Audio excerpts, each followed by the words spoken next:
Chapter 1. Blue Star.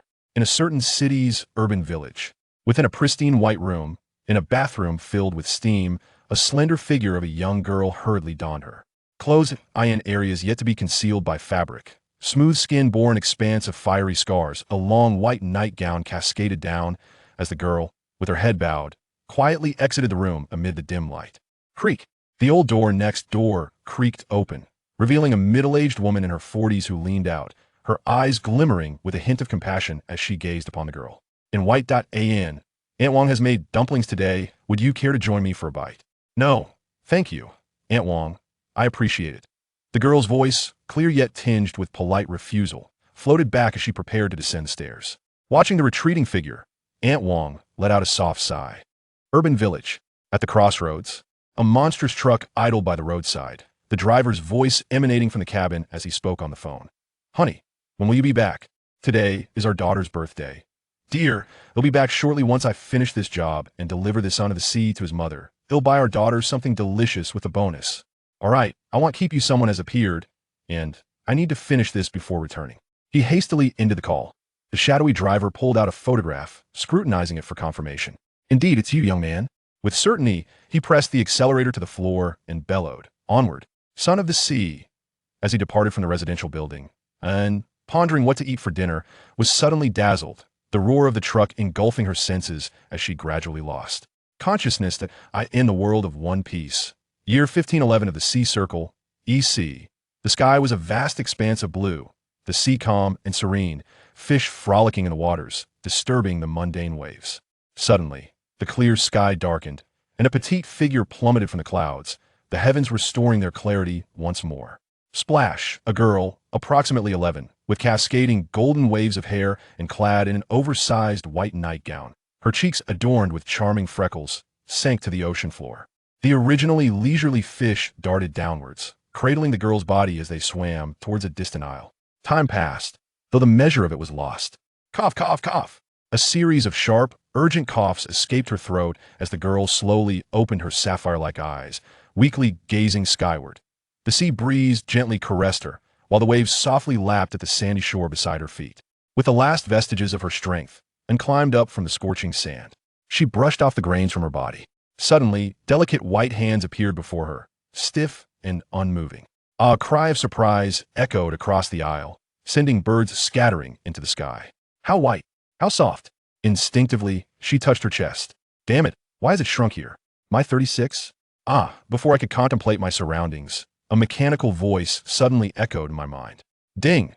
Host has been detected as awakened. The most powerful pirate system is commencing binding. Binding failed. Host does not meet the predetermined conditions. According to the failure regulations of the multiverse system, in order to serve every host effectively, system energy will now be consumed to reorganize the system. At that moment, in an unknown space, a certain driver was diligently working. System is retrieving host's memories, and felt a jolt of pain in his brain, but it swiftly returned to normal. System is retrieving historical records of the Pirate King world. Retrieval complete. The bonding system has been generated. Ding! It has been determined that the host is currently too weak. The system will consume energy to create a harmless devil fruit for the host. Energy consumption in progress. World extraction in progress. Extracting from the primordial world. Connecting to the primordial world. Connection successful. Target search complete. Extracting Phoenix bloodline. Extraction in progress. At this moment in the primordial world, a dark shadow was fleeing in all directions, gazing at the pale blue screen before him, and, having read countless novels, instinctively understood the situation and began to pray, please, do not let anything happen. How could I survive without you? Oh, great system. It seemed as if the system heard AN's plea as the text on the screen began to scroll. Bloodline extraction successful. Devil fruit creation in progress. Devil fruit creation complete. Ding. The devil fruit has been placed in the system space. Please check. Host. Warning. Warning. System energy is about to be depleted in 5 seconds. It will forcibly switch to passive mode. Passive mode, shutting down the system's conscious awareness. Host, I wish you a pleasant journey. What is going on? Looking at the information displayed on the screen, unrubbed his forehead, he still had numerous questions to ask, yet the system had already left him in the lurch. Well, at least the beginner's reward was granted. However, after the system's tumultuous operation, and at least comprehended that he had traversed into the world of One Piece. Though he had rarely watched One Piece in another world, he was not oblivious to its reputation. He understood that the world of One Piece was one where strength reigned supreme. In this realm, power represented everything. Such as fate, and mused internally. After all, there was nothing in his previous world that he could cling to. Ever since the accident with his father, who favored sons over daughters, he had miraculously survived, but his body and face had been severely burned. Since then, aside from occasional interactions with Aunt Wong, he mostly spent his days in solitude. Loneliness had long since become his norm. Now, having been granted a second chance at life, with a young and intact body along with system assistance, it seemed to be a profit in every regard as long as he did not act. Recklessly, he could undoubtedly live the life he desired. Pausing to reflect, she gently crouched by the seaside, resting her head upon her knees. Before her, the ocean shimmered with glimmers of light, mirroring the brilliance of the blazing sun. In a soft whisper, she pondered her past. What kind of life do I wish to lead? Time slipped away, though she remained unaware of its passage. Grr. Her stomach emitted a peculiar growl. I'm so hungry. Surveying the small island, she found no sustenance in sight. A glowing exclamation mark appeared above her head as she suddenly remembered, I haven't eaten the devil fruit bestowed by the system yet. I wonder if it can satisfy my hunger. With that thought, she summoned the system space. The system space was a cubic expanse of approximately 100 cubic meters, capable of storing and retrieving items at will. In the center of this space lay a vibrant red fruit, wreathed in crimson flames. How beautiful! She exclaimed in awe. With a mere thought, an oval fruit adorned with intricate carvings of several phoenix apparitions and flames of various hues materialized in her palm. Animal type: bird fruit, mythical species, phoenix fruit. Note: this devil fruit, non-existent in this world, was crafted by an unknown entity through unspeakable means, utilizing blood from various phoenixes in the primordial realm. What could that unspeakable method be? Never mind, I must fill my stomach first. Taking a decisive bite, an indescribable, strange flavor washed over her, a soft and viscous sensation enveloping her mouth, rendering sardines in akin to delicacy by comparison. Ugh, how disgusting. Yet in pursuit of the powers of the devil fruit, she bravely swallowed the entire fruit, suppressing her nausea. Ugh. Even if I were to starve and leap into the sea, I shall never eat another devil fruit. Under the scorching sun, having just consumed the devil fruit, she tugged at the collar of her nightgown. How hot it is! Why are there two suns in the sky? Shaking her drowsy head. Thud! The sand flew as a figure collapsed onto the beach. Surely, I am not about to traverse again right after this. Help me. Words filled with a desperate will to survive echoed across the vast sea. Ding. Host detected activating the devil fruit. Ding. Insufficient activation energy. As the sun set and the moon rose, the cycle continued. 3 days passed. On the desolate island, the tides of the ocean crossed the boundary of the beach. In the waters lapping at the shore lay a petite, charming girl. The tides ebbed and flowed, yet the water never receded from her. Ding. External energy detected.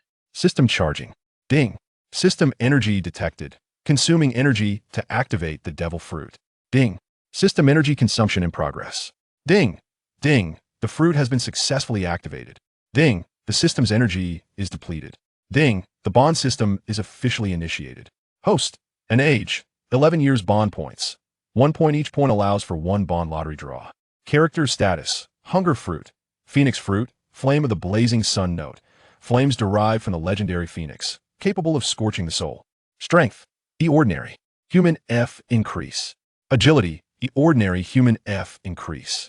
Physique. D ordinary human F increase. Willpower. E ordinary human F increase. Evaluation. Captain of the Navy Headquarters. Other attributes not yet unlocked. Bond lottery, 1 bond point. Bond, daughter of the sea. Effect, blessing of the sea. Note, daughter of the sea. In the ocean, you shall possess strength beyond your own, with stamina consumption halved. Note, blessing of the sea. As the daughter of the sea, you're more likely to receive its favor. Simply pray to the sea, and all will be granted. System space. No items. The channel from the EC to Windmill Village witnessed a colossal warship cleaving through the waves with its formidable bow. The ship's sides bristled with an array of cannons, a testament to its might, while the white sails adorned with the emblem of a seagull proclaimed justice. Vice Admiral Garp, is it truly wise for us to leave the G3 branch so directly?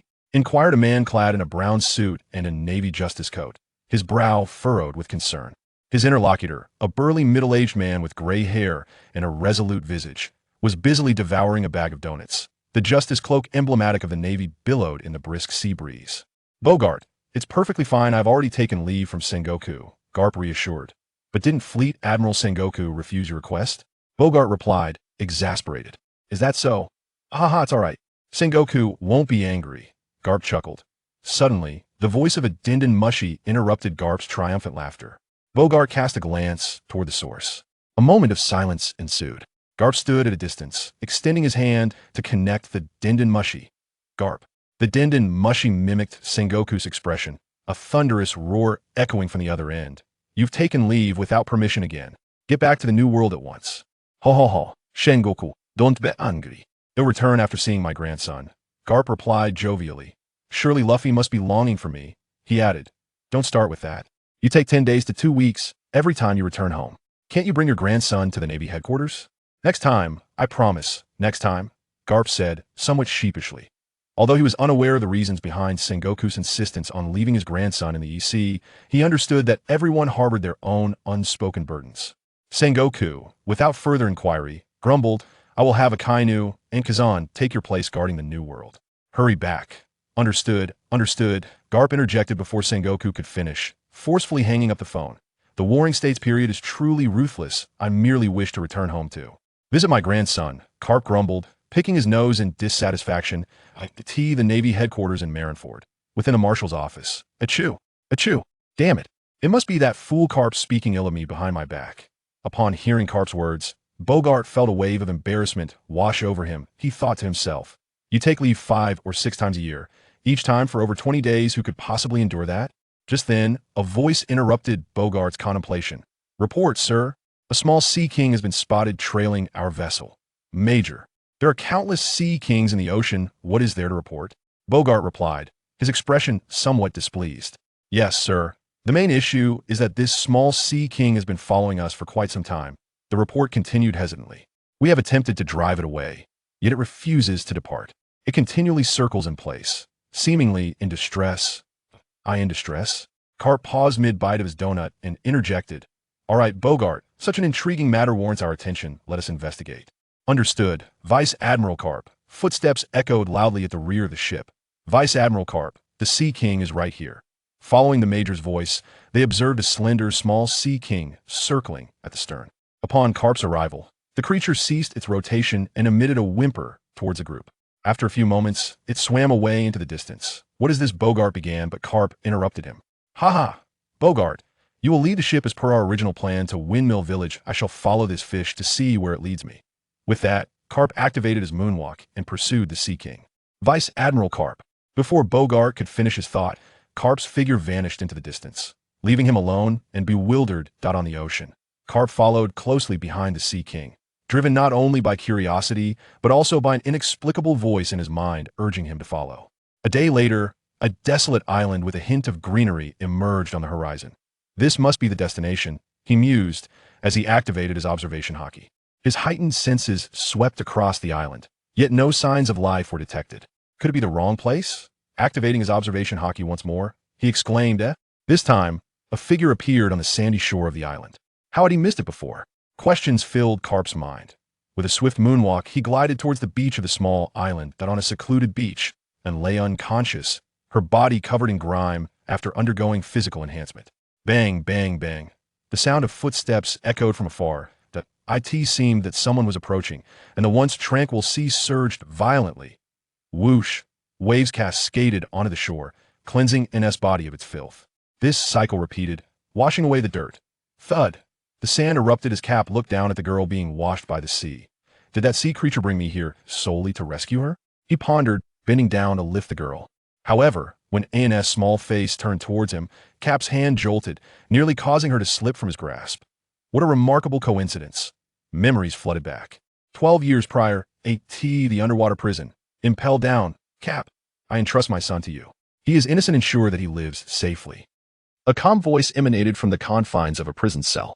In the dimly lit dungeon, 2 individuals sat facing each other. 11 years prior. On the island of Badalira in the South China Sea, a mother with a few freckles adorning her face and cascading golden waves of hair reclined against the headboard. Her gaze filled with tenderness as she looked upon the infant in her arms. Weakly, she uttered, "Mr. Carp, I entrust Ace to you." Fast forward 11 years. On a desolate isle, Carp fixed his intense gaze upon the young girl cradled in his arms. Blue eyes, freckles upon her face, golden tresses. Carp murmured softly, "She resembles Luigi so much. Let us take you back."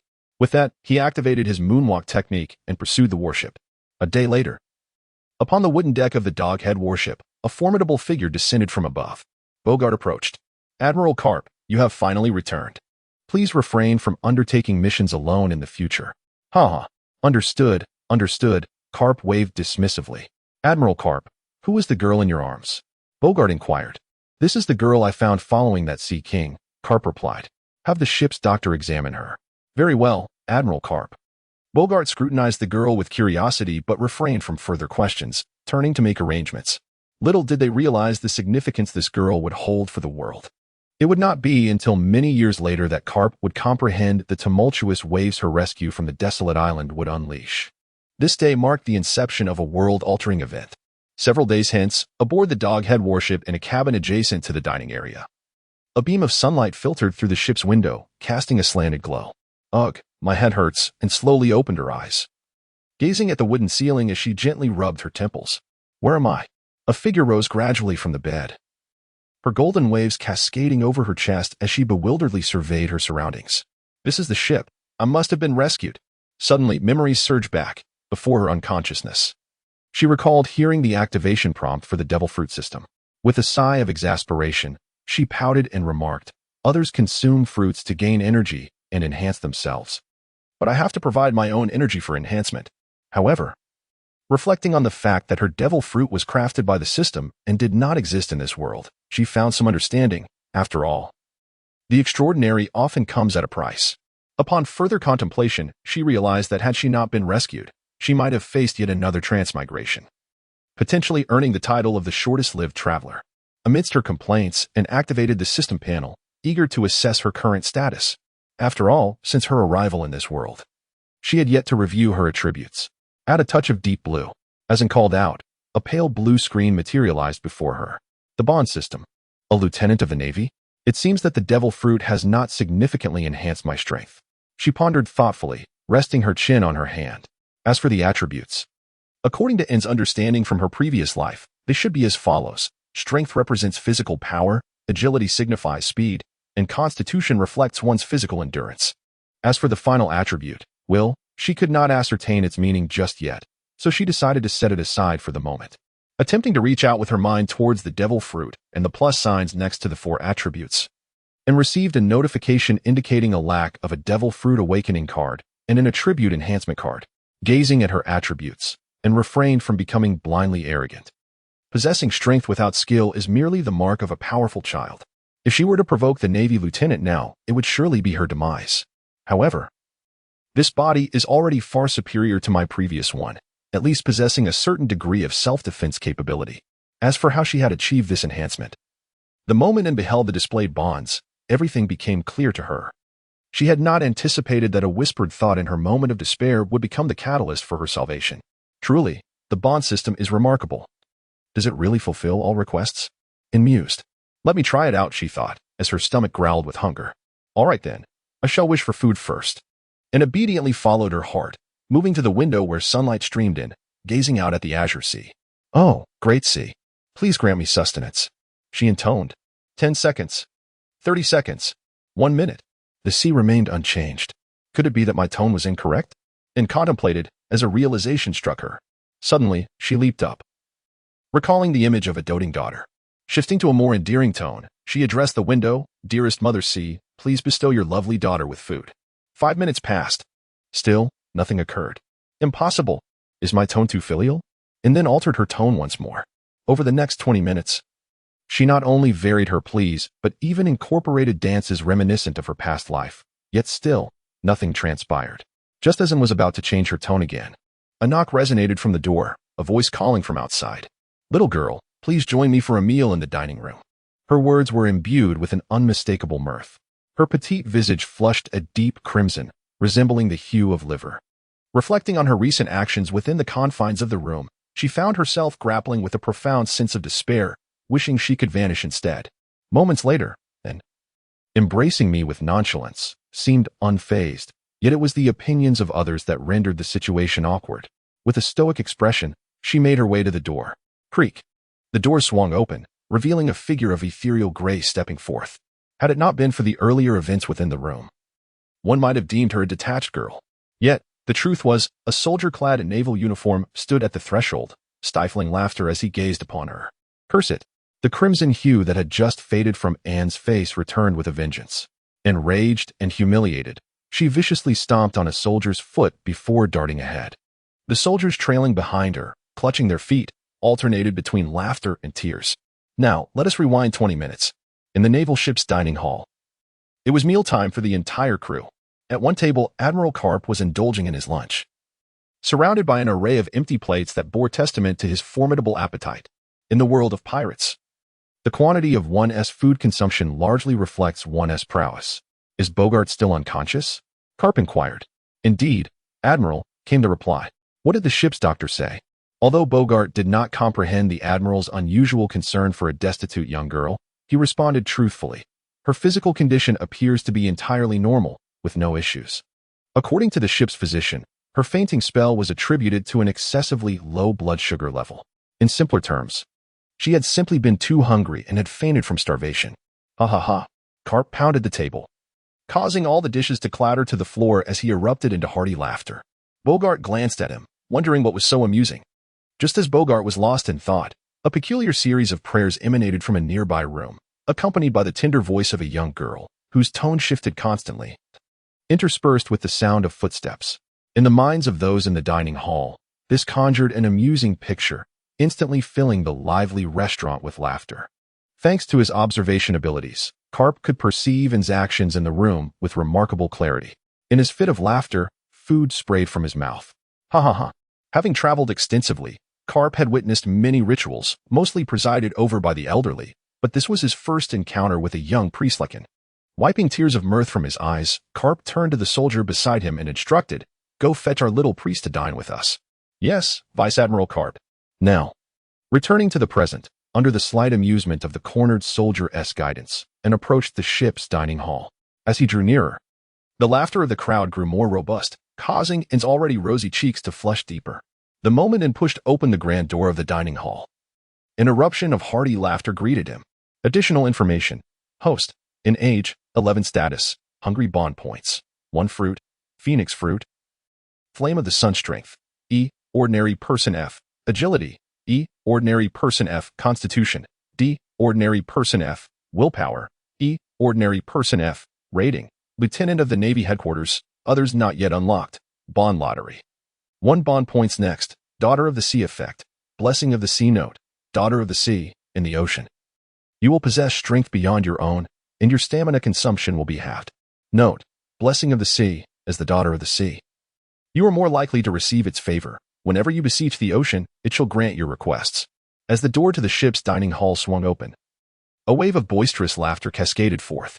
Little priest, no need for prayers. The sea won't provide us with food. If we wish to be full, we must rely on our own hands, quipped a certain major with a playful tone.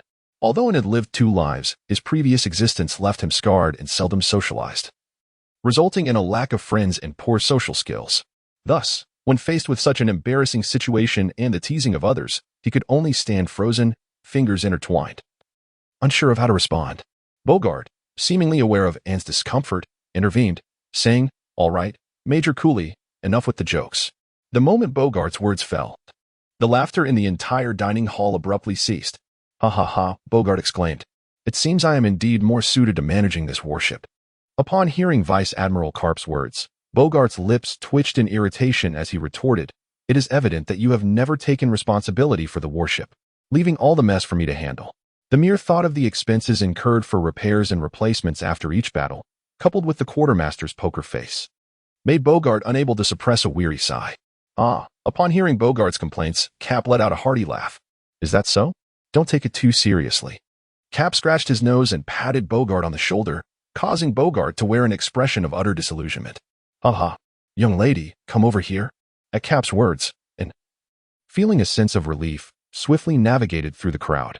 She scrutinized Cap's large face, which seemed somewhat familiar, yet she couldn't quite place it. Out of courtesy, She inquired politely. May I ask, are you the one who saved me? Cap nodded in affirmation, subsequently, and stood tall, with her hands at her sides, and bowed deeply at a precise angle of 60 degrees. Thank you. Carp laughed heartily upon hearing this. There is no need for such gratitude, little girl. It is our duty as the Navy to protect the civilians. Just as he was about to say more, his stomach let out a loud growl. Ha. Perhaps you should eat first. Someone chuckled. Upon hearing the invitation, Anne awkwardly scratched her head but did not refuse. After all, since her arrival in this world, she had only consumed a single devil fruit. The memory of that flavor made her wish never to see a devil fruit again in this lifetime. Consequently, she sat down at the dining table and began to feast heartily. The ship's doctor remarked, "Your health is quite remarkable. In fact, you are healthier than the vast majority of people. Your fainting spell was simply due to an extended period without food." Bogart's voice resonated. Although she had learned through the system that there was nothing amiss, receiving confirmation from another person brought him a sense of relief. Thank you for your reminder. I appreciate your care during this time. As for why she was certain that it was Bogart who had looked after her and not Carp, a glance at Carp, who was ravenously devouring his meal, made everything clear. The restaurant was alive with the clattering of cutlery and dishes. Half an hour later, Anne patted her full belly and gazed at the mountain of empty plates on the table, letting out a satisfied sigh. Carp and Bogart exchanged knowing glances, each feeling that this girl possessed the potential to become a formidable force. In the now empty dining area, Bogart instructed others to clear the table. Carp and Anne sat in their chairs, wide-eyed, staring at each other. 5 minutes passed. All right, you win, Anne said, vigorously rubbing her sapphire-like eyes, her curiosity piqued. By the way, Uncle, why have you been staring at me? Aren't we having a contest to see who blinks first? Carp replied, blinking rapidly.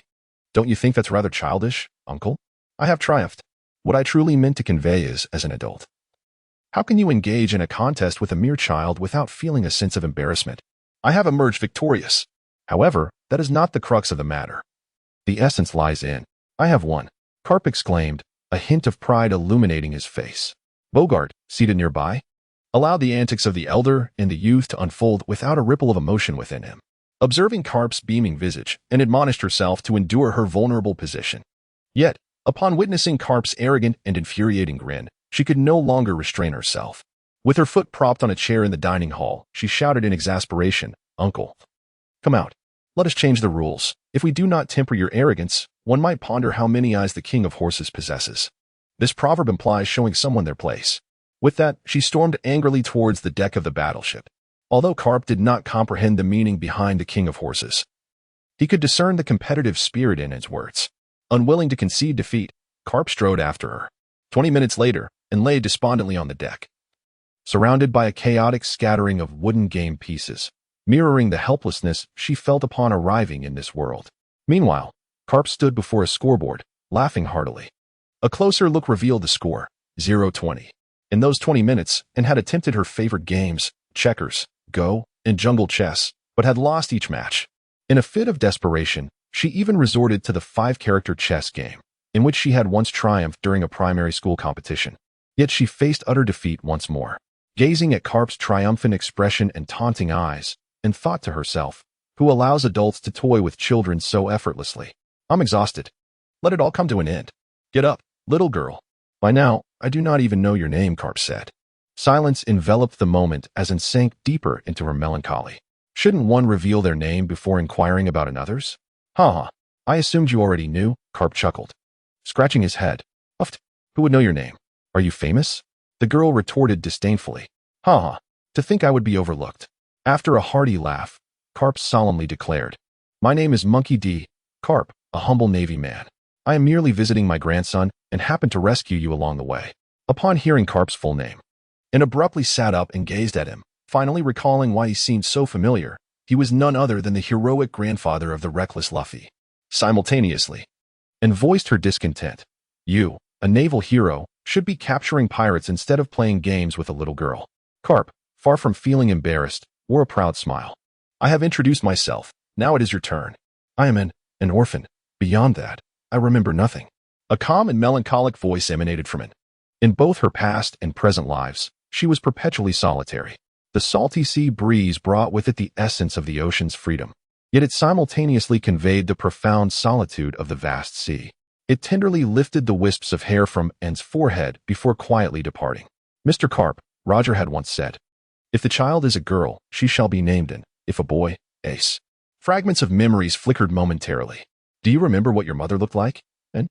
I do not recall, but she must have been gentle, she replied with a wistful smile as she gazed over the glimmering sea from the ship's railing. Her hands gripping the bar tightly. Reflecting on her past life, she mused that had her mother been alive, perhaps she would have led a life filled with happiness, rather than weeping alone in the dark of each night. Tears gathered beneath her eyes, slowly cascading onto the azure surface of the sea, creating ripples that danced in their wake. The fish beneath the waves swarmed around the ship, drawn to Anne's sorrow. As she stared blankly at the railing, Ace's small figure suddenly appeared before Carp. Perhaps Ace felt the same way. Carp sighed, contemplating that this might indeed be a fateful encounter. Approaching Anne, he spoke in a gentle tone, "Be my granddaughter, Anne." His steady voice resonated as a pair of robust hands rested upon her head, caressing her softly. With tear-filled eyes surveying him, Anne chuckled, wiping away her tears, and replied brightly, "All right." She was then enveloped in Carp's embrace. "From this day forth, you shall be known as Monkey D, and grandfather will always protect you." The following morning, upon awakening, Anne reminisced about her transformation into Carp's granddaughter and couldn't help but marvel at the fortune of a time traveler. However, there were certain matters that required confirmation. Ding. The host panel has undergone changes. Please check it yourself. Bond, daughter of the sea. Descendant of heroes effect. Favored by the sea innate talent. Extraordinary note. Click to expand note.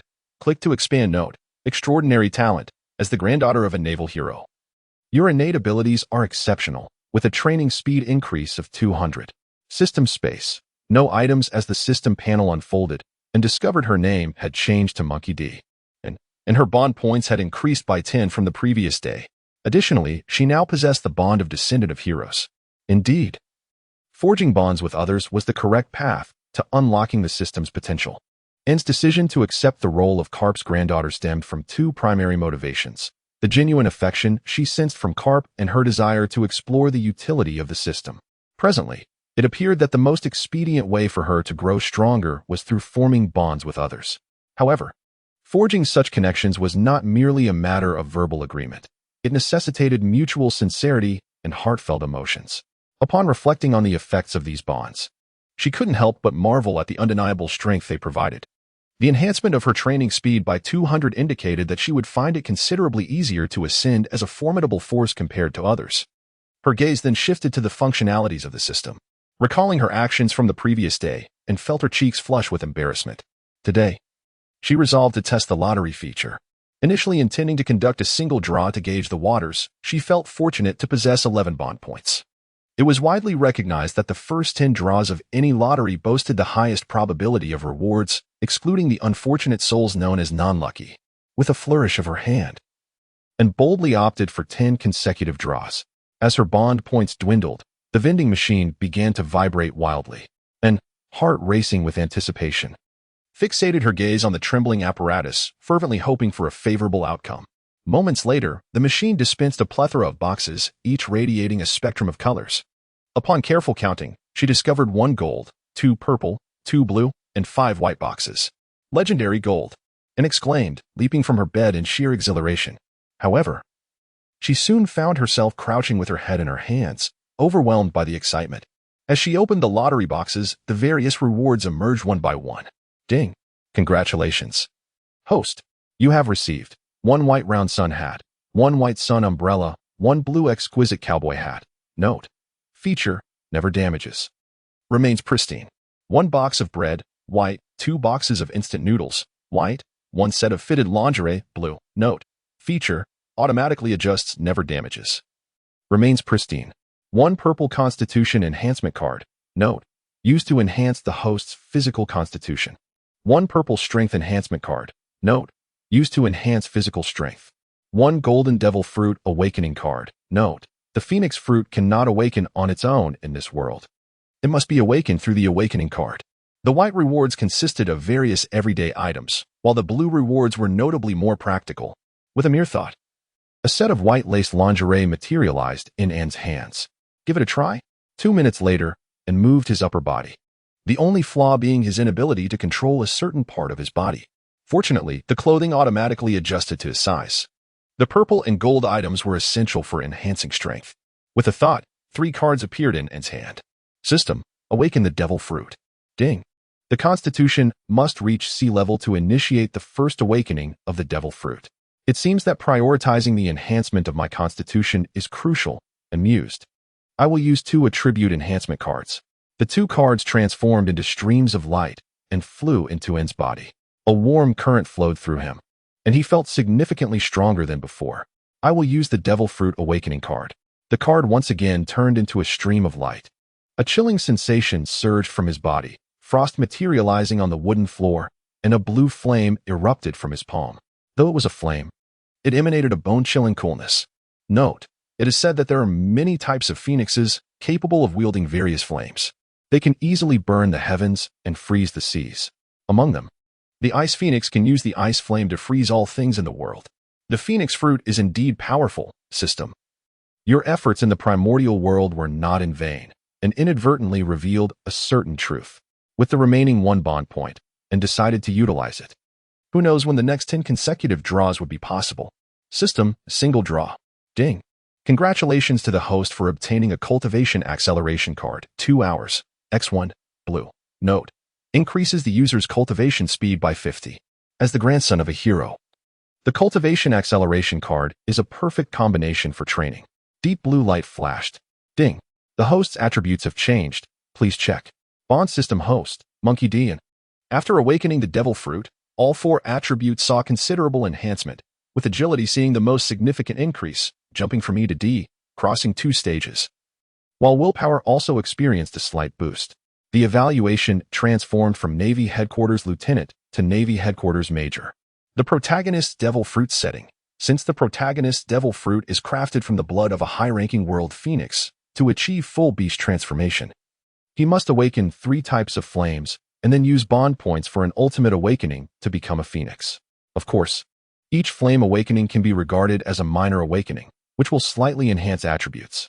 Knock, knock, knock. A hurried knocking echoed. And it's time for breakfast, came Carp's voice from outside the door. I got it, Grandpa. He stored away the system and changed into a loose white nightgown. You may wonder why I did not change out of this white nightgown. Well, where on a warship could one find clothes for a child? In the warship dining hall. Good morning, Grandpa. Good morning, Uncle Bogart. Through yesterday's introduction, and learned that the remarkably reliable man before her was Bogart, the aide-de-camp of Captain Carp, who managed the ship's various affairs. Good morning, and he greeted her. Compared to Carp, who merely wore a silly grin, Bogart, as the aide, exhibited a far greater level of politeness. Ha ha ha, and come join us for breakfast. We shall commence our training shortly. Only by continually growing stronger can one safeguard oneself and one's family. Understood. 10 minutes later, on the deck of the warship, Carp and N stood at opposite ends of the deck. Before commencing the training, it was essential to assess your physical capabilities, so that Grandpa could determine the most suitable training approach, and recognized the necessity of this step and nodded in agreement. And strike me with all your strength. All right, Grandpa. As the words fell, and exerted all her strength to throw a punch at Carp, her small, snow-white fist slicing through the air. Bang!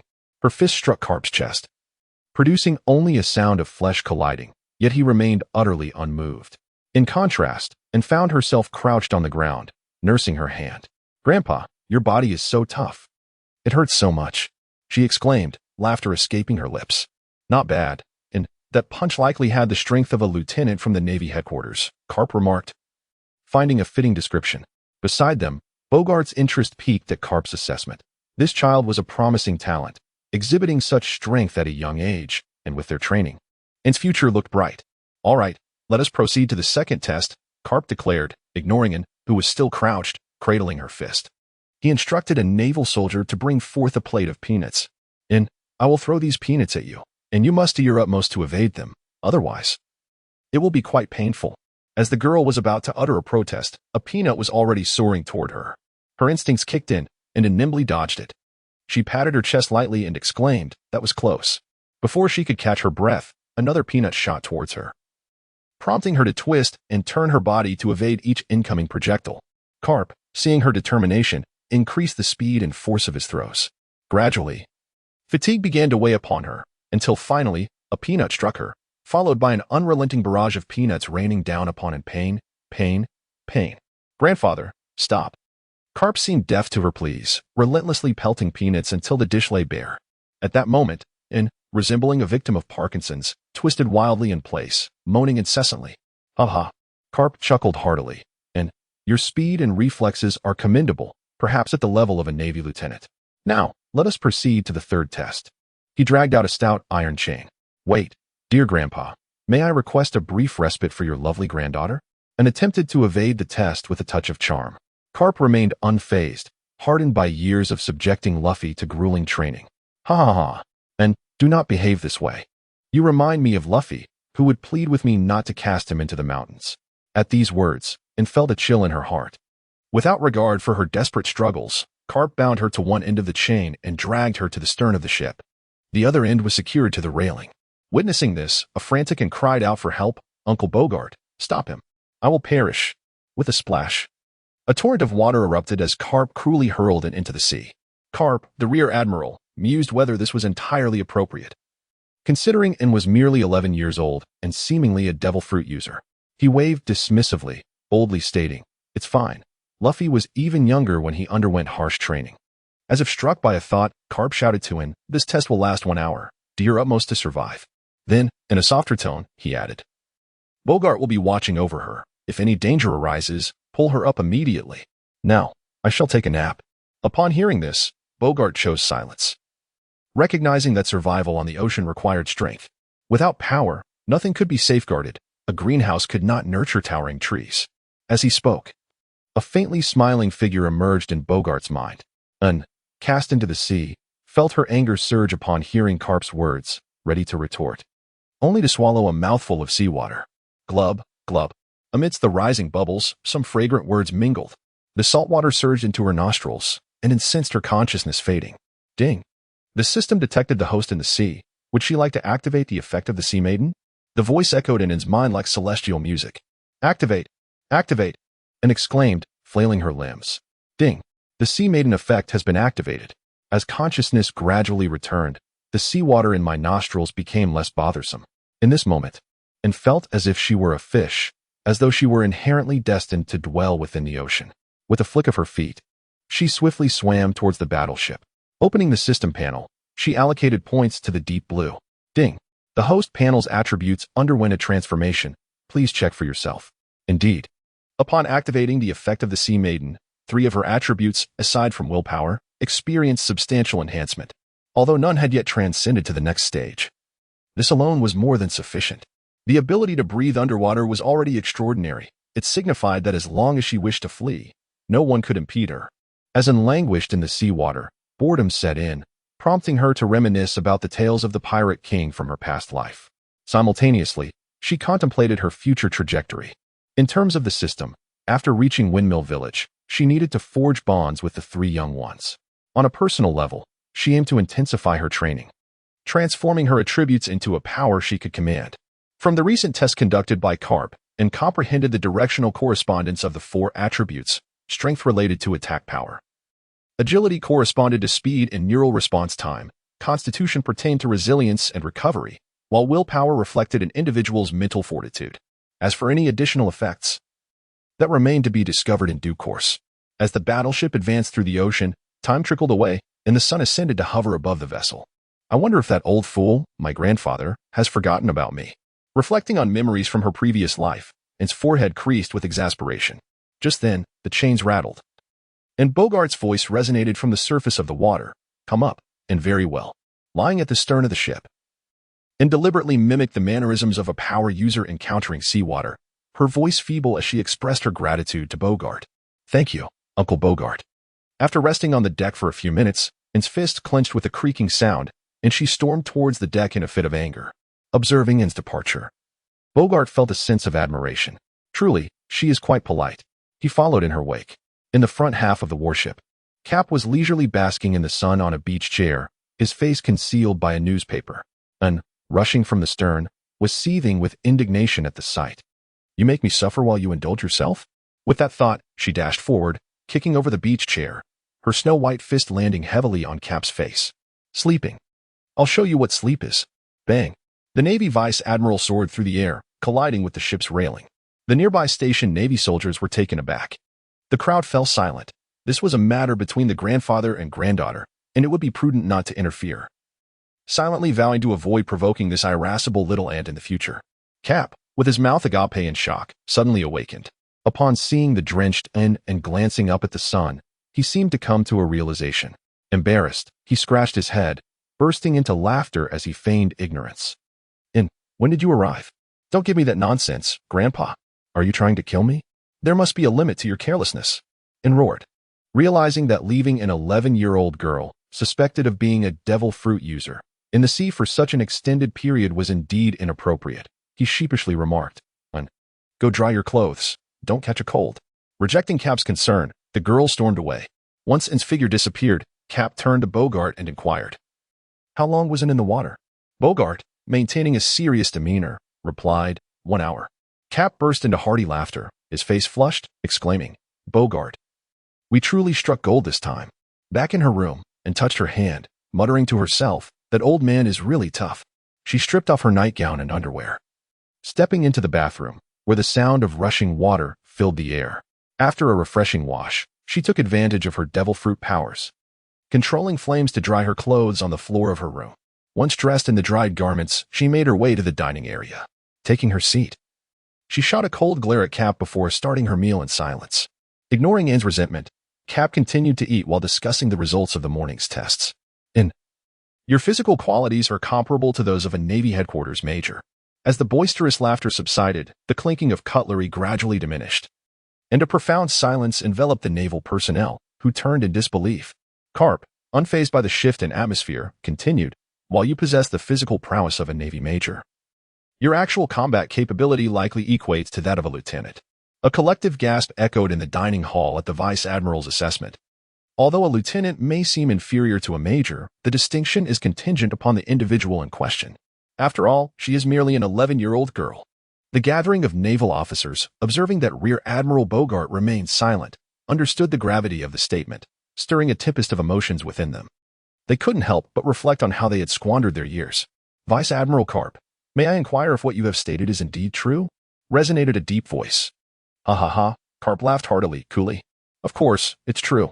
With a hesitant demeanor, Cooley finally mustered the courage to speak. General Carp, please permit me to engage in a contest with Miss N. He quickly added, It is not that I doubt Miss N's prowess. Rather, upon witnessing true genius, I cannot help but desire a friendly sparring match. Ha ha ha, I understand, Cooley. Once we finish our meal, I shall allow you both to compete on the deck. Casting a glance at Carp, who had taken the initiative, and chose not to voice any objections, for she too was eager to assess her practical abilities through this opportunity.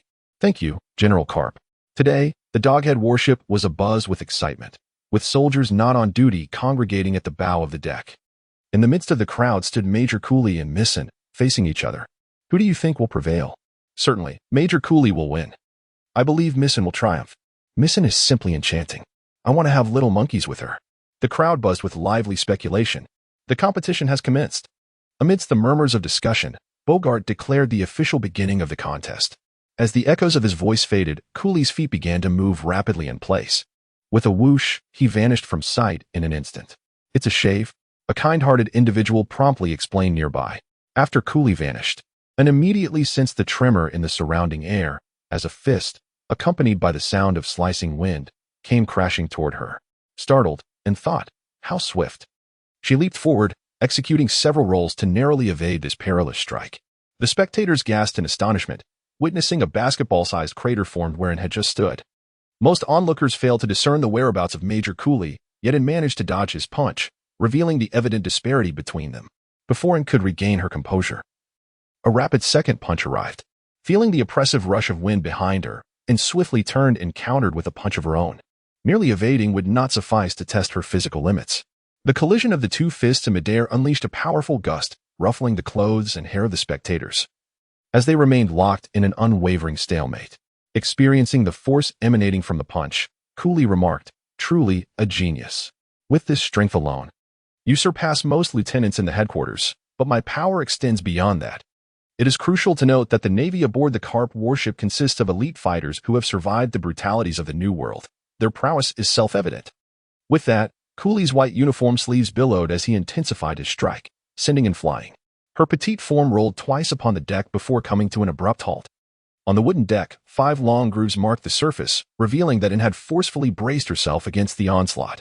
Once more, undeterred, and charged towards Cooley, leaping into the air to deliver a powerful punch, silhouetted against the sunlight. The Navy major did not evade, and the two engaged in a fierce exchange on the deck, trading blows with relentless vigor. The onlookers were captivated by the spectacle. "Go, missin'. Send that rascal Cooley flying. Curse that old scoundrel Cooley. Where do you think you're hitting?" The murmurs of the onlookers drew a dark scowl across Cooley's face.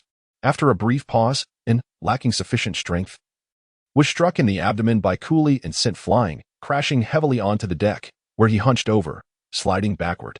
Cough, cough, as she soared through the air, and pondered in her mind that this opponent's strength undoubtedly reached the C-class, and there was no chance of victory in a direct confrontation. She had to devise an alternative strategy, enduring the pain coursing through her body, and gradually rose to her feet, raising her fist once more to charge at the seemingly invincible Navy major. From that moment on, the deck was a relentless tableau of action. The girl was hurled away, rose again, charged forth, and was flung out once more. Carp and Bogart observed this spectacle, nodding slightly. Being formidable figures in this world, they understood that conceding defeat against a powerful adversary was indeed easy, yet such individuals could never ascend to true strength. Genuine strength lies not only in power, but even more so in willpower. Strength can be cultivated through daily training, but willpower is often preordained. And was acutely aware of this. Her apparent laziness did not imply a lack of a warrior's heart. Having experienced the vicissitudes of life in her past existence, she was keenly aware of the significance of her own strength. She was determined to grow stronger, to become as formidable as the Navy hero Carp, to surpass everyone in this world. A fervent resolve surged within and, radiating outward. The onlookers sensed her indomitable spirit, their expressions turning solemn, shedding their earlier frivolity. Even Cooley narrowed his eyes, becoming serious. Once again sent flying, and gasped for air, trembling as she stood up. Despite possessing a C-class physique, she could hardly withstand such relentless blows. Through the repeated collisions, and discovered a potential method to defeat her opponent. The spectators, witnessing and rise time and again, were filled with awe. Just imagine, if the roles were reversed, how many of them could perform better than this 11-year-old girl? Perhaps this is what true genius is, achieving what others cannot. Similarly, Cooley was struck by Anne's unyielding will, recalling that at her age, he lacked such tenacity. Observing the change in the crowd, Bogart deemed this contest exceptionally worthwhile. Under the watchful eyes of many, and charged once more at Cooley. 1 punch. 2 punches. Cooley could scarcely recall how many blows he had thrown, but he was certain that each punch was delivered with all his might. As he swung his next punch with great force and suddenly altered her movement, deftly rolling to his back, a smirk crept onto her lips, revealing a hint of triumph. Her feet slid across the wooden deck, producing a creaking sound as she gathered every ounce of strength to deliver her final punch, infused with an unwavering belief in victory. Like a tiger unleashed, it was unstoppable. "Not good," Cooley exclaimed, his blood coursing rapidly through his veins. As the muscles in his back writhed and contracted into a tight ball within moments, he let out a thunderous shout. "Metal!" In an instant, and felt as though she had struck a solid and heavy iron plate. A torrent of blood dripped from her delicate white fingers.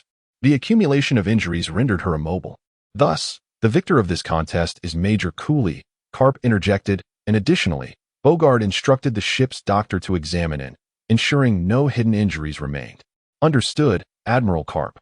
And did not oppose this. Her intention was merely to test her physical strength, having no inclination to utilize her devil fruit powers from the outset.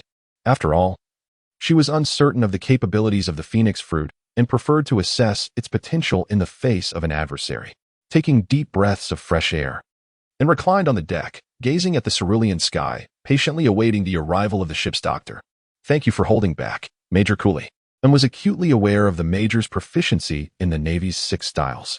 Defeating her would have been a simple task. Throughout the contest, Cooley had primarily accommodated Anne's testing. The Major nodded in acknowledgement, then remarked, "Missin', there are other powers you have yet to employ, aren't there?" And nodded in affirmation. "Missin', you are indeed quite young." Cooley's gaze lingered on Anne's face before he continued. "I joined the Navy at 10 years old and spent 20 years to ascend to my current position. I can confidently say that I understand the significance of talent. Yet, You possess such formidable strength at such a tender age. In the future, you will undoubtedly become a pillar of the Navy, perhaps even an admiral standing atop the ranks. By that time, the Navy will surely eradicate those wretched pirates, restoring peace to the seas. Cooley's voice intensified at the mention of pirates. Are they truly so despicable?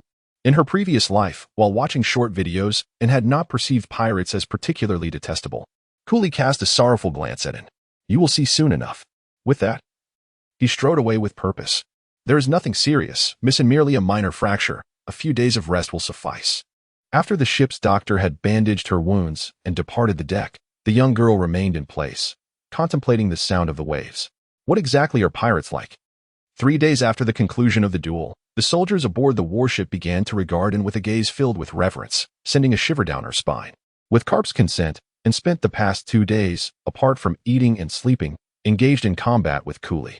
Through a series of genuine contests, she gradually came to master her own strength. As for the injuries on her hands, thanks to her robust physique, they healed by that very night. When battling Major Cooley, the two were evenly matched if neither employed additional techniques. However, should one resort to the 6 forms, she would find herself at a distinct disadvantage. Inquiring whether Cooley could impart the secrets of the Navy's 6 forms, and was met with a refusal on the grounds of safeguarding naval secrets. Seeking Carp's guidance yielded no better results, as he dismissed her with the excuse that the time was not yet ripe. Although Carp did not bestow upon him the knowledge of the 6 forms, he did share with her his unparalleled technique, the Iron Fist. In the warship's training room, a young girl was engaged in the literal act of forging, striking iron blocks with her fists. The previous day, in the ship's dining hall, and had earnestly beseeched her grandfather. Since you cannot teach me the Navy's 6 forms, please impart to me some of your own expertise. Upon hearing this, Carp had looked at her and laughed heartily, agreeing to her request. Thus, the scene in the training room unfolded. Carp informed him that if she could shatter the iron disc in the training room, it would signify her initiation into the realm of the Iron Fist. While diligently practiced her Iron Fist, a voice from outside the door announced Cooley's arrival, calling for an assembly on the deck. As she reached the deck and observed a naval soldier hurriedly reporting to Carp, approaching, she discerned that the lookout had spotted pirates plundering a vessel. Cooley, do we have confirmation on which pirate crew it is? Carp inquired. It has been confirmed. It is the Iron Bull pirate crew, with a bounty of 8 million berries, led by Captain Charles, who possesses the power of the ox fruit. Cap was somewhat astonished. Having not anticipated encountering a devil fruit user in the East Sea, it appeared that his pure sea operation had not been executed thoroughly enough. He commanded the warship to proceed at full speed. 5 minutes later, a dark plume of smoke billowed in the distance, illuminating the sky with flickering flames at the horizon. An unsightly pirate ship was anchored near a vessel known as the White Swan. Atop the pirate ship's mast fluttered a flag adorned with a silver bull's head and 3 crossbones. From this vantage point, and with his commendable physical prowess, could already discern the battle unfolding on the deck of the White Swan. Despite the distance, he could detect the acrid scent of blood and the charred odor emanating from the flames. He heard the sinister, lewd laughter of pirates in the distance, mingled with the pleas for mercy, screams, and wails of ordinary people aboard the White Swan. The sudden turn of events shattered an's perception of the pirate world. The cheerful, carefree lives of pirates like Luffy, depicted in animation, gradually dissipated like smoke. Missin, do you see clearly now? This is piracy, the malignant tumor that this world must eradicate. Curly stepped forward, clenching his fists as he gazed at the burning passenger ship. Iron Bull pirates, Captain, we have spotted a warship approaching us. Check to see if it belongs to the 153rd Navy Division. I have no desire to confront Monka just yet. Captain, it is not a vessel from the 153rd Division. Then let us disregard them. We shall eliminate them once they draw near. However, Captain, the number of cannons on that warship seems rather unusual, and its size appears significantly larger. The pirate sailor continued to report. Regrettably, his captain had long since vanished. Major Curly, you will command this battle. Carp issued the command, assigning Cooley to lead the operation, which implied a mere training exercise devoid of any formidable leaders above the rank of captain. Upon receiving Carp's orders, Cooley directed his elite naval soldiers to launch an assault on the pirates, and, armed with a standard longsword, accompanied the soldiers aboard the White Swan ship. Observing his granddaughter's actions, Carp refrained from comment. Upon boarding the White Swan, and did not join the naval soldiers on the deck to vanquish the pirates. Instead, she swiftly descended into the ship's cabin in an effort to safeguard the civilians. The dim, narrow corridors of the cabin were strewn with personal belongings, each item stained with dark crimson blood, indicative of a struggle that had transpired some time ago. The pungent scent of blood mingled with the acrid odor of gunpowder, creating a nauseating atmosphere within the confined space, and waved her hand to fan the air, delicately covering her mouth and nose as she proceeded cautiously inside. Had this been the inn who had just crossed over, she would have turned back immediately. Yet, after her encounters and conversations with Cooley over the past few days, her character had undergone a significant transformation, particularly in her understanding of the pirate world. Navigating through the cabin's passages, which reached a height just above her own, and advanced slowly toward the interior, clearing away the debris and severed limbs obstructing her path. Her gaze grew increasingly cold, and at one moment, as she passed a room, she suddenly sidestepped. A long sword pierced the wall, emerging from the room. Realizing the attack had missed its mark, a pirate with a bushy black beard and bare chest kicked down the door and stepped into the corridor. Eyeing its figure, the bearded pirate licked his lips, his face flushing with excitement as he leered, "Little sister, what brings you here all alone? Come, let uncle protect you." With that, he reached out to Season.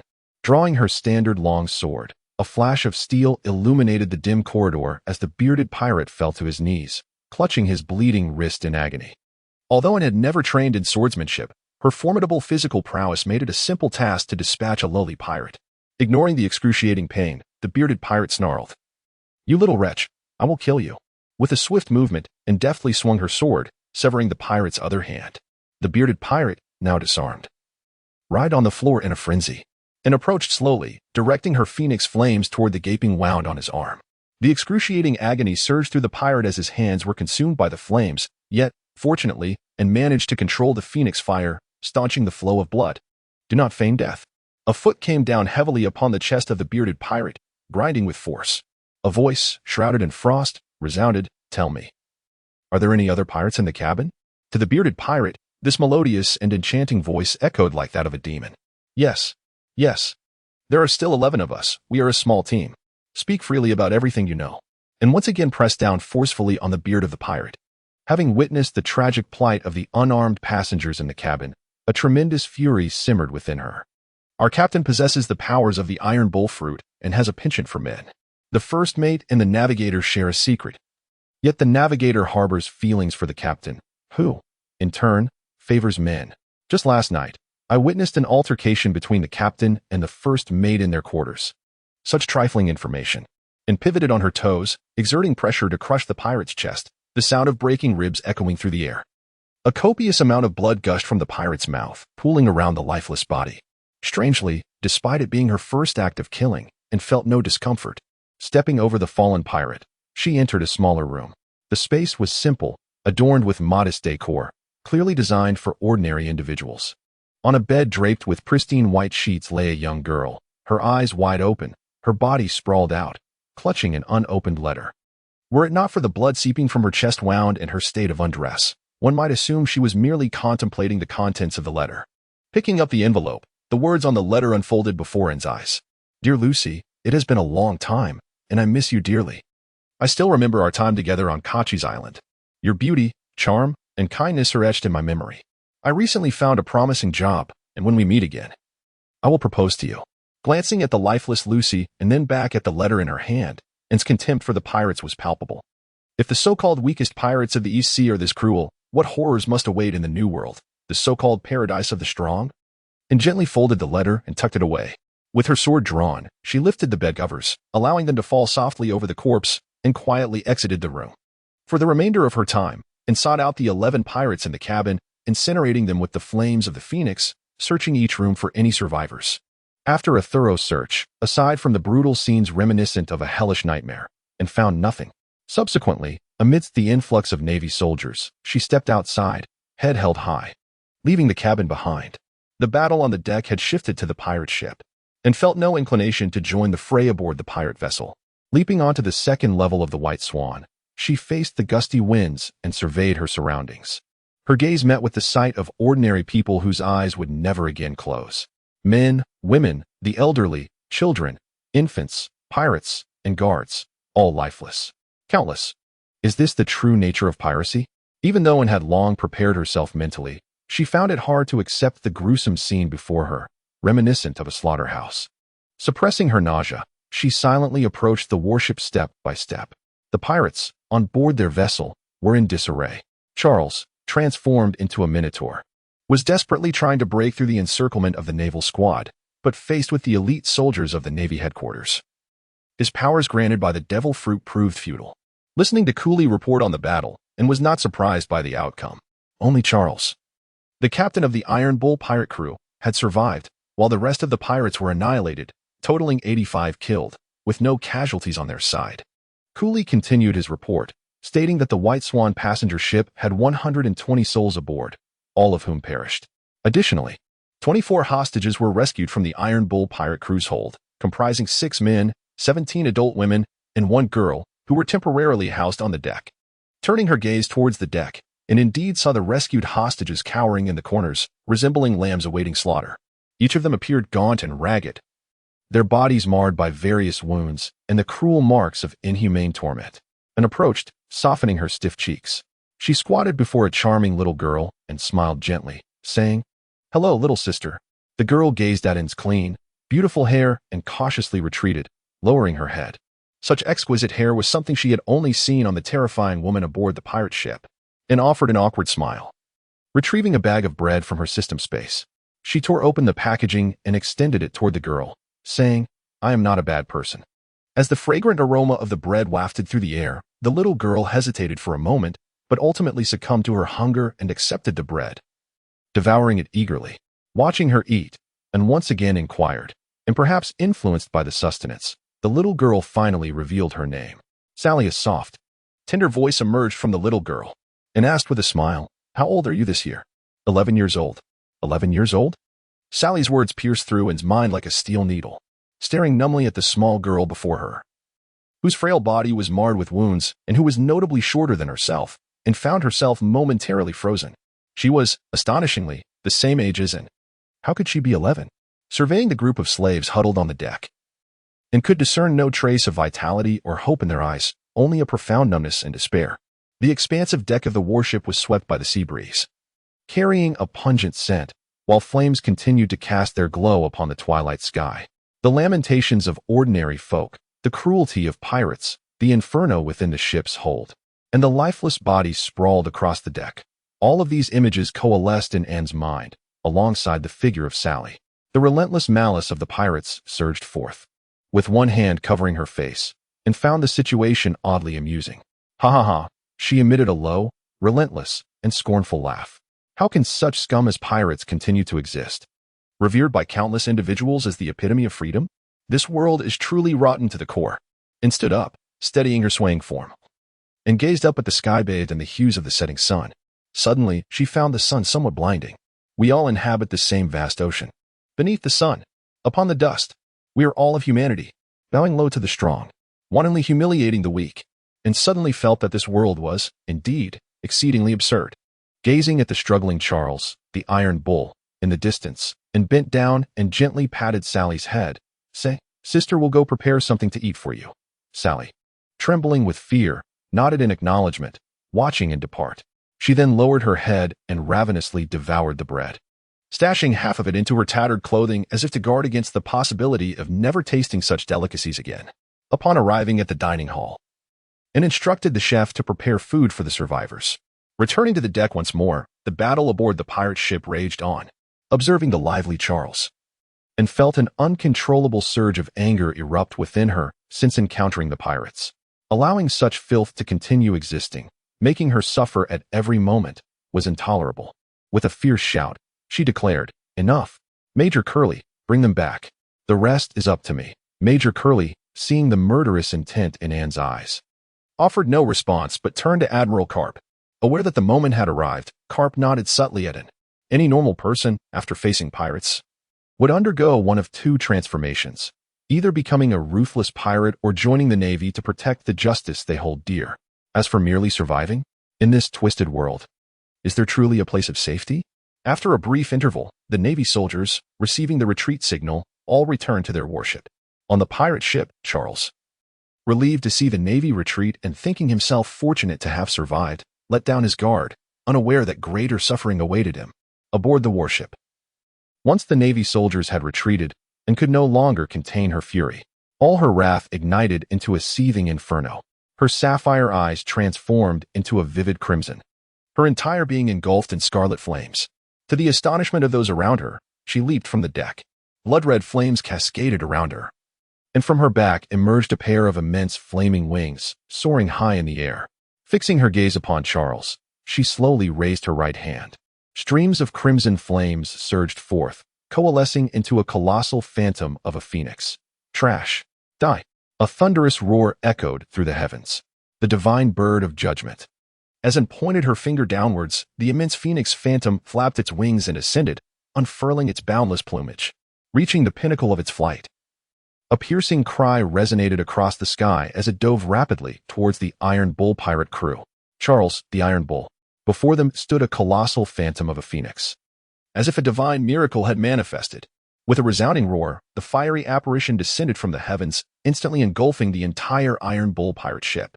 The apocalyptic scene unfurled slowly as a massive mushroom cloud erupted from the vessel, fierce flames radiating outward in a tempest fueled by the wrath of its master. As for Captain Charles of the Iron Bull Pirates, he was left to face the sins of his past amidst the inferno. This was all orchestrated by Anne, ensuring that this accursed pirate would provide an account to those who had suffered. The slaves on the deck beheld this spectacle, kneeling in reverence, their tears of gratitude flowing freely. Quick, retreat. Increase the power, raise all sails. Bogart shouted fervently. Before the Navy could react, their hero struck first. With a mighty leap, Carp unleashed a powerful blow, his fist enveloped in a torrent of conqueror's hockey. A single, howling punch dispersed the towering flames, propelling the warship across the sea, carving an endless line of white foam upon the waters. Long live Vice Admiral Carp! The Navy cheered in unison. However, our protagonist, Anne, had succumbed to exhaustion after delivering that blow, fainting into the embrace of Major Cooley, gazing towards the heart of the flames. It was evident that the Iron Bull pirates in the White Swan were no longer visible. Only the swirling waters remained, a testament to the events that had unfolded. Charge! My comrades! Slay these feeble guards! Cried one, while others pleaded, please spare us. Stay away quickly. Don't. The anguished scream of the girl echoed through the dream. The sinister laughter of the pirates reverberated endlessly, and suddenly jolted upright in bed, cold sweat soaking her pillow, gasping for breath. Thirst! Thirst! Weakly, she flung aside the covers and descended from her bed, leaving the room. Night enveloped the world. A luminous moon hung in the sky, adorned by countless twinkling stars. The gruesome images from the day replayed in Anne's mind like a series of haunting slides. Anne, you are awake. Hearing her grandfather's voice, Anne responded with a soft hum. The night remained silent. A subdued voice broke the stillness. Grandfather, what will happen to the survivors? They will be sent to the nearby naval base, where there are specialized arrangements in place. Grandfather, why are pirates so cruel? Haven't they seized the treasure and can leave? Why must they act thus? They are merely ordinary people who cannot resist. And recalled the scenes she had witnessed aboard the Swan. Her hands gripped the ship's railing tightly. Her soft lips bitten in indignation as she spoke fiercely. Because they are no longer human, merely a pack of beasts driven by desire, Carp replied, gazing at the shimmering sea under the night sky with a sense of helplessness. Are all pirates like this? You must discover that for yourself. View the world with an open heart. Do not be deceived by appearances. Carp gently caressed his granddaughter's head, stroking her golden hair, and asked in a deep voice, so, Anne, will you become a pirate? The hazy moonlight cast its glow upon the two, illuminating the deserted deck of the ship, encapsulating the vessel in profound tranquility. Although unsure of her grandfather's intent behind the question, Anne replied with unwavering conviction, I will never become a pirate. Turning to face him, her expression resolute, she declared, I will personally send this detritus of the sea, scum and beasts, back to hell. They shall atone for their sins. Sensing his granddaughter's deep-seated aversion to pirates, Carp suddenly burst into hearty laughter. Ha! He embraced his beloved granddaughter, planting a rough kiss on his bristled face. That wretched old man, what do you intend to do? Her cheeks flushed crimson as she stomped on Carp's large foot. Even as pain flickered across her face, Carp maintained a satisfied grin. And tomorrow we begin learning the Marine 6 styles. I shall train you to become the strongest Marine. Understood, old man, and replied, her voice a blend of irritation and embarrassment. The Marine 6 styles represent a breakthrough for the human body, combining robust physical conditioning with agile techniques to unleash extraordinary speed and strength beyond the ordinary limits. Through the application of various techniques, the 6 forms of the Navy can be categorized into 6 distinct classes: shave, moonwalk, tempest kick, finger gun, paper drawing, and iron block. On the deck, Garp is elaborately explaining the 6 forms to Ace. "Grandfather, what are the techniques for utilizing the 6 forms?" Ha ha ha. Let us take it step by step. Today, we will first learn shave. Shave is a method that enables rapid movement by repeatedly stepping on the ground in quick succession, harnessing the resultant reaction force. After explaining, Garp demonstrated, striking the ground with his feet in rapid succession. Whoosh! In an instant, Garp vanished from his original position and appeared at the opposite end of the deck in the blink of an eye. How swift! And was startled. Her grandfather's shave was incomparably faster than that of Major Cooley, resulting in a stark contrast in their effectiveness. Just moments ago, she had failed to perceive Garp's trajectory.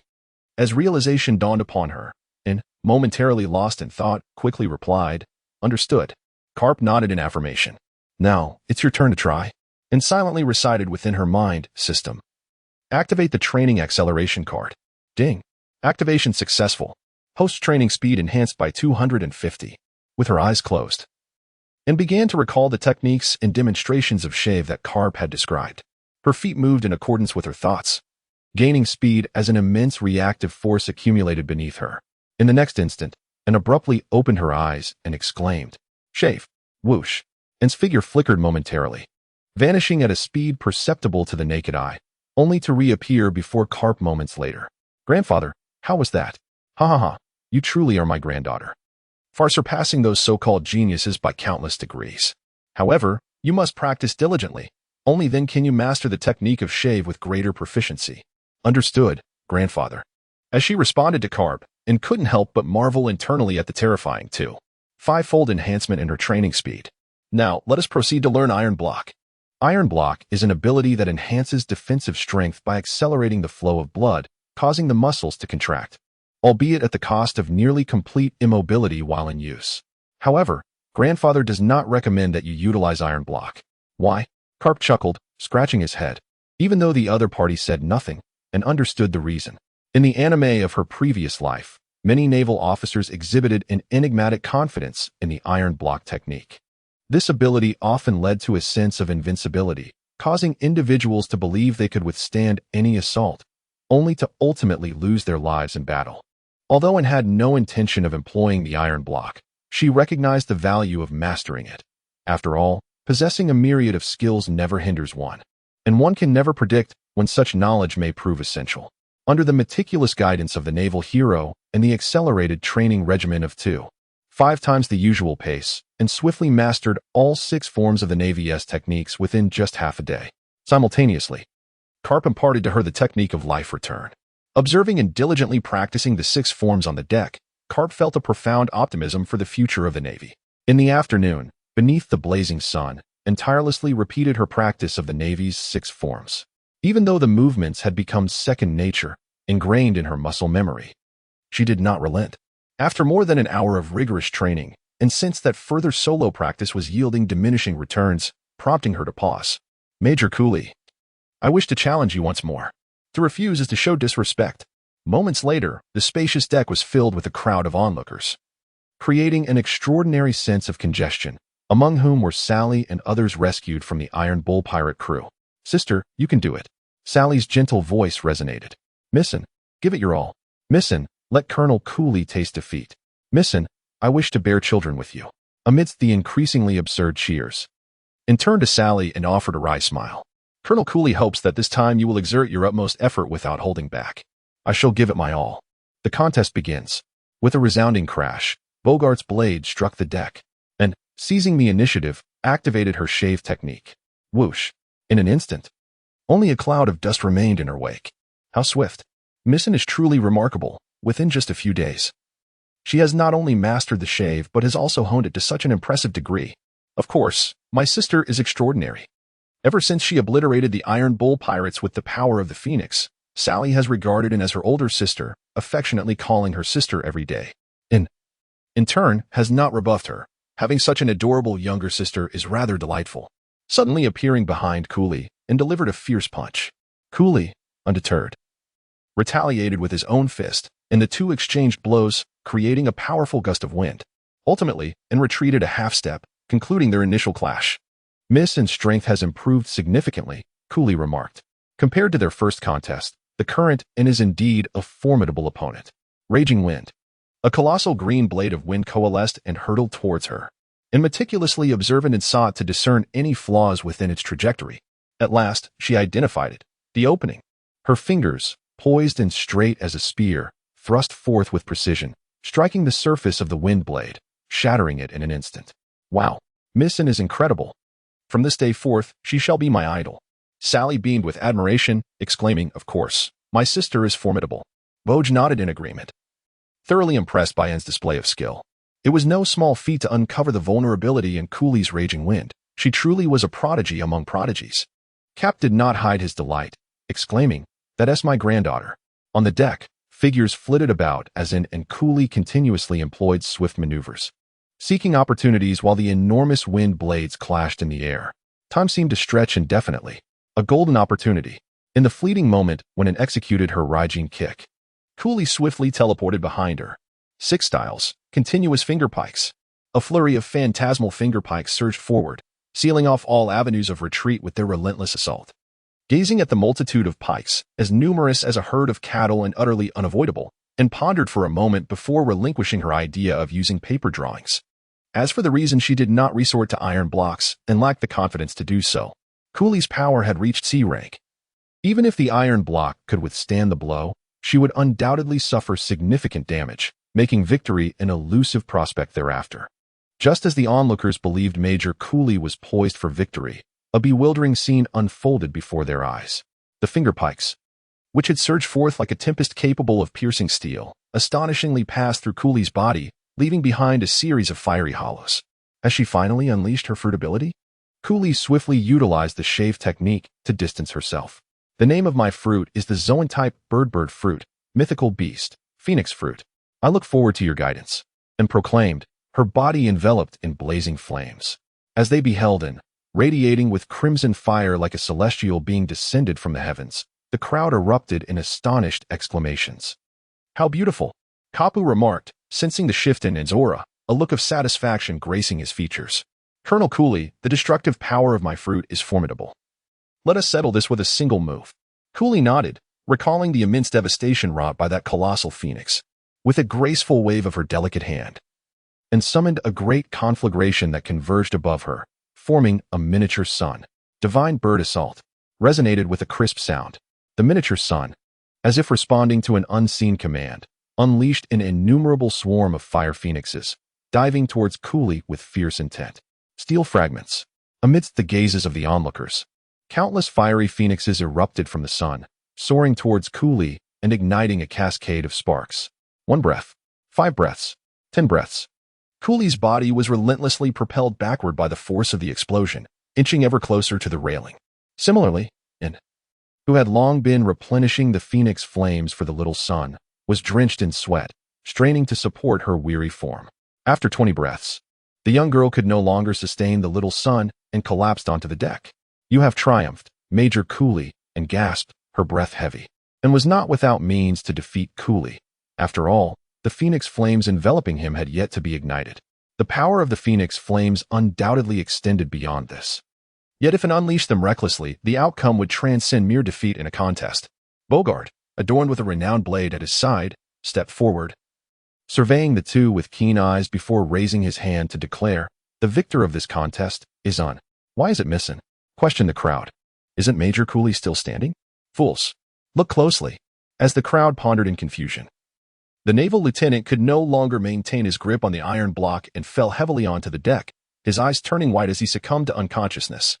It was revealed that during the 5th strike of the Fire Phoenix, Cooley had already lost consciousness, persevering solely through an indomitable will to survive. With Cooley's collapse, a resounding cheer erupted from the deck. Long live Missin. In the eyes of Carp and Bogart, a new star of the Navy was rising. In the training room, 1 punch, 2 punches, 3 punches, 998 punches, 999 punches, 1,000 punches. Clang. The powerful iron fist struck the iron disc, echoing crisply throughout the training room. The girl, having just completed her training, lay on the wooden floor, the reddened impressions on her knuckles bearing witness to the rigors of her exertion. How exhausting! I cannot fathom how my grandfather managed to conquer 8 great mountains. Ha ha. He persevered with the belief of becoming a formidable warrior, and it was this unwavering conviction that earned him the title of the Iron Fist of Justice among pirates. What brings you here, grandfather? And inquired, as he rose from his seated position, knowing well that the other seldom interrupted her training except for meal times. We are nearing Windmill Village. Soon you shall meet your brother, Luffy. Do prepare yourself. At long last, they had arrived at Windmill Village. The time spent adrift at sea had been arduous. No matter how splendid the ship's amenities, one is ultimately a creature of land. Understood, grandfather. After a refreshing wash, Carp, Bogart, and then stood at the ship's bow, gazing into the distance. Finally, we have reached Windmill Village. I wonder how Luffy has fared during this time, Carp reminisced, his gaze wandering far and wide. The sea level gradually ascended, and the immense windmill came into its view. A tranquil island exuding warmth slowly came into focus for all. The grand windmill turned gently in the breeze, dancing with the golden rays of sunlight. Beneath the windmill lay vast, verdant fields, where villagers toiled diligently. As the warship drew closer, the intricate pathways of the island became distinctly visible, lined with charming, European-style houses. Following the winding paths led to rolling, emerald hills. The fishermen along the coast showed no signs of disturbance at the arrival of the warship. Perhaps they had long grown accustomed to such occurrences. Clang. After a resounding noise, the warship gently docked at the harbor of Windmill Village. Carp instructed Bogart to allow the naval soldiers some leisure, while he himself proceeded towards the tavern at the heart of the village with Anne. Along the way, many greeted Carp with warm familiarity, casting curious glances at Anne. You've returned, Carp. Ha ha ha. It is you, Mayor-up. I couldn't help but worry about Luffy. Humph. The village chief, UPU, donned in a fisherman's hat, exhibited palpable skepticism as he scrutinized the girl beside him, inquiring, who is this little one? She is Luffy's sister, here to help me discipline him. Carp casually remarked while picking his nose. Good day, village chief, and greeted with a respectful bow. UPU cast a fleeting glance at Carp's finger, nodded slightly, and departed. At the Windmill Village Tavern, the bar was eerily quiet. An 8 or 9-year-old Luffy rested his head on the long table, cradling a cup of juice. As he recounted the adventurous tales shared by Shanks to Magino, who was diligently polishing glasses, although Magino had heard these stories countless times. She listened to Luffy with unwavering patience. I wish I could embark on adventures with Shanks, just like Yuta, the boy expressed, his voice brimming with longing. You are still quite young. Perhaps when you grow a little older, Shanks will allow you aboard, Magino reassured him. Really? Luffy lowered his head, silently sipping his milk. And the atmosphere in the tavern suddenly grew somber. Creak. The door of the tavern swung open, and a tall figure accompanied by a smaller one stepped inside. Mr. Garp, exclaimed Luffy, joyously clinging to his grandfather's leg, tears streaming down his face. To an outsider, it might seem as though he was overwhelmed with affection for his grandfather. In truth, Luffy did not wish to display such exaggerated emotions. However, during Garp's previous visit, his lack of enthusiasm had resulted in him being unceremoniously cast into the depths of a mountain by a certain individual. Observing Luffy's theatrical display, Ace couldn't help but feel a twitch at the corners of his mouth, thinking to himself that the boy must not be sincere. Upon scrutinizing Luffy more closely, he noticed the absence of the iconic straw hat, which sparked a wave of confusion within him. Had Luffy not yet encountered the red-haired Shanks? Ace, unfamiliar with the intricacies of the Pirate King saga, chose not to dwell on it, patiently awaiting the conclusion of the tavern scene depicting grandfatherly love and filial piety. 5 minutes elapsed. Unable to endure his grandfather's exuberance any longer, Luffy shifted the conversation, inquiring, Grandpa, who is this person? Listen closely, Luffy, Garp asserted, clearing his throat and adopting a serious tone. She's your sister, Monkey D. Ace. Huh? I have a sister now? Luffy exclaimed in surprise. You do now, you fool. Garp replied, delivering a playful punch to Luffy's head. A sizable bump quickly emerged, visibly swelling atop his head. Witnessing this scene, Ace began to suspect that Luffy might not be very bright as he grew older, and he feared that Garp might be the cause of it. How painful! Luffy crouched on the ground, cradling his head in his hands, and knew that it was time for her to act. She boldly approached, swatting away Garp's hand, and exclaimed, Grandpa, if you hit Luffy like that, he will become foolish. Upon hearing his granddaughter's words, Garp glanced at his fist and suddenly realized that Luffy's head was indeed not quite right.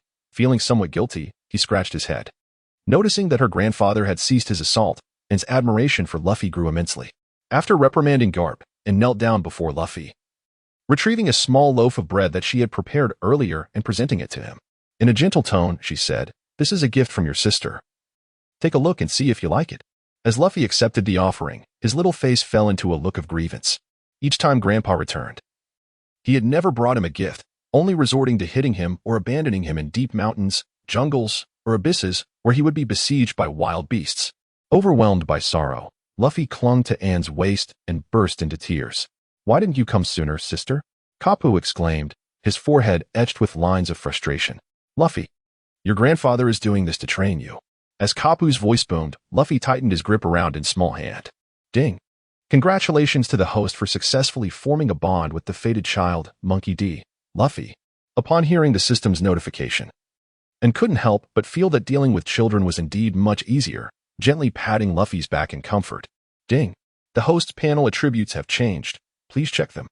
Bonding system, bond, fated twins effect, child of destiny remarks, child of destiny. A person watched over by the world's will is the child of destiny. Effect, insight 100. Gazing at the bond's effects displayed by the system, and looked down at Luffy in her arms, truly a worthy protagonist, with such a powerful bond. Ann's insight would increase by 100, meaning she could significantly reduce the time spent learning anything. This was crucial for achieving her goals. Sensing Ann's gaze, Luffy looked up at her. "Sister, what's wrong?" Seeing the adorable Luffy, Ann happily pinched his cheek and led him to sit at the bar. The three of them, grandfather and grandchildren, sat at the bar, with Luffy savoring bites of a small cake while stretching his ears to listen to his sister's stories, creating a moment of warmth and joy among them. "Mr. Kapu, shall we all have dinner together tonight?" suggested Makino. "That would be delightful, Makino." "I'll go with you, Makino." And chimed in. "In? You can cook too?" Hearing Kapu's astonished tone, Ann's lips twitched. "Don't mistake me for someone who can't do anything like you." After Makino and Ann departed, Kapu and Luffy sat at the bar, exchanging wide-eyed glances. Kapu aimed to reshape his image in Luffy's eyes, prompting Luffy to share stories from his recent adventures. Not one to hold back, Luffy enthusiastically recounted his tales upon seeing his grandfather's curious expression. In the kitchen, Makino and Ann chatted away while preparing the meal, sharing stories of their maritime adventures. Just as they were engrossed in an exciting tale, a scream pierced through the tavern. "Ah!" Luffy's cry echoed, prompting the two to hastily abandon their ingredients and rush outside.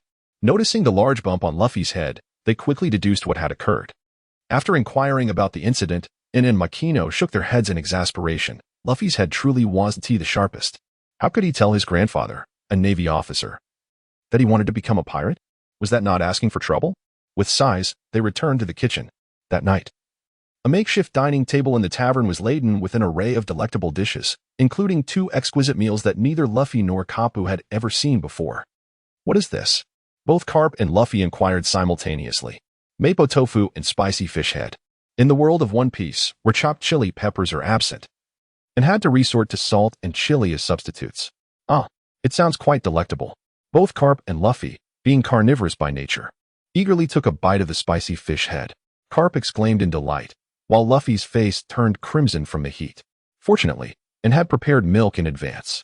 As Luffy savored the dish and pointed to the Mapo tofu, he followed his sister's advice, scooping a small spoonful and cautiously placing it in his mouth, where an explosion of numbing and spicy flavors filled his palate. Luffy's cheeks flushed as he declared it delicious. The dinner passed amidst the sounds of Carp and Luffy's feasting. After the meal, the trio bid farewell to Makino and returned to Carp's home in Windmill Village. Following a thorough wash-up, they succumbed to a deep slumber. The next morning, the system's lottery awaited. Ann, having awoken early, prepared to utilize the 10 bond points obtained the previous day. After all, who among ordinary folk can afford to hoard tickets? Wouldn't you agree? A colorful vending machine materialized before him. 10 consecutive draws. A burst of vibrant light enveloped the scene. Ding! Congratulations to the host for acquiring Willpower Enhancement Card X2, purple, note. Used to enhance willpower attributes. Special metal 1 cubic meter X1, blue, note. Can be forged into various shapes using the radiant sun's flame, yielding unexpected surprises. Strength Enhancement Card X1, purple. Agility Enhancement Card X1, purple. Nautical Encyclopedia, beginner, X1, green. Complete set of exercise equipment X1, purple. A case of certain spring water X1, white. A case of potatoes X1, white, 500. 000 berries X1, white. Although no gold was obtained, and was quite satisfied with the lottery results. The 2 willpower cards could address his deficiencies, enhancing his mental fortitude, while the strength and agility cards would be reserved for use upon breaking through to a higher level. The special metal could be saved for future weapon crafting. In Peruse the Nautical Encyclopedia Beginner, this book meticulously documented various maritime knowledge and proved to be quite beneficial. As for the exercise equipment, he tested it in hand and discovered that the weight could be adjusted at will, making it perfect for daily training. All other white rewards were stored in the system space for future use. Willpower Attribute Enhancement. Ding.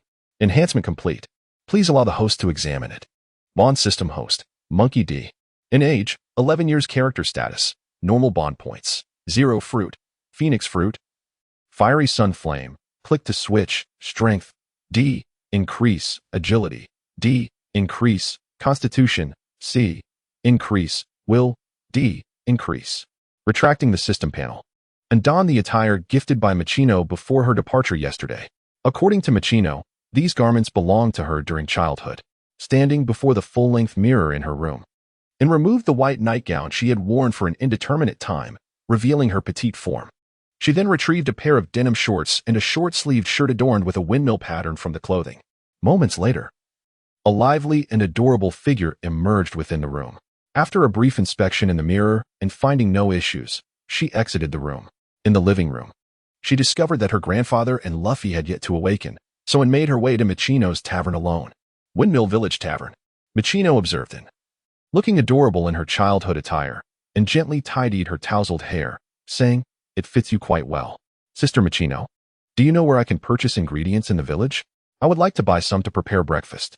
There are no shops in the village. Everyone exchanges what they need among themselves. If you require any ingredients, feel free to come to me. For other purchases, you must travel to the town in the Goya Kingdom." Listening to Machino's words, and nodded in understanding. It was indeed quite customary for a small village like Windmill Village to lack shops. On the way home, and pondered over what breakfast to prepare with the ingredients acquired from Machino. Upon arriving home, she discovered that both Carp and Luffy were still in slumber, prompting her to enter the kitchen and commence breakfast preparations. She meticulously cleaned the meat and sliced it into 1 centimeter thick strips, placing it on a skillet. She cooked it over a gentle flame while simultaneously washing millet to simmer into a thick porridge. After an hour of diligent effort, a sumptuous breakfast was laid out on the dining table. 1 hour later, and glanced towards the second floor, noticing no signs of Carp and Luffy stirring from their slumber, which finally tested her patience. In the upstairs room, Luffy lay clutching a pillow, drooling as he indulged in a delightful dream, where he was voraciously gnawing on an immense piece of meat. A loud crash resounded as a shadow appeared at the doorway, and realized that the resonant noise of the door being kicked open had no effect on Luffy's deep slumber. Approaching the bedside, she gazed at Luffy, whose nose was bubbling as he slept soundly. Grabbing one of his legs, she dragged him towards Carp's room. Inside Carp's chamber, the same scenario unfolded, with identical sleeping postures, and couldn't help but marvel at how these two truly resembled a grandfather and grandson, though she was decidedly less gentle with Carp than she had been with Luffy. Lowering her head, she slowly brought her lips close to Carp's ear, gathering her breath, and bellowed, "Grandpa, rise and shine for breakfast." Passers-by on the street glanced at the swaying house and hurriedly moved along. "Carp's household remains as amusing as ever," remarked the old village chief standing at the tavern entrance with Machino, as the young girl stifled a smile. Inside the room, upon hearing In's loud call, Carp jolted upright from his bed, rubbing his ears, and solemnly addressed In, "Such loudness is not good for the ears of the elderly." With an exasperated expression, replied, "If you two didn't sleep in so late, breakfast would not be on the verge of cooling down, and I wouldn't need to come up here to rouse you." "Ah, wait, there's breakfast," Luffy exclaimed, having awoken at some point, as both grandfather and grandson expressed their astonishment in unison. In their lives, they had rarely experienced breakfast, typically rising only when the sun was high in the sky. Observing their expressions, and reminded herself to remain calm. In the dining room on the first floor, Carp and Luffy sat in chairs, exchanging reflections on how fortunate they were to have a granddaughter and a sister. Meanwhile, Anne, trembling in the kitchen as she heated the breakfast, mused that one day these two fools would surely drive her to madness. Once the breakfast was prepared, The trio gathered around the dining table, with Luffy curiously eyeing the delicacies laid before them.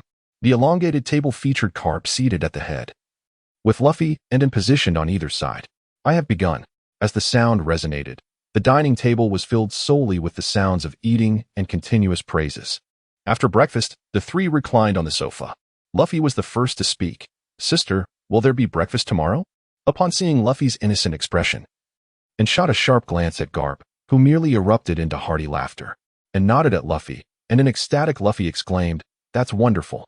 He then dashed out, presumably heading to Makino's tavern, and turned to the old man and inquired, "When will you return to the Navy headquarters?" After a moment of contemplation, Garp replied, "In about 2 days. I will take you and Luffy to meet Ace then. Ace is also your brother. This time, I will not take you back to the Navy headquarters. You have mastered the 6 forms of the Navy, and there is no rush to return.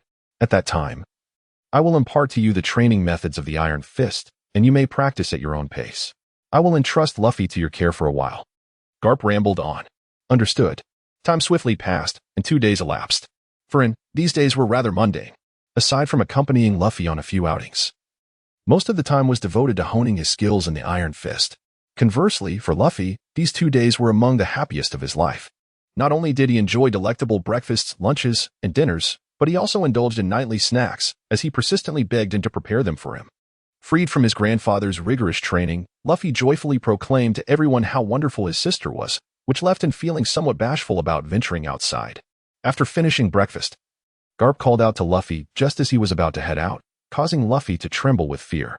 It was only when it pulled Luffy close that he regained his composure. After a brief rest, "Today I shall take you to meet Ace."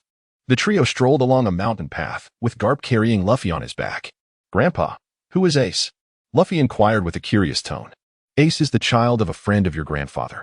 Remember to become good friends with him when we arrive at Dayton's house." "Understood, Grandpa. I will definitely befriend Ace." At this moment, Luffy was still quite obedient to Garp. Corbo Mountain, located near Windmill Village, is inhabited by many fierce beasts. It was also Garp's training ground during his youth. Additionally, Corbo Mountain is home to a notorious band of mountain bandits, who established a base known as the Bandits' Den. Unlike the usual tranquility, today the Bandits' Den was visited by unexpected guests. In the open area before the den, Garp and the 2 boys stood observing the dilapidated wooden houses, and remarked, "These bandits are truly impoverished." Luffy complained, "What kind of place is this?" He then began to wander around the houses. As he surveyed the Bandits' Den, Garp approached the door and knocked forcefully, producing a resounding thud. Moments later, the door swung open, and Dayton, a man with a rugged face, burst out. "What an uproar! Who dares disturb us?" Garp, looking at the brash Dayton, replied menacingly, "It is I." Upon recognizing Garp, Dayton quickly took 3 steps back, his arrogance dissipating as he stammered, Mr. Garp." Luffy, observing the fearful expressions of the 3, chuckled and resumed his exploration around the house. Hearing the commotion from outside, Dogura and Magura hastily lifted the curtain and peeked out. Upon seeing Garp, they gasped in astonishment. "Oh, you seem quite lively." Realizing Garp's presence, the 3 appeared to recall something terrifying. They exclaimed, "What kind of joke is this? Spare us, Mr. Garp. Ace is already 10 years old." "Ha. Is it true that Ace has grown so much? Is he doing well?" Doric exclaimed anxiously, "What is there to laugh about? We've been at our wits' end with him. You must take him back quickly." And listened to the bandit's account, and thought to herself, "Yet another troublesome child." Dayton glanced at the raucous Luffy beside her and exclaimed, "Who is this noisy little brat?" Garp seized Luffy and addressed Dayton and her band of thieves. "These 2 troublemakers are now your responsibility." Luffy, greet them properly," Garp commanded. Upon hearing Garp's words, Luffy raised his small hand and cheerfully said, "Yo, Sai, who is this kid?" At that moment, and stepped forward and said to Luffy, "Luffy, make sure to introduce yourself properly." Heeding his sister's advice, Luffy earnestly introduced himself. "I am Monkey D." Luffy, "Oh dear. And who might this be?" Doric nudged Dayton and whispered, "Boss, this kid looks a lot like Ace." "Indeed, the same eyes and freckles on his face," Dayton remarked. Listening to Dayton, and politely introduced herself, "I am Monkey D. And Luffy's sister." Alas, Dayton and the others gazed at the polite girl before them, then turned their attention to Garp, expressing their incredulity. Garp, looking at the 3 of them, declared, "These 2 are my grandson and granddaughter." Despite Garp's affirmation, It was hard to believe that the courteous girl standing before them could indeed be Carp's granddaughter. Ignoring Dayton's skeptical gaze, Carp continued, "From now on, they will live with you." "Oh no, Mr. Carp, we can barely manage with Ace, and adding your grandchildren to the mix will only complicate things further." As for Anne, she was momentarily overlooked. Upon hearing Dayton's protests, Carp's demeanor shifted to one of fierce authority. He addressed the three, who were now seated on the ground, saying, "You may choose your fate. Will you spend the rest of your lives in prison, or will you take on the responsibility of raising these two? I am turning a blind eye to your past transgressions, you know." "How can this be?" the trio exclaimed in unison. "We have cared for Ace for 10 years. Choose quickly." Faced with the unreasonable Carp, the three had no choice but to agree to look after Anne and Luffy. A multitude of birds took flight in the forest. Ace, with freckles adorning his face, emerged from the thicket holding a worn-out water pipe. Luffy stared at Ace with wide eyes. "Who are you?" Before Ace could respond, Carp's voice rang out first. "Ace, you're back." Then he turned to Luffy and said, "This is Ace, 3 years your senior. From today onward, you are to coexist harmoniously." He pointed at Anne, standing next to Luffy, and continued, "This is Anne, your sister." After giving a few instructions to Anne, he addressed Luffy and Ace, saying, "I will come to see you often." As they watched Carp's departing figure, Dayton and the others quickly called out, "Mr. Carp, you haven't given us the allowance yet." They only heard Carp's distant reply, "Just put it on credit." At that moment, Luffy continued to stare intently at Ace, who, however, did not spare Luffy a glance, instead fixating his gaze on Anne. The instant Ace laid eyes on Anne, it was as though he had encountered a reflection of himself. A profound sense of kinship stirred within him. Anne, upon seeing Ace, couldn't help but smile inwardly, reminiscing about how cold and aloof Ace had been in his childhood. "Hey, you still haven't told me your name?" Luffy's voice interrupted again. Annoyed by Luffy's incessant chatter, Ace grasped the old water pipe and made his way into the house. Luffy hurriedly followed him, with Anne trailing behind. Inside the mountain bandits' abode, upon entering, Luffy and Anne found Dayton and the bandits sitting in a neatly arranged formation, akin to judges and jurors in a courtroom. Before them lay 3 cushions, on one of which Ace was seated, indulging in meat. Observing the exaggerated display from Dayton and the others, Anne felt a surge of curiosity. She tugged at Luffy to sit beside Ace, eager to see what they planned to do next. As Ace sensed someone sitting next to him, he glanced over and recognized the girl from earlier, only to turn back and resume his meal. Once Anne and Luffy settled in, Dayton, adopting a fierce demeanor, warned them, "You two newcomers, listen well. The bandit world is not thriving at the moment, and there is little food to spare for you. Starting tomorrow, you are to work for us, which includes but is not limited to cleaning and shoe polishing. Remember, you must not divulge these work obligations to that Carp fellow." "I understand," Luffy replied with a calm demeanor. In contrast to Carp's brutality, Luffy was utterly indifferent to Dayton's meager threats. After absent-mindedly picking his nose, Luffy ambled over to Ace's side. Dayton collapsed to the ground, wondering if the little brat had truly comprehended her words. "Did you hear me clearly?" Dayton observed Luffy's foolish expression and shifted her gaze to Anne. "So, what rewards can Luffy and I expect after completing our tasks?" Anne inquired as she stood up, clapping her hands. Despite her petite stature, she exuded an immense sense of pressure over Dayton and the others. Dayton averted her eyes from Anne and replied, "Upon finishing our chores each day, we are entitled to a cup of water and a bowl of rice." "Indeed." With that, Anne gradually approached the pillar. "Luffy, Ace." And Dayton looked up at Anne's movement, their faces reflecting confusion. At that moment, Anne suddenly unleashed a punch that struck the pillar with a resounding crash. The entire pillar shattered, debris scattering throughout the room. Dayton and the others were taken aback by the sudden turn of events, letting out a cry as they hastily retreated. Huddling together in a corner, trembling, reflecting on their earlier actions, Dayton felt as though she had courted disaster. This was a creature more monstrous than Ace himself. Anne examined his fist and glanced at Dayton, asking if he and Luffy still needed to work. No, not at all. How many bowls of rice and cups of water do you need daily? You may do as you please. We shall handle all the labor." Dayton and the others knelt on the ground. Observing their demeanor, and abandoned his playful intentions. He helped Dayton to her feet and presented her with 400,000 berries. "Aunt Dayton, this is the support money for Ace over the years, and I would also appreciate your assistance with Luffy's meals for the time being. I will provide the ingredients." Without waiting for Dayton's response, and walked towards the door. Dayton, gazing at the 400,000 berries in her hands, sparkled with excitement. Sitting on the ground and grinning foolishly, Aunt Dayton, this little girl is quite polite after all, she thought, entirely forgetting her earlier fears. Outside, Ace stood before him. His voice steady as he declared, I wish to challenge you. Looking at Ace, and helplessly shrugged. It was evident to anyone with a keen eye that you currently stood no chance of defeating me. Stop boasting, Ace said, swinging a pipe towards me. With a swift motion, I seized the pipe in my grasp. I continued, since you insist on challenging me as your elder sister, I shall grant you the opportunity to test your mettle against mine. Shut up, you're not my sister. Observing Ace's angry demeanor, I reflected that gaining his recognition as an elder sister would be a formidable task. Ignoring Ace's fury, I proceeded, in 3 months, I will accept your challenge. However, I have a condition. If I triumph, you must henceforth address me as sister.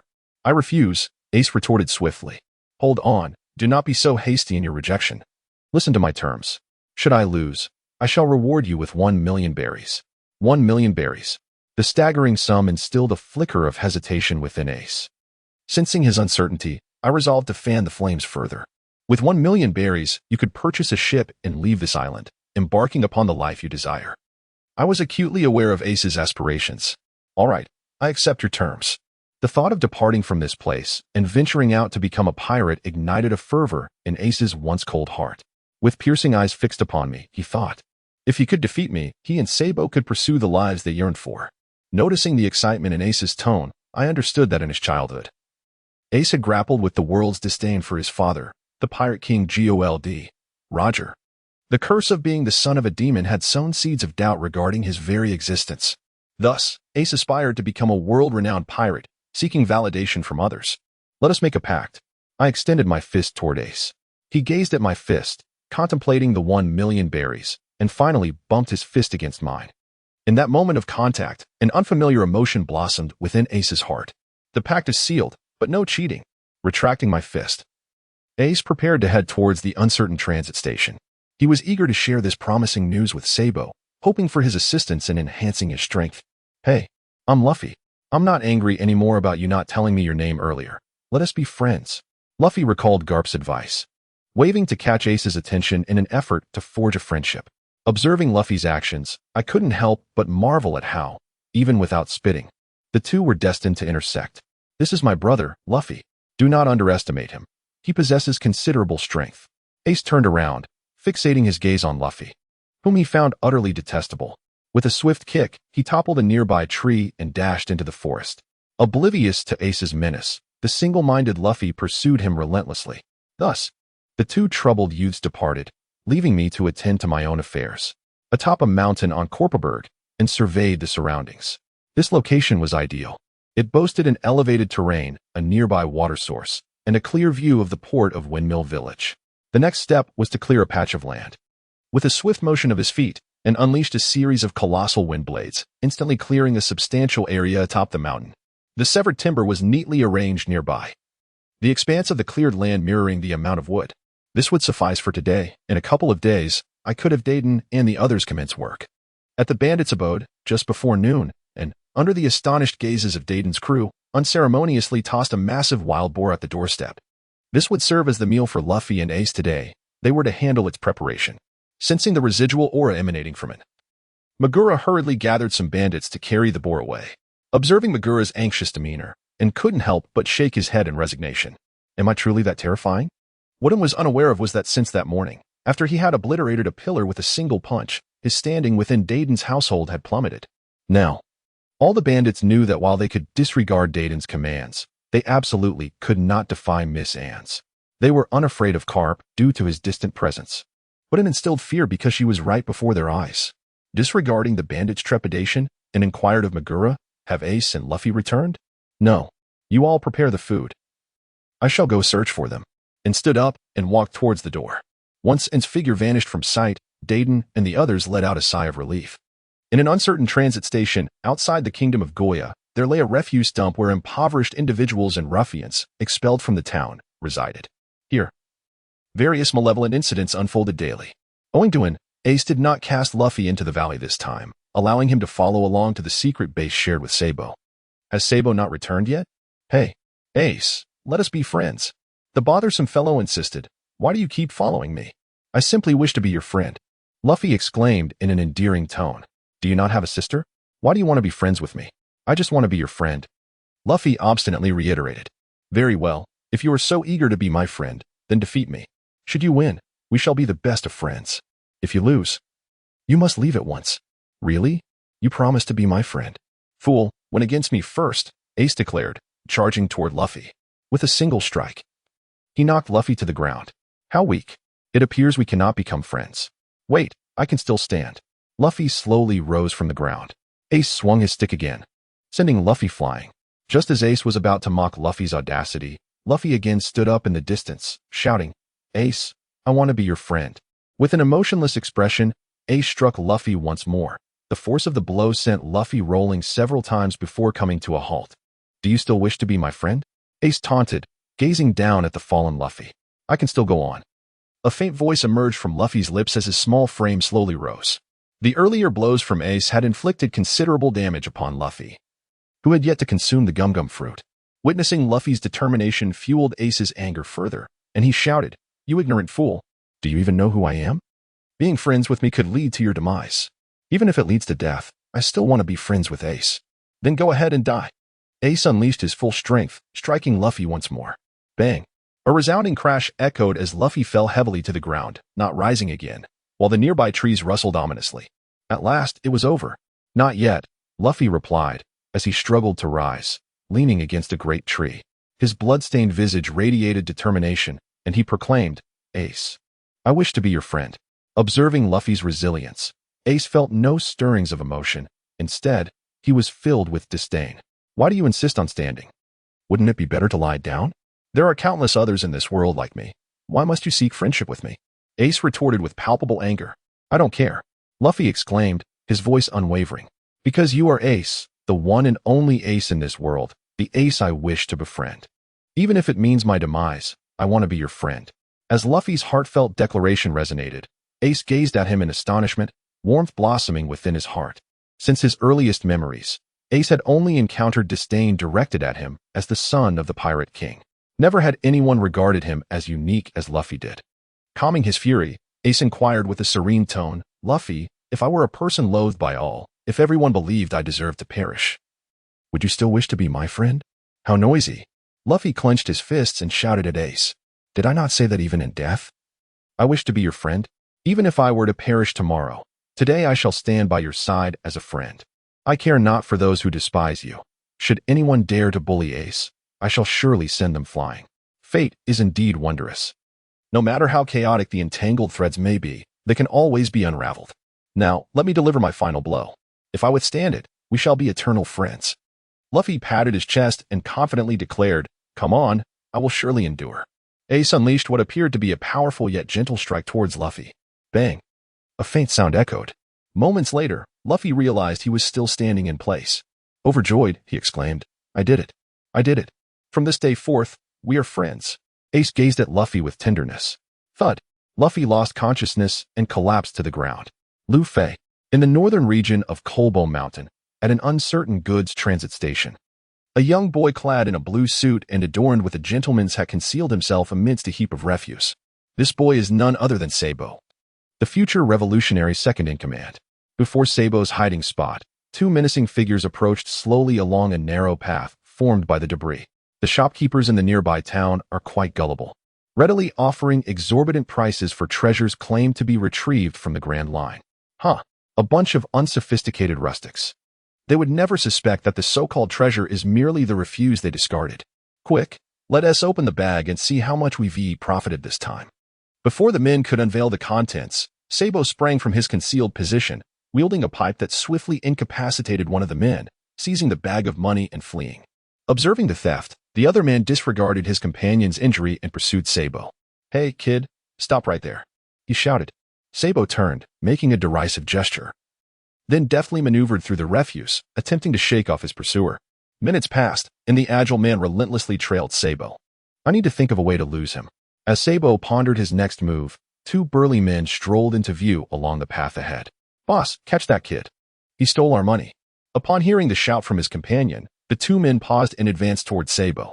With the trio closing in, Sabo gradually halted, gripping his pipe tightly. Kid, let's see where you think you can run now, the pursuing man snarled. clenching his fists in a display of frustration before launching a punch at Sabo. At this moment, and observed the uncertain goods transit station. Though he had seen its appearance in the anime, reality often proved to be more brutal. Various types of refuse, excrement scattered about, and decomposing bodies formed a ghastly scene reminiscent of a graveyard among the heaps of trash. These vivid images encapsulated the unique characteristics of the uncertain goods transit station, revealing the nature of the Goa kingdom. However, the chaos here presented an opportunity for him.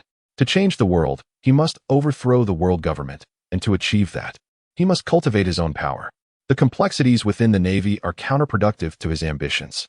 The Goa kingdom, being weak and isolated, serves as the ideal choice. Any incidents here would attract little attention. Setting aside his thoughts, and ventured into the uncertain goods transit station, beginning his search for Luffy and Ace.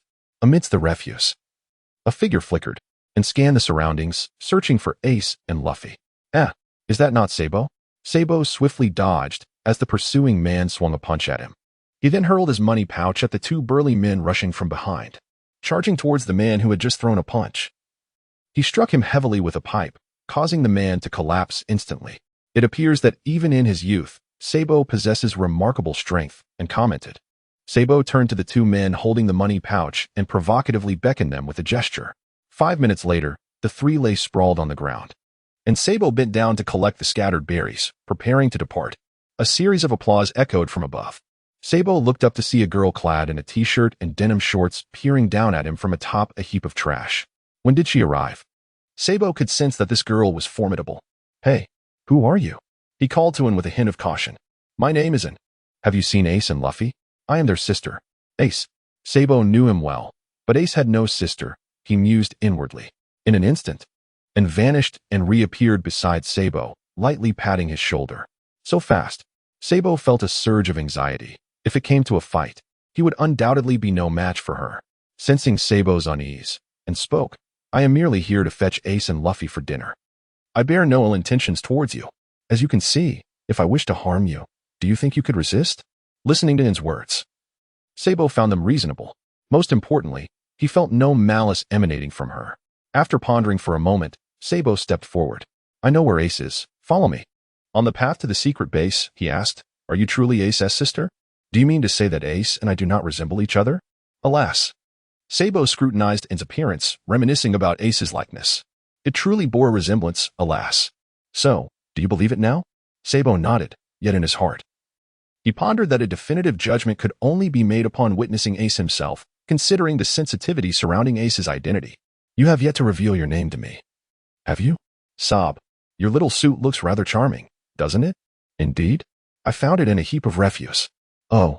Along the journey, the two engaged in continuous conversation, with an occasionally inquiring about Sabo's views on the nobility in the kingdom of Goya. Eventually, it became clear that Sabo harbored a deep disdain for both the aristocrats and the kingdom of Goya, and nodded in acknowledgement, feeling increasingly assured about her own plans. She was determined not to let trivial matters jeopardize their relationship. Time passed slowly, and soon, a tall and majestic tree emerged within their sight. Ace. Sabo called out to Ace's figure in the distance. At that moment, upon discovering Luffy unconscious, Ace found himself at a loss, incessantly berating himself in his mind. Luffy, Luffy, please wake up. Suddenly hearing Sabo's voice, Ace quickly rose to respond. Sabo, come help me. Luffy has fainted. Luffy? Sabo approached Ace with a look of concern, gazing at the small boy clad in a red shirt and blue shorts, lying in Ace's arms. Oh no, he is unconscious, and I have no idea what to do. Both of them were delinquent youths wandering in a realm of uncertainty. While they could wield a knife to harm others, their ability to save a life seemed somewhat lacking. Leave it to me. A gentle voice reached Ace's ears. Upon seeing the newcomer, Sabo hurriedly relayed the encounter with into Ace. Noticing that Ace was not angered, Sabo finally began to trust In's words. I will take Luffy back to get treated by Dayton, and you two remember to return for lunch. Thank you. And ultimately, Ace refrained from calling her sister, and smiled and nodded, then vanished into thin air with a breath. How incredible! Ace exclaimed, astonished. It was indeed surprising. I was taken aback the first time I witnessed it as well. By the way, Ace, when did you acquire such an extraordinary sister? Sabo nudged Ace with his elbow. She is Luffy's sister. What? No way. She looks so much like you, Ace. How could she possibly be Luffy's sister? Upon hearing Sabo's words, Ace felt a profound shock within, recalling the moment he first met and that familiar sensation stemming from their shared bloodline. Additionally, there was Garp's hint to Ace. "This is your sister," Ace murmured to himself. "Could it be that she truly is my sister?" Sabo interrupted Ace's pondering. "Look, today I've managed to seize another batch of treasure." He produced a bag filled with coins and handed it to Ace. Upon seeing the treasure, Ace finally remembered something significant. "Sabo, I must tell you, we are about to amass 1,000,000 berries." "What?" exclaimed Sabo in astonishment. He and Ace had been vying for treasure since they were 5, and they had only managed to save 300,000 berries thus far. Yet Ace told him that they would soon have 1,000,000 berries. Sabo quickly grabbed Ace by the collar, demanding to know what was happening. With that money, they could buy a ship and set sail as pirates. Fulfilling their shared dream for the past 6 years, Annie promised to compete with me in 3 months. If I win, she will give me 1,000,000 berries. Upon hearing Ace's words, the astute Sabo immediately sensed the underlying issue. "Ace, are you certain Annie has 1,000,000 berries?" "Absolutely. She just gave Dayton 400,000 berries this morning." Sabo pondered for a moment. Considering Annie's formidable strength, it seemed reasonable for her to possess such wealth. Little did Sabo and Ace realize that Annie only had 100,000 berries left. However, Annie had never contemplated the possibility of losing. After all, one does not simply defeat a child as one pleases. "Ace, we must intensify our training over the next 3 months. Once we acquire that 1,000,000 berries, we can embark on our pirate journey." The two cheered beneath the great tree. At that moment, inside the bandit hideout, chaos reigned. This commotion stemmed from Annie's return with Luffy. 20 minutes earlier, Annie had utilized the moonwalk to swiftly return to the bandit hideout, bringing Luffy back from an uncertain location. She handed Luffy over to Dayton and her companions, then leisurely sat down to sip tea. Initially, Dayton and the others refused to treat Luffy. It wasn't until Annie, while blowing on her tea, leisurely remarked, "Dear Lady Dayton, I believe you wouldn't want Grandpa Garp to find out that after leaving you this morning, his beloved grandson is now gravely injured and unconscious, would you? Surely no one wishes to spend their life in prison, right?" Remembering Garp's fearsome visage, Dayton wiped non-existent sweat from her brow. To avoid spending the latter part of her life in prison, Dayton and her companions hurriedly bandaged Luffy's wounds. After a flurry of activity, they finally managed to wrap Luffy, who now resembled a rice dumpling. Annie couldn't help but smirk at the sight, thinking to herself how terrified they must be of prison. During lunchtime, a massive roast was placed at the center of the room, with Luffy, bound like a dumpling, seated next to Annie. "Hey, you two stop laughing." Luffy pouted in discontent. "Ha." Ace and Sabo could no longer contain their mirth and burst into laughter. Gradually, Luffy joined in, his laughter echoing alongside theirs. "I'm fired up." With a resounding declaration, a frenzy ensued as everyone scrambled for the food before them. Luffy, wide-eyed, observed his companions indulging heartily, while he felt like a rice dumpling himself. He comforted himself with the thought that the meat was not appetizing at all, and that it was perfectly fine to refrain from eating.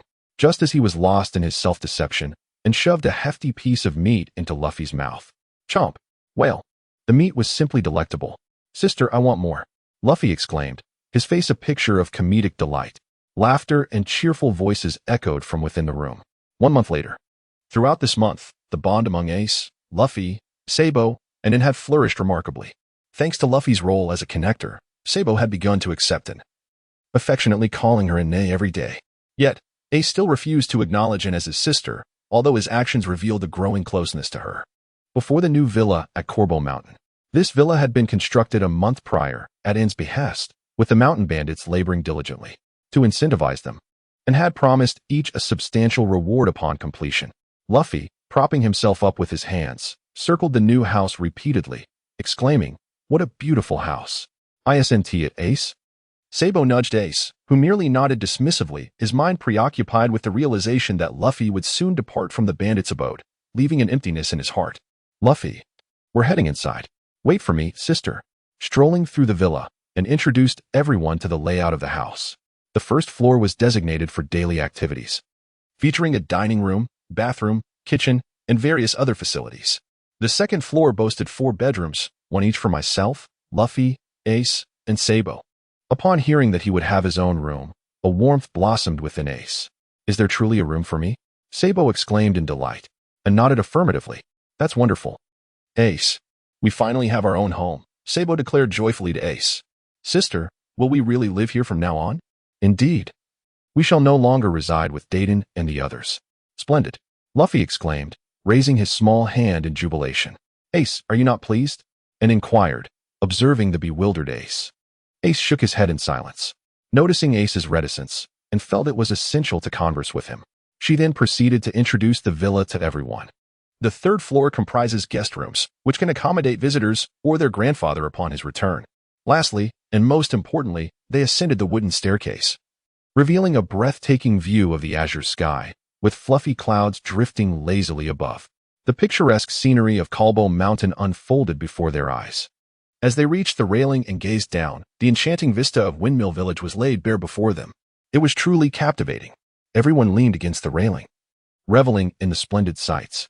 Suddenly, Luffy shouted towards the horizon, his voice echoing among the mountains, only to return to him.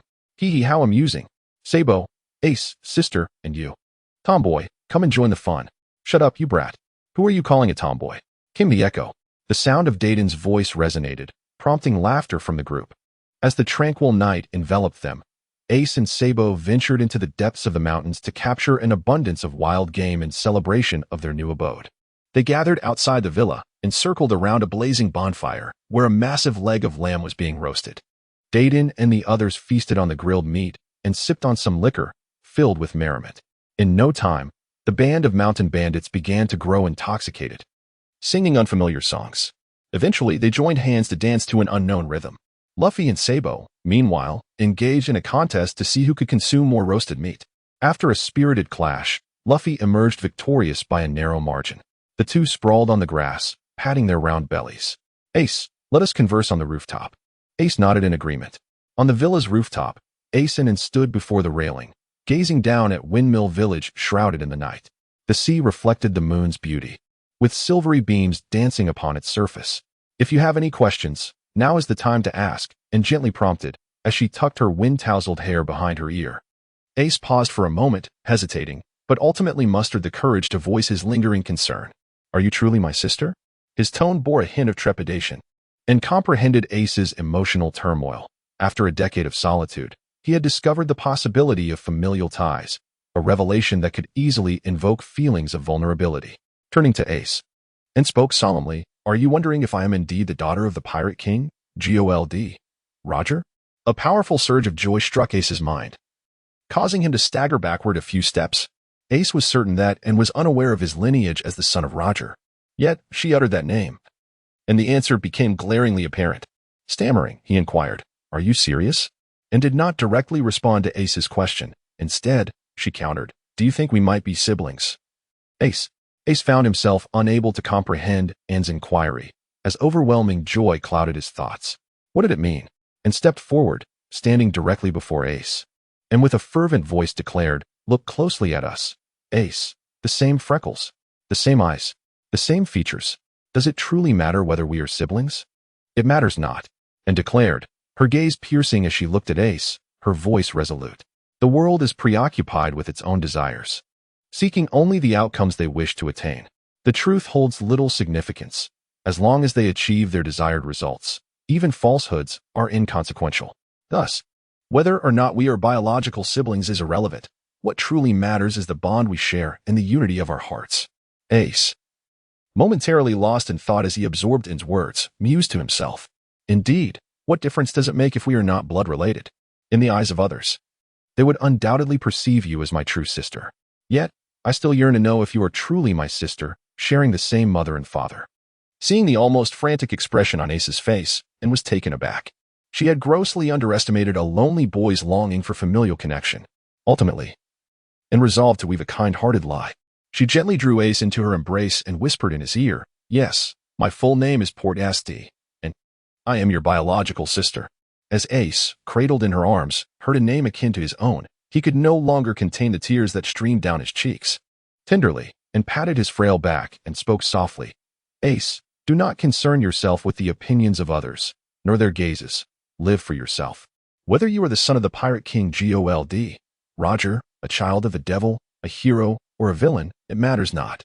Regardless of how indifferent or hostile others may be towards you, know that I, along with Luffy and Sabo, will always care for you.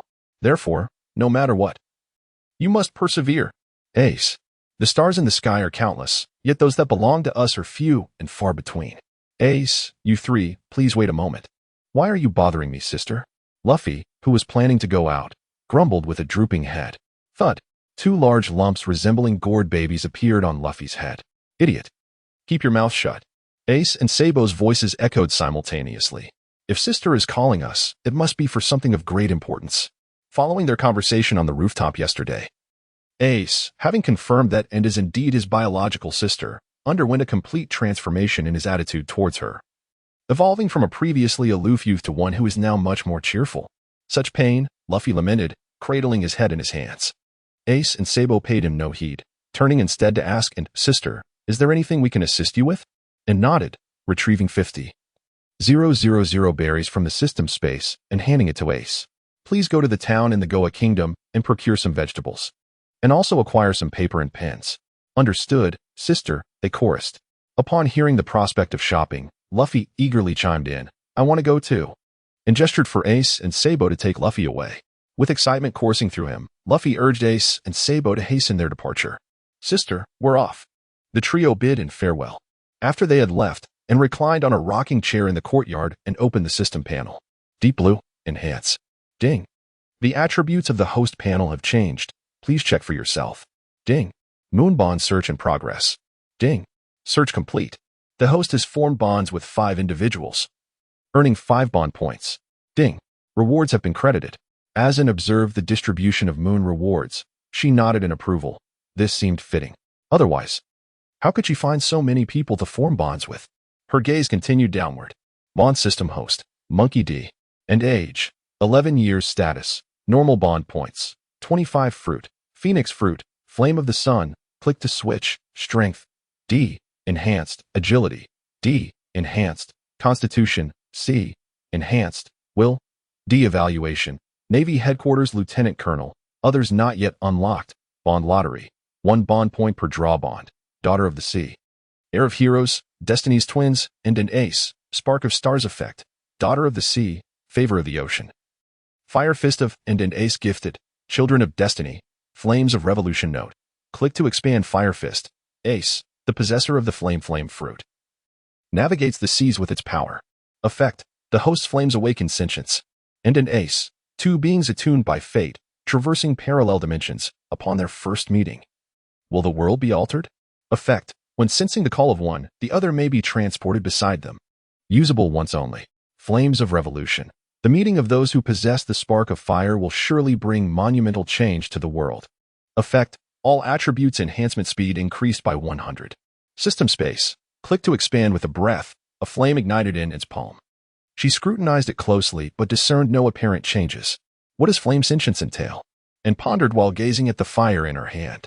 Is it perhaps a matter of seeing with one's heart? Let us begin. And closed her eyes, immersing herself in the sensation of the flame before her.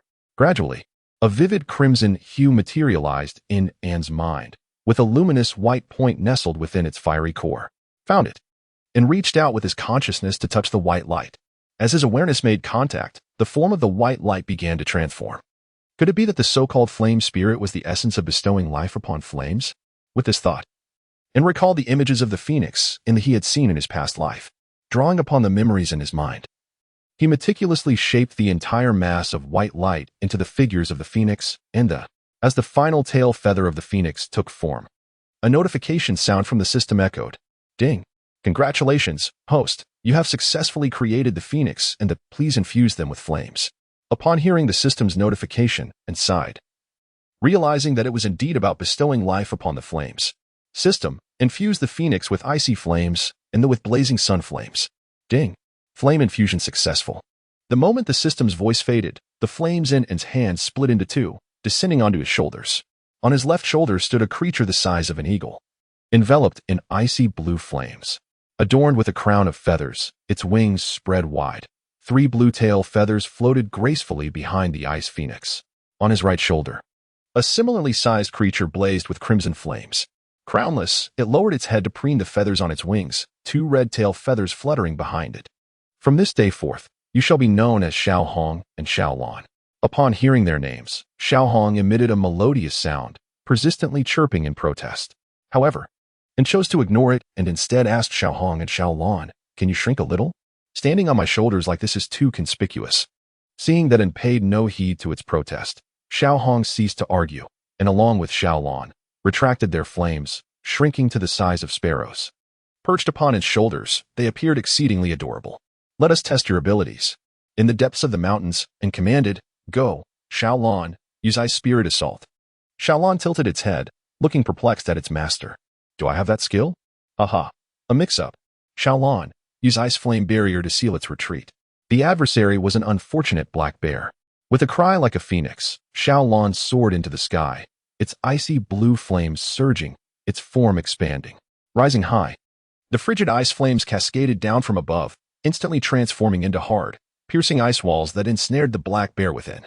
At that moment, the black bear, feeling aggrieved, lamented about its ancestors. "I was just enjoying a lazy nap at home. Is this really necessary? Dear child, do you not possess a multitude of questions? While one sits comfortably at home, calamity may unexpectedly descend from the heavens." Observing the retreat of the blockade, the mighty bear let out a thunderous roar and charged recklessly towards and faced with the oncoming beast, and stood resolute, refusing to budge. Xiaohong summoned a fiery tornado. And as In's words resonated, Xiaohong flapped her wings, unleashing a series of swirling flames toward the bear. The bear, scorched by the fire, sensed its life was in peril and began to flee in desperation. Yet, and would not permit such an escape. The surrounding formidable ice walls sealed the bear's grim fate. Once the fiery tornado dissipated, the ground was left charred, and much of the ice walls had melted away. The trees were consumed by the searing flames, and had it not been for Xiaolan extinguishing the fire with her icy flames, the entire Corbeau Mountain would have been reduced to ashes. As for the bear, which had been at the center of the fiery vortex, it vanished without a trace. Surveying the destruction wrought by the battle, and contemplated, "My two forms of flame should surpass the effects of the flame fruit and the ice fruit." Yet, to the formidable beings of this world, they fail to inflict fatal harm. One wonders if the system will eventually awaken even more powerful flames. Casually, and broke off a piece of ice and popped it into his mouth. It was delightfully crisp and quite palatable. Surely, Luffy would relish it. He grabbed another shard of ice and, accompanied by Xiaolan and Xiaohong, soared towards the villa. In the town of the Kingdom of Goya, at this moment, Ace and his companions were seated in a ramen shop, savoring the delicious noodles with great enthusiasm. Ace exclaimed, "Shopping is simply delightful." Aha! Upon hearing Luffy's words, Ace and Sabo felt the veins on their foreheads throb. Ostensibly, the three of them had come to shop, but Luffy's antics were nothing short of mischievous. He would occasionally shatter items, sneakily pilfering food from others. The most outrageous incident involved him snatching snacks from a child, justifying his actions by claiming he wanted to sample the flavors. Throughout their journey, Ace and Sabo found themselves repeatedly apologizing to others on Luffy's behalf. Presently, they were indulging in ramen, which Luffy had insisted they try. The generous sum of 50,000 berries given by their sister had long been squandered by Luffy, and the money they were now using was drawn from Ace and Sabo's secret stash. After all, having their own room meant they needed to furnish it. "Another bowl, please," Luffy exclaimed. "But you've already devoured your 10th bowl," Ace protested. "However, the ramen is simply too delectable." Half an hour later, Ace and Sabo were reluctantly dragging Luffy away from the ramen shop. "Is that Sabo?" murmured a passing noble as he observed Sabo's departing figure. "Ace, I'm still not full," complained Luffy, his voice rising. "You've already devoured 20 bowls, Luffy," Ace retorted.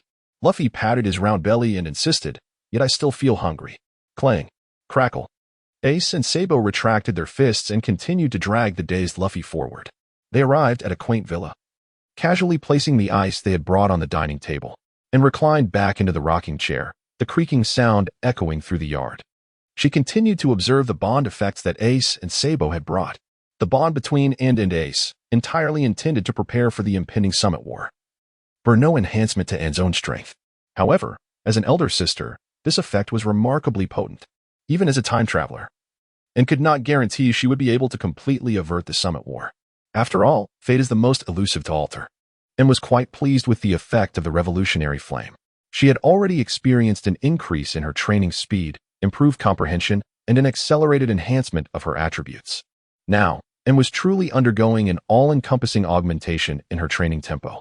The year was 1511 of the Sea Garden era, and the dawn of transformation in this world was drawing near, and needed to grow sufficiently strong within the next 9 years to safeguard the things she held dear in the future. Contemplating this, and regarded her 25 bond points and rubbed her hands together. System lottery. A burst of colorful light flashed, and the familiar vending machine materialized once more. After a moment of silent prayer, she initiated a tenfold draw, expending 20 bond points. A cascade of various rewards appeared before Anne's eyes. Ding! Congratulations to the host for receiving the following rewards. Strength Enhancement Card X1, purple. Constitution Enhancement Card X2, purple. Will Enhancement Card X2, purple. Equipment Crafting Device X2, purple. 5 million berries X2, green. Beginner's Nautical Encyclopedia X1, green. Training Acceleration Card, 2 hours, X1, blue. Pirate World Camera X1, white. East Blue Map X1, green. Flame of Rebirth X1, purple. Magic Beans X2, green. Age Daughter Red X2, white. Clothing Exchange Voucher X2, blue. As the system announcement concluded, and began to meticulously examine this bounty. This time, the lottery did not yield any gold prizes, yet the abundance of purple rewards was noteworthy, leading to a substantial overall gain. Firstly, there were 7 attribute enhancement cards, except for the will attribute, and was not inclined to utilize the other 3 enhancement cards at this moment.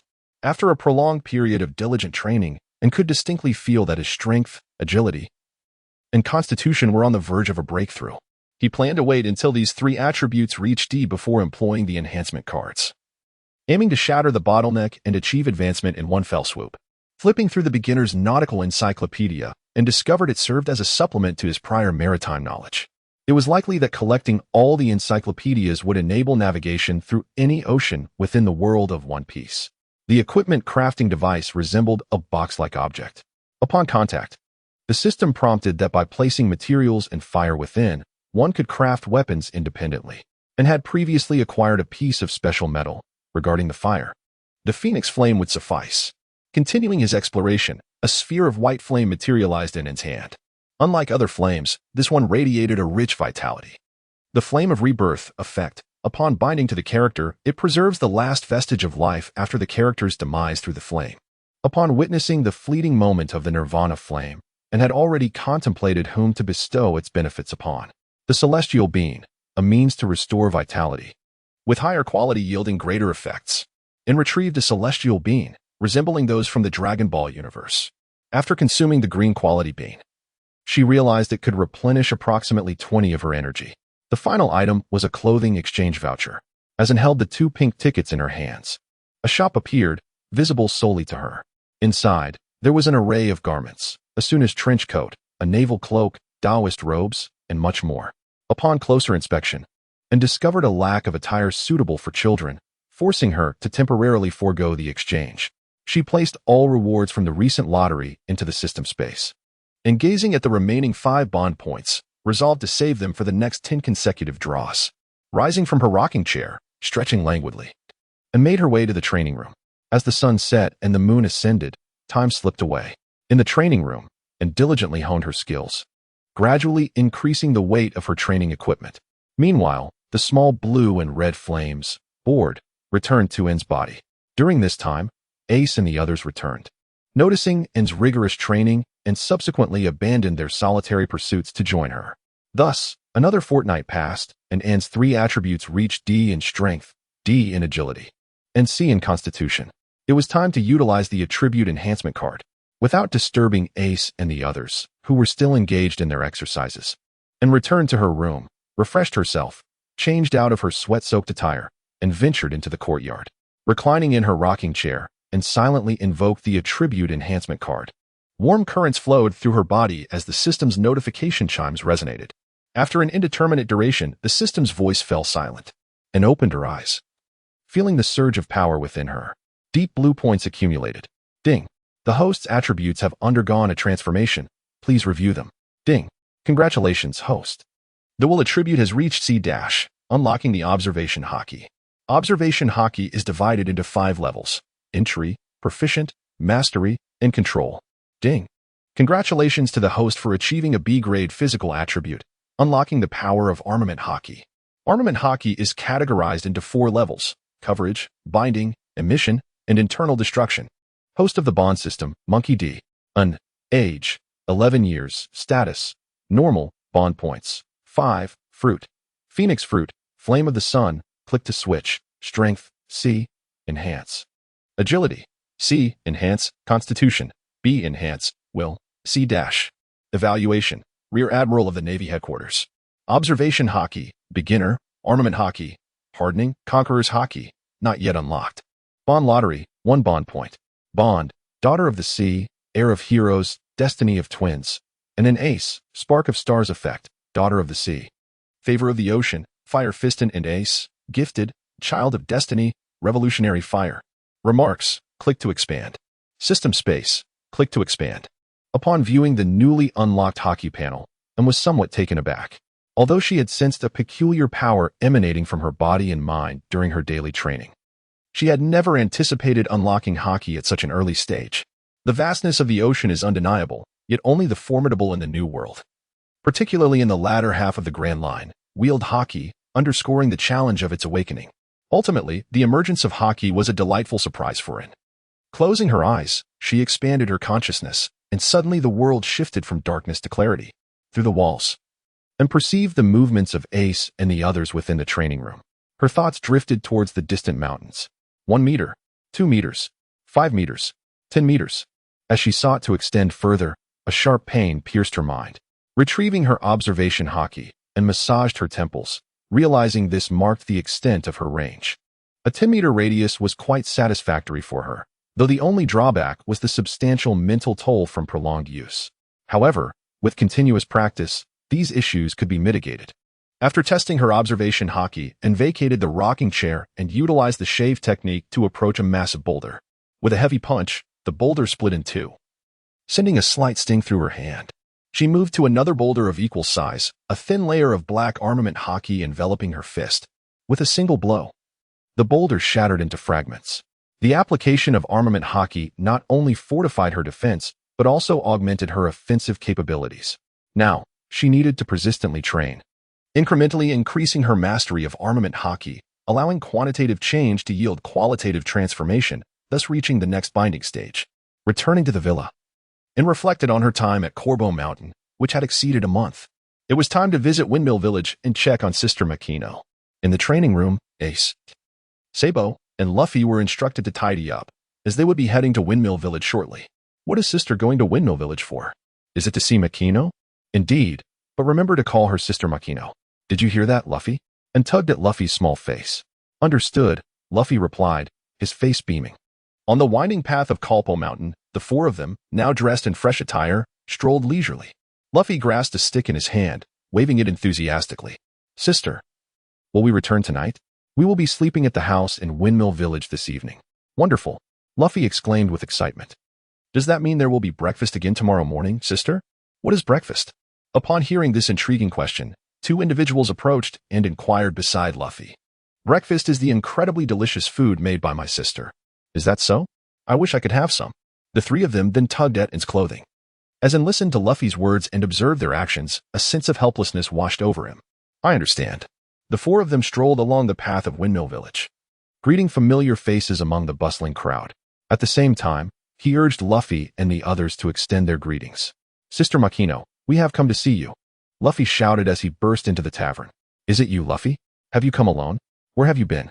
My sister and the others called from behind as I hurried ahead. Luffy, with a look of guilt on his face, replied, I'll have a glass of juice, please. The juice arrived, and Luffy eagerly gulped it down. Luffy, how could you abandon us and run off by yourself? A voice came from outside. Ace and Sabo burst into the tavern, each grabbing Luffy's face. Goodness, not only did you sneak away, but you're here drinking juice, Luffy exclaimed. Machino, bring them 2 glasses of juice as well. Moments later, Machino brought 2 glasses of juice. Thank you, Sabo said, as Ace released Luffy and bowed in gratitude. Raising his juice, the 3 of them engaged in conversation with Makino at the tavern. Time slipped by unnoticed. Ace was the first to observe that their sister had yet to arrive. At that moment, a figure burst through the door, calling out loudly, Makino, hurry to the harbor. The scene shifted to when In and Ace had parted ways. After Ace and the others had left, and noticed a gathering of villagers near the port and, driven by curiosity, approached the commotion. As she neared the shore, the usually tranquil sea was now bustling with activity. Hundreds of large wooden barrels were drifting towards Windmill Village. The villagers piloted their fishing boats towards the barrels, quickly returning with their vessels laden. Onlookers at the dock buzzed with speculation. What could be inside? Surely not just treasure. Let's open one and find out. As Anne gazed at the multitude of barrels, a nagging feeling tugged at her memory, as if she had forgotten something important. Amid the chatter, a man wielding a fishing fork forcefully pried open one of the barrels. Everyone leaned in to see. To their astonishment, the barrel was filled with provisions. It was all food. Quickly, let us check the others.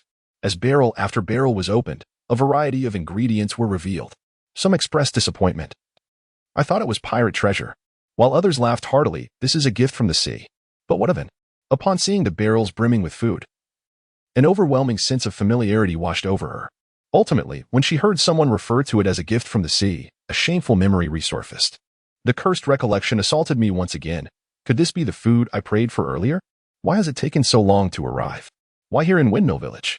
Anne was filled with questions. If the sea could speak, it would surely scoff. Do I not need to restock? And how could you run so fast? Leaving me behind. And you're here too.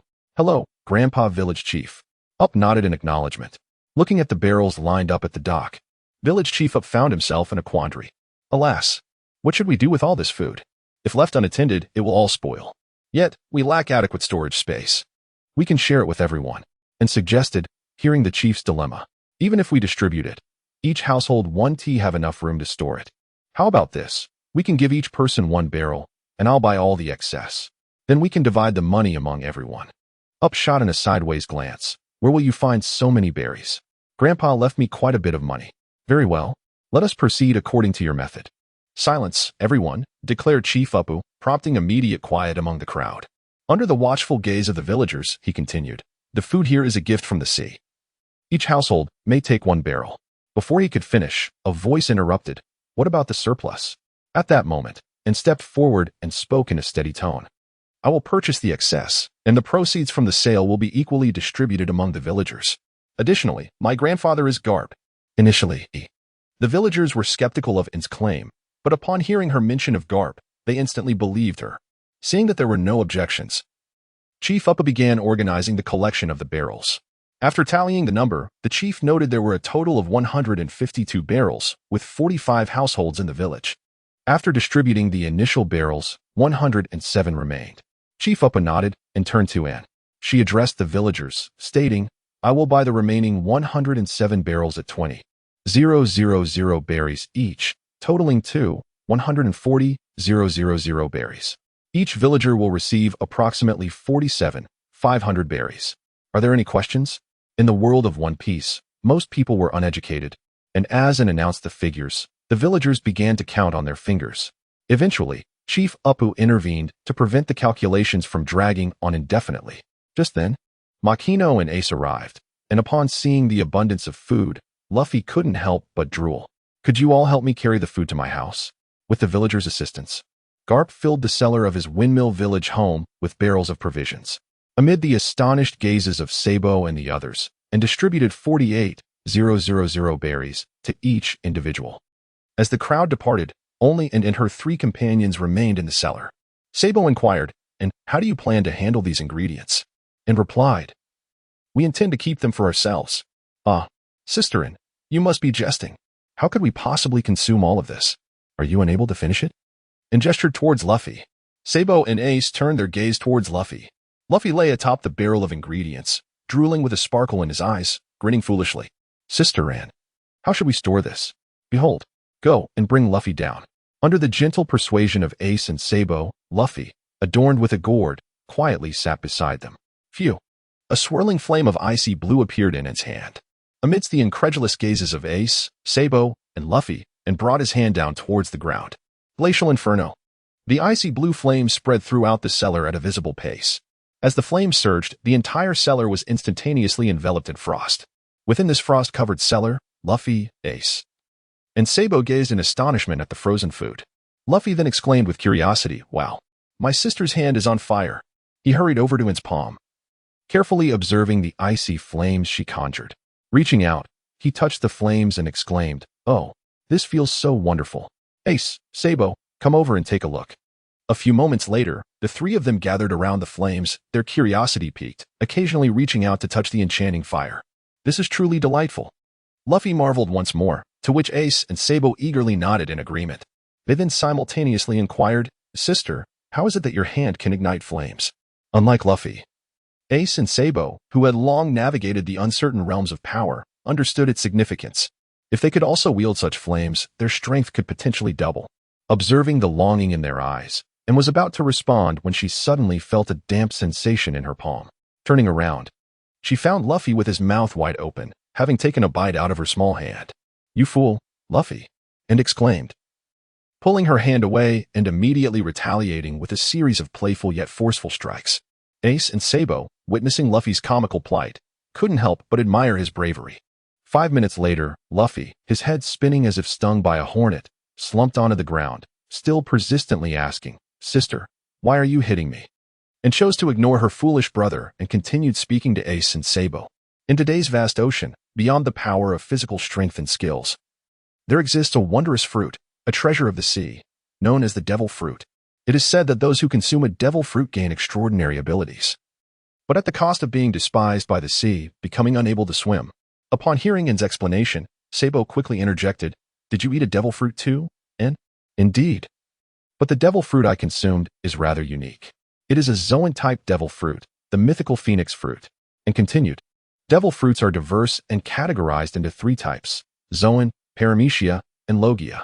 Zoan allows the user to transform into various animals, possessing enhanced physical capabilities. Paramecia grants a range of peculiar abilities, while Logia enables mastery over natural elements, inherently providing immunity to ordinary attacks." "Immunity to ordinary attacks?" Luffy, his head adorned with a comical hairstyle, inquired as he approached. "I'll demonstrate it for you," and declared, "Ace, unleash your full strength and attack me." Ace did not hesitate, unleashing a powerful punch. As his fist was about to make contact with, and a miraculous scene unfolded. Ace's fist passed directly through In's body, surrounded by blazing crimson flames. It became clear that ordinary attacks held no sway over the Logia type. Was In, therefore, invincible? And shook her head and addressed Sabo, as I mentioned earlier. The sea encompasses 3 forms of power: physical strength, skill, and the devil fruit. Among these, the most crucial power is physical strength. When a person's body is sufficiently formidable, and paired with the appropriate training methods, one can awaken Haki. "What is Haki?" The 3 inquired, and gazed earnestly at Ace, Sabo, and Luffy. "You must remember, the body is the foundation, while Haki is the power that transcends all. Never forsake the training of your body." Sensing the seriousness in her tone, the trio responded in unison, "Understood." Haki is divided into 3 types: observation Haki, armament Haki, and conqueror's Haki. Observation Haki is the power to perceive everything, allowing one to see even without eyes. For instance, in the 7th barrel behind me, the stored food is tuna. The 3 followed In's words, and indeed, the barrel contained tuna. "Sister, have you already awakened Haki?" "I too just awakened it this morning." "Hey, X3," the 3 exclaimed in unison, and shook his head, expressing uncertainty. "I do not know how to awaken conqueror's Haki. Mine was awakened purely by chance. As long as you continuously hone your bodies, one day you too shall awaken Haki. Apart from the observation Haki I just demonstrated, the 2nd type is the armament Haki."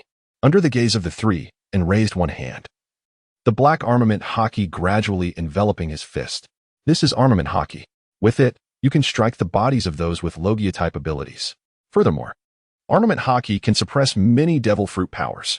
It is precisely for this reason that there are numerous formidable individuals in the sea who have never consumed a devil fruit. Luffy, my grandfather, is one of the mightiest in these waters." "Alas, X2 grandfather, Mr. Garp is indeed formidable." Ace remained silent, for he had long harbored suspicions. How could anyone associated with the Pirate King possibly be weak? "Ace, the Pirate King Roger was also a being of immense strength. Originally, Grandfather Garp intended for me to guide you towards becoming exceptional naval soldiers. I have no desire to become a naval soldier, X3. I wish to be a free pirate, X3. The 3 of them promptly expressed their determination. "I understand.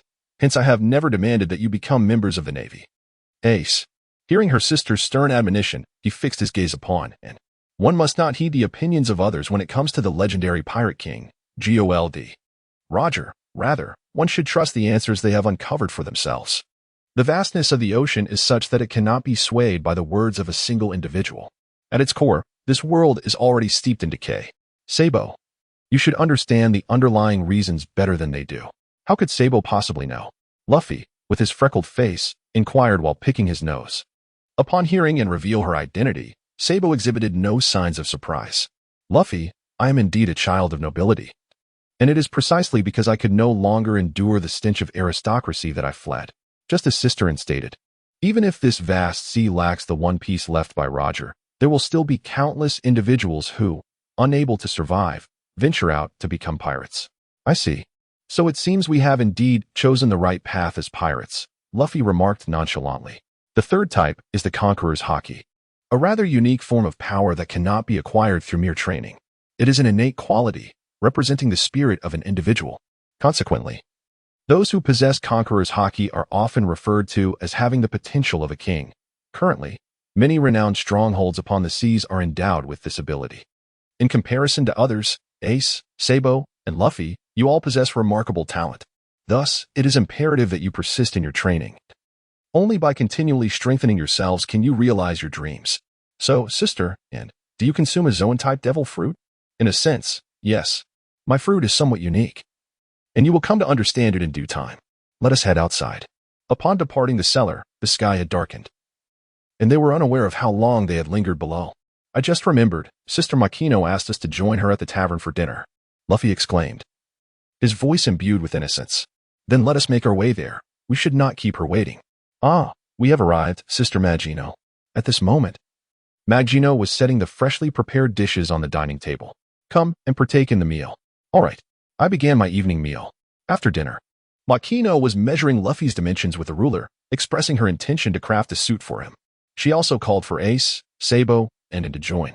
Ultimately, under Makino's gentle guidance, she successfully took the measurements of the three, before departing, and presented Makino with 1,000,000 berries, requesting that she care for Ace and the others should she ever leave Windmill Village. As night enveloped the surroundings, the four of them ventured forth beneath the starlit sky, where 4 beautiful stars twinkled incessantly. Sister, wake up and make breakfast. In her dreamy state, and heard Luffy's voice and dismissed it as a figment of her imagination. Suddenly, with a resounding crash, the door burst open. Luffy dashed to her bedside, exclaiming that it was morning and time for breakfast, puzzled, and wondered why she was hearing Luffy's voice at such an hour when he should still be asleep. She tugged at her blanket and drifted back into slumber. Noticing in stillness, Luffy climbed onto the bed, sat upon her, and vigorously tugged at her cheeks while shouting, Sister, wake up and make breakfast. Upon hearing Luffy's loud call, and opened her eyes, startled to find him seated on her bed. Glancing at the time, she noticed the commotion had awakened their neighbors, who began to switch on their lights. Luffy, what are you doing on my bed? She exclaimed. Sister, it's time to get up for breakfast, Luffy replied, perched on her feet, shaking her gently. Look at the time. Who eats breakfast at this hour? Breakfast is meant to be enjoyed in the morning, and retorted. Oh, is that so? Luffy responded innocently. Otherwise? Luffy inquired, tilting his head.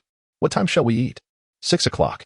Oh, I shall sleep alongside my sister and rise at 6 to enjoy breakfast together. As Luffy's voice faded and felt a small body burrow into the blankets, with a sense of helplessness, and embraced Luffy and drifted back into slumber.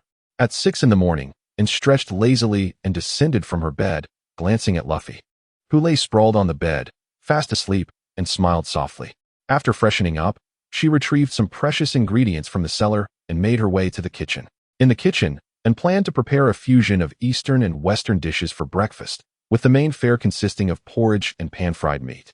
As she busied herself, Luffy awoke to find his sister absent and hurriedly dashed downstairs. The sound of his footsteps roused the slumbering Ace and Sabo, who marveled at Luffy's boundless energy. In the kitchen, and pondered, what shall we have for breakfast today? Fried dough sticks, savory pancakes, pan-fried meat, or dumplings? Wonderful. First, brush your teeth and wash your face. Otherwise, you shan't eat. Oh, I understand. Heeding his words, Luffy stomped back to his room, the sound echoing as he began his morning routine. Sabo and Ace, disturbed by Luffy's antics, decided to rise as well and freshen up. In the dining room, Luffy sat upright at the table, knife and fork in hand. Sabo and Ace assisted, and in bringing the food to the table. Once everyone was seated, breakfast commenced in earnest. I began to indulge. The clinking of cutlery resonated in the air. After breakfast, the four of them reclined on the sofa. And's culinary skills are truly exceptional. I want her to be the chef of my pirate crew, Sabo declared as he stood up. Such a beautiful thought, echoed the rivalry between Luffy and Ace. My sister should be the cook for our pirate crew. As the three engaged in their spirited debate, and felt a unique tranquility that only the rhythm of daily life could bring. Just as their argument reached a crescendo, and lightly interjected, "When did I ever say I wanted to become a pirate?" The bickering abruptly ceased. It dawned on the trio that And had never expressed a desire to venture out to sea as a pirate. "Then what is your intention?" one inquired. "I promised the old man that I would become a Navy officer, so don't let me catch you," and replied. "If anyone falls into my grasp, they shall be tasked with cleaning the warship." "I refuse," came the chorus. "Then you must diligently train to avoid my capture," and said, her tone languid. "All right.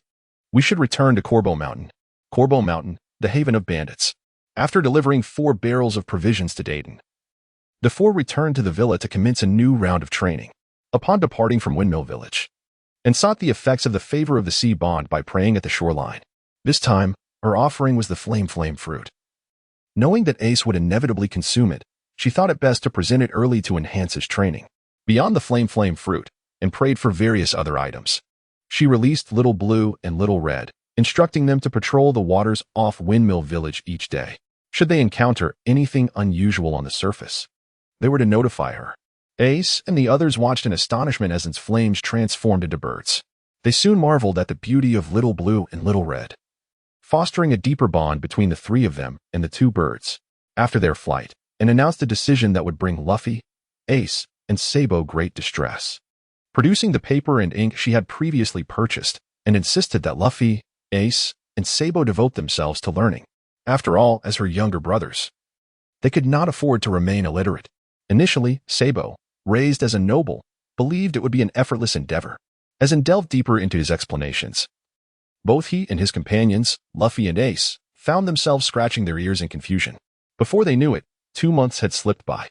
Daily subjected to the dual torment of mental and physical strain, Ace and his companions seized the opportunity to escape to the courtyard while An was away. They reclined in rocking chairs, savoring the mountain breeze, which accompanied the creaking of the chairs. Meanwhile, at the port of Windmill Village, and descended from the sky amidst the astonished gazes of the villagers, retrieving a fruit adorned with flame patterns from the sea's surface. Without lingering, he soared away, leaving the villagers in awe. Hearing the commotion above, the trio dashed towards the training room, only to be halted by An's voice. Observing the peculiar fruit in An's hand, they were filled with curiosity but remained silent. This unusual fruit was none other than the Nomi, the flame fruit that An had prayed for 2 months prior. Throughout these 2 months, An had diligently collected various items from the shore, conducting continuous experiments until he discovered 2 key principles regarding the blessing of the sea.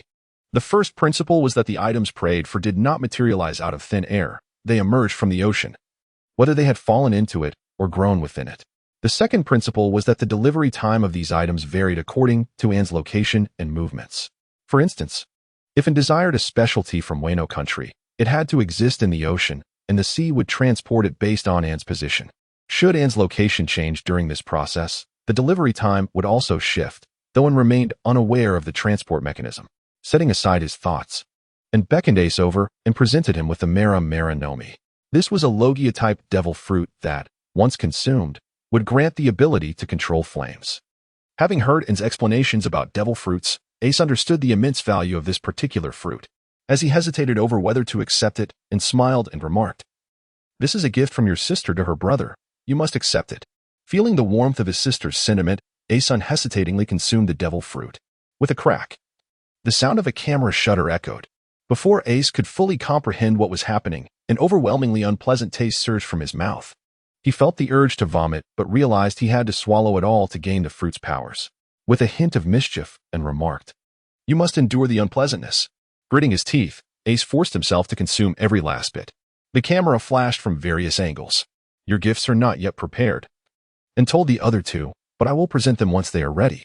Observing Ace's discomfort, the others quickly shook their heads in refusal, indicating they did not require gifts. After all, one could become formidable without consuming a devil fruit. Ignoring their fearful expressions, and continued to address Ace. "Once you have eaten a devil fruit, you can no longer touch seawater. Contact with seawater will result in varying degrees of weakness depending on the amount. Understanding. And took out an album and carefully placed the recently captured photographs within. Ace, feeling a pang of frustration, refrained from snatching the pictures. As long as his sister enjoyed herself, he had no objections to her taking as many as she pleased. Upon closer inspection, the album revealed a plethora of amusing snapshots featuring Ace and the others on an obscure, desolate hill in Colbo Mountain, and beckoned to Ace, signaling that he could commence.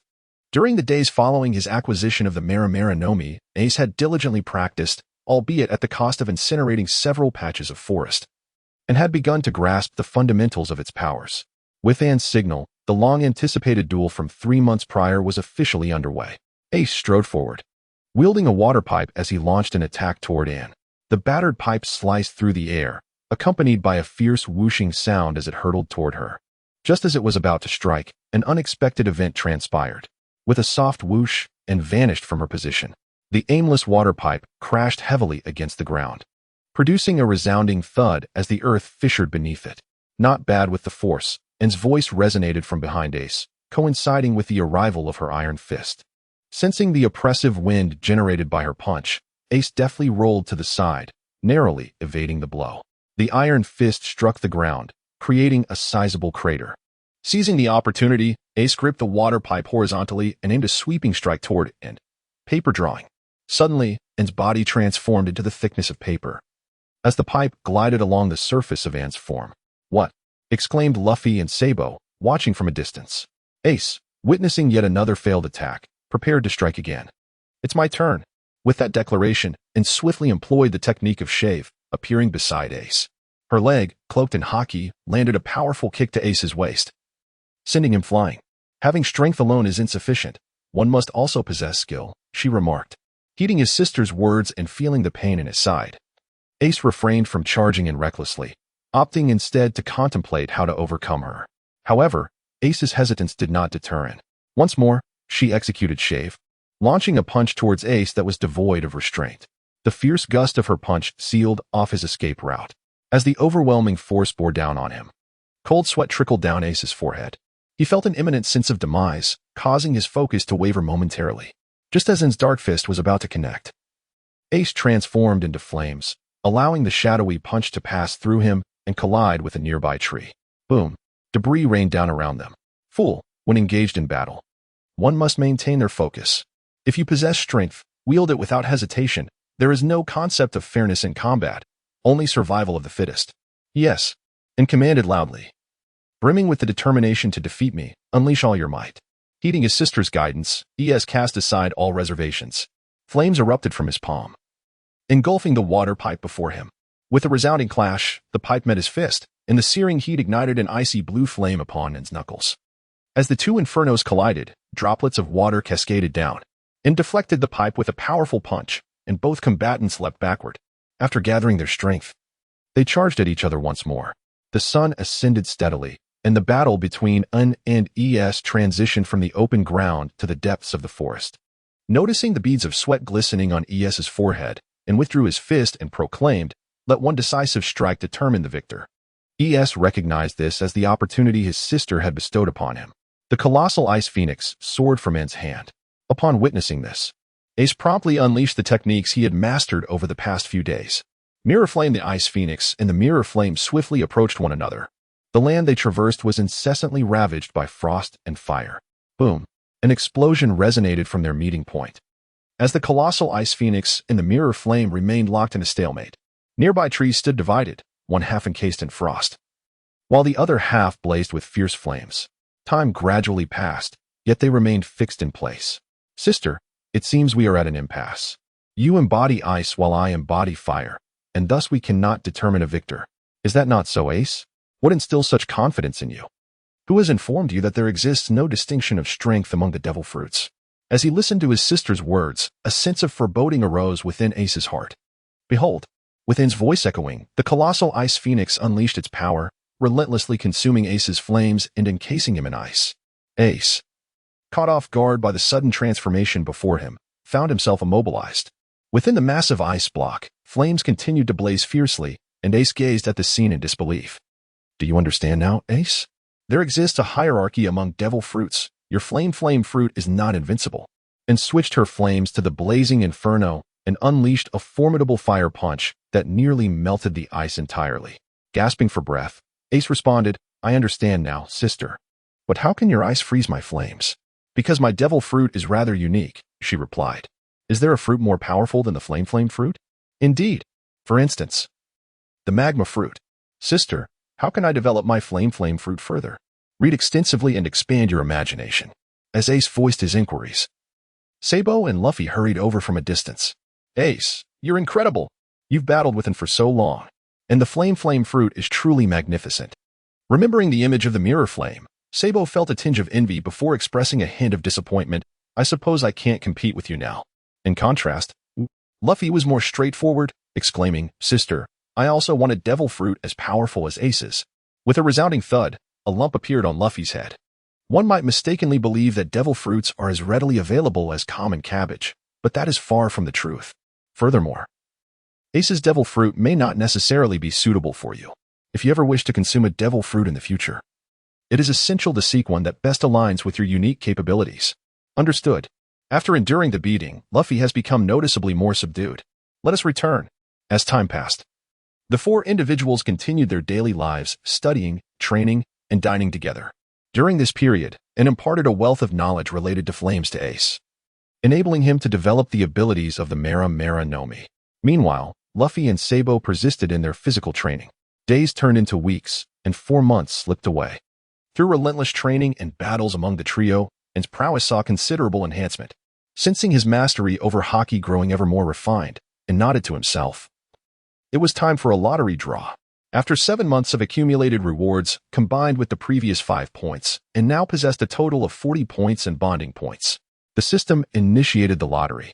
A vibrant vending machine materialized, offering 10 consecutive draws 4 times. A kaleidoscope of colors illuminated the scene as rewards manifested. After 4 rounds of 10 draws, and had acquired the following: Strength Enhancement Card X1, Agility Enhancement Card X2, Constitution Enhancement Card X2, Willpower Enhancement Card X3, Devil Fruit Awakening Card X1, Golden, Ember X1, Golden. Note: this can infuse Phoenix Flames to create an ember, which can be bestowed upon others. Regarding the remaining items, and cast a cursory glance before discarding them all into the system repository, he wondered why the lottery's drop rate seemed diminished, perhaps due to the emergence of golden rewards. Unbeknownst to one, from this day forth, the rewards drawn would dwindle increasingly. The system utilized the Strength Enhancement Card X1, Agility Enhancement Cards X2, and Willpower Enhancement Cards X3. Following a series of gratifying sounds, A's attributes began to elevate. Ding. The host's attribute panel has undergone changes. Please review. Bonding System Host, Monkey D. In age, 11 years. Status, normal. Bonding points, 0 fruit, Phoenix fruit. Flame of the Blazing Sun, click to switch. Strength, B, enhanced. Agility, B, enhanced. Constitution, B, enhanced. Willpower, B, evaluation. Ordinary Rear Admiral of the Navy Headquarters. Observation Haki, Proficient Armament Haki, Coiled Conquerors Haki. Unawakened Bonding Lottery, 1 bonding point. Bonding, Daughter of the Sea. Progeny of Heroes Fate, Twin Flames Oven and Ace Spark of Destiny, Blessing of the Sea, Fire Fist Oven and Ace Gifts, Inherited Talents, Children of Destiny. Flames of Revolution, Note, click to expand. System Space, click to expand. Ding. It has been detected that all 4 attributes of the host have reached B level, granting sufficient self-protection capabilities in the world of One Piece. The host's attribute card's lottery drop rate has reverted to normal mode. Ding. The bonding point allocation system has been activated. Upon hearing the system's notification and realized the reason behind the reduced lottery drop rate, he paid little mind to the adjustment. Waving his hand with a hint of confidence, "Do you understand what it means to be a lucky one?" Upon reviewing the second prompt, and activated the bond point allocation system, he tentatively pressed the plus sign adjacent to the attributes.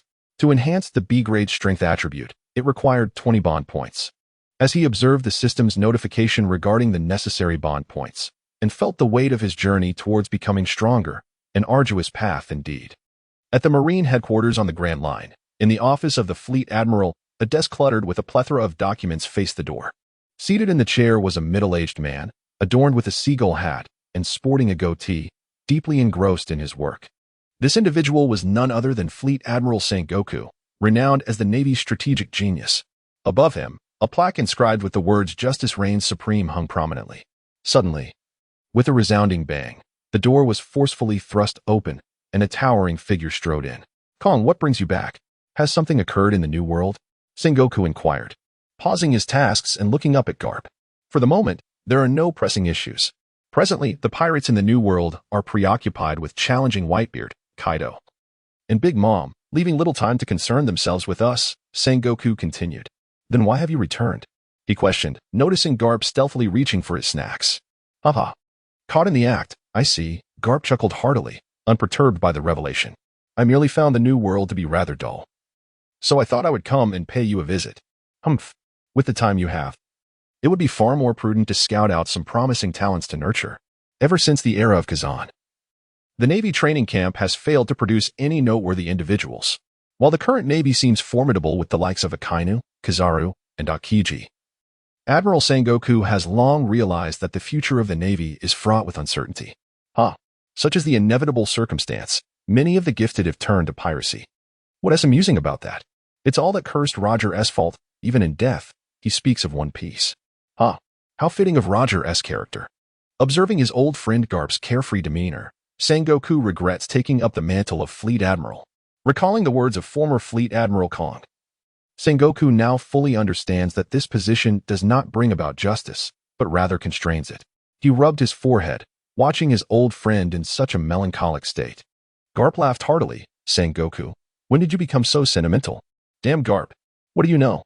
I am genuinely concerned about the Navy's future." "The Navy's future? You needn't worry about that. I have returned to share some splendid news. I hope it's not about you breaking the record for donut consumption." Hearing Sengoku's sarcasm, Garp retorted, "How is breaking a donut record not good news? Moreover, this time it truly is good news." Garp said with a serious tone, "Sengoku, I have found a suitable candidate to take my place." "Who is it?" Sengoku exclaimed, rising to his feet in excitement. The passing Navy soldiers outside wondered who could provoke such a reaction from the renowned strategist, Admiral Sengoku. Sengoku understood better than anyone the implications of Garp's words. Even when the talented Akiji was in his prime, Garp had never suggested that Akiji could succeed him. Observing Sengoku's astonished expression, Garp erupted into laughter. A mix of joy at Sengoku's surprise and contentment at having a successor. Without further teasing, Garp slowly revealed, "It is my granddaughter." "You are not jesting. Do you truly have a granddaughter? When did Dragon bring back a granddaughter for Garp?" A flurry of questions echoed in Sengoku's mind. The story unfolded from Garp's previous return to Windmill Village, detailing how he had witnessed the fiery phoenix annihilate the entire Iron Bull pirate crew. "If what you say is true, then this granddaughter indeed possesses the potential to become a formidable pillar of the Navy in the future. At merely 11 years of age, she already wields the strength of a Navy colonel. Her prospects are limitless." "Where is she now?" Sengoku inquired eagerly, yearning to behold this prodigy. "I left her with Luffy at the bandits' hideout in Windmill Village," Garp replied. "Wait." Garp repeated what he had just said. "Foolish Garp. How could you abandon a normal person in the den of bandits and expect him to still desire to join the Navy?" Is that so?" "No. I will call Smoker immediately and have him bring the person back from Windmill Village." "No need. I shall go myself. It has been a long time since I last saw Luffy." Observing the anxious Sengoku, Garp expressed his insistence. "Hurry. Make it quick. If anything goes awry, you shall pay dearly." Under Sengoku's urging, Garp, holding Senbei, made his way towards the warship. Today, Windmill Village was particularly lively. The village was bustling with numerous visitors. A colossal dragon ship docked at the port, its sail emblazoned with a grand pirate flag. 2 swords pierced the skull, and 3 scars adorned the left eye of the skull, marking the emblem of the red-haired pirates. On the top floor of the villa at Corbeau Mountain, Luffy gazed at the red 4th ship anchored in the harbor, elatedly dashing towards Windmill Village. Ace and Sabo, who were diligently training in the training room, remained oblivious to Luffy's departure. At the tavern in Windmill Village, members of the red-haired pirates gathered in camaraderie. The tavern was filled with an atmosphere of exuberance, each patron radiating joyous smiles. At the bar in front, Shanks sat on a stool, a glass of beer in hand, engaging in conversation with Makino. Yet, Makino noticed Luffy's absence. He should have been at home with her sister. Luffy actually has a sister. What is she like? Makino reminisced about her encounters with Anne, describing her as a very polite young girl. At that moment, the tavern's door was flung open by Luffy. Under the gaze of everyone present, Luffy dashed in wildly. "Shanks!" exclaimed Luffy. "It's been so long. I've missed you, Shanks. Please take me with you the next time you set sail. I have become quite strong now, and I aspire to be a pirate." Shanks laughed heartily. "You think you can become a pirate just like that?" Beside Luffy, Beckman chuckled as he exhaled a puff of smoke. "I'm serious, Shanks. After my sister's training, I have grown immensely powerful. Even the black bears in the mountains cannot defeat me.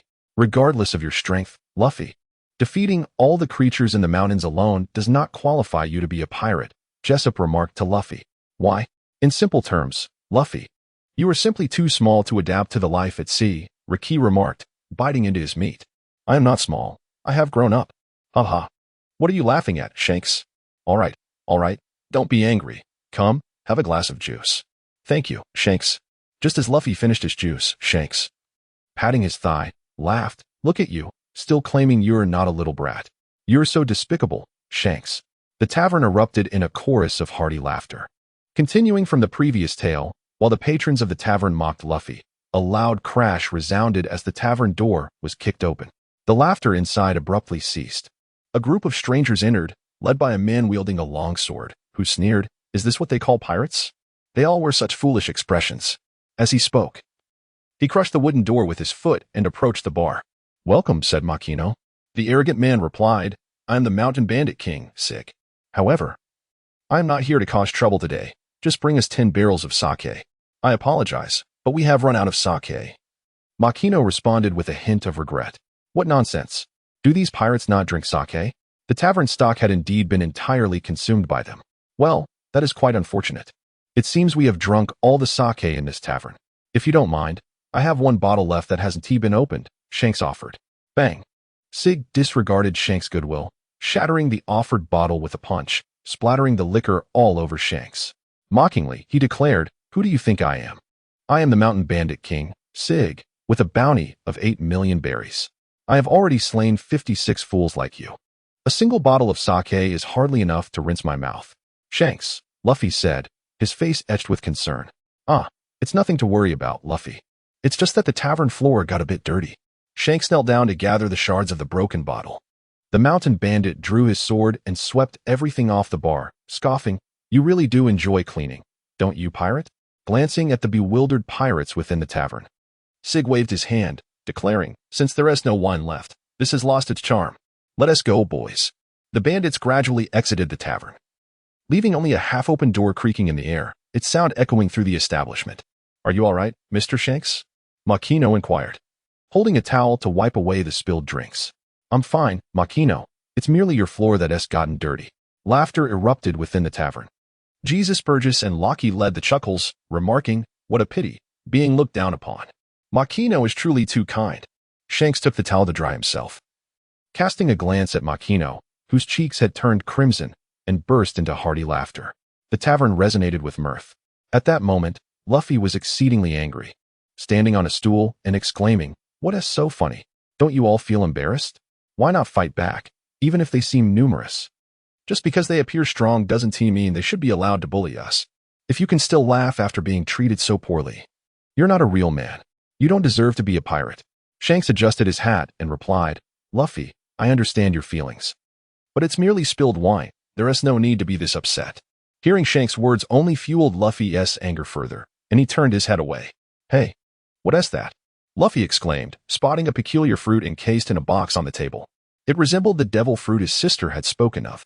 Suddenly, Luffy thought, "If I eat it, I can become as strong as Ace and avenge Shanks." Without hesitation, he seized the devil fruit and began to devour it voraciously. Chomp chomp. Ugh. It tastes terrible, he grimaced, but the thought of avenging Shanks spurred him on, and he consumed it entirely. "Luffy, what are you eating?" Shanks, having not heard Luffy's response, stood up to investigate. "Monkey D. Luffy, you have devoured the contents of that box. Spit it out immediately, do it quickly," Shanks exclaimed, holding Luffy upside down and shaking him vigorously. "What are you doing, Shanks? Let me down." As Shanks continued to shake him, Luffy's legs were stretched out, causing his face to collide painfully with the floor. "That hurts. Shanks, what are you trying to do?" Luffy, do you have any idea what it is that you are consuming?" "Understood. That is the devil fruit. Only by consuming it can I avenge Shanks against the bandits from earlier. I cannot bear to see Shanks being bullied. With that declaration, Luffy broke free from Shanks' grasp and dashed out of the tavern, pursuing the bandits. Upon hearing Luffy's acknowledgement of the devil fruit, Shanks was taken aback. How could this little boy possibly know about the devil fruit? He shook his head in disbelief, realizing that even if Luffy consumed the gum-gum fruit, he would not stand a chance against the bandits. Indeed, we must go and check on Luffy. In Windmill Village, within a certain house in the east, the bandits were gathered, reveling in their drinks. Suddenly, with a resounding crash, the door was kicked open, and Luffy stormed in, filled with fury. The bandits, startled by the unexpected intrusion, set down their bottles. "Boss, this little brat was just with that group of pirates." Sig glanced at Luffy and mocked. "What does this little kid think? That those pirates would dare to cause trouble? They send a mere child to meet his demise? Silence, you worthless brigand. Shanks is not that kind of person. Apologize to him at once, or I shall send you all flying." Laughter erupted among the bandits. Apologize to those pathetic pirates? Just a moment ago in the tavern, they didn't dare utter a word. Trash is trash. They ought to be self-aware. Just like you, little boy. You don't think I will let you walk away from this unscathed, do you? Boys, seize this brat and teach him a lesson. Then, inform his parents to bring money for his ransom. Yes, boss. After saying that, several bandits charged towards Luffy. As he gazed at the approaching marauders, memories of his sister's teachings flooded his mind, and in a swift motion, he dispatched the assailants to the ground. "Fool!" Sig exclaimed, observing his subordinates being bested. "The kid seems to possess some skill." Clenching his fist, Sig approached Luffy. The sounds of combat erupted from within the building. Bang! With a swift kick, Sig sent Luffy flying out the door, causing him to roll twice before colliding with the steps of a nearby fountain. Just as Luffy attempted to rise, Sig placed his foot upon his head. "Impressive for a brat," Sig remarked, slowly drawing his long blade. "However, your life comes to an end today. Remember not to provoke mountain bandits in your next life." With that, he swung his sword downwards. Hey, this is going too far." Shanks's voice echoed from the entrance. "Shanks," Sig halted, glancing at his long blade with a mocking tone. "So, you are the captain of those worthless pirates. Why aren't you hiding like a coward in the tavern? What brings you out here? You may douse me with liquor, and I could interpret it as mere jest. However, I cannot turn a blind eye when you treat my friends in such a manner." With that, Sig's blade grazed Luffy's youthful visage, leaving a scar upon his face. "What do you intend to do about it?" A mountain bandit brandished a pistol at Shanks, ready to face the consequences of drawing a weapon. "What?" Bang! Rikilu appeared behind the mountain bandit and dispatched him with a single shot. "Get rid of this trashy crew," the others shouted. "Charge, my comrades. Let us create chaos." The entire red-haired pirates' crew sprang into action, taking down the bandits one after another. Beckman mocked, "If these bandits wish to challenge me, they should at least bring a warship." Shanks advanced towards Sig with measured steps, his voice cold as ice. "I will not tolerate anyone who dares to harm my friends." Feeling the overwhelming aura emanating from Shanks, Sig's expression shifted dramatically. Beads of sweat cascaded down his forehead as he staggered backward. "Damn it! You forced my hand." Cradling Luffy in his left arm, he drew a smoke bomb with his right and hurled it fiercely to the ground. Boom! A thick cloud of black smoke billowed forth. Cough, cough. By the time the smoke dissipated, both Luffy and the mountain bandit King Sig had vanished without a trace. "Luffy!" Beckman exclaimed. "Shanks." Luffy is in the waters near the dock. On the surface of the sea, Sig was holding Luffy while standing on a small fishing boat. I managed to escape after all. These pirates would never anticipate that I would flee into the sea. If that little brat wants to place blame, he should consider that it's his own fault for provoking me. Perhaps in his next life, he should be a bit wiser. Be gone." Sig hurled Luffy forcefully into the sea. Splash! Water erupted in a cascade. Observing Luffy's desperate struggle amidst the waves, Sig felt an overwhelming sense of satisfaction. Just as he reveled in his triumph, a shadow from the depths emerged, and the Sea King appeared. With a single gulp, it devoured Sig along with the fishing vessel. Chewed twice, and then turned to swim toward Luffy. No. Luffy gazed into the cavernous mouth of the Sea King, filled with regret for not heeding his sister's advice to train diligently. To think that such a vile mountain bandit could meet his end without landing a single blow was utterly infuriating. Luffy cried out in despair. Suddenly, the Sea King lunged at Luffy. A figure darted past. Swish! The surface of the sea erupted in tremendous waves as blood trickled down Shanks's arm. "Shanks," he said, looking at his hand. As Luffy witnessed Shanks losing his left arm, tears began to flow uncontrollably from his eyes. Luffy, it's all right. A man shouldn't cry, Shanks reassured him. Luffy attempted to hold back his tears, yet upon seeing Shanks's severed limb, he could no longer contain his sorrow and wept bitterly. Shanks, you've lost your hand. Don't worry, saving my friend's life is worth any price. As long as you are safe. A sorrowful sound echoed from the depths of the sea. In light of Shanks' severed arm, the red-haired pirates hastily concluded their respite to seek a physician capable of reattaching his limb. At the dock of Windmill Village, Luffy gazed at Shanks with tears brimming in his eyes. Shanks, I will undoubtedly become the Pirate King. I will find numerous like-minded companions. I will surpass you. Luffy's voice resonated through the air. Then, Luffy, Shanks bent down and removed his beloved straw hat, placing it atop Luffy's head. This is my most cherished hat. I entrust it to you for safekeeping. The next time we meet, you must have become an exceptional pirate, and then you shall return it to me. This is a vow between men. As Luffy watched the Red Fourth ship gradually recede into the horizon, he silently resolved to train earnestly. He bid farewell to Shanks' departure. Gently caressing the straw hat with one hand, the wide brim concealed the boy's face. It's time to return to training. Finally realizing the importance of diligent practice. A soft hand rested upon Luffy's head. Hearing that familiar voice, Luffy felt an overwhelming release of emotion. Burying his face in his sister's embrace as he wept freely. Sniff. Sister, Shanks lost an arm because of me. If only I could be a bit stronger, just a little. You must train seriously from now on, so you won't have any regrets. Well, should I go see Shanks again? I have yet to express my gratitude to him, and gently murmured while cradling Luffy in her arms. No, it's unnecessary. I have made a promise with Shanks. We shall meet again on the day I become an exceptional pirate. A man must honor his commitments. Luffy tightened the straw hat upon his head. Indeed, fate proves immutable. Luffy is destined to tread the path of a pirate. Time is remarkably intricate. The red-haired pirates arrived at Windmill Village just as he utilized the Devil Fruit Awakening card. This awakening took longer than previous ones. And by the time Anne completed her transformation and received news of Luffy's abduction by bandits, the red-haired pirates had just departed. It seemed as though everything was deliberately avoiding it. Although she missed the opportunity to meet Shanks, the flames from this awakening were exceptionally useful. A plume of emerald green flames surged forth as it enveloped Luffy in their warmth, allowing the boy, who had been softly weeping, to gradually relax and drift into slumber. The flames from Anne's awakening were known as the Flame of Life, radiating a vibrant green hue infused with vitality. Provided the injuries were not fatal, the flames could facilitate rapid recovery, akin to Marco's Phoenix Flames. Concurrently, through this Devil Fruit Awakening, and discerned subtle changes within her body. Deep blue accents. Ding. Congratulations, host.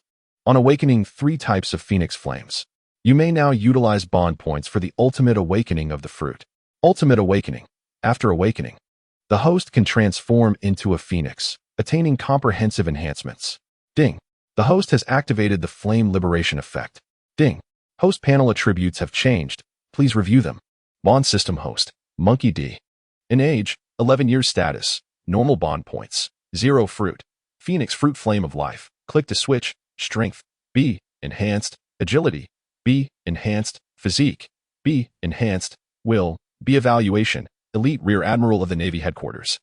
Observation Hockey. Proficient Armament Hockey. External Release Conqueror's Hockey. Not activated Flame Liberation. Merging the Flame of Life with other flames significantly amplifies flame potency. Bond Lottery. 1 bond point. Next bond. Daughter of the Sea. Descendant of Heroes. Fate Twins and Ace Sparks of Destiny. Daughter of the Sea. Blessing of the Sea. Fire Fiston and Ace. Gifted Progeny of Fate. Revolutionary Fire Note. Click to expand system space. Click to expand listening to the system's notifications. And attempted to click the plus sign next to the Devil Fruit. Ding. The Phoenix Flames have been completely unlocked. And you may now use 300 bond points for the Ultimate Awakening. Ding. Would you like to proceed with the Ultimate Awakening? Yes. No. With a mindset of seizing an opportunity, and clicked yes. Ding. The host's bond points were insufficient, resulting in a failed awakening. How disappointing. I had hoped for a successful freebie. With a slight pout, I shifted my gaze downward, examining the effect description of the skill, Flame Liberation. I extended my palm. And 2 orbs of flame, 1 red and 1 green, materialized. Guided by my consciousness, the flames slowly drew closer, and with a whoosh, the 2 orbs merged. This was the flame after fusion, and I scrutinized it intently. The color of the fused solar flame transformed from a bright crimson to a deep scarlet, and the flames had grown considerably in size. Most importantly, I could distinctly sense the immense power contained within the flames. As I retracted the flames, I became aware of my stamina depleting. Goodness, merely fusing a small flame had consumed nearly 10% of my energy. It appeared that to frequently utilize the flame liberation skill, my constitution would need to reach at least a level. Dismissing the system, I began to summon Little Blue. A figure of icy blue descended from the sky, catching up to the pirate ship that had just departed from the port, urging them to halt. As an older sister, how could I not personally express my gratitude to my brother's savior? Upon hearing the command, Little Blue let out a cry and soared towards the pirate vessel. The Red Fourth ship. Shanks stood by the railing on the deck, letting the sea breeze tousle his hair. His cloak billowed dramatically, and his left arm was conspicuously missing. Shanks, how could a small sea king bite off your arm? Beckman inquired curiously. I'm not entirely sure. When that sea king lunged at me, it felt as though I was frozen in place, allowing it to sever my arm without resistance. Moreover, after rescuing Luffy, a voice seemed to echo in my mind, urging me to leave Windmill Village swiftly. Beckman believed Shanks' account, fully aware of his strength. In the absence of unforeseen circumstances, even 100 sea kings could not inflict harm upon him. As for leaving Windmill Village, it was unlikely Shanks would part with Makino without a compelling reason. Cough, cough. Shanks cleared his throat awkwardly. Beckman, some thoughts are best kept to oneself rather than spoken aloud. If you feel something, it's better to express it directly than to harbor it silently. Shanks skillfully sidestepped that topic. Beckman, that rubber fruit has actually been consumed by Luffy. You must be well aware of its extraordinary nature. The red-haired pirates came across this fruit by chance. Or perhaps it was the fruit that led Shanks to seek it out. After it was retrieved from the ship of the world government's CP department, several members of the red-haired pirates expressed a desire to consume it, yet none succeeded. Each time someone attempted to eat the rubber fruit, it would mysteriously vanish, only to reappear once everyone had forgotten about it. It was precisely due to these bizarre occurrences that I ultimately entrusted the straw hat to Luffy. Shanks touched his severed arm and gazed solemnly at the sea, uttering, "Let this arm serve as a blockade in the New World." Suddenly, a peculiar bird, soaring from the heavens, caught his attention. Jesus Burgess, stationed at the lookout, shouted, "There's a strange bird approaching us." Shanks lifted his gaze to the sky, and indeed, a creature adorned in icy blue was approaching the Red Force. Shanks, this bird bears a resemblance to a beastly version of Marco. Marco would never venture from the New World to this weakest of seas. Let us observe. The small blue creature, however, lacked Shanks' refined demeanor. Upon locating the Red Force, it unleashed a torrent of icy flames, instantly encasing the ship in a solid frost. After fulfilling its mission, it circled above the Red Force. "Captain, the ship is frozen and unable to proceed." Jesus Burgess's voice echoed once more. "Only Admiral Akiji possesses such freezing capabilities over the sea. Has the Navy discovered our presence and intends to capture us here?" Beckman speculated. "It cannot be Akiji. First, let's not forget that the one who attacked just now is a bird. Furthermore, the Navy would rather see us return to the New World to confront Whitebeard, Kaido, and Big Mom. They would not mobilize such forces to eliminate us at this moment. Moreover, Akiji directly produces ice. That bird employed flames to freeze the sea. Therefore, the one obstructing us is certainly not Akiji. Let the crew remain vigilant. Anyone capable of such formidable flames is no mere weakling." The atmosphere aboard the Red Force grew animated. Meanwhile, in Windmill Village, and escorted Luffy to Makino's tavern, requesting her assistance in caring for him and inquiring if there was anything she needed to send to Shanks. Blushing, Makino handed in a package to deliver to Shanks. Above the vast sea, and transformed her hands into fiery wings and pursued the Red Force. "Captain," Jesus shouted loudly, as someone approached us swiftly from behind. Was it just one person? Indeed. "My companions, let's lift our spirits and not allow our adversaries to underestimate us." Yes. As I descended onto the deck of the Red Force, I observed the members of the red-haired pirates brandishing their weapons and emitting peculiar sounds. A look of confusion crossed my face as I inquired, "Is this some sort of special welcoming ceremony?" The initially prepared members of the red-haired pirates, upon witnessing a little girl descending from the sky, were instantly filled with disappointment. Hearing my question, they exchanged bewildered glances. I quickly disowned the source of their confusion. Adjusting my attire, I introduced myself. "I am Monkey D, and the sister of Luffy, here to express my gratitude to Mr. Shanks." "You are Luffy's sister? Impossible. How could Luffy have such a charming and polite sister? Ignoring their murmurs, my gaze shifted to the rear of the crowd. Hey, it turned out to be Luffy's sister. Everyone, quickly put away your weapons. Shanks stepped out from the crowd and addressed everyone, noticing Shanks's severed arm, and expressed her gratitude once more. Thank you for saving Luffy. Shanks nodded, saying, Luffy is my friend. There is no need for special thanks. After a few casual exchanges, Beckman inquired, Luffy's sister, is there a particular reason you pursued us? Beckman doubted that and had come all this way merely to express her thanks, and nodded, acknowledging that she indeed had several matters to discuss with them. Indeed, you may express your thoughts first, and we shall see if we can accommodate your request. After all, the captain has staked the future on Luffy. If it pertains to trivial matters, agreeing would pose no issue.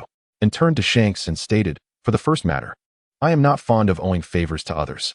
Therefore, I can restore your severed arm. You can restore my arm? Shanks inquired, a hint of disbelief in his tone. While it was evident from earlier events that it possessed some remarkable abilities, reattaching a severed limb was certainly no simple task akin to combat.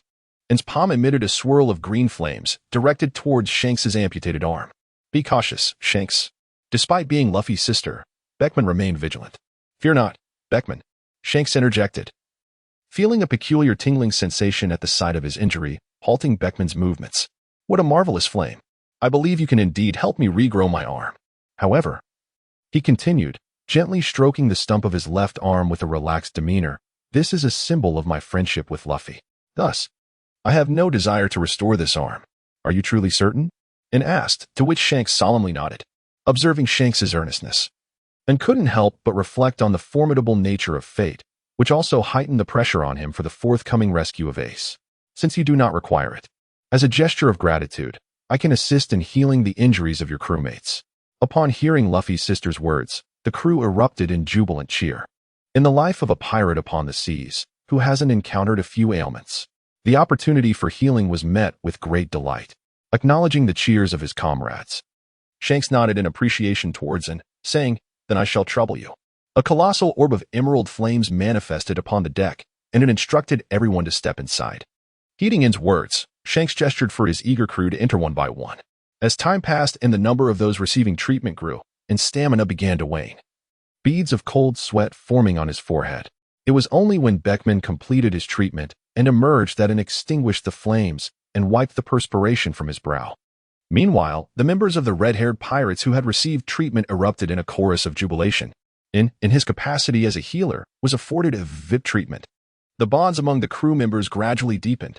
And what is the second matter?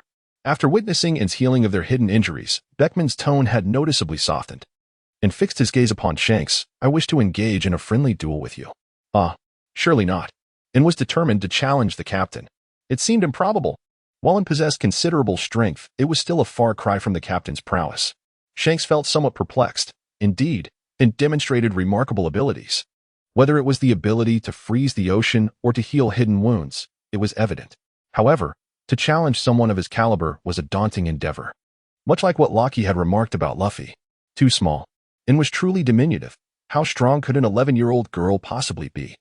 Even if she had discarded her proficient left arm, it was still beyond the capability of a girl to challenge.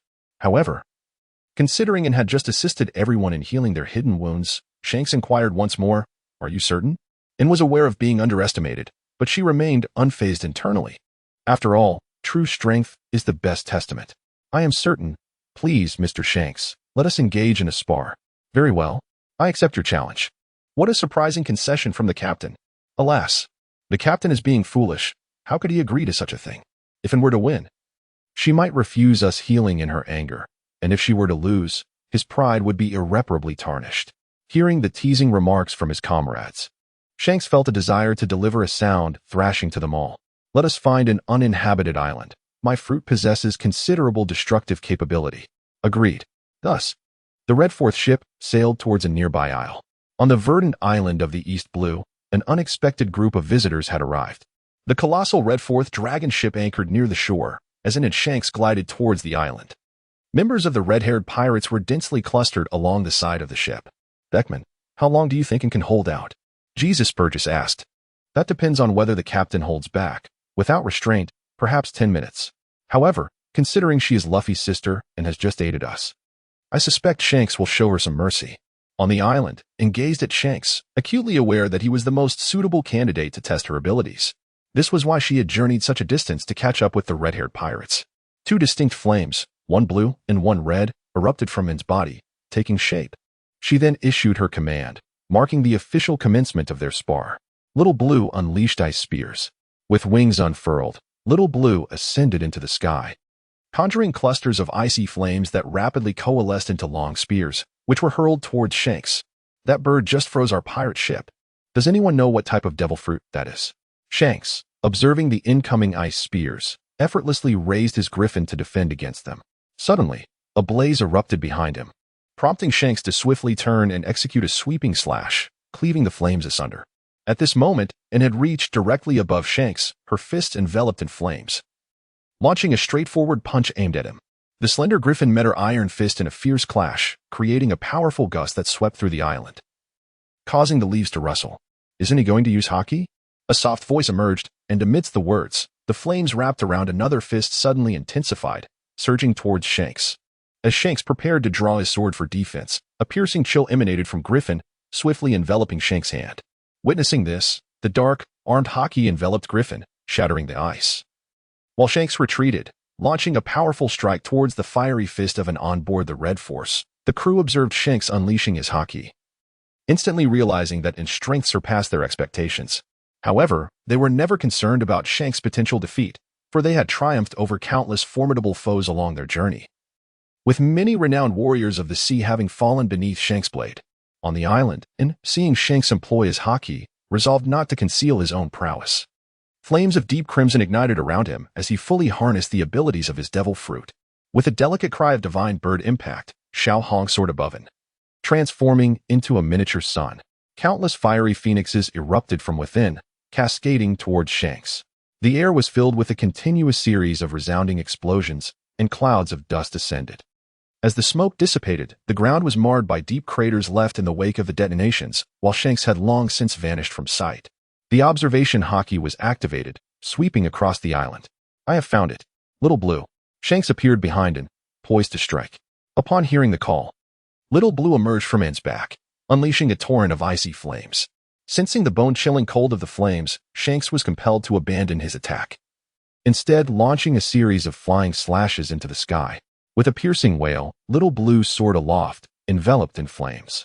Xiaolon, and gathered his strength and charged towards Xiang Keisai with the iron fist of Frostwind. This time, and also employed the hockey of armament. As the fierce winds imbued with sharp icy blades surged towards Shanks. Well done, Shanks bellowed, brandishing his sword, Griffin, enveloped in a formidable layer of hockey.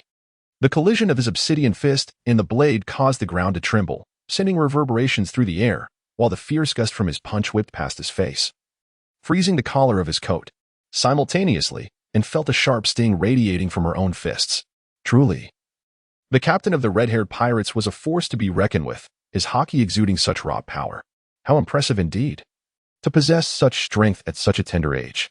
Perhaps she should join me on the open seas. Though she feigned nonchalance, Shanks' heart was already tempestuous with thoughts. Having spent his youth aboard the Pirate King's ship and gleaned wisdom from numerous formidable mentors, coupled with his innate talent, he had achieved his current prowess. But what of this girl before him?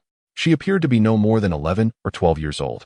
Yet her mastery of both her devil fruit and hockey surpassed that of many of his own crew members. Such a prodigy must be persuaded to join the red-haired pirates. All right, but first, you must defeat me. With a smile breaking across his face at the terms proposed, Shanks chuckled heartily, then do not blame me. No sooner had he spoken than he unleashed a flurry of strikes with his hockey-imbued griffin, and took a deep breath, her fiery fists hurtling toward Shanks like comets. Refusing to yield. In the heart of the island, flames and sword energy clashed, a cacophony of sound echoing throughout. Despite being struck numerous times by Shanks, and persevered, relying on the formidable regenerative power of her life flame to continue her fierce contest. As the two engaged, morning slipped into afternoon. The island lay in ruins. One side of the ground was cloaked in fire and frost, crackling ominously, while the other bore deep gashes from the sword energy. At this moment, Shanks' hair was frosted over, and his garments bore numerous burn marks, with black hockey enveloping the damaged areas. An fist dripped with blood from the impact of Shanks' overwhelming hockey.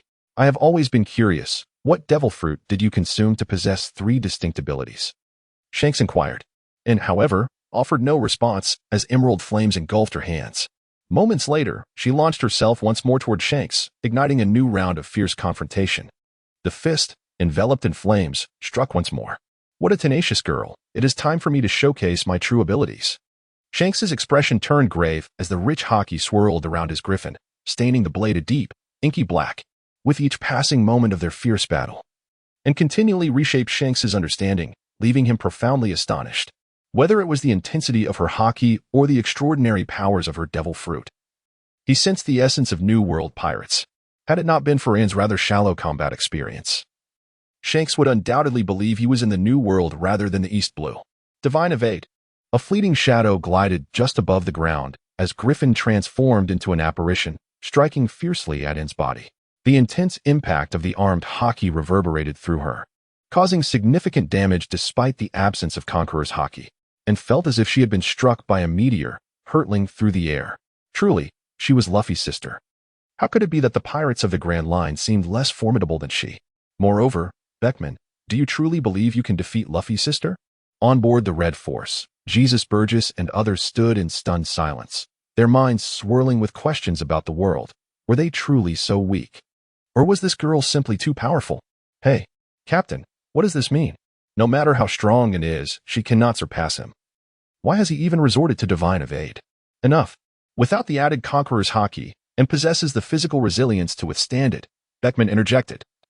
Though he too pondered silently how long it would take him to defeat his opponent if he were to unleash his full power. After rolling on the ground several times, and finally steadied herself, coughing up blood, she gradually rose to her feet. How formidable! Is this the strength of a future emperor? Her body was enveloped in emerald flames, healing her wounds. Sweat poured down her forehead. After prolonged combat and the continuous use of various flames, and stamina had been severely depleted. Must I continue fighting? While your strength is not insignificant, you still remain distant from true power. And did not argue, for Shanks spoke the truth, aside from her devil fruit abilities. She felt woefully inadequate. Proceed, and declared with resolute conviction. Let us continue, but I shall hold back this time. As soon as the words left his lips, Shanks exuded an overwhelming aura, vanishing from his original position in an instant, delivering a powerful thrust imbued with his formidable hockey.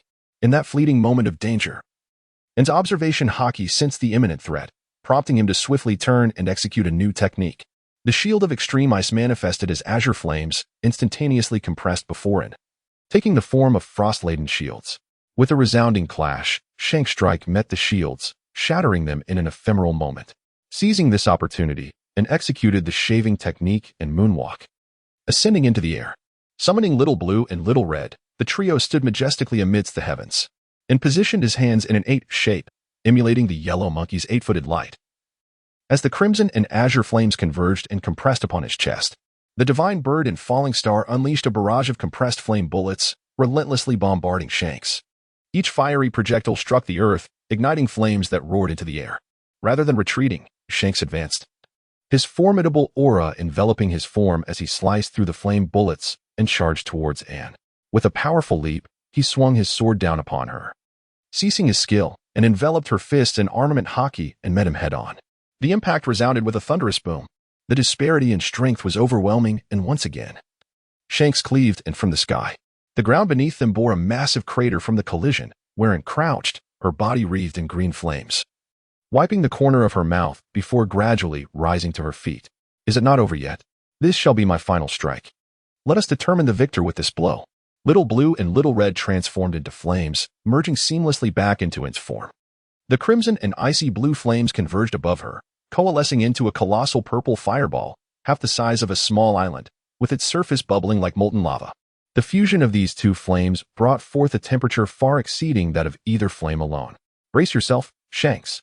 As the words divine bird, starfall resonated, a colossal purple fireball plummeted from the sky, like the sun itself. Sensing the overwhelming heat of the fireball, Shanks' expression shifted dramatically.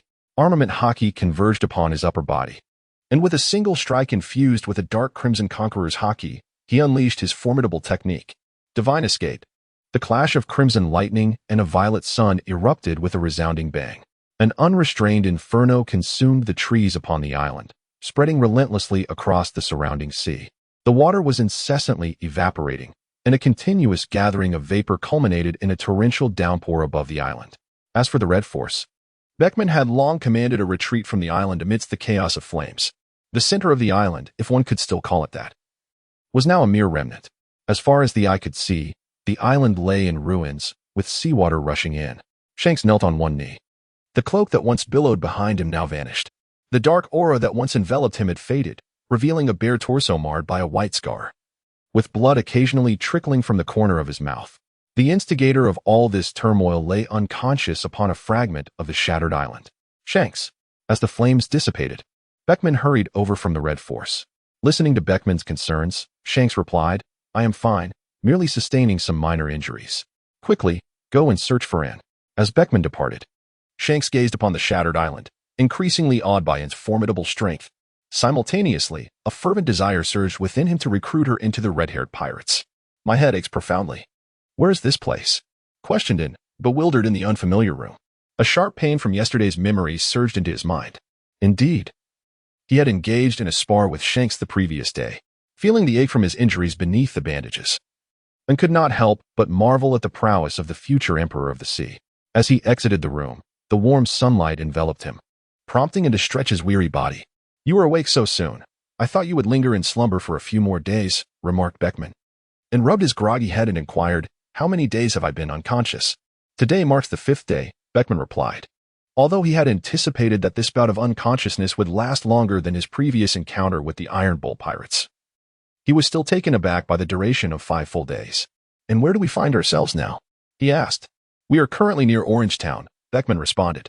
"Well, we have strayed quite far from Windmill Village. It appears that returning will require considerable effort," and could not help but wonder about the well-being of Luffy, Ace, and Sabo, who had been left behind. Meanwhile, within the villa at Corpa Mountain, Ace and Sabo had cornered Luffy, employing civilized means to interrogate him about their sister's whereabouts. Trembling with fear, Luffy could only assure Ace and Sabo that their sister would undoubtedly be safe, silently praying for her swift return. "Where is Shanks?" Beckman pointed towards the deck ahead and gestured for him to follow him. As they made their way, members of the red-haired pirates nodded in acknowledgement upon encountering Un and Beckman, for respect for the strong remains an unwavering principle upon the seas. "Ah, you are awake, and how are you feeling? Have your injuries healed?" "Basically, there are no significant issues, but it pains me to see you," Shanks, completely unscathed, and replied with a hint of bitterness. Understanding her sentiment, Shanks nodded and said, "Do not be disheartened. At such a young age, you possess formidable strength, and surely there will be a place for you amidst the vast seas of the future. When I was your age, I was merely an intern on another pirate ship." A smile graced Shanks' face as he seemed to reminisce about happier times. He stood up and unbuttoned his shirt, revealing a patch of fair skin, pointing to a scar left by its final blow from the previous day. "This is the mark you left on me. Even now, I can still feel the sting of the flames." It appeared that the fusion of flames had significantly enhanced its power, leaving an indelible mark on a formidable warrior like Shanks, and pondered silently. Seagulls soared across the expansive sky. Shanks gazed at, and with a serious expression, and proposed, "And would you consider joining my pirate crew and sailing with me?" Everyone aspires for their pirate crew to grow stronger, and Shanks was no exception. If and were to join the red-haired pirates, the likelihood of their success in the forthcoming battle for supremacy on the seas would undoubtedly increase. "Join the red-haired pirates?" Anne asked, pointing to herself in confusion. Alas, if Luffy were to hear this, he would surely be saddened. Haha, Luffy is indeed quite remarkable, but he is still too young. The sea offers not only grand adventures but also countless dangers. As a friend, I do not wish for Luffy to live such a life at his tender age. Secretly agreeing with Shanks, and contemplated and replied, "My identity is somewhat special. If I join your pirate crew, you may encounter numerous dangers." "Danger?" "The men of the sea fear nothing more than danger itself. As for your identity, are you not simply the sister of Luffy?" Are you unaware of my full name?" Shanks scratched his head, casting an awkward glance at Beckman, who chuckled lightly. "Beckman, do you know?" Upon hearing Shanks' voice, Beckman took a slow drag from his cigarette and began to speak. "Monkey D. Ace. You should comprehend the significance of the surname Monkey D. Shanks." A towering elder figure manifested in Shanks' mind, exclaiming, "You share the same surname as the naval hero, Garp." "Indeed, I am the grandson destined for the Navy." temporarily remaining in Fusha village solely to care for Luffy. My grandfather should be on his way back now. Dog-headed warship. Is Vice Admiral Garp all right? No worries, Bogart. I simply feel a sense of unease. Command the warship to hasten its journey to Fusha village.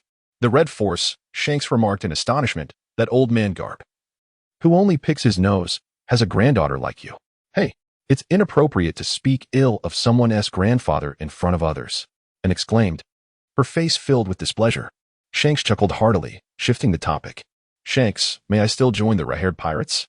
Of course, Shanks replied with a voice brimming with vigor.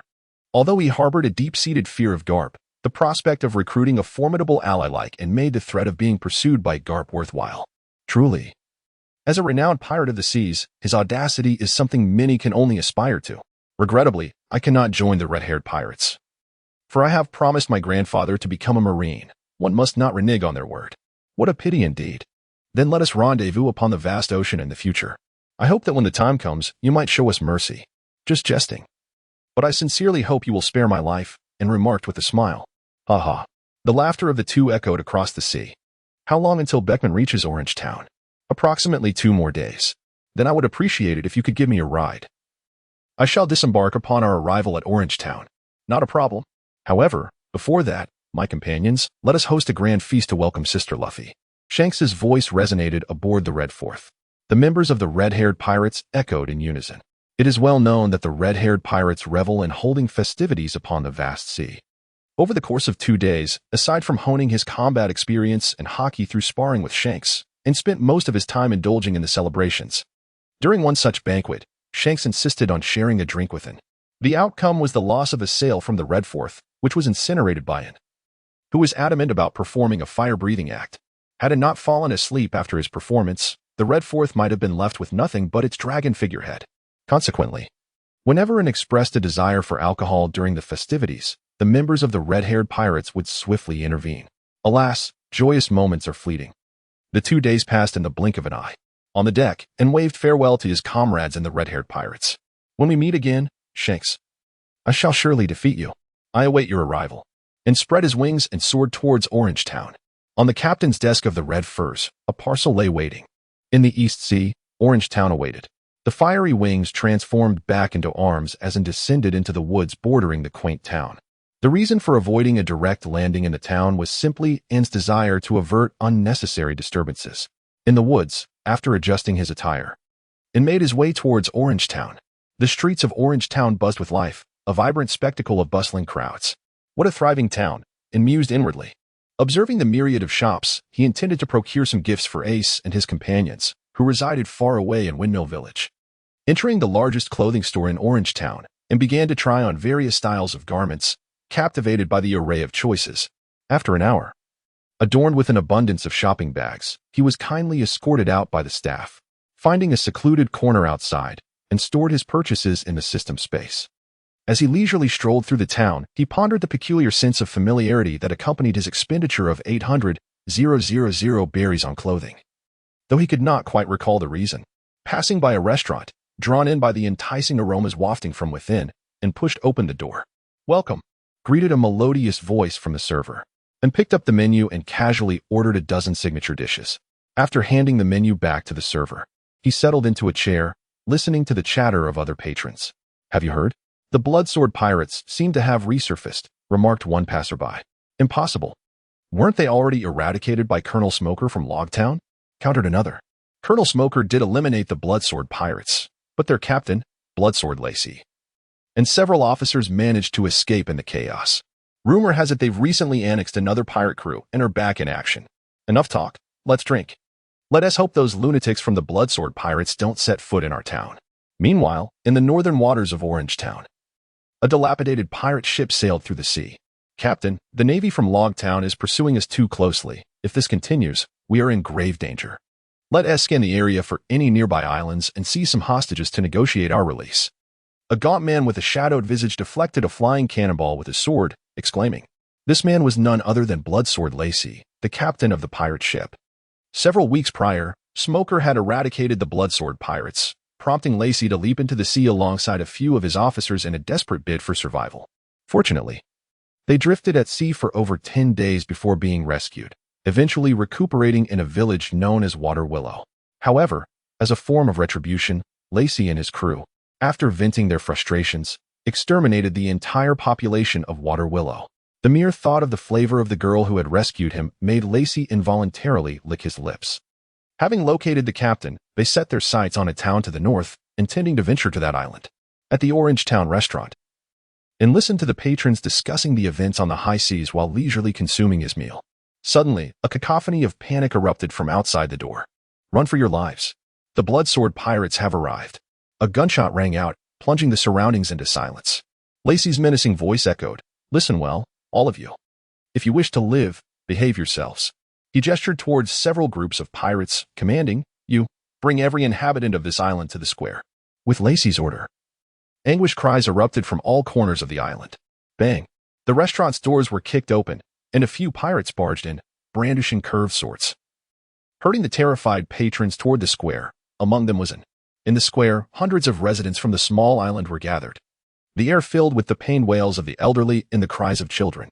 In front of the square, the once bustling street was now engulfed in flames. Armed pirates were rushing in, many of their weapons still dripping with blood, and refrained from confronting the pirates, for through his observation hockey, he sensed a multitude of naval soldiers advancing toward the square. It turned out that shortly after the pirates had landed, Smoker, with a cigar in his mouth, accompanied by Tashigi and a contingent of naval soldiers, had also arrived on the island, pursuing the pirates toward the square.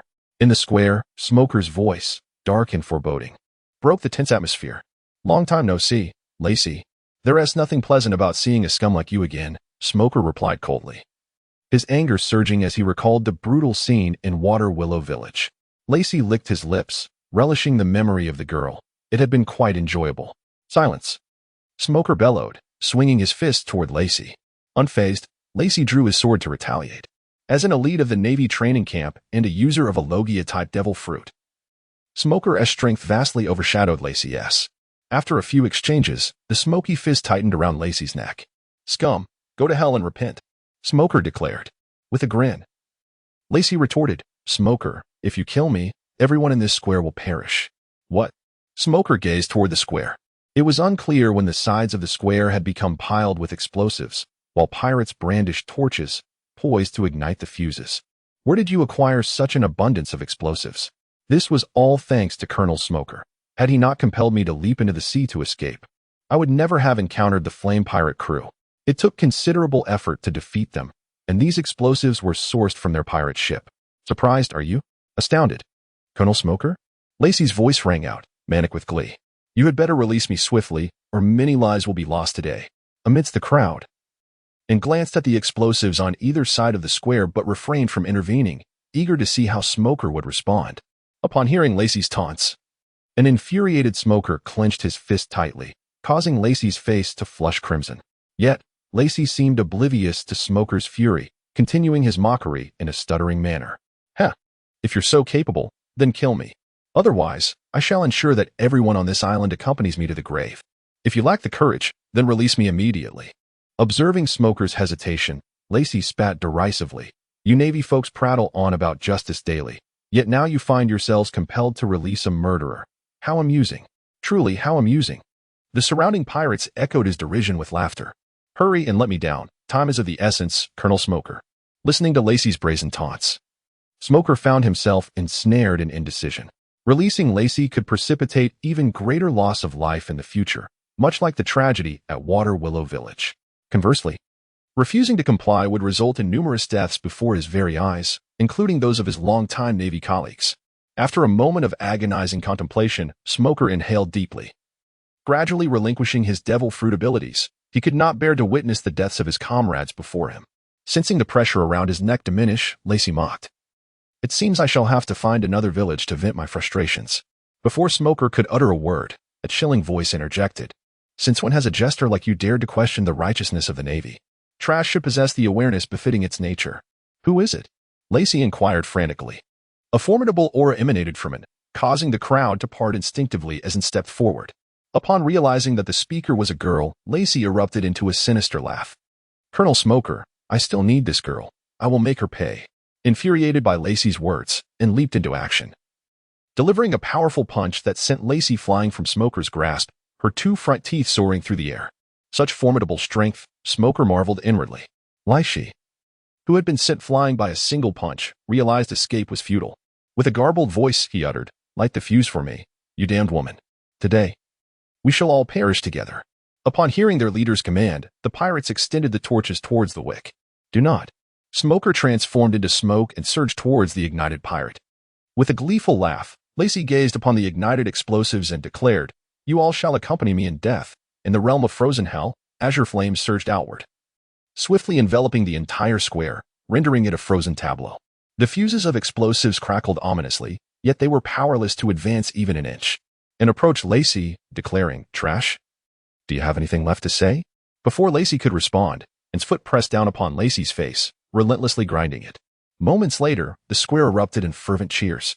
Regaining his composure, Smoker commanded his naval soldiers to commence the capture of the pirates. Terrified, the pirates dared not resist, allowing themselves to be apprehended by the Navy. Once the battlefield was cleared, pirates were escorted onto naval vessels. Meanwhile, Tashigi led a contingent of Navy personnel in a search of the island to ensure no rogue pirates escaped. Having vented her emotions, and hurled a sphere of blazing sunlight towards Lacey, the flames searing Lacey's very soul. The agony of the spirit far surpassed that of the flesh. And as Lacey's piercing screams echoed, the surrounding Navy personnel felt an icy chill run down their spines. After addressing the ensuing matters, Smoker transformed into smoke and materialized before him, bowing his head solemnly as he inquired, "Young lady, what is your name?" As he turned towards the naval ship, and responded softly, "Just a passing traveler." Observing N's retreating figure, Smoker hastened to follow, urging, "Do share your origins. Has no one informed you, Colonel Smoker, that you are quite bothersome?" And retorted, rolling her eyes. Throughout the journey, Smoker buzzed incessantly like a pesky fly, persistently probing into N's background, and chose to remain silent about her origins, unwilling to disclose her identity. Should Smoker uncover her true nature, he would undoubtedly report it to the Navy headquarters, jeopardizing her carefully crafted plans of concealing her abilities. The reason behind N's desire to mask her strength stemmed from her grandfather's influence. The higher the naval rank, the greater the burden of responsibility. Even the mightiest of naval forces, the admirals, could not evade such pressures. Yet these were merely superficial factors. The deeper truth lay in N's wish to evade excessive scrutiny. Only by remaining inconspicuous could she clandestinely execute her plan to usurp the nation. Upon hearing N's retort, Smoker clenched his cigar tightly and declared, "If you find me bothersome, then reveal your identity." "I have already stated, I am but a traveler," and replied, "I merely could not abide the arrogance of pirates, which compelled me to intervene. As a wanderer traversing the lands, it should be no surprise that I possess some measure of strength," and presented her prepared explanation. "Huh," Smoker scoffed. "Is that what you call some degree of strength?" Recalling the two instances when N had acted, Smoker was acutely aware that the seemingly young girl before him possessed capabilities that were undoubtedly on par with his own. "Since you refuse to speak the truth, it seems we have no choice," Smoker said, gripping his jutty tightly. Hello, what do you intend to do?" Upon noticing Smoker's advancing movements, and took a step back. As Smoker drew closer, and exclaimed loudly, "Stop! Do not come any closer." Ignoring N's plea, Smoker continued forward. "Do not force my hand. If you do, I shall unleash my ultimate technique." With those words, Smoker charged ahead. As Smoker rushed towards him, and took a deep breath and cried out, "Help! Help! The Navy colonel is attacking!" Thud. Mid-charge, Smoker, upon hearing N's so-called ultimate technique was merely a plea for help, slipped and fell onto the deck. Raising his head from the floor, Smoker roared, "What nonsense is this? Show me your true strength. Colonel Smoker, please cease." Hearing the cries for help, Tashigi hurried from the cabin.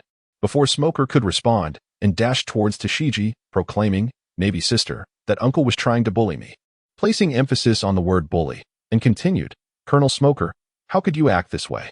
I have misjudged you. She is just a child. How could you stoop so low?" Tashigi exclaimed, her concern evident. "This uncle is truly frightening."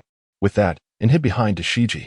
Hearing N's fearful tone, Tashigi was about to offer comfort, while Smoker, listening to Tashigi's words, felt a vein throb on his forehead. He opened his mouth to explain. "I merely wished to test her abilities. I had no other intentions." "Alas, is that so? Then why don't you wield a weapon, uncle?" Smoker raised his tin hands, declaring, "My weapon is forged from sea prism stone, which possesses a formidable restraint against devil fruit users. I merely wish to test your strength. I have no intention of killing you, so why would I need a weapon?" As Smoker spoke, his voice grew increasingly louder. "I see now. I thought you intended something sinister." Dasky quickly grasped that this was merely a misunderstanding. Just as she was about to alleviate the tension, no one anticipated that Smoker would utter a statement that left everyone astounded. This led to Smoker enduring endless torment every time he encountered it in the long days that followed. "Heh, what are you thinking? I would never choose to target you." A mere novice, lacking in both stature and charm, he remarked, oblivious to the drastic change in N's expression. Dasky swiftly covered Smoker's mouth. "Dasky, why are you covering my mouth? Did I say something wrong? This is simply the truth. Women of all ages are exceedingly conscious of their appearance and physique. N, who had always developed later than most for reasons unknown, had never before faced such blunt remarks as those from Smoker. "Heh, a mere novice, lacking in charm," Smoker continued, unaware of the shift in Anne's demeanor, as he went on to comment on her physique, every word piercing her heart. "Huh, Mr. Smoker, you mentioned wanting to test my strength. Very well, I accept your challenge." Just as Dasky attempted to silence Smoker, an icy chill gripped her spine, a sensation so profound that it felt insurmountable. Breaking free from Dasky's grasp, Smoker, hearing N's acceptance of his challenge, felt a twinge of unease but brushed it aside.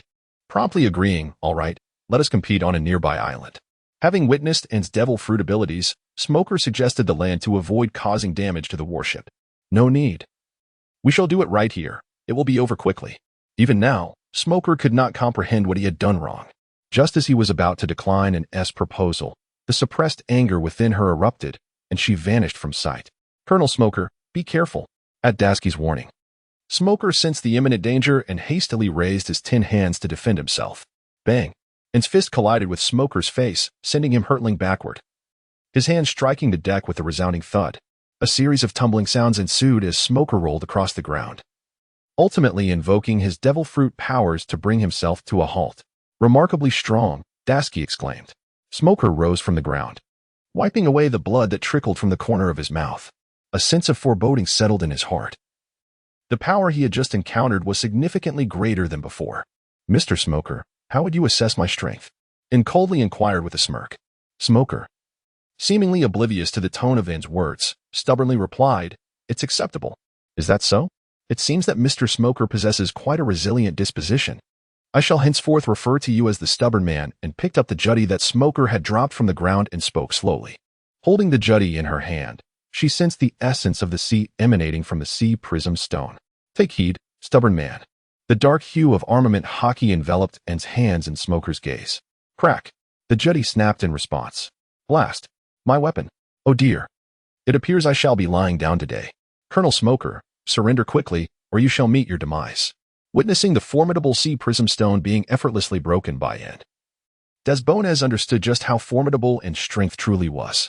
As a woman, Desbones was acutely aware of N's current mindset. "Heh, it is merely a friendly spar. How could anyone perish?" Although shocked that N could wield hockey, Smoker remained unfazed. "Heh, women truly are ignorant. No one may intervene before this contest concludes. Ha ha." A chilling laughter resonated from the front, as N appeared before Smoker. "It seems that Mr. Stubborn does not feel he is in the wrong at all. Excellent." Feeling the murderous aura emanating from N up close, Smoker's heart screamed, "It's over." He turned to look at Desbones. A punch to the face sent Smoker flying once more, but this time, he quickly came to a halt. The ice prison, a swirling azure flame, enveloped Smoker, instantly transforming into a frigid cell, and took his stance atop Smoker's form, bending low, his arm encased in the hardened color of hockey, delivering a series of punishing blows to Smoker's visage.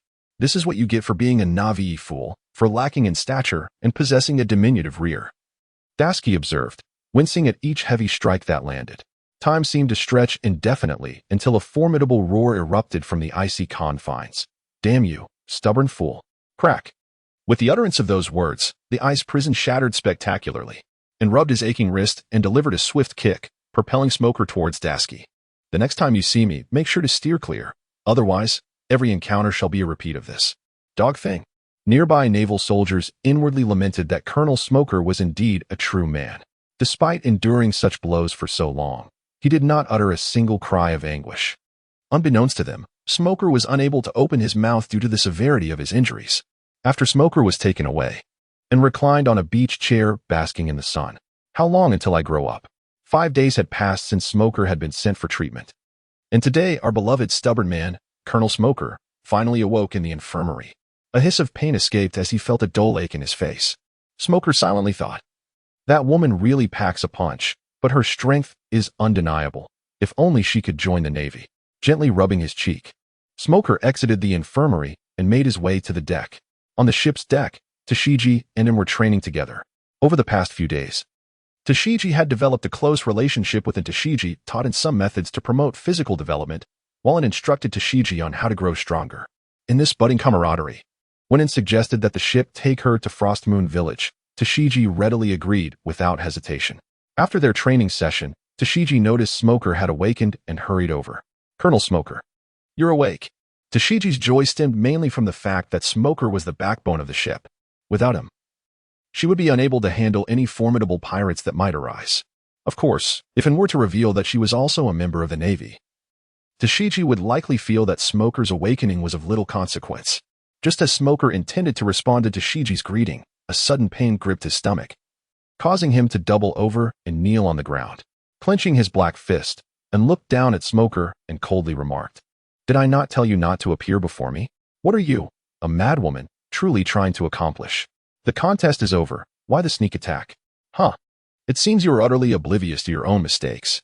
Just as prepared to strike again, she was intercepted by the rushing Tashigi. And Colonel Smoker understands his mistake. Let us spare him this time. Hearing Tashigi's plea, and snorted coldly and turned to leave. "Where did I go wrong?" Smoker muttered, and Tashigi, hearing her superior's words, face-palmed in exasperation. Looking at Smoker, she advised, "Colonel, never belittle a woman's physique again."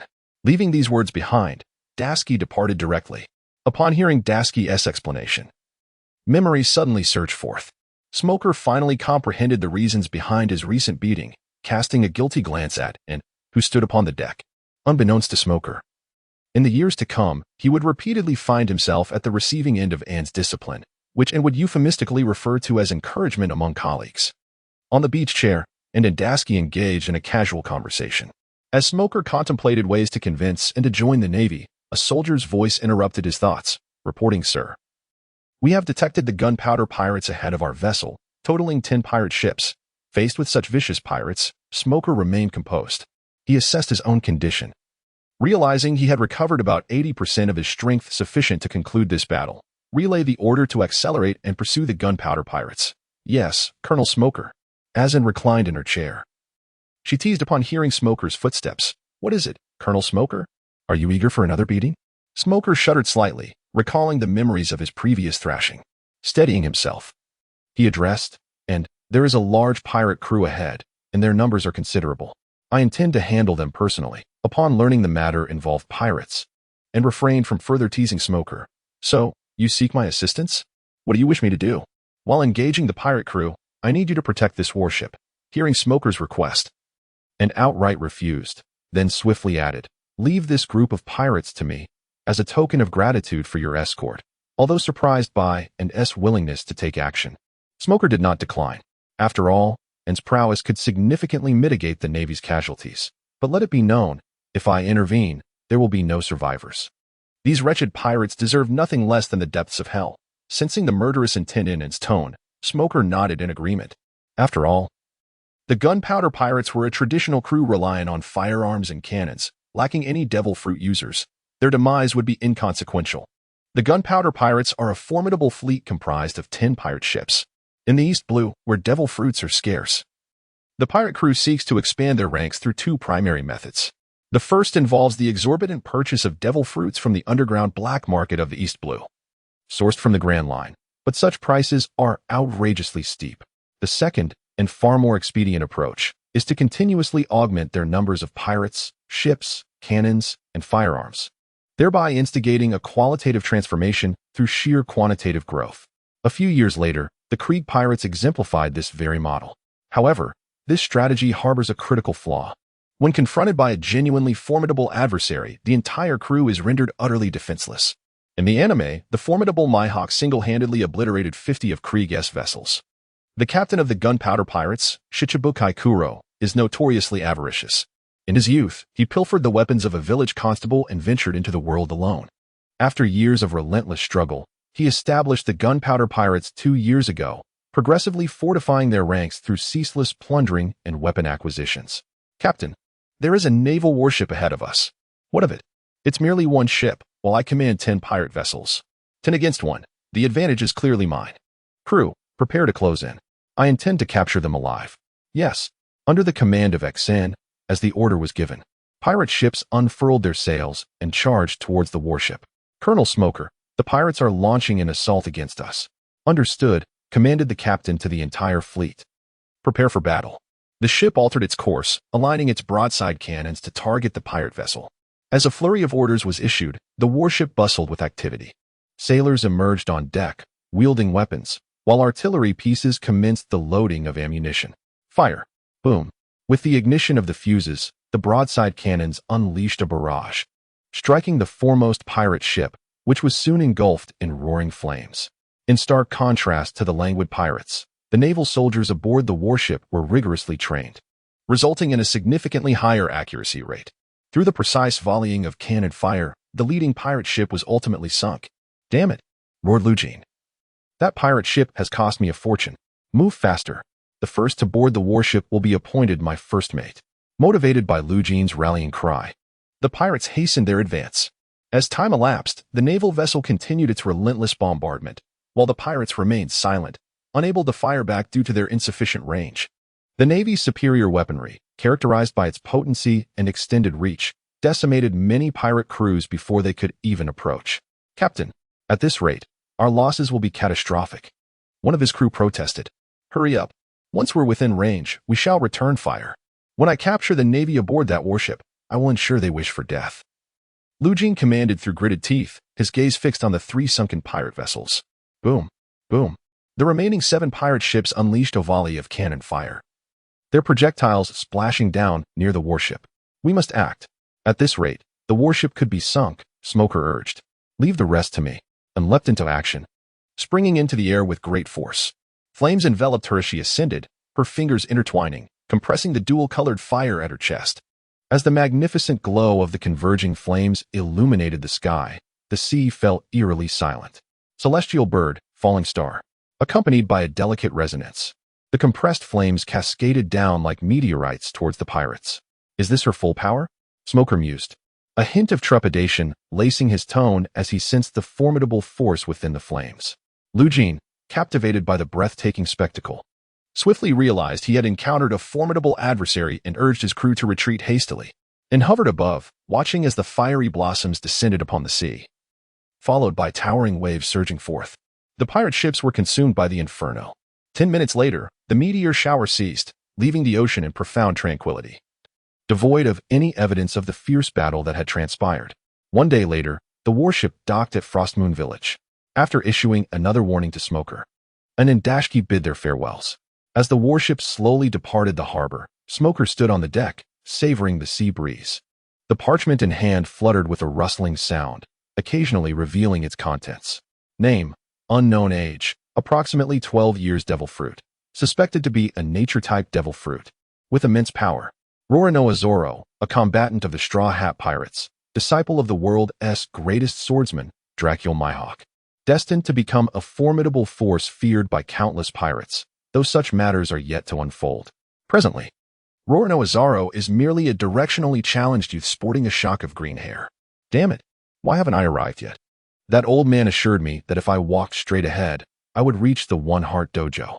Why have I been walking for so long without reaching my destination? Could it be that the old man was deceiving me? No, I must find someone else to inquire. At the entrance of Frost Moon Village, and, having just arrived, was preparing to ask for directions to the One Heart Dojo. Suddenly, a voice called out from behind. Excuse me, I apologize for the interruption. But could you please tell me how to get to the One Heart Dojo? As I posed my question, I realized it was not I who had a problem, but rather you, and was filled with curiosity. What a surprise that someone would ask this outsider for directions. I am eager to discover who this great intellect might be. Zoro, turning her head, and gazed upon the green-haired youth before her, for this was indeed the Zoro of her childhood. Her thoughts drifted, recalling that in the manga, It was around this time that Zoro prepared to challenge the One Heart Dojo. Following his defeat, he formally joined the dojo, thus beginning his bond with Kuina. Speaking of Kuina, this was precisely why he had come to Frost Moon Village. Upon reflection, and considered that if Zoro were to ask her for directions, it would be entirely unsurprising, as he was a genius known for his unparalleled sense of direction. In her previous life, some fans of the series humorously speculated that had Zoro not encountered Luffy and continued to wander aimlessly, he might one day stumble upon Laugh Tale and become the Pirate King. Although this was but a jest among fans, it highlighted the severity of Zoro's navigational ineptitude. Returning to the present and wished to guide Zoro, yet regrettably, she too was unfamiliar with the way. With an apologetic tone, she confessed, "I'm sorry, but I am also searching for the path to the One Heart Dojo." "Oh, what brings you to the One Heart Dojo?" Zoro inquired. "I merely heard that the One Heart Dojo is quite renowned, and I came to visit," and replied. Relieved to learn she was not a challenger, Zoro exhaled. For if both were to arrive on the same day, it might breed animosity. "Are you also visiting the One Heart Dojo?" And, already aware of the answer, asked nonetheless. Hearing her question, Zoro shook his head and said, "I'm not going to visit. An old man sent me to challenge them." "Someone asked you to challenge them?" Zoro nodded earnestly. "Did that old man not tell you where the One Heart Dojo is?" "He said to walk straight down this road, and I would arrive." Zoro pointed ahead to the main road. "Well, if you know the way, why did you ask me?" and questioned. "I suspect that old man gave me the wrong directions," Zoro exclaimed in frustration. "I've been walking down this road for quite a while, and I haven't even seen a glimpse of the One Heart Dojo." Considering Zoro's navigational misfortune, and was left speechless, pondering whether he had truly lost his way, the more she thought about it, the more plausible it seemed. Finally, and suggested, "Why don't we search together? Since you've been looking for so long, the One Heart Dojo must be nearby." After a moment of contemplation, Zoro found An's reasoning compelling and agreed to accompany her. Throughout their journey, and finally witnessed just how absurdly lost Zoro could become. Despite the path being a mere 200 meters long, Zoro managed to stray from a straight line, and at times, he vanished from sight, and suspected that without her guiding hand, he might truly have wandered all the way to Laugh Tale.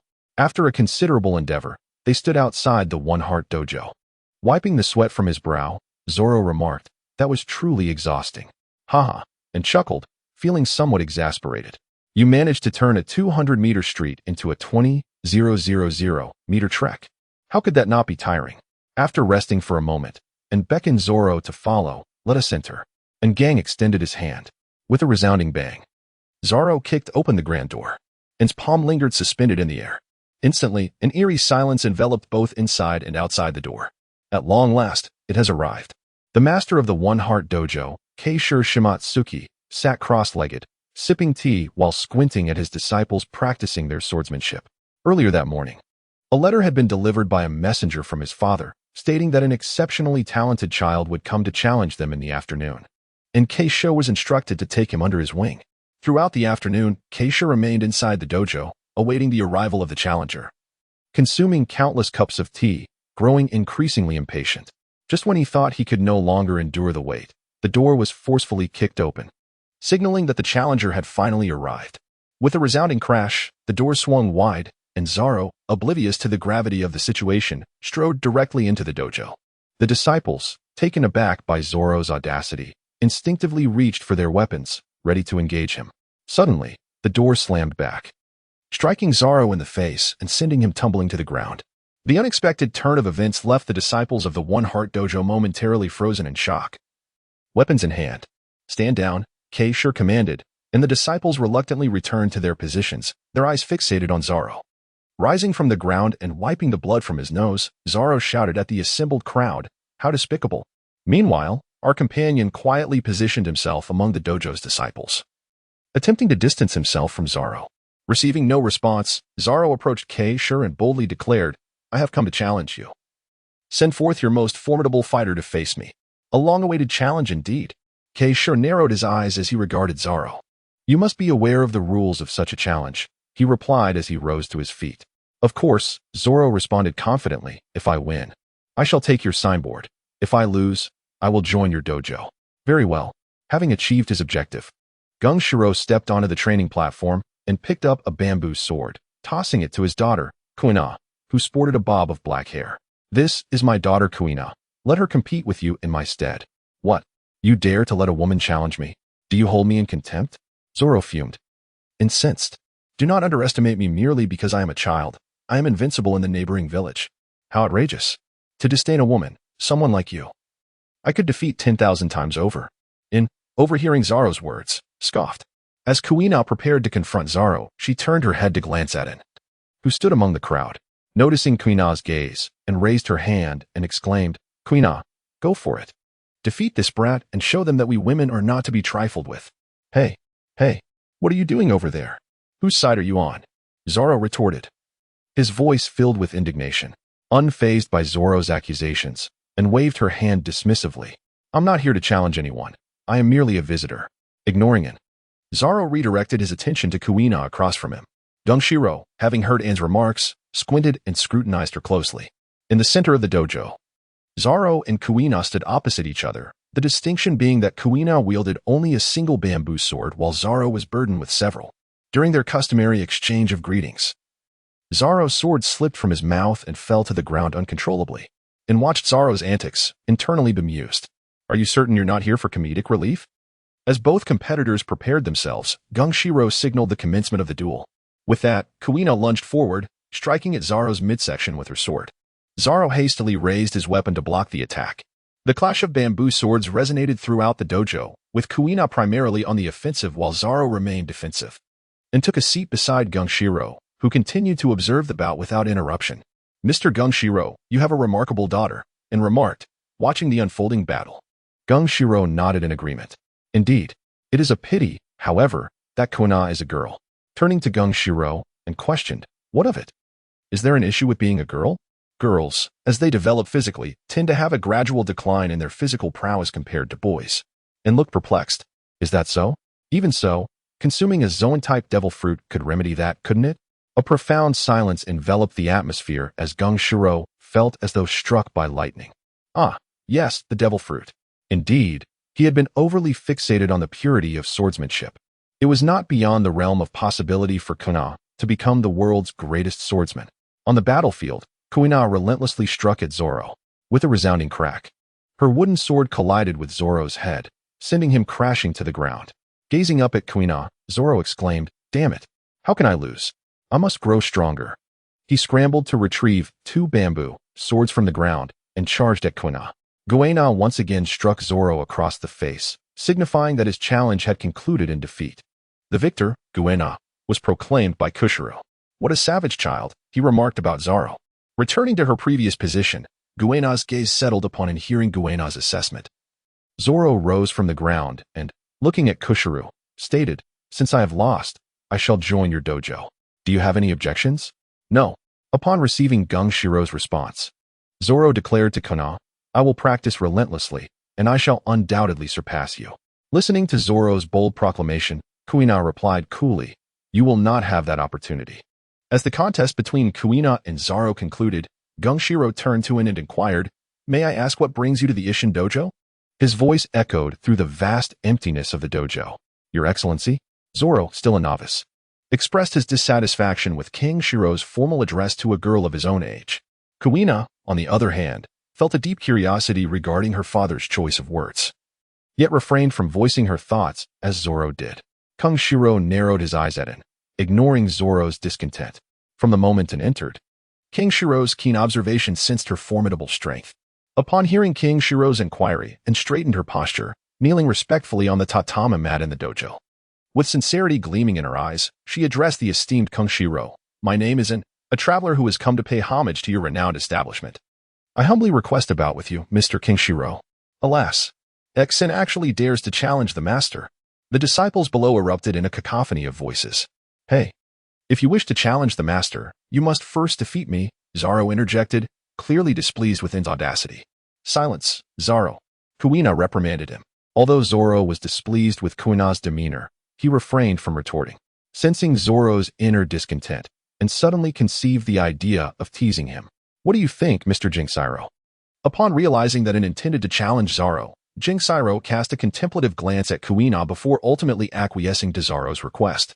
He was aware that his daughter had long aspired to become the world's greatest swordsman. As a formidable warrior himself, he understood the difficulties a woman faced in achieving such a goal. Yet, as a father, he could not bear to witness his daughter's struggles. Therefore, he hoped that Kuina could discover a path suited to her through her encounters with him. Upon hearing that his master permitted him to spar with him, Zoro was filled with excitement, eager to reclaim his lost honor. "Come on."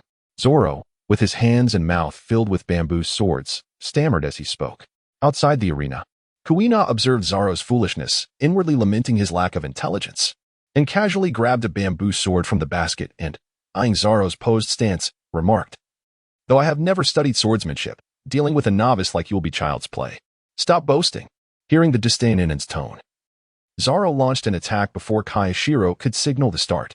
The clash of swords echoed as Zoro relentlessly swung his bamboo sword, while deftly evaded each strike. Such ferocious power. Frustrated, Zoro roared and intensified his attacks. "Green-haired brat, you won't be able to hit me like that. Stop yapping. You won't be able to hit me either." I won't be able to hit you?" and questioned, observing the defiance etched on Zoro's face. And resolved to teach him a lesson. "Since you are so eager to be struck, I shall oblige." Understanding Kayashiro's intentions, and turned to Kuina and cautioned, "Watch closely, Kuina." And continued, "If my strength is insufficient, I shall hone my speed. Remember, in the realm of martial arts, speed is invincible."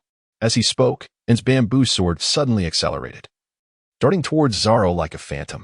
No. Sensing the imminent danger, Zoro swung his blade with fervor, attempting to fend off the assault. However, the speed of the bamboo sword was simply too swift. Time and again, the bamboo sword struck Zoro, inflicting sharp pangs that made him tremble uncontrollably, as if afflicted by Parkinson's disease, and did not relent in her onslaught. Her voice unwavering as she sought to impart to Kuina the profound truth that even women could ascend to greatness. "Kuina, as long as your speed surpasses that of your adversaries, you shall forever remain invincible. If a single strike fails to vanquish your foe, then unleash 10, 100, or even 1,000 strikes until you emerge victorious."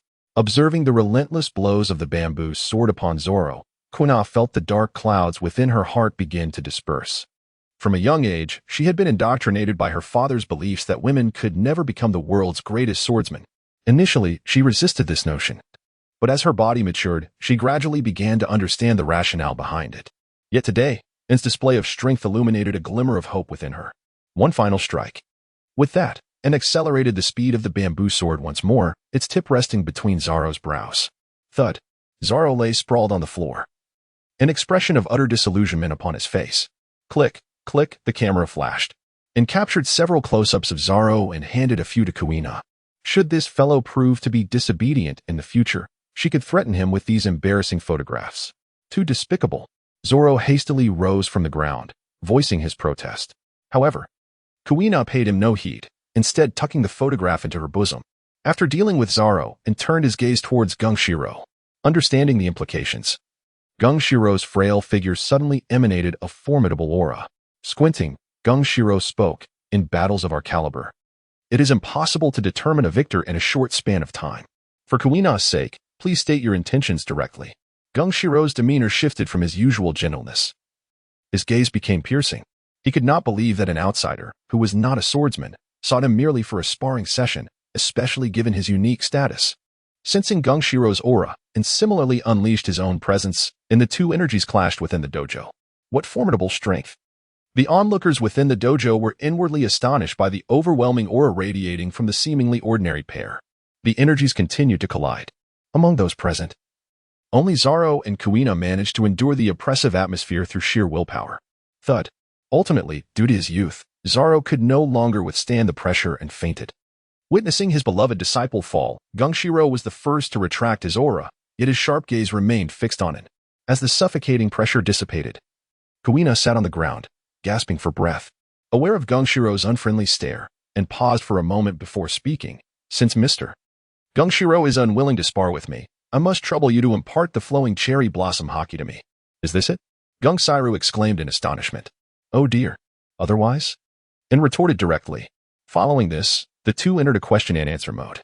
Gungshiro, to have produced a genius like you, your teacher must be a renowned powerhouse of the seas. With a puzzled expression, "I don't have a teacher." Gungshiro, astonished. "Then who taught you all these skills?" "I suppose you could say my grandfather taught me." Reflecting on her training thus far, and realized that only Carp had guided her for a short period, Claiming it was her grandfather was not entirely untrue. Gung Sailang, and where is your grandfather? And, with an angry expression, he ran away. This was accurate. Karp indeed left after only a few days of teaching and to attend the Navy headquarters, so saying he ran away was not unfounded. Gung Sailang, shocked. Ha. And? What kind of expression is that? If my grandfather hadn't left, I wouldn't have come out here. The reality is that had my grandfather stayed, Shanks would not have dared to come to Windmill Village. If Shanks hadn't come, the subsequent series of events would never have unfolded. Hence, all of this is Karp's fault. On board the Doghead warship. Achoo. Achoo. Karp, are you all right? I'm fine, Bogart. But I have a feeling something is about to happen. In the dojo, and in Gung Sailang sat facing each other. So you came to my Eason dojo just to learn Flowing Cherry Blossom? Hey, why does it seem like Flowing Cherry Blossom is rather lackluster in your hands? No. Gung Sailang dismissed it. Really? And displayed a disbelieving expression. East Sea. At the Rogtown Navy base, Smoker was on the phone with Admiral Sengoku. This all began when Smoker submitted his information. The Navy, one of the three major institutions under the world government, carries the mission of upholding justice across the seas. Such a vast organization naturally possesses a comprehensive talent recruitment system. Each year, the branches from the four seas can recommend outstanding individuals to the Navy headquarters for further training, aiming to replenish the shortage of naval talent in the Grand Line. Today, the busy Admiral received a talent recommendation form from the staff. It was surprisingly from Smoker. Sengoku had a slight impression of this rising star from previous training camps, albeit not much. Sengoku was more concerned about the position of the Navy branch he belonged to, the East Sea. It is a realm of enchantment. A sea that has witnessed the emergence of numerous renowned warriors. Among them is the illustrious pirate king, Gold, Roger, who hailed from this very expanse. Although this sea has been rendered the weakest by the long-returning Karp, every few years, it still gives rise to individuals who wield a profound influence upon the world. As he picked up the document, Admiral Sengoku scrutinized the scant information it contained, merely a handful of lines. With a sweeping gaze, he set the paper down and paced to the window, contemplating the details before him. A girl, approximately 12 years of age, proficient in wielding two types of flames. Reminiscent of the techniques employed by Borsellino. The more he examined the information, the more he felt a sense of familiarity. Could she be Karp's granddaughter? Yet, wasn't she supposed to be in Windmill Village? To ascertain whether the girl encountered by Smoker was indeed Karp's granddaughter, Sengoku dialed Smoker's Den Mushi, leading to the scene that unfolded at the beginning. Buru. Smoker answered the call. The Den Mushi morphed into Sengoku's likeness and began to speak. I am Admiral Sengoku. Admiral Sengoku, greetings. I am Colonel Smoker, stationed at the Navy branch in Logtown, East Blue. Colonel Smoker, I have received the information you submitted. I now have a few straightforward questions that require your honest responses. Yes, Marshal. Smoker held great admiration for the warlord Sengoku, under whose leadership the once fatigued Navy had burgeoned to a point where it could stand toe-to-toe with the pirates of the New World. Colonel Smoker, where did you encounter the girl from the form? Reporting to the Marshal, it was near Orangetown in the East Blue, while I was pursuing the Bloodsword pirates. Smoker recounted the events on the island to Sengoku, emphasizing the girl's statement about when a jester like him dared to question the justice of the Navy. Sengoku was unfamiliar with the Bloodsword pirates, yet he found comfort in her words. Even if the girl was not the granddaughter of Garp, it was highly probable she would join the Navy in the future. Colonel Smoker, please describe the girl's devil fruit. Reporting to the Marshal, the girl's devil fruit is quite unique. Smoker shared the information he possessed. It was indeed a formidable devil fruit, Sengoku realized internally. Colonel Smoker, how does the girl's strength compare to yours? Upon hearing this question from Sengoku, Smoker hesitated. Sengoku, sensing Smoker's reluctance through the transponder snail, sternly commanded, Colonel Smoker, answer my question seriously. Hearing the Marshal's authoritative voice, Smoker dispelled his hesitation and recounted the entire encounter with the girl. You mean to say that she broke your sea prism stone weapon with haki and then proceeded to pummel you? Sengoku was aware of Smoker's prowess. As a rising star in the training camp and a user of the smoke fruit, his strength was among the elite of the headquarters colonels. To easily defeat Smoker, Sengoku estimated the girl's strength must have reached that of a rear admiral. Though he understood Smoker's defeat, Sengoku still reproached him for not relaxing his training. Upon hearing the Marshal's admonishment, Smoker reminded himself to be vigilant. Since coming to the East Blue, he had indeed become too complacent. He vowed to intensify his training from now on. Ignoring Smoker's internal shift, Sengoku pondered the implications of a 12-year-old possessing a powerful devil fruit and haki. Such a talent, regardless of her lineage, should be recruited into the Navy. Colonel Smoker, did you invite her to join the Navy? Here it came, the crux of the matter. And beads of cold sweat appeared on Smoker's forehead. He had indeed invited the girl to join the Navy, but he had been met with a severe beating. Since then, Smoker had not broached the subject of her joining the Navy again. When Sengoku inquired, Smoker stammered, I did invite her, but she declined. Upon hearing Smoker's awkward tone, Sengoku immediately discerned the underlying issue. After persistent interrogation, Smoker finally divulged the entire sequence of events. Fool! Sengoku berated Smoker vehemently upon grasping the situation. After an indeterminate duration of scolding, Sengoku eventually ceased his tirade. He then issued a direct order for Smoker to enhance his knowledge in this area. Should such an issue arise again, Sengoku would personally travel to the East Blue to reprimand him. The thought of such a promising individual wandering freely, vulnerable to recruitment by rival factions, filled Sengoku with unease. He left a directive for Smoker to continue his search for Ace, ensuring that any developments were promptly reported to headquarters. After disconnecting the transponder snail, Smoker lay despondently on the captain's chair at the base. Meanwhile, Sengoku hastily dialed Carp on the transponder snail. Brew, brew, brew. The sound of the transponder snail echoed over the ocean. Vice Admiral Carp. This is Fleet Admiral Sengoku contacting you. Carp, reclining on a beach chair, irritatedly dug at his ear before rising to answer the call. Within the Navy headquarters, Carp's image appeared, still preoccupied with his ear. What is it, Sengoku? Came Carp's impatient voice. Ignoring Carp's annoyance, Sengoku directly inquired, Carp, how long until you reach Windmill Village? Casting a glance towards Bogart, Carp, after acquiring the precise information, replied, it should take about 7 or 8 days to arrive at Windmill Village. Before Sengoku could continue, Carp preemptively declined, stating, just so we're clear, Sengoku, I won't go anywhere until I see Luffy and Ace. Listening to Carp's series of refusals, Sengoku felt the veins on his forehead throb, reminding himself to remain composed. Don't make it seem as though I'm pressuring you. Hurry to Windmill Village and see if Ace is still in the village. What nonsense are you spouting, Sengoku? Ace is certainly not in the village. What? If you knew this, why didn't you inform me sooner? Sengoku erupted in fury. Ha ha ha. And was certainly not in the village. Rather, he was at the hideout of the mountain bandits behind the village, where Carp, in his self-amusement, uttered his laughter. Amidst Carp's mirth, Sengoku, far away at the naval headquarters, could no longer contain his rising fury. Consequently, he transmitted an extreme commendation to Carp through the Den Mushi. 5 minutes later, having vented his frustrations, Sengoku ordered Carp to return to Windmill Village for a visit, before abruptly disconnecting the call. This left Carp and Bogart in a state of contemplation amidst the sea breeze. Nighttime. In the guest room of the One Heart Dojo, and lay languidly on the bed, his mind wandering through the narrative of the Pirate King. Knock, knock, knock. A series of persistent knocks echoed through the air. Please, come in. With a sudden rustle, the door swung open, revealing Guena, clad in her nightgown, standing at the threshold. She offered a slight nod. After a moment of hesitation, Guena ventured, May we have a conversation? Of course, and replied, feeling an affinity for the girl who was of similar age. In the serene surroundings of the One Heart Dojo, and then Kuina leisurely wandered through the courtyard, adorned with numerous delicate lavender flowers beneath the moonlight. The two strolled in silence, unaware of how much time had passed. Sensing Kuina's confusion, and empathized with her feelings. Although she had illuminated a path for her during the day, the profound influence of Gung Shiro over the years could not be easily dispelled. Do you think a girl can truly become the world's greatest swordsman? Kuina gazed up at the night sky, her voice laced with uncertainty. Of course. Why? Upon hearing In's resolute tone, Guena's voice emerged with a hint of frustration.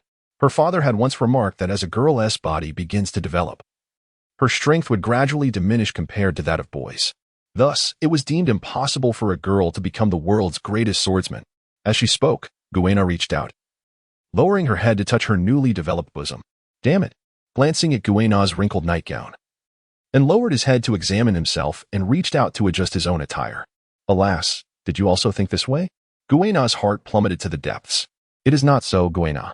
Furthermore, do not heed your squinting-eyed father-esque nonsense. With a chuckle, Guena could not help but laugh at Anne's description of her father. If you wish to laugh, then laugh. Why suppress it? Ha ha ha, though my father indeed always squints, please do not describe him that way. He is, in truth, a very gentle man. With the oppressive atmosphere now shattered, and continued, whether one can become the world's greatest swordsman has never been determined by gender. What truly determines your ability to become the world's greatest swordsman is yourself. Old Ina, is it really me? Indeed, your future is forged by your own hands. If you do not believe that you can become the world's greatest swordsman, then even without your father's influence, you will surely be unable to attain such greatness. Strength. True strength lies within the heart. Those who waver are eternally weak. However, even if I believe I can become the world's greatest swordsman, I am but a girl. Kuina turned her gaze towards the irises blooming amidst the flowers. Gently patting Kuina's shoulder, and quietly chided Gungshiro, "You say you're fine. Yet you constantly fill your daughter's head with fanciful tales." With resolute determination, and turned Kuina to face her and earnestly stated, "Kuina, you must have faith that you can indeed become the world's greatest swordsman. As long as you hold steadfast to this belief, even as a girl, you can achieve that greatness. Do not heed the opinions of others, trust in yourself. Your future does not hinge on others' assessments of you. Not even that of your father. Can I truly do it? You absolutely can. I believe in you, Kuina. In this world, anyone can become the greatest swordsman. And why not you, Kuina? Kuina, you will undoubtedly become the world's greatest swordsman." Listening to Anne's resounding encouragement, Kuina felt an inexplicable surge of inspiration. Her eyes sparkled with newfound confidence. In that moment, it felt as though the shackles that had bound her for years were finally unfastened. Kuina repeatedly affirmed within her heart. Even as a girl, she could surpass others and become the greatest swordsman. The strength within her coalesced. She raised her hands high, proclaiming to the heavens, "I will become the world's greatest swordsman." The maiden's vow echoed through the night sky. From his hiding place, Gungshiro chuckled with delight. What is all this ruckus at such an hour? Can't anyone get some sleep? Upon hearing the commotion outside, Kuina quickly fell silent. Meanwhile, the future greatest swordsman, Zoro, lay soundly asleep on his bed. Observing Kuina's demeanor, and burst into laughter as Kuina blushed and playfully reached out to poke her. Their laughter rang like silver bells in the courtyard. Yet, they had yet to introduce themselves. Kuina extended her palm and declared, "Frost Moon Kuina," and reciprocated the gesture, Monkey D, and their hands clasped tightly, binding their fates together. Ding! Congratulations to the host for forging a bond with Kuina Shuangyue. What a delightful surprise! And had never anticipated forming such a connection with Kuina. His assistance was merely a result of their destined relationship. Bond system, host, Monkey D, and age, 11 years, status, normal, bond points, 10 of fruit, Phoenix fruit, life flame enhancement, click to switch, strength, B, enhanced, agility, B, enhanced, constitution, B, enhanced, will, B, evaluation, elite rear admiral of the Navy headquarters. Observation hockey, proficient, armament hockey, entwined, conqueror's hockey, unawakened, flame liberation, the ability to fuse the life flame with other flames, significantly amplifying their power. Bond lottery, 1 bond point, bond, daughter of the sea, hero's descendant, destiny twins, and ace, sparks of stars, temporal twins, effects, daughter of the sea. Favored by the ocean, fire fiston and ace, gifted prodigies, children of destiny, flames of revolution. Sisterly affection note, click to expand, sisterly affection, an extraordinary bond between two individuals in this world. Your friendship is enviable. Effect, by forging a bond. Both individuals share 50 of all attributes. System space, click to expand with the establishment of the bond, and distinctly felt an enhancement in his 4-dimensional attributes. Although it was not sufficient to reach a breakthrough, this was due to Kuina's current weakness. However, once Kuina's strength improves, the attributes she bestows upon him will be quite substantial. In comparison to him, Kuina's advancement is significantly more pronounced. Releasing the hand she held within, Kuina clenched her fist, a cracking sound resonating. "Why do I feel like my strength has increased?" And offered a nonchalant explanation, suggesting it might be a breakthrough in her mental state. Upon hearing this, Kuina took a deep breath, realizing that she indeed felt considerably lighter than before. "So, you should disregard what your father says. He is merely a martial arts master. What does he truly understand? By the way, and do you wish to join the Navy or become a pirate?" "Of course, I want to be in the Navy." "All right, then I shall join the Navy as well." "But didn't you aspire to become the world's greatest swordsman?" "These two ambitions are not mutually exclusive." "Very well." Two figures gradually receded into the moonlight. The morning at the dojo of the One Heart sect. Gung Shiro was imparting the morning lesson to numerous disciples within the dojo.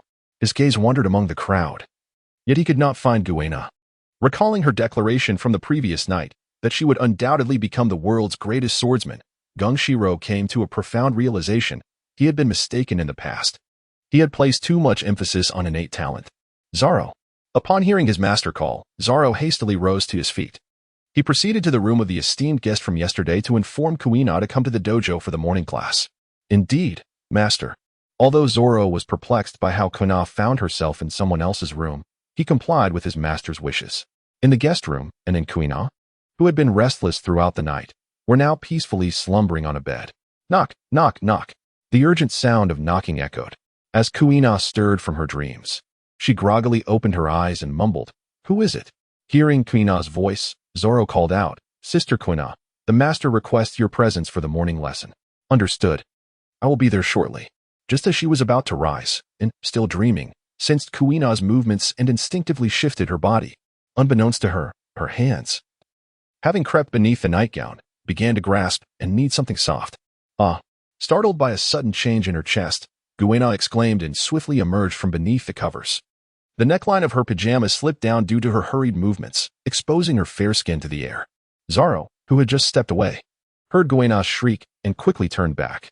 Kicking open the door, he called out, "Guena, are you all right?" As his gaze swept the room, he discovered Guena sitting on the floor, staring blankly at him. "Guena, what is wrong?" Before Guena could respond, Zoro exclaimed in astonishment, "Guena, your chest." Young and naive, he was oblivious to the implications of his words. Upon hearing Zoro's exclamation, Guena followed his gaze and noticed her bare chest partially exposed. Her face flushed a deep crimson. In a mix of embarrassment and anger, she kicked out, sending Zoro crashing into the pond in the courtyard. "What happened, Guena?" And, rubbing her sleepy eyes, looked towards the blushing Guena. A faint, almost inaudible voice escaped Guena's lips. "It's nothing, nothing at all." It seemed as if nothing had transpired. In the dojo of the front courtyard, Guena and arrived, dragging the drenched Zoro with them. Kayashiro nodded at the two, indicating that they could choose any spot to sit. "Zoro, is it you?" Upon hearing his master's inquiry, Zoro, recalling the near-drowning incident, instantly wore a forlorn expression. After the morning class concluded, Gung Saburo instructed his disciples to practice independently, gesturing for Rin and Kuina to follow him. In the courtyard, 3 colossal stones stood before the trio. Gung Shiro addressed Kuina, saying, "Since you are determined to become the world's greatest swordsman, as your father, I shall naturally support you. Today's lesson will focus on one of the essential abilities required to become a formidable warrior. Majestic." Within an hour following the phrase "the domineering aura," Gung Shiro imparted knowledge related to this aura to Guena and in exhibiting remarkable patience, attentively absorbed Gung Shiro's explanations. By the end of the hour, both In and Guena had gained a profound understanding of the concept of the domineering aura. Observing Guena's comprehension of its significance, Gung Shiro approached 3 colossal stones. "Guena, pay close attention." Under Guena's gaze, a dark aura enveloped Gung Shiro's fist. This marked the initial stage of the armament haki, coverage. The majority of individuals at sea exist within this phase. The coverage level of armament haki not only enhances one's offensive and defensive capabilities but also allows one to strike against the bodies of those possessing the Logia-type abilities. "Father, what does Logia-type mean?" "Logia refers to, just like me," and interjected. Guena turned around to find it enveloped in flames, realizing Guena's confusion, and began to explain, "My current form is akin to that of a natural-type fruit user. Guena, you may try to strike me with your fist." Guena cast a puzzled glance at her father. Yasukiro nodded in affirmation. With her father's consent, Guena swung her fist towards and whoosh. To Guena's incredulous gaze, her fist passed through In's body, and the point of impact transformed into flames. "Father," Guena exclaimed in disbelief. This was the extraordinary ability of the Logia-type devil fruit. To strike the body of a Logia user, one must wield haki. In that moment, Gung Shiro launched a punch enveloped in haki towards In, who, sensing the imminent danger, raised both hands to block Gung Shiro's fist. The force of the punch created a powerful gust, leaving Guena astonished, her mouth agape. "Impressive," thought Gung Silang as he withdrew his fist. Observing Gung Silang's action, and also retracted her arm, pondering to herself, truly worthy of being Zoro's master. The strength of that punch was nearly on par with Shank's. With this thought, In's desire to spar with Gung Silang intensified. In was not a battle maniac. Rather, given her current prowess, the benefits of mere training had become negligible. Only through continuous combat could she transcend her limits. Sensing In's fighting spirit, Gung Sailang resumed imparting knowledge regarding Haki to Kuina. Time flowed like a fleeting shadow, and an hour slipped by in an instant. During this interval, due to Gung Sailang's detailed exposition on Haki, coupled with the bond between In and Kuina successfully awakened both armament Haki and observation Haki. Although faint, this achievement marked her as a prodigy for her age. Consequently, an elated Gung Sailang set an aside and began meticulously instructing Kuina on how to wield Haki. Now, let us delve into the intricacies of flowing cherry blossom within armament Haki. At last, we reached the crux. In's gaze was filled with longing. Noticing the tone in Anne's voice, Gung Sailang and Kuina offered her their apologies and waved her hand dismissively, urging Gung Sailang to proceed promptly. Flowing cherry blossom represents an advanced application of armament Haki, allowing the user to manipulate the flow of Haki, directing it to inflict damage within an opponent's body. Thus, flowing cherry blossom is particularly effective against foes with robust defenses. Through Gung Sailang's explanations, and finally grasped the distinction between flowing cherry blossom and ordinary armament Haki. Subsequently, Gung Sailang approached 3 massive boulders. Now, allow me to demonstrate, he proclaimed, as a swirl of cherry blossom-colored Haki materialized in his hand. He continued, each individual's flowing cherry blossom possesses a unique hue. The specific reasons remain unclear. For instance, Luffy's flowing cherry blossom is golden. With his gaze fixed on Gung Sailang, and watched intently as he placed his hand upon the boulder. A minute passed, yet the boulder remained unchanged. With a powerful strike, Gung Sailang cleaved the rock, revealing its interior reduced to dust, and crouched down, touching the shattered remnants of the boulder. How could it be so formidable? And stared in astonishment at the debris scattered on the ground. Although she had anticipated flowing cherry blossom to be powerful, she had never imagined it to be this potent. No wonder Luffy's performance against Teacher Kai was so markedly different before and after learning flowing cherry blossom. Unlike ordinary armament Haki, many individuals spend their entire lives unable to master flowing cherry blossom. All I can entrust to you is this. Whether you can master it depends solely on your own efforts. Gung Siro's words resonated within, who understood well that while a master may lead one to the threshold, the journey of cultivation relies on the individual. Gung Siro gestured towards a nearby boulder, encouraging him to practice independently, while he himself proceeded towards the courtyard. 2 days later, outside the gates of the One Heart Dojo, Guina held In's hand, expressing her reluctance to part ways. "And, must you leave now? Can't you stay for just 2 more days?" After spending these 2 days together, coupled with In's earlier assistance in alleviating Guina's emotional burdens, it was evident that the two had forged a deep friendship. The prospect of their sudden separation was fraught with a multitude of unspoken sentiments. Observing Guina's reluctant expression, and shook her head with compassion. "I too wish not to part with Guina, yet I have been away from home for far too long. My 3 younger brothers require my care. I wonder how Ace, Luffy, and Sabo have fared during this time." In's thoughts drifted back to the Kalbo Mountain. Within the villa at Kalbo Mountain, Ace and Sabo sat in silence at the dining table, consuming roasted meat. "Ace, I too desire to partake in the roasted delicacies," Sabo remarked. "Haha. Sabo, may I have some roasted meat to eat, please?" Hee. As I lifted my gaze, I beheld Luffy, bound like a rice dumpling, suspended from the ceiling of the first-floor hall, desperately pleading. "Ace, Sabo, I assure you my sister will return tomorrow. Could you perhaps lower me for now? I yearn for meat. It has been several days since I last had a proper meal." Luffy's mouth watered, reminiscent of a famished wolf. His eyes fixated on the roasted meat upon the table, while his stomach emitted continuous growls. "Alas, I wonder where my sister is now." "Luffy, close your mouth. When will sister return?" "Luffy, when can you come down?" Ace replied coldly, "I assure you, this time what I say is absolutely true. You said the same thing last time." "I have finished eating," Ace declared, setting down his knife and fork before vacating his seat. "Where are you going, Ace?" Sabo inquired, raising his gaze. "I'm heading to the rooftop to take a look." On the ceiling, Luffy called out to Sabo as Ace's silhouette vanished. "Sabo, let me down," Luffy pleaded. "If I let you down, don't even think about it. I might spare you a bit of food," Sabo retorted. With that, he leaped up, seizing Luffy's mouth and stretching it downward, creating a gaping black hole. Sabo then unceremoniously tossed all the leftover meat from the table into Luffy's mouth. As soon as he released his grip, Luffy's mouth contracted back, making a smacking sound. After ensuring Luffy was fed, Sabo admonished him, urging him to reflect seriously on his behavior.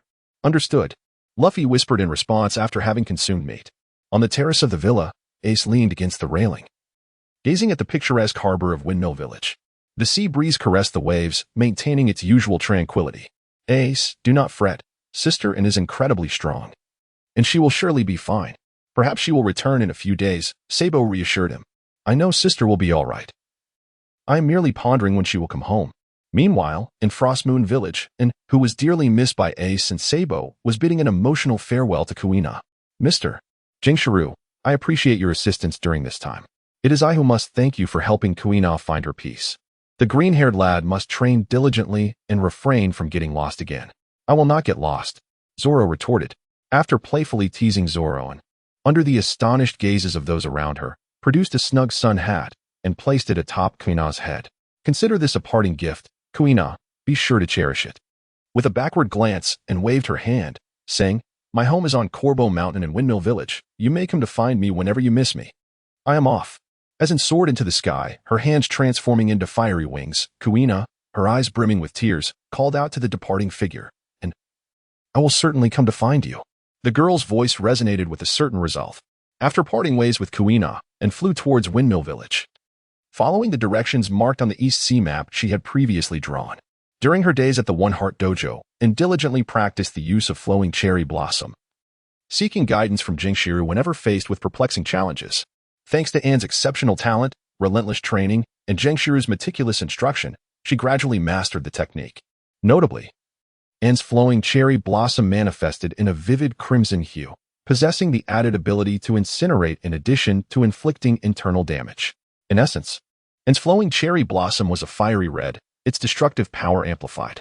The scenery over the ocean remained monotonous, lacking anything noteworthy. After several hours, the harbor of Windmill Village slowly emerged from the horizon. The village's iconic windmill turned gracefully with the breeze, and traversed the harbor, the village, and the mountain bandits' abode, landing steadily at the villa's entrance. At last, home, she mused, realizing she had been adrift for over 10 days. Stretching lazily, and entered the villa. I am so hungry. I am famished.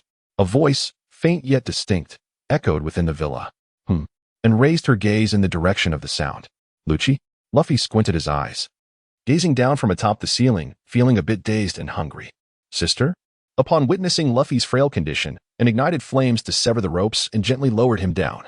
Feeling the familiar embrace of Anne, Luffy reached out to tug playfully at his sister's cheek.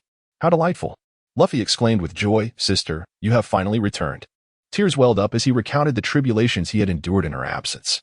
That evening, Ace and Sabo trudged toward the villa, dragging a wild bull behind them. Inside the villa, Luffy animatedly narrated to and how Ace and Sabo had treated him during the past few days. Perceiving the two at the door with his observation haki, and sternly remarked, Aren't you two coming in? Shall I have to invite you inside? Upon hearing their sister's voice, the two sheepishly stepped into the villa.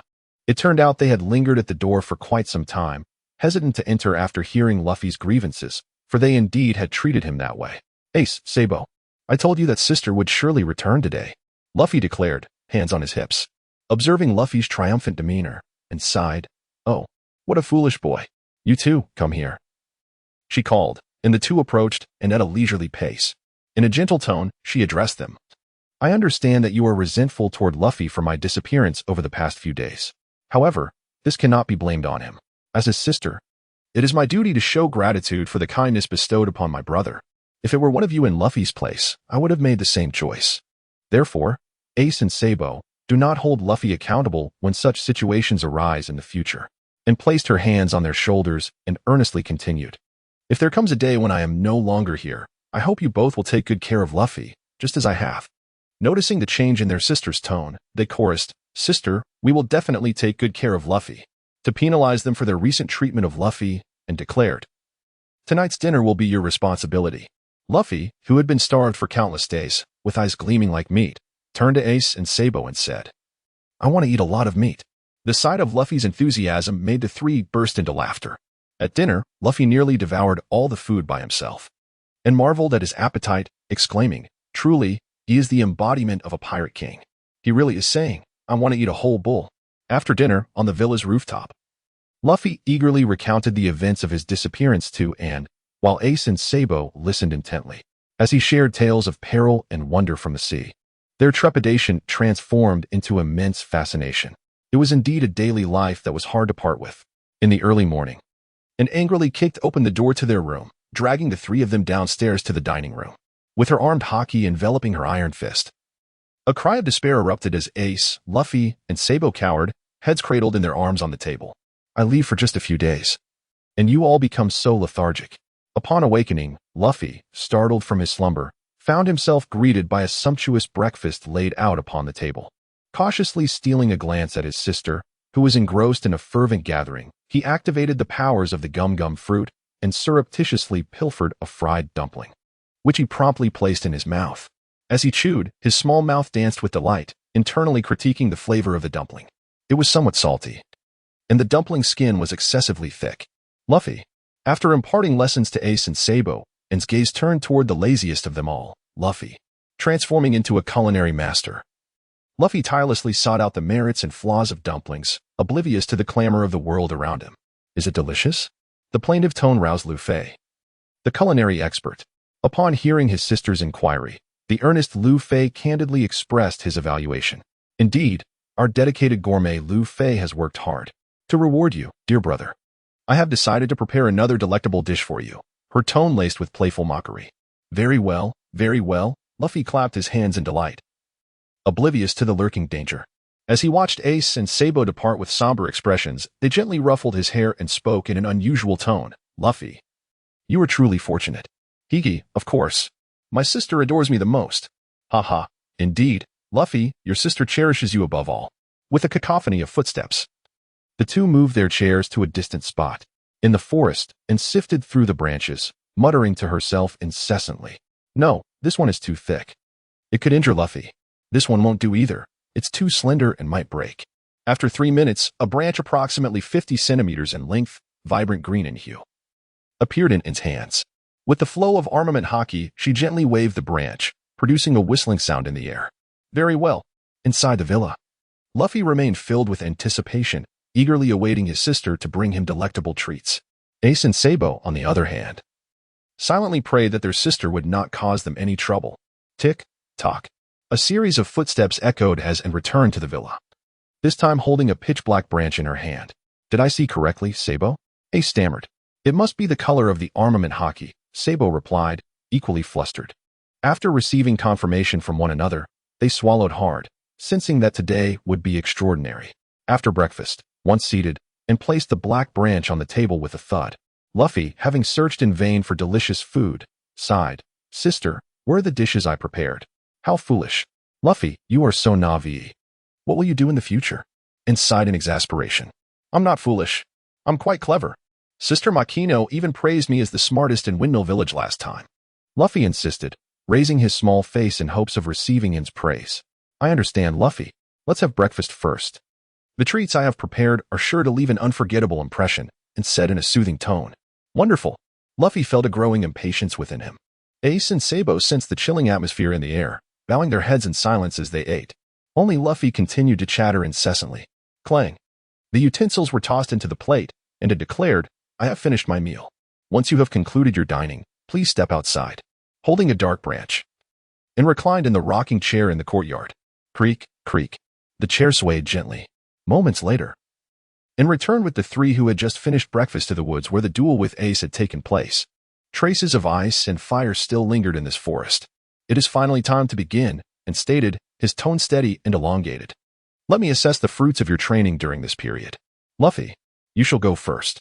Without hesitation, Luffy unleashed the power of the gum-gum fruit. Following the events with Shanks, Luffy was resolute in his ambition to become the Pirate King and yearned for formidable strength. With a swift motion, Luffy's rubber arm stretched backward before launching forward towards and with tremendous elasticity. Too slow. Oh, and swiftly seized Luffy's incoming punch and yanked him towards himself, propelling Luffy through the air. Gazing at Luffy, and smirked and said, haven't you always desired to indulge in gourmet delicacies? I shall satisfy you. Said in as she grasped a black branch and began to strike Luffy's posterior. Useless sister, I am a rubber man who has consumed the gum-gum fruit. I fear no pain. In the distance, Sabo and Ace observed the scene, fervently praying that Luffy would speak less. They discerned that their sister intended to administer a thorough reprimand today, and all they could do was hope she would go easy on the punishment. Lu Fei. Anger surged within him, as it appeared that the knowledge I imparted to you had been entirely forgotten. Very well, and laughed in anger. Today, you shall lie down in bed. The black branches exuded a fiery red breath, and it never anticipated that her first use of flowing sakura would be to discipline Luffy. Smack. It hurt so much. Sister, why did you hit me with such force? Silly Luffy, this is a loving reprimand. With a swift motion, unwielded the branch, creating fleeting shadows as it struck against Luffy. Ouch, please stop hitting me, dear sister. I acknowledge my mistakes. Ah, my beloved sister, I implore you to cease this punishment. It hurts so much. Enough of the chatter, let this be a lesson for you to remember. In the future, be wiser and refrain from acting foolishly every single day. Enough, please stop, sister. I truly understand my mistake, Luffy exclaimed, feeling the stinging pain in his tender backside as he hurried to apologize. The duration of the punishment was unclear, yet it seemed to derive immense pleasure from it, her laughter ringing out uncontrollably. Only when Luffy acknowledged his wrongdoing did she reluctantly cease. Do not let me catch you slacking again, she warned, to which Luffy quickly replied while covering his sore posterior. With a swift motion, and tossed Luffy to the ground, disregarding his cries of distress. She then turned her gaze towards Ace and Sabo, commanding, you two, join forces. Use all your strength, or Luffy will be your fate.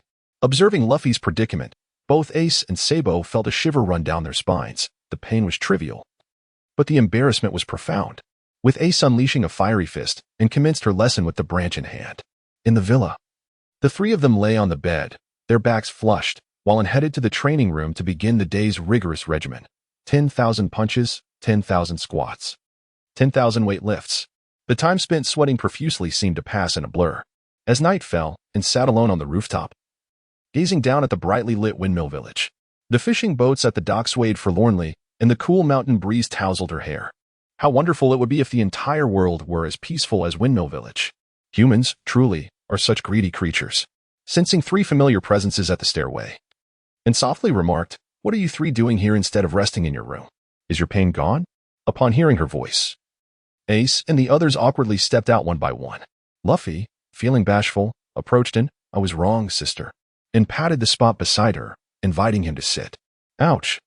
Luffy winced, his small face contorting as he suppressed the pain in his backside while taking a seat.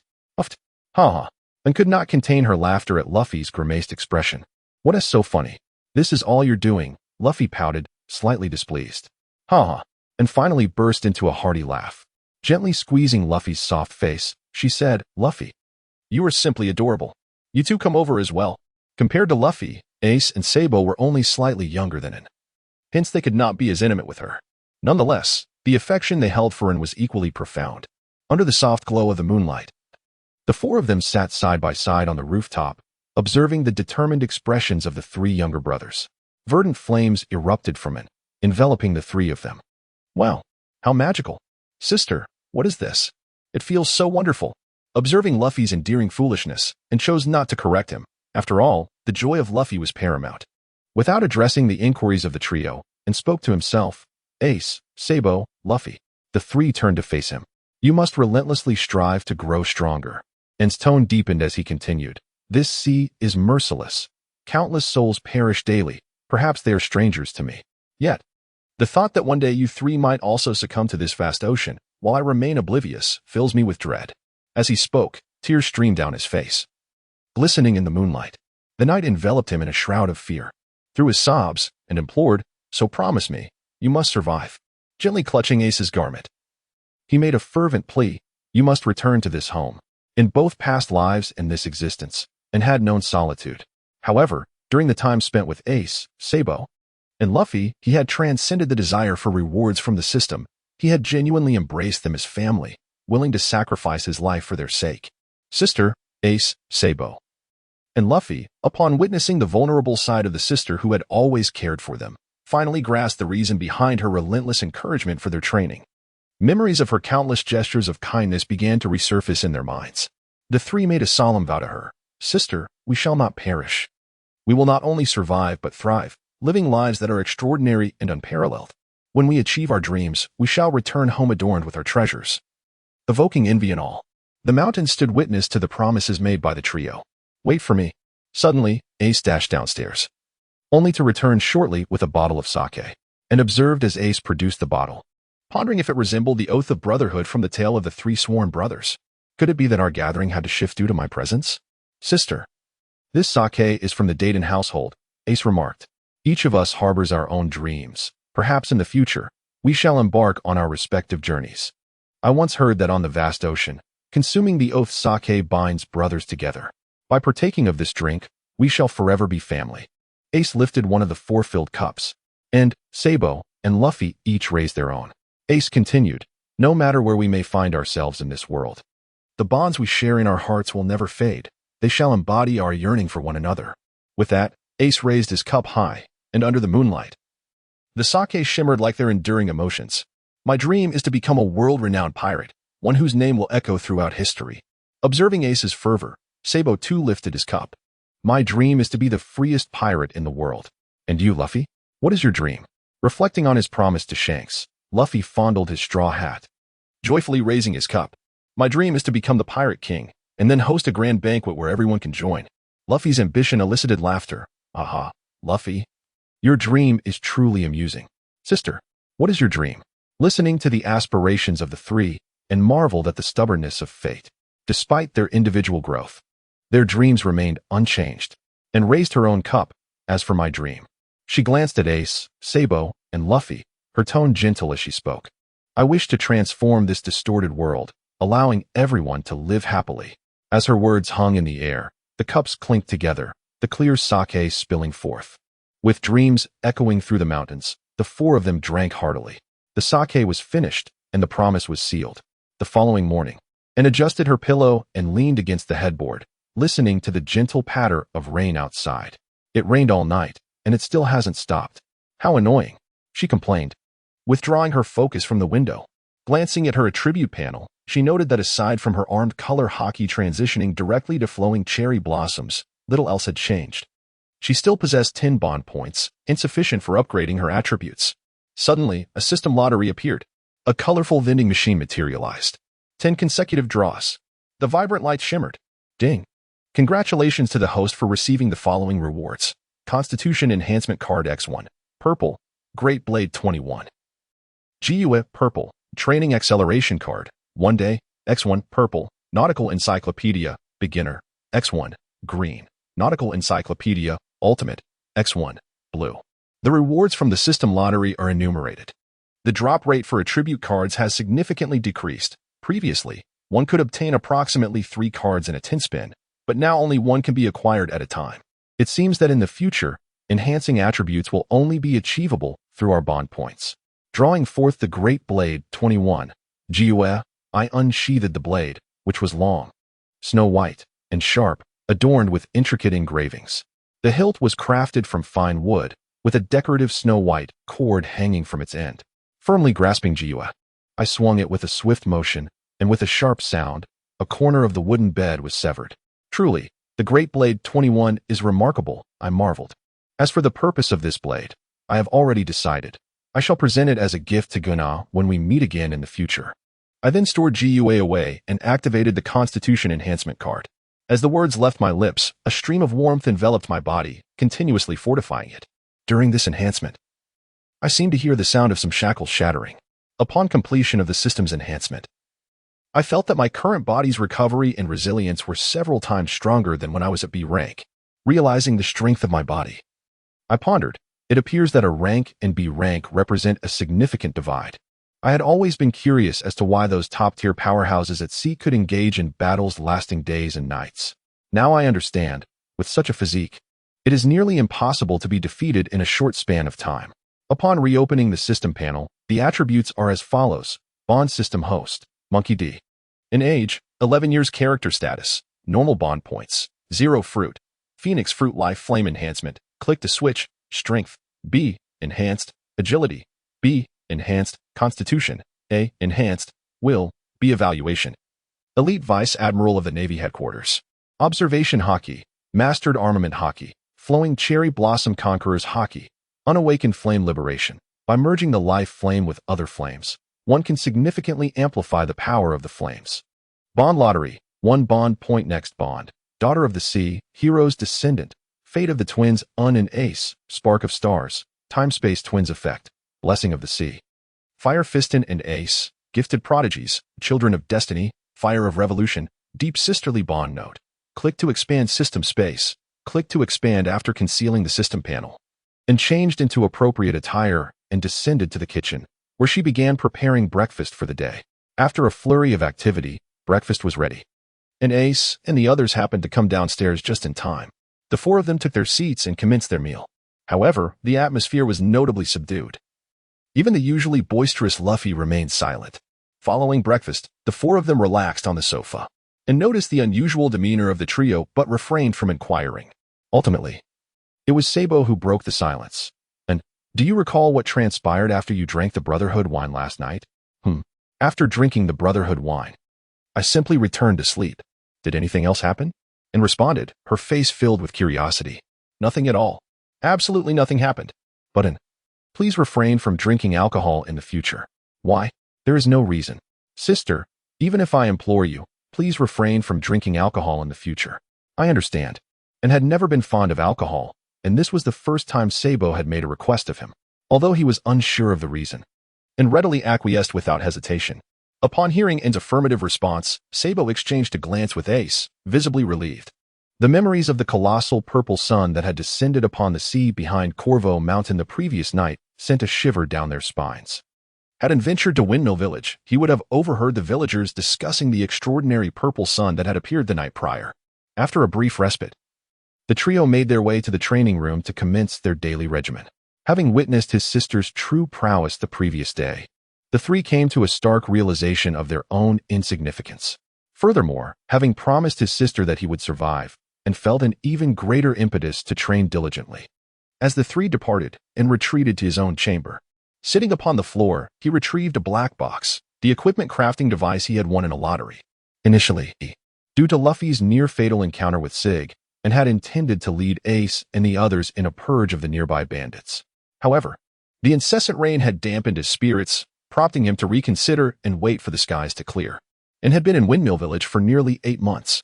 His grandfather had mentioned that the next time he returned, he would take him to the Navy headquarters, aware that his time with Ace and the others was limited, and resolved to prepare a gift for them, as the timing of their next encounter was uncertain. Opening the equipment crafting device, a soft blue interface materialized before him, accompanied by a prompt requesting the inclusion of flames and special metals. The interface was straightforward, featuring 3 slots connected by a Y-shaped line.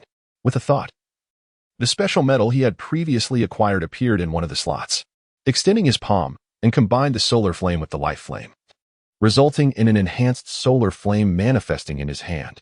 He brought the flame near the crafting device, receiving a system prompt asking if he wished to input the flame.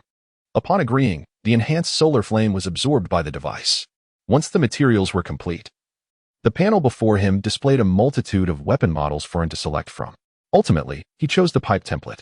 The crafting device hovered in midair, radiating a spectrum of colors as flames roared to life. 3 hours later, 2 pieces of equipment floated before him. Upon touching the equipment, he received system notifications that elucidated their functions.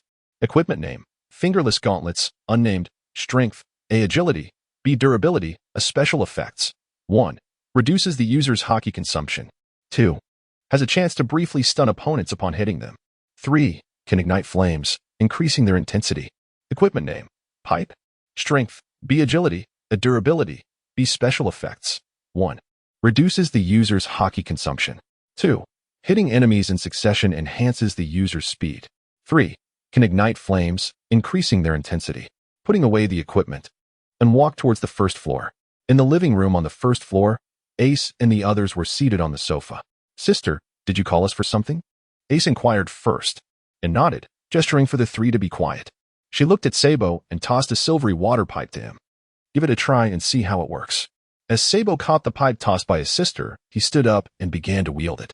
After executing a series of moves with the pipe, Sabo remarked, Sisterin, this pipe is incredibly useful, and I can feel some latent power within it that I am currently unable to unleash. That's good to hear. As for the other functionalities, you can explore them at your own pace. It now belongs to you. That's fantastic. Thank you, Sisterin. Although Sabo had anticipated this, hearing and explicitly declare it as a gift sent a wave of excitement through him. Witnessing Sabo receive a gift, Ace was not envious, considering he had already obtained the Mara Nomi. As for Luffy, he was more straightforward. He directly asked, "Sister, what about my gift?" And, looking at the impatient Luffy, chuckled and said, "How could I forget yours?" With a flick of her wrist, a green flame seed appeared in her hand, which she tossed to Luffy. "Eat it, Luffy." Upon hearing his sister's instruction, Luffy wasted no time and swallowed the flame seed whole. After looking down at himself and noticing no immediate changes, he exclaimed, "Sister, why isn't there any effect?" And gently tugged on Luffy's cheek and explained, "With your personality, you will undoubtedly find yourself in many predicaments in the future. This flame seed is designed to heal your injuries, as long as your stamina is not entirely depleted. It will continuously restore your wounds. Therefore, you must work on improving your physique." Luffy, satisfied with his sister's explanation, beamed, as he was indeed a man who relished physical confrontations. Finally, and turned to Ace and threw a ball of red flame for him to consume. After Ace ingested it, and refrained from explaining its purpose, simply telling him that it would activate when he needed it. Understanding her words, Ace did not press for further details, as he trusted that his sister would never harm him. "I have some more items for you," and said, retrieving clothes from her system space that she had previously purchased in Orange Town, distributing them among the three. The trio assumed that Anne's ability to conjure items out of thin air was a manifestation of her devil fruit powers. "Go take a shower. We will have lunch at Dayton's house at noon." Hearing Anne's words, the three rushed upstairs with their new clothes. In the mountain thief's home, a gathering of individuals formed a circle as today's lunch was prepared by Anne and Dayton. Observing Ace, Sabo, and Luffy eating their meal with decorum, Dayton reminisced about the trio bowing in gratitude earlier that day, reflecting inwardly, "Indeed, every creature has its master." Once lunch concluded, and requested Dayton to capture a few group photos of the four of them. Before the small villa atop the mountain, the quartet stood poised. Click. Dayton, positioned at a distance, pressed the shutter, the camera's flash illuminating the scene as photographs cascaded down. In the quaint images, Ace and Sabo occupied the ends, with Anne and Luffy in the center, their faces radiating joy. In the eastern region of Corbo Mountain, approximately 5 hours' journey from the mountain thief's home, a modest bandit encampment nestled amidst the towering peaks. Above the camp, a fearsome flag emblazoned with a tiger's head flapped in the breeze. Shadows flitted about the lofty lookout tower, while bandits on the wooden walls yawned lazily. From an aerial perspective, the entire encampment resembled a miniature military base. Within the central dwelling, 3 figures sat. These were the leaders of the Black Tiger bandit group, the Dorg brothers. His and Hiron, once officers of the Goa Kingdom, had grown weary of the aristocracy's relentless oppression and, a year prior, brought the 8-year-old Hill to this place to embrace a life of banditry. The eldest brother, his, occupied the main seat, while Hiron, seated to his left, remarked, "Brother, food has become increasingly scarce lately. The nearby mountains yield little game." "Indeed, indeed," Hill, on his right, echoed in agreement. Contemplating this predicament, his pondered for a moment before inquiring, "What are your thoughts, you two?" Hiron gathered his thoughts and suggested, "Perhaps we could send some men to other routes for a chance encounter, to see if we can catch some plump fish from the Goa Kingdom." "Splendid idea! Splendid idea!" exclaimed the battle-hungry Hill with enthusiasm. Hiron continued, "We could also dispatch individuals to the seaside for fishing to temporarily alleviate our food shortage." "Yes, yes," Hill chimed in eagerly, only to be met with Hiron's irritated retort, "Can you be quiet for once? You're the one who eats the most in our band." "Ah, shall I take my leave then?" Hiron inquired. "Be quiet and do not trouble us," Hill retorted. "Calm down, Hiss is also quite annoyed." Hiron decided to proceed as you suggested, additionally dispatching his subordinates to the nearby village to procure provisions, bearing in mind to avoid any conflict with the villagers. "Brother, this seems rather inappropriate," Hiron protested. "Wherein lies the impropriety, Hiron?" Hiss countered. "Brother, we are bandits, not the town's constables. If we act this way, what sort of bandits shall we be?" Hiron replied with a sense of resignation. "Do not forget why we departed from the kingdom of Goya," Hiss declared before exiting the hall. "I certainly have not forgotten," Hiron muttered in frustration. Casting a glance at his younger companion seated nearby, Hiron kicked Hill. "What are you still doing here? Why aren't you off to train?" "Fine, I'll go, but must you resort to violence?" Hill murmured softly. As he passed by the door, Hill gave a kick to the large black dog lounging lazily in the sun at the entrance. "Woof woof," echoed the furious barks of the large black dog as Shilian departed. Noticing Shilian's movements, Shiluan smiled briefly before his expression turned somber once more. The expanse of Culpo Mountain was limited. Without robbing the common folk, how could a band of 300 brigands sustain themselves? With a deep sigh, Shiluan turned to organize his men on a towering peak and led AC and 2 others to this location. Gazing into the distance at the Black Tiger bandits, he recalled the intelligence received yesterday from Dadine, fixing his gaze upon the Black Tiger bandits, and refocused his thoughts and articulated the mission objectives for the day: to capture the encampment before nightfall and take 3 bandit leaders alive. Do you understand? Understood. Ace, Sabo, and Luffy responded with palpable excitement. The trio had long anticipated this battle. After stating their mission objectives and vanished from their sight, Ace, Sabo, we shall charge in and send them flying, then capture the 3 leaders to complete our task, Luffy declared, raising his hands as he articulated his plan. Ace and Sabo contemplated their adversary's strength, weighing it against their own. The advantage is ours. Sabo then spoke up. All right, we shall proceed with Luffy's plan and charge in.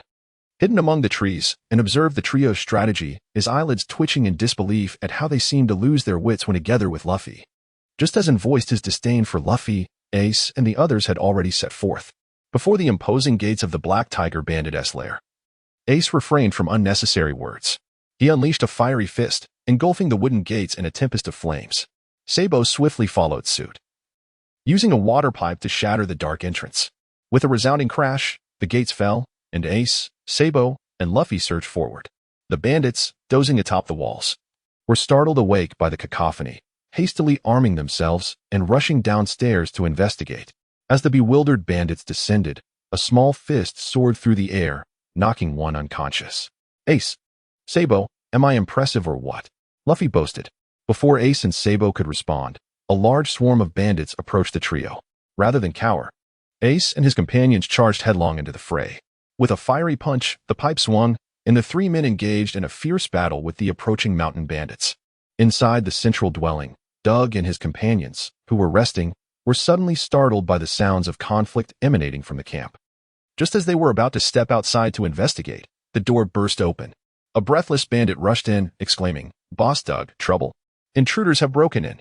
Calm down. Speak clearly," Doug reassured him. After catching his breath, the bandit recounted the entire ordeal. All right, I understand. Hiron, Hill, let's go take a look. In mere minutes, the 3 of them learned of the situation from the bandit.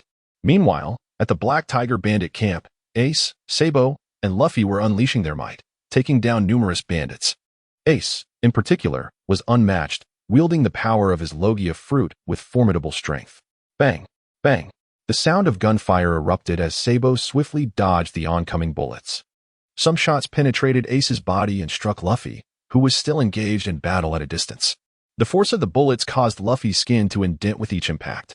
Useless, he shouted, channeling his strength to expel all the bullets from his body.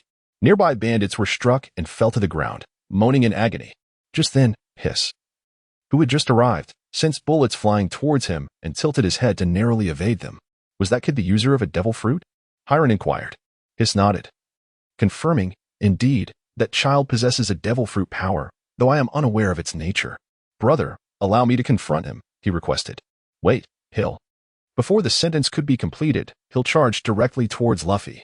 Such nonsense. In the midst of the conversation, Hiss and Hiron also launched their attacks towards Ace and Sabo. Just as Luffy swung his rubber fist, ready to send a mountain bandit flying, Hill appeared and seized Luffy's fist, gazing at him with a stern expression and stating, I cannot allow you to continue your arrogance. Concurrently, Ace and Sabo encountered their own adversaries. The bandit minions, witnessing their leader's engagement, retreated, clearing the area for the 6 combatants. A new battle was about to commence. Ace versus Hiss, Sabo versus Hiron, Luffy versus Heel. Continuing from the previous episode, Luffy, staring at the youth who had grasped his fist, inquired, Ah, are you here to assist me? Heel, who had been cultivating his fighting spirit for half a day, was momentarily taken aback by Luffy's question. He yelled back, You fool, can't you see? I could never be here to help you. Luffy retracted his fist, tilting his head and picking his nose, replied, Ah, so you're not here to help me. Then what are you here for? Observing Luffy's antics, Heel's fury reignited, and he shouted once more, Can't you see? I am your enemy. Ah, so you are indeed the enemy. Then I shall send you flying. Without waiting for Heel to speak further, Luffy launched his attack. His arm elongated and his fist hurtled towards Heel. Hey, don't resort to sneak attacks. he protested. Though their fists collided with force, the two then became entangled in a fierce struggle. Meanwhile, as Luffy battled heel, Sabo and Ace were equally determined and began their assaults. Under his watchful gaze, Ace's figure flickered, and in the blink of an eye, he appeared at his right side, delivering a powerful punch. So swift, Ace remarked, noticing Ace's movement, and swiftly turned his body to counter with his own punch, the air vibrating with the force of their blows. Feeling the strength behind his attack, Ace commented, impressive power, but it pales in comparison to my sister's. Sister? Ignoring Hiss's inquiry, Ace surveyed his surroundings and retorted, you three must be the leaders of this band of mountain bandits. Upon hearing Ace's question, Hiss remained silent. Noticing Hiss's reluctance to respond, Ace withdrew his fist and swung the water pipe horizontally. Sensing the imminent danger up close, Hiss snapped back to reality and leaped backward to evade the strike. In contrast, Sabo, wielding the water pipe provided by N, displayed remarkable agility, launching a series of attacks that forced Hirin to retreat step by step, leaving no room for counterattack. Hiss, of course, took note of the unfolding scene involving Hirin. Having narrowly avoided the earlier blow, Hiss did not rush to retaliate, but instead inquired of Ace. What compels you to seek trouble with the Black Tiger bandits? I do not know, the elder sister merely stated, instructing us to capture the three of you. However, I would still advise you to surrender. Her strength surpasses ours by an unfathomable margin. As the conversation unfolded, Ace launched another attack, the water pipe descending from above, aimed directly at his head. Listening to Ace's portrayal of his sister, Ace felt a weight in his heart. If even this little imp was so formidable, one could only imagine the extent of his sister's power. Bang! Ace used one hand to block Ace's water pipe and spoke once more. Why must you capture the three of us? Who knows? Ace spoke to Heath, yet this was the first time his sister had entrusted them with a task. And failure was not an option. With that, Ace intensified the force of the water pipe, aiming once more at Heath's midsection. Bang! This time, Heath was unable to block it and was sent flying by Ace's blow. He landed on the ground, stirring up a cloud of dust. Brother Heath, shouted Hill and Hiron in concern from either side. Rather than worry about others, Sabo took a step forward, spinning the water pipe, and struck Hiron down to the ground. Just as Hiron prepared to rise and retaliate, Sabo pressed the water pipe against Hiron's throat. Feeling the pressure against his throat, Hiron relinquished his resistance and lay back down. Sabo versus Hiron, Sabo triumphs. Having dealt with Hiron, Sabo was about to assist Luffy when he heard Luffy proclaim, I don't need your help. I can definitely defeat him.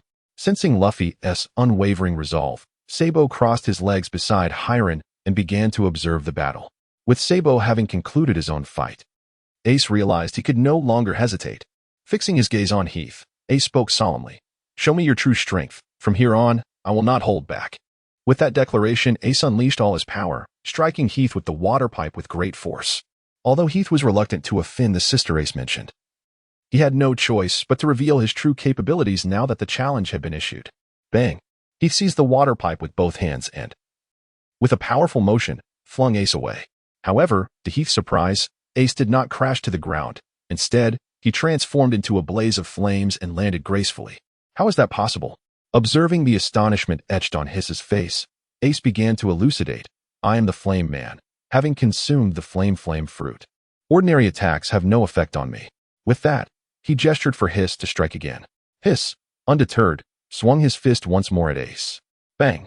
Hiss's punch passed through Ace's body, the punctured area igniting into a blazing inferno. How can this be? The devil fruit shouldn't possess such strength. Now it is my turn. Crossfire, a technique Ace derived from Masno's movements. He crossed his two index fingers, and searing flames coalesced into a cross. I surrender, feeling the overwhelming power of the flames. Ace surrendered with a shout, choosing to lie down alongside Soren, contemplating the strength of Ace and his companions. Ace was convinced that their elaborate efforts to capture him were not intended to bring about his demise. Observing this scene, Ace was unfazed, after all. As long as his sister was captured alive, that was sufficient. Ace versus his, and Ace emerged victorious. Subsequently, the four turned their attention to the battle between Luffy and Hill. In contrast to Ace and Sabo's clash, Luffy's struggle was considerably more arduous. Regardless of the devil fruit or his personal abilities, Luffy required substantial time for growth. Both Luffy and Hill were panting heavily, beads of sweat streaming down their foreheads, their bodies marred with bruises. Notably, Luffy was engulfed in green flames. Once more, Luffy shouted at Hill. What in the world was this kid? Despite enduring numerous heavy blows, he remained unfazed. And what was that green flame enveloping him? Each time Luffy sensed that Hill was on the verge of collapsing, that flame would manifest, rejuvenating him with vitality. Nevertheless, Luffy disregarded Hill's thoughts and unleashed his technique with all his might. Gum Gum Gatling. His rubber fist rained down in a flurry, creating mere afterimages in their wake. Realizing that his stamina was nearly depleted, Hill could only respond with his fists. In an instant, their punches collided, gritting his teeth. Luffy stepped forward, accelerating his strikes. Sensing his own energy waning, Hill feared the worst. Luffy's fist struck Hill's body like a tempest, and with the final blow, Hill fell to the ground, unable to rise. Luffy versus Hill, Luffy triumphs.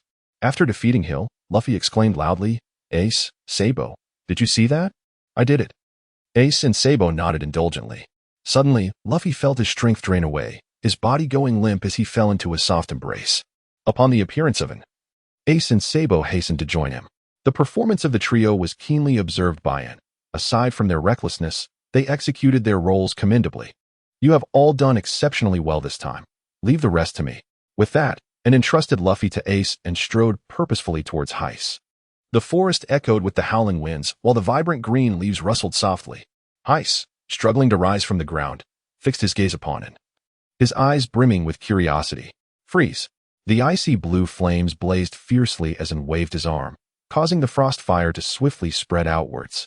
In an instant, Hiss's expression changed dramatically, and the entire mountain transformed into a colossal ice sculpture. Looking down, a torrent of manic energy surged from within him, pressing towards Hiss. Enveloped in the flames of the phoenix, and commanded in a voice filled with authority, submit to me. Hiss, having never witnessed such a display, was drenched in cold sweat. Feeling the immense aura radiating from him, he knelt in submission after a brief struggle, observing Hiss kneeling before him, and retracted his formidable presence and gestured for Hiss to rise and follow him. With the unprecedented sense of oppression dissipating, Hiss took a deep breath, brushed off the dust from his clothes, and followed suit. For the first time, he aimed to leave a good impression on his leader. The two gradually faded from the sight of the onlookers. As for what An and Hiss discussed, only the ancient mountains bore witness. In the Kolbo Mountain Villa, after a morning of arduous training, An, Ace, and Sabo replenished their energy over lunch. At the table, Luffy animatedly recounted how he had defeated Hill. An and Ace exchanged glances filled with deep exasperation. Meanwhile, in the mountain bandits' abode, Dayton sat cross-legged before Carp, undergoing interrogation. Faced with Carp's imposing presence, Dayton recounted the actions of the four without omitting any detail. Carp, with a fierce glare, questioned, So you mean to say An and the others rebuilt a house and moved elsewhere? Indeed, that's correct, Mr. Carp. And strength is simply too overwhelming. We three were utterly unable to stop them. Dayton pointed towards the newly repaired pillars. Upon scrutinizing the restored columns, Carp nodded in agreement with their perspective. Yet, instead of expressing any remorse, Carp burst into laughter, exclaiming, now I understand why your dilapidated house seems to have grown considerably. Hearing Carp's mockery, Dayton and the others dared not show any sign of discontent. This is not your fault, Dayton. You must know where their new house is. Take me there. Upon hearing that Carp bore no grudge against him, Dadong finally released the tension that had been weighing on his heart. Realizing that he would not have to serve time in prison, rubbing his sore legs, he hurriedly led Carp towards the quaint villa. The winding mountain path stretched into the distance, revealing a small villa perched atop the peak. Longing for his grandson, Carp abruptly abandoned dadding and ascended the mountain with a swift moonwalk. Inside the living room on the first floor, An and his companions continued to endure the psychological torment inflicted by Luffy. In a fleeting moment, An's observation Haki sensed a formidable presence racing up from the foot of the mountain toward the summit. Without a doubt, An recognized the owner of that aura. He mused to himself, calculating the time. Grandfather must be returning. As for why it wasn't he any other strong individual, it was evident that in the desolate expanse of Kolbo Mountain, aside from Carp, no one else would venture here. Moments later, Carp's imposing figure appeared in the villa's living room and remained sprawled on the sofa, appearing half alive, while Ace, facing Carp, widened his eyes in surprise. Sabo also noticed the newcomer and, upon seeing Ace's expression, wisely chose to remain silent. With his back to Carp, Luffy, noticing the serious demeanor of Ace and Sabo, became even more animated as he recounted his tale. Carp, standing behind Luffy, listened intently, refraining from interrupting. Finally, with the downfall of Shiru, Luffy stood triumphantly on the sofa. Sensing Luffy's intentions, Ace and Sabo quickly opened their mouths to dissuade him. However, Luffy was quicker, shouting at Ace and Sabo, "I am going to become the Pirate King." Carp, who had been enjoying the story, suddenly darkened, his demeanor turning ominous. A chill swept through the room, causing Luffy to shiver. Seizing Luffy, Carp's cold voice echoed in Luffy's ears. "What did you just say you want to become?" Suspended in midair, Luffy turned in terror to face his grandfather's grim expression. Struggling to find his voice, Carp's voice erupted with fury once more. "What did you just say you wanted to become?" Seemingly feeling the weight of Shanks' hat on his back, Luffy summoned his courage and shouted back, "I will definitely become the Pirate King." As his words hung in the air, Ace and Sabo regarded Luffy with admiration. "Damn you, Luffy. I raised you to become an exceptional Marine. And this is the nonsense you speak? Do you even understand what a pirate is?" Carp's furious voice reverberated throughout the villa. Perhaps emboldened by his earlier declaration, Luffy retorted, "I don't care about being a Marine. I want to be a free pirate. What does it matter to me what pirates are like? I will become the Pirate King." Luffy firmly grasped his straw hat, solidifying his resolve. Upon hearing Luffy declare his ambition for the third time, Carp could no longer contain himself and prepared to teach Luffy a lesson. Grandpa wait, and, who had been lounging on the sofa, sat up. Looking at the only granddaughter who could bring him solace, Carp paused his fist. "What is it, and?" "Nothing much," and replied with a smile. "I just wanted to remind you that using this will yield better results." Unbeknownst to Win, and had acquired a branch in her hand. Upon seeing the branch produced by his sister, Luffy's complexion turned pale. A stiff smile tugged at the corners of his mouth as he stammered, "Grandpa, let's stick to using fists. I find myself missing the punches you cherish." Observing Luffy's incoherent rambling, Garp quickly grasped the situation. He accepted the branch from Anne's hand, and an imperceptible dark red aura gradually enveloped it. No. Grandpa. I realize my mistakes, Grandpa. Why does it hurt more than when my sister hits me? Please stop. This one kill me. Grandpa, I no longer wish to be the Pirate King. Please don't continue. I'm sorry, Shanks. The pain is unbearable." At that moment, Luffy resembled a monkey, pacing back and forth on the living room floor, listening to Luffy's series of anguished cries. Ace and Sabo couldn't help but tremble in response, inwardly, and scoffed at the fact that even his grandson was subjected to the use of Conqueror's Haki. The branches swung by Garp echoed with a resounding thud, and finally, unable to endure the torment, Luffy humiliatedly promised Garp that he would abandon his pirate ambitions. Only upon hearing Luffy's vow did Garp retract the branch, showing no intention of sparing and, seeing his grandfather finally relent. The rolling Luffy silently vowed to himself to become a pirate and escape Garp's clutches. After dealing with Luffy, Garp's gaze shifted to Ace and Sabo. Witnessing the tragic scene, Ace and Sabo quickly bowed at a 90-degree angle to greet Garp. Noticing Ace's change, a look of relief flickered in Garp's eyes, and he thought to himself that saving and had indeed been the right decision. Despite their politeness, Garp spoke up. "You two wouldn't consider becoming pirates, would you?" No. The two, driven by a strong will to survive, hastily shook their heads, fearing that any delay could lead them to a fate as dire as Luffy's. They stole glances at Luffy, writhing on the ground in pain. Very well. Garp seemed quite pleased with their affirmative response. Observing Garp's series of actions, and couldn't help but marvel at why Luffy and the others were so determined to pursue a life of piracy. A ball of emerald flames was hurled toward Luffy, who, still rolling on the ground, immediately halted and dashed behind and, completely forgetting who had provided Garp with the branch. "What is that?" Garp inquired, sensing the extraordinary essence of life within the flames. "It's a power that comes with the devil fruit," and replied, tossing a large sphere of life flames toward Garp. Immersed in the flames, Garp felt rejuvenated, as if years had been shed from his existence. Satisfied with his curiosity, Garp decided not to pry further. Instead, he shifted the conversation and spoke sternly, "And, I have returned to Windmill Village this time to take you to the Navy headquarters." Understood, and replied flatly. Although she knew this day would inevitably arrive, when faced with the reality of parting, she found it difficult to relinquish the simplicity of her life and the three individuals within it. Sister is leaving. Initially, Ace and his companions were gripped by fear of Kapu, a sense of bewilderment creeping into their hearts. The trio appeared to have lost their anchor, their faces betraying an involuntary expression of confusion. Observing their demeanor, and smiled and spoke, "Each of us harbors our own dreams. Inevitably, we shall part ways one day. Just as there is no banquet that lasts forever in this world, even those closest to us will face separation. Yet, every farewell we endure paves the way for a more splendid reunion, feeling the tears welling within, and urged the three to proceed to the training room for their afternoon practice. Silence enveloped the living room, while faint sobs echoed from the training area. As night descended, the once vibrant dining hall grew somber. The trio finished their meals early and retreated to their rooms, spending a sleepless night. Days later, at the port of Windmill Village, and bid farewell to a visibly despondent Ace and his companions by the seaside. "Do not wear such a sorrowful expression. I shall return whenever I can," and reassured them. Embracing Luffy, after releasing Luffy, and produced 3 pendants from his pocket, adorning each of them with one. "Let these necklaces serve as a symbol of our companionship." He spoke gently before departing and imparted his final words. "Even in my absence, ensure you continue your training." With that, he turned away, boarding the warship from whence he came. The sails unfurled, catching the sea breeze as the vessel slowly departed Windmill Village, sailing toward the vast azure ocean, and grasped the pendant around his neck, which contained a photograph of the 4 of them together. He arrived alone, and now left with a heart full of longing. Suppressing the pangs of parting, Ace called out, "Come on, Sabo, Luffy, we must return to our training. We shall become formidable warriors whose names resonate throughout the seas, ensuring that our sister hears of us wherever she may be."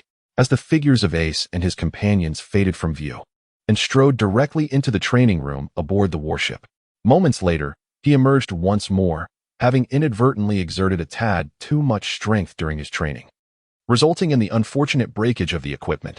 Faced with the inability to continue his workout and return to the deck, seeking a vacant spot beside Carp to bask in the sun, the warmth of the sunlight enveloped him, lulling him into a state of drowsiness. As Anne gradually opened her eyes amidst the persistent calls of Colonel Cooley, she rubbed her eyes and inquired, "What is it, Colonel Cooley?" "Nothing much, just that it's noon, and Vice Admiral Carp has asked me to summon you to the dining hall." "Is it already noon?" And stretched lazily and made her way toward the dining hall. Upon entering, she found many Navy personnel already engaged in their meals. Amidst their greetings, she approached Vice Admiral Carp. To her surprise, even after 8 months, these sailors still remembered her. After lunch, Carp shared some tales about the Navy headquarters on the deck. During their conversation, he mysteriously hinted that Anne would receive a surprise at the training camp. After discussing some important matters, Carp asked if Anne had awakened her haki. He inquired because he sensed remnants of armament haki from the branch and had wielded that day. "I have indeed awakened both armament and observation haki," Anne replied, not intending to keep anything from Carp. With that, the dark hue of armament haki enveloped her fist, showcasing it to her grandfather. "Ha! Truly the granddaughter of this old man," Carp exclaimed proudly as he beheld an darkened fist. Not far away, Bogart was profoundly impressed upon witnessing and utilize her armament haki. To be able to wield such power at the age of 11. Vice Admiral Carp had certainly brought back an extraordinary prodigy. At the Navy headquarters, after a period of investigation, Sengoku confirmed that the individual and Smoker encountered was indeed Carp's granddaughter. Holding an resume, Sengoku called out, "Go inform the 3 admirals to come to the marshal's office." Moments later, the 3 admirals gathered in the office. Sengoku observed them. Kizaru was trimming his nails with a clipper, Akiji sat with his eyes closed, and Akina sat upright, awaiting the marshal's instructions. Sengoku regarded Akiji, Carp's beloved pupil, and lamented the transformation from burning justice to lazy justice since the O'Hara incident. Once the 3 were assembled, Sengoku divided the photocopied resume into 3 parts. Name, Monkey D. And age, 11. Gender, female. Devil fruit, suspected mythical Zoan, Phoenix fruit. Strength, Navy headquarters. Major identity, granddaughter of Navy hero Carp. Overall evaluation, possesses remarkable strength. Masters 2 types of haki, exhibits exceptional talent, and is filled with a sense of justice. Upon reading the content of the resume, Kizaru first remarked with a sly tone, "Vice Admiral Carp's granddaughter is quite formidable." Akiji, who had been in a meditative state, removed his eye patch to glance at the resume in his hands. After finishing the last line about her overflowing sense of justice, he seemed to ponder something before replacing his eye patch. "Ah, indeed formidable. To possess such strength at just 11 years of age? It is truly remarkable that she has mastered such an imposing presence. She is indeed worthy of being the granddaughter of Master Garp." "Akina, what are your thoughts?" Sengoku turned to the currently silent Admiral Akina. "Humph. There is nothing particularly noteworthy. Although her talent is commendable and her strength is acceptable, The significance of so-called genius is negligible until one has truly matured. After all, I have encountered numerous talented pirates over the years, Akaina declared with a menacing aura. Upon hearing Sakazuki's words, Sengoku refrained from offering a comment. The reason I summoned you here today is to ensure that you understand the existence of such an individual within the Navy. After all, the potential for Garp's granddaughter to grow is exceedingly high. Should she reach her full potential, the dynamics of the seas will undergo a profound transformation. Our Navy will also be able to wield greater initiative, Sengoku stated with fervor. The three admirals, upon hearing Admiral Sengoku's assessment of it, glanced once more at the resumes in their hands. Meanwhile, far away in the East Blue, and remained unaware that she had already drawn the attention of several high-ranking officials even before arriving at Navy headquarters, and was oblivious to Bogart's intentions.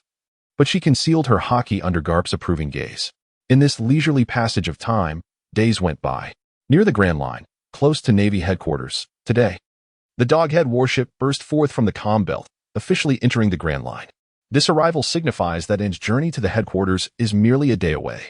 At this moment, RN is leaning against the ship's railing, admiring the breathtaking scenery of the Grand Line. "How beautiful!" exclaimed in with genuine admiration. However, one must not be complacent, as Bogart cautioned upon hearing N's praise. The Grand Line, while breathtaking, is equally fraught with peril. Each year, countless adventurers flock here.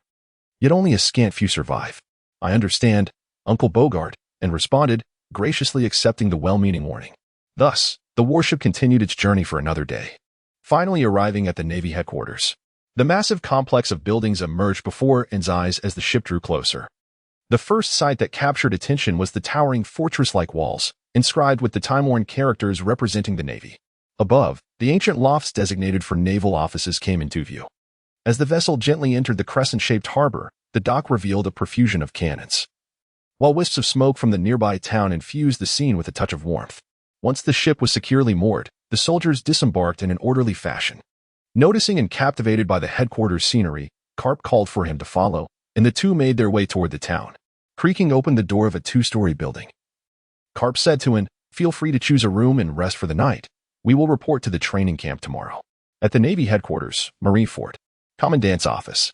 Late at night, the cool sea breeze from Marineford Harbor mingled with the sounds of soldiers sleeping outside the window. The bright lights in the office dispelled the solitude of the night. On the cluttered desk, a navy cloak, emblematic of justice, lay prominently. Its owner stood by the window, gazing at the nocturnal landscape of Marineford. He was a robust figure with a resolute expression and short, purple hair. The scars on his chest bore testament to his valor. As he perused the resumes of the current batch of recruits, Zephyr's aged visage revealed a hint of regret, and he sighed softly. Although they were all exemplary, mere excellence could not quell the tumult stirred by Roger in these waters. Amidst his sighs, Zephyr murmured that they could not compare to the trio of Akainu. Suddenly, a thought seemed to strike him, and he retrieved a resume sent by Sengoku that morning from his desk drawer. "Karp's granddaughter?" To my astonishment, "That old fellow has a granddaughter. She is indeed a delightful girl." Holding Aang's resume, Zephyr reminisced about his deceased son. Had his son not perished, he would likely be of a similar age to her. Perhaps the two could have even formed a bond, and a gentle smile graced Zephyr's face. Known as the Admiral of Non-Killing, he and the legendary Karp were formidable figures of a bygone era. Yet, Zephyr adhered to the principle of justice without killing. During his years pursuing pirates across the seas, he seldom resorted to taking their lives, always granting them a chance for redemption. Perhaps it was fate's cruel twist. One day, a pirate whom Zephyr had spared sought out his wife and son. However, unlike Zephyr, they did not show mercy towards his family. From that moment on, the Admiral of Non-Killing vanished, replaced by a decisive Zephyr, who believed that pirates deserved to die. Unbeknownst to him, as he clutched the resume, his grip tightened with newfound strength. Possessing a formidable devil fruit and mastering the dual hockey, he embraced the Navy's justice. All pomp and grandeur. Yet one wonders what lies beneath. Throughout his tenure as the chief instructor, Zephyr had received countless extravagant resumes, each time filled with anticipation. Yet, upon the arrival of these candidates at the training camp, he found each one to be a mere exaggeration. Ahem.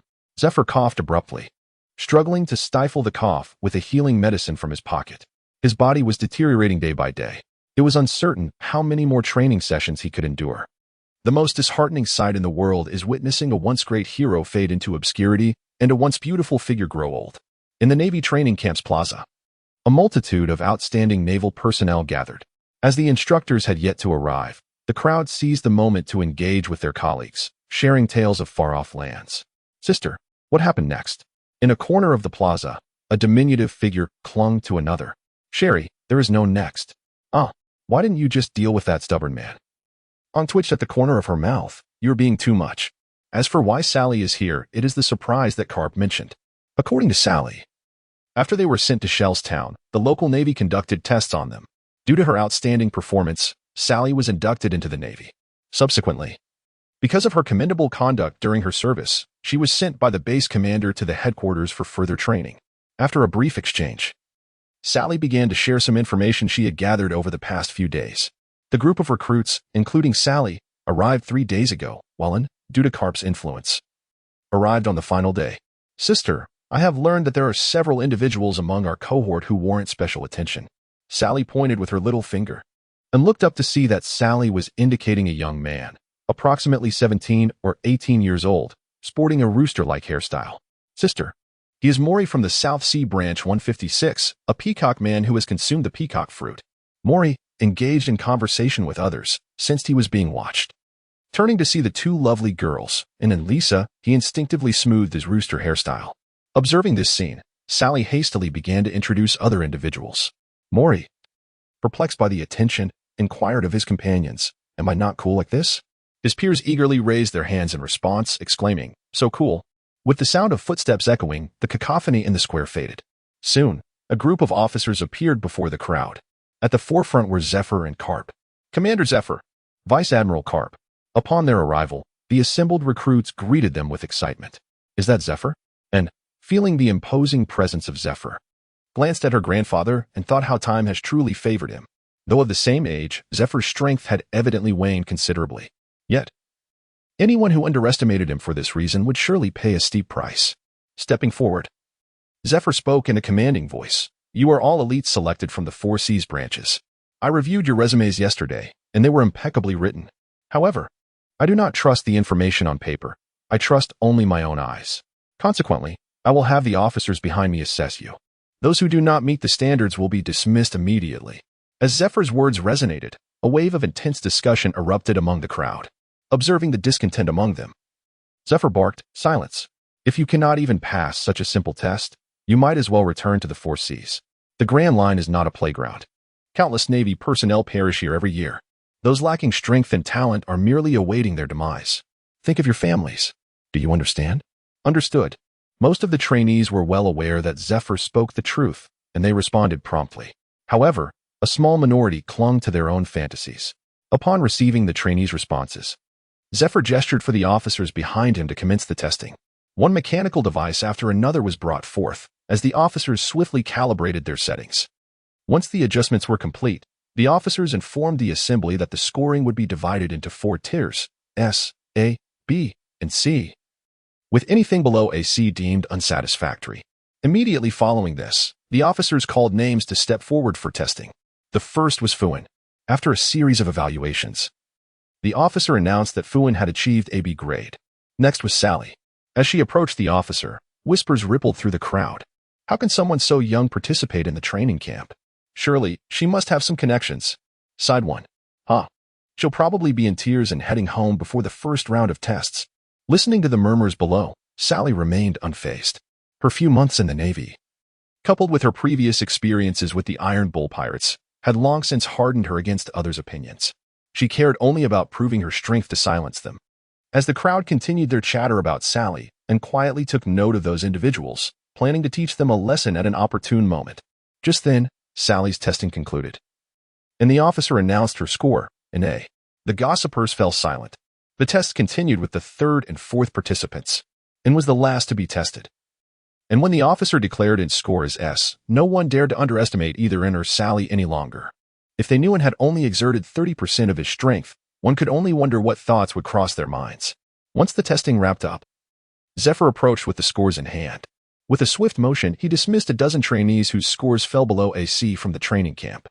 After clearing away those who sought to take advantage of the situation, Zephyr continued, "Congratulations to those who remain. You have officially become trainees of this Navy training camp. The remaining trainees displayed expressions of delight upon hearing Zephyr's words. Zephyr was well-versed in the art of wielding a stick and offering a sweet reward. He then announced the next phase of testing, practical combat. This time, I and Vice Admiral Garp will serve as your judges. What? The news that Instructor Zephyr and Vice Admiral Garp would be the judges sent waves of excitement through the crowd. Each individual began to envision the possibilities. If they were favored by such esteemed figures, their futures would undoubtedly shine bright. Eagerly rubbing their hands together, everyone awaited Zephyr to announce the combat matchups. First group, Fuin versus Mori. As they stepped forward, Fuin felt a weight of pressure. He had scored AB, while Mori had earned an A, unbeknownst to him. Doubt began to creep in. As the two were ready, Zephyr spoke. For this practical exercise, I care only about the outcome. The process is of no concern to me. You may employ any abilities at your disposal. I object, Fern declared rather audibly. Mori, endowed with the powers of a devil fruit, would undoubtedly overwhelm me should he choose to wield his abilities. Zifa, however, disregarded Fern's protest and proclaimed the commencement of the match. Just as Fern sought to voice further objections, the flamboyant peacock-like Mori charged forth, adorned with an ostentatious crest, devoid of any fighting spirit. Fern was effortlessly kicked out of the arena by Mori. Adjusting his feathers with a flourish, Mori awaited the announcement of the results from Instructor Zifa. Mori wins. Zephyr declared the results, marking a red cross next to Fern's name. The next round unfolds, with each participant showcasing their utmost prowess. In a dazzling display of swordsmanship, martial arts, devil fruit abilities, physical techniques, and marksmanship, the arena becomes a spectacle of unparalleled grandeur, captivating the audience below. Yet, Tuin, all of this can merely be described as a contest of rookie squabbling. After observing Sally's match, and feeling a sense of ennui, stands in line lost in thought. What shall he dine on this evening? He wonders how Ace and the others are faring. In the final match, and faces off against Mand. As Mand steps onto the stage, he finds his opponent's seat conspicuously empty. In a state of helplessness, he turns his gaze towards Instructor Zifa. After calling out twice to no avail, Zifa's attention shifts to Karp, who responds with a foolish grin. Frustrated, Zifa calls out once more. Meanwhile, Sally rouses him from his reverie. Upon hearing Zifa's summons, and swiftly employs the shave technique to arrive at the arena. Shave. Zifa's expression sharpens slightly, unaware of Zifa's thoughts, and realizes that his opponent is one of the individuals who had previously mocked Sally. A grin forms at the corner of his mouth. Recollecting his focus, Zifa announces the commencement of the match, with a resounding thud, and delivers a punch that sends Mand crashing to the ground, foam erupting from his mouth as he collapses. How is that possible? The crowd exclaimed in astonishment. Although it received an S rating, Mand had a B rating as well, making it hard to believe that the match could end so swiftly. Wiping his fists, and delivered a kick that sent Mand tumbling back into the crowd, declaring loudly, "Mind your words next time." The individuals who had just mocked Sally hurriedly retreated towards the rear of the crowd. Zifa silently acknowledged their impressive speed and strength. He announced N's victory, marking a red check beside his name. Upon closer inspection of the entire list, only a few names bore the same distinction. Once the lines were organized, Zifa and Karp provided a detailed commentary on the recent match. After the analysis, Zifa fixed his gaze upon it. Since man did not adequately assess your true strength, I shall undertake that task myself. What? A duel with Instructor Zifa? Among the students below. Some were envious while others reveled in the misfortune. And scratched his head, feeling 1,000 reluctances. He had long decided that upon arriving at the naval headquarters, he would conceal his abilities, aiming for a modest position while discreetly pursuing his own ambitions. With this thought in mind, and reluctantly spoke, Grandfather Zifa, did I not already convey my capabilities to you? Therefore, there is no need for a retest. Grandpa Zephyr? The students turned to Sally, bewildered as to why an addressed Instructor Zephyr in such a familiar manner. Sally, without hesitation, revealed that it was the granddaughter of Vice Admiral Garp. A collective gasp arose from the crowd, particularly from the group led by Monday, who felt a sense of absurdity wash over them. Upon hearing and refer to him as Grandpa, a long-lost smile graced Zephyr's face, though he quickly adopted a stern demeanor and insisted, in this training camp, you shall address me as Instructor Zephyr. Moreover, as your instructor, it is imperative that I thoroughly understand each of your capabilities. Catching sight of Zephyr's fleeting smile, and pouted, thinking to herself that he was quite the proud old man. Well, it seemed she had no choice but to step onto the competition stage. Rest assured, my dear granddaughter, I shall go easy on you. Zephyr chuckled heartily. The spectators, including In, were left in a state of disbelief. Had they not agreed that it was Instructor Zephyr in the training camp? It appeared that affection knew no bounds. Yet, none dared to point out Zephyr's oversight. For everyone knew who held the true authority in the training camp. Even Fleet Admiral Sengoku would find no leverage here. "You may strike first," and Zephyr commanded, embodying the demeanor of a grandfather, and contemplated his words, deciding to hold back only half of her strength. "Then I shall not hold back, Instructor Zephyr." With that, she readied herself. Iron fist, frosty wind in this contest, and merely wished to demonstrate a level of prowess that would satisfy ZFA, thereby bringing the encounter to a swift conclusion. The seasoned ZFA, sensing the chilling gust of Vince's punch at his back, raised his arm to directly collide with him. The winds of their fists met in a fierce clash, and the ground of the training arena was instantly coated in frost. A commendable display of strength, Zephyr remarked. And, on the other hand, contemplated the enduring power of the aged Zephyr, which remained formidable. A second fist lunged toward Zephyr, and the training ground was filled with the whoosh of punches. Unbelievable, and was astonishingly powerful, rivaling Instructor Zephyr in prowess. Who could fathom the technique that allowed him to vanish from his original position moments ago? The spectators murmured amongst themselves, while only Sally expressed her admiration for her sister's enduring strength. Remembering how her sister had defended her moments earlier, Sally felt a warm glow in her heart. In contrast, while others were in shock, Mandel and his companions were overwhelmed with despair, akin to mourning the loss of their parents. A powerful background is not to be feared. What is truly daunting is a combination of influence and strength. An apology. An apology. They must find an opportunity to apologize immediately. On the training ground. After several rounds of fist collisions and felt a painful ache in his arms. No, he must utilize the armament hockey, otherwise his arms would not withstand the strain. The dark, domineering aura of armament hockey enveloped him, and the pain vanished instantly. Indeed, having mastered armament hockey, he must have also grasped observation hockey. With that in mind, "Let me attempt this technique of mine." "Please, no," and exclaimed urgently to prevent it. Shatter and strike, a profound sense of impending crisis emanated from the flanks of it. As the tempest of Zephyr's fist surged, seemingly poised to obliterate everything in its path, the divine bird's freeze, a torrent of icy flames erupted from its mouth, leaving a trail of frost in its wake. Upon collision, the icy flames shattered into countless fragments, while Zephyr's hand was enveloped in a dense, dark hue of armor. Bang! The icy flames were explosively obliterated by Zephyr from the inside out, scattering across the ground like shards of ice. Seizing this opportunity, and launched another attack. Invoking the shield of absolute ice, layering ice shields to fend off Zephyr's onslaught. Crack! The shields shattered one after another, absorbing much of Zephyr's might, and was subsequently sent flying by Zephyr, tumbling out of the arena. Regaining his senses, he realized he had perhaps exerted too much force. Fearing that it might harbor resentment towards him, Zephyr chastised Carp, who was spectating nearby while munching on a sweet treat. "Damn you, Carp. Why didn't you stop me? What if something happened to him?" In the distance, and brushed off the dust from his clothes and observed the scene in the arena. It seemed unnecessary to continue the fight, recalling Zephyr's earlier punch, and understood that he still had a considerable distance to cover before reaching the rank of admiral. After a commotion in the arena, the farcical contest concluded with Carp's dismal defeat. At the Navy headquarters, in the training camp dormitory. Due to the damage inflicted by N and Zephyr during the morning training, Zephyr reluctantly called upon the logistics department to repair the ground. Meanwhile, N's cohort of trainees was granted a half-day respite after the morning's rigorous assessments. Inside the dormitory, N was busy sweeping up dust. Ahem, and coughed lightly, pondering how long it had been since anyone had occupied this room. Through the officer's explanation, and learned that dormitory assignments in the training camp were not random. Officers allocated rooms based on the trainee's performance during the first day assessment.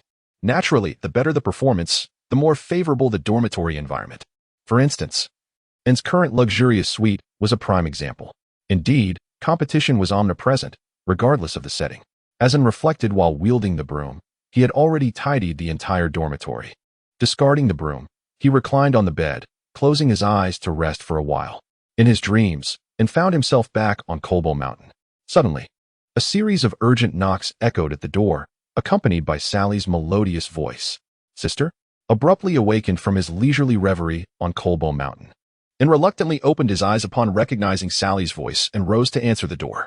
After opening the door, he returned to his bed. Assessing his sister's room, Sally exclaimed, "Sister, your room is so spacious." "Well, "It's just average," and replied lazily from his reclining position. "Come on, sister, don't sleep any longer. It's time for us to eat," Sally urged, shaking An's arm. "Do not sway." The sensation of Sally's budding form colliding with his arm instantly dispelled An's drowsiness. The training camp's dining hall, a sanctuary of rare ingredients sourced from around the globe, was meticulously crafted by chefs to replenish the energy expended by the trainees throughout the day. With plates in hand, and then Sally selected an array of appetizing dishes. In the sparsely populated dining hall, they casually found a table, settled in, and began to indulge in their lunch, and speared a piece of roasted meat, sprinkled with an unfamiliar spice, and took a bite. The texture of the meat combined with the aromatic spices created an extraordinary sensation within An's mouth. Delightful. And savored another bite and gestured for Sally to join him in this culinary experience. "Look over there." Just as they were enjoying their meal, Monday and his entourage entered the dining hall and spotted Sally, and in recalling An's formidable prowess displayed the previous day, Monday felt a shiver of anxiety course through him as he forced himself to look down and proceed forward. Unaware of Monday's presence, chose to ignore them and continued relishing the exquisite food, for one must never betray the allure of a fine meal. With their plates in hand, Monday and his companions found a table and sat in silence. Monday, distracted, mechanically ate his roasted meat, while the cheerful voices of An and Sally echoed through the vast hall, resembling a heavy stone pressing down on Monday's heart. Finally, unable to withstand the internal pressure any longer, Monday rose and set down his cutlery.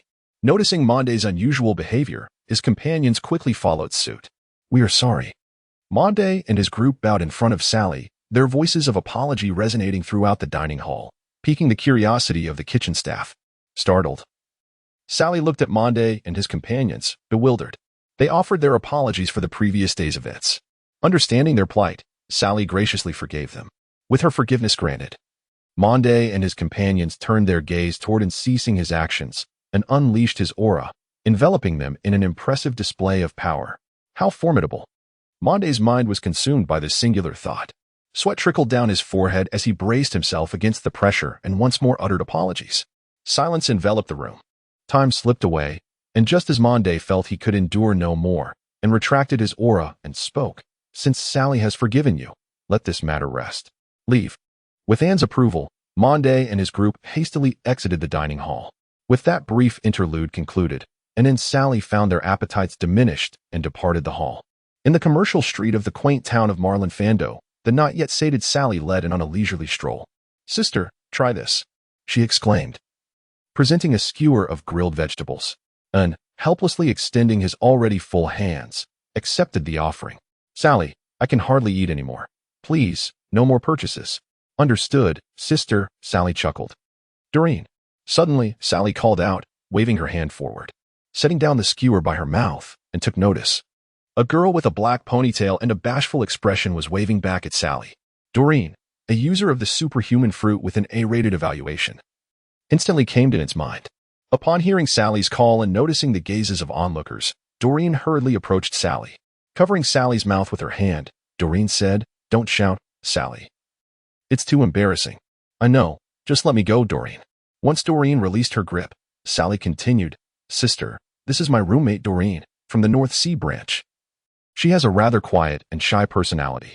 Hearing Sally describe her character, Doreen's face flushed, and she reached out to gesture for Sally to stop. With Doreen's large hand pushed aside, Sally began to introduce Anne. As the top performer of the training camp, Doreen naturally recognized Anne. "Hello," Doreen greeted softly. "Hello," Anne responded. Such a quiet and shy girl. Upon hearing Anne's assessment, Doreen's face reddened once more. Without further teasing Doreen, the three of them resumed their leisurely stroll. Meanwhile, in the marshal's office, Sengoku and Tsuru were discussing the situation in the New World. "The pirates in the New World have become increasingly reckless," Tsuru remarked. "In their struggle for territory, they frequently engage in fierce battles, and even many of our navy branches have come under attack. The latter half of the New World is particularly chaotic. For the sake of dominance over the seas, Whitebeard, Kaido, and Big Mom often clash," Tsuru added. The navy was utterly powerless regarding the state of the New World. At this point, Sengoku gritted his teeth. "It's all that damned Roger's fault. He left us with such a mess after his death." After venting his frustration, Sengoku pondered about the trainees in the camp. "I wonder if there are any formidable newcomers in this training session." Did you not say last time that Garp's granddaughter has quite the talent? Tsuru inquired. Haha. Sengoku laughed heartily upon hearing Tsuru mention Garp's granddaughter. He had great expectations for him. I wonder how and is faring in the training camp, Sengoku said to Tsuru. Just then, the door to the marshal's office was forcefully swung open, and Zephyr and Garp entered. This time, however, Zephyr wore a broad smile, while Garp appeared displeased. Sengoku, let me tell you, and is truly a remarkable prospect. I can guarantee she will become a general in the future. The two who had just been discussing and looked on with curiosity at Zephyr's assessment. Who is Zephyr? The instructors, who cultivate mid-level commanders throughout the Navy, possess an extraordinary ability to discern talent. When they assert that someone possesses the qualities of a great general, there is a high probability that it is indeed true. Without waiting for Zephyr to settle down, Sengoku directly engaged him, urging him to elaborate on matters concerning it. As for the visibly agitated Garp, Sengoku paid him no mind, even harboring a desire to mock him. Soon, Zephyr began recounting the events of the morning's training camp assessment. Both Sengoku and Tsuru nodded in approval at En's numerous exemplary performances. Upon learning that Zephyr had employed Busashoka haki, yet En remained unscathed after enduring one of Zephyr's powerful strikes, Sengoku stroked his goatee, revealing a satisfied smile. This gesture only served to deepen Garp's frustration. As he internally grumbled, "That is my granddaughter. I want her to have a child of her own." Meanwhile, En, who was out shopping with Sally and Doran, remained blissfully unaware of the conversation among the high-ranking officials in the marshal's office. Her primary concern was when Sally and Doran would conclude their shopping expedition. Uncharacteristically, En harbored a strong aversion to the act of shopping. Shouldn't the process of purchasing items be straightforward? One should select the desired products, choose a store, make payment, and leave with the goods. Why had such a simple procedure become so convoluted? En silently screamed in despair. For hours later, Sally and Doran finally concluded their prolonged shopping spree. Observing their empty hands, En's eyes betrayed a profound sense of self-doubt. What, indeed, was the purpose of this entire afternoon? As dusk fell, the three individuals casually indulged in some food in the quaint little town to satiate their hunger. Before their return, En suggested visiting the town's fruit shop to procure some fruits. Seizing the moment while the others were distracted, En discreetly acquired a modest selection of papayas and kiwis, stowing them away in the system space to bring back to the dormitory. At the entrance of the dormitory, after bidding farewell to Sally, En retreated to her room. Collapsing onto the bed, she let out a long sigh, utterly exhausted. The physical exertion expended that afternoon surpassed even a full day of training. After resting for a brief moment, En headed to the bathroom for a relaxing bath, returning to her room clad in white undergarments. She retrieved the papayas and kiwis from the system space and prepared a cup. With a firm grip, she effortlessly crafted a delicious papaya juice. Drawing out a sharp knife, she deftly sliced the kiwi into delicate, thin pieces. After putting the knife away, she savored the papaya juice in one swift gulp. With a soft click, she turned off the lights, her movements graceful and fluid. In the enveloping darkness, she hung her undergarment on the bedpost and whispered to herself, "I wonder if Daski's secret recipe will prove effective." The following morning, En, having prepared early, arrived at the training camp square. By this time, the square was already bustling with activity, and Zephyr had been waiting there for some time. After exchanging greetings, En stood quietly in place. A few minutes later, Zephyr, growing impatient, nodded to the officer behind him. Whoosh! A few figures vanished from sight. 5 minutes later, sounds emanated from the dormitory building. 15 minutes later, all the trainees had assembled, their demeanor under the weight of Zephyr's authoritative gaze.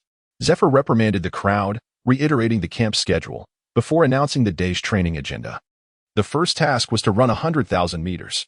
However, given the subpar performance of most this morning, the distance would be doubled. Each individual was to run 200,000 meters, and under no circumstances were they permitted to employ any techniques. This was to be a test of their physical endurance. As Zephyr's words resonated, the crowd erupted in discontent. What? 200,000 meters? I haven't run that distance in a year. What use is this devil fruit if I can't utilize it? Despite the murmurs of dissent, no one dared to challenge Zephyr. Just as En relished the thought of a relatively easy day ahead, an unforeseen twist occurred.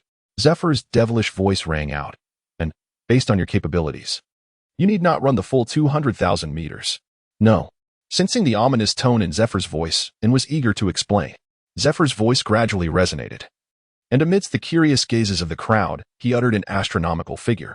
"En, you are to run 100,000 meters. Did I mishear?" and looked up at the sky in disbelief. 100,000 meters.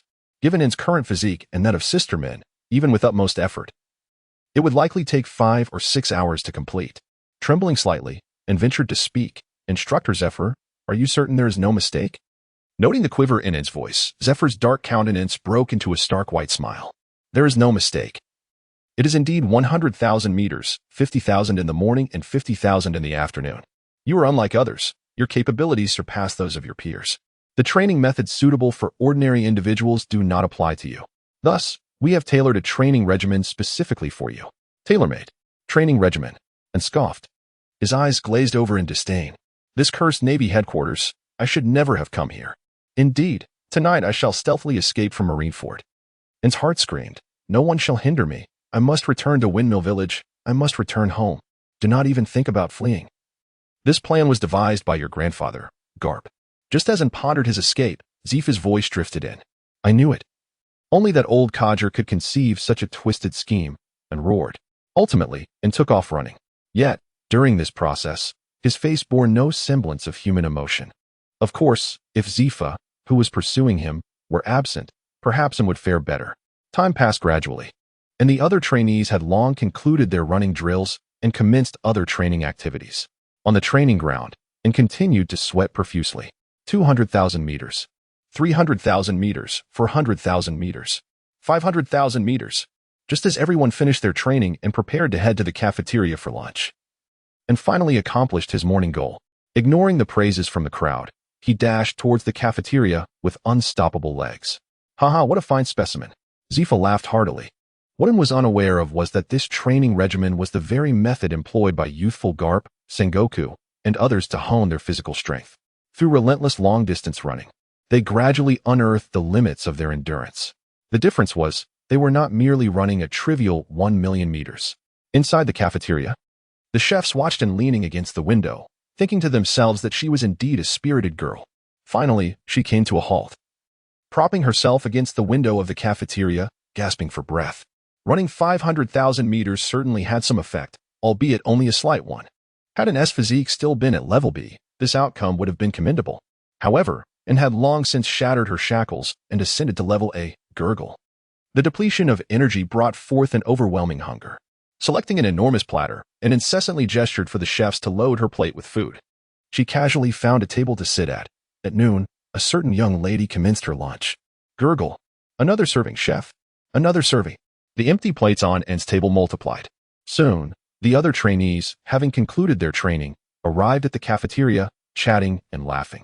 Sally and Doreen, upon seeing In buried at her table, approached to greet her. The response they received was, hurry, go, get the food. For a moment, she stared at the empty plate on the table. Sally seemed to grasp something and hurriedly pulled Doreen toward the window. From that day forth, the trainees of this session, in addition to completing Zephyr's rigorous training each day, embarked on a new regimen. Under the meticulous guidance of Zephyr, on a scorching afternoon, In began her arduous 50,000-meter run. As In and Zephyr raced under the blazing sun in the plaza, the other trainees, witnessing Zephyr's unwavering commitment, swiftly picked up their pre-prepared training equipment to commence their afternoon exercises.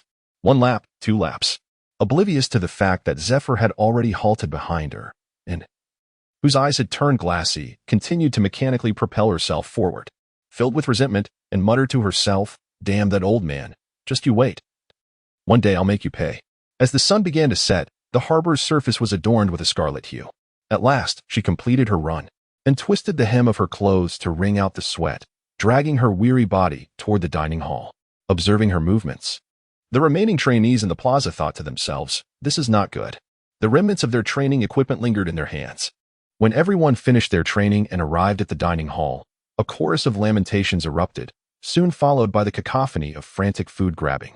That night, in the training camp classroom, a female officer passionately addressed the trainees from the podium, expounding upon the Navy's righteous mission.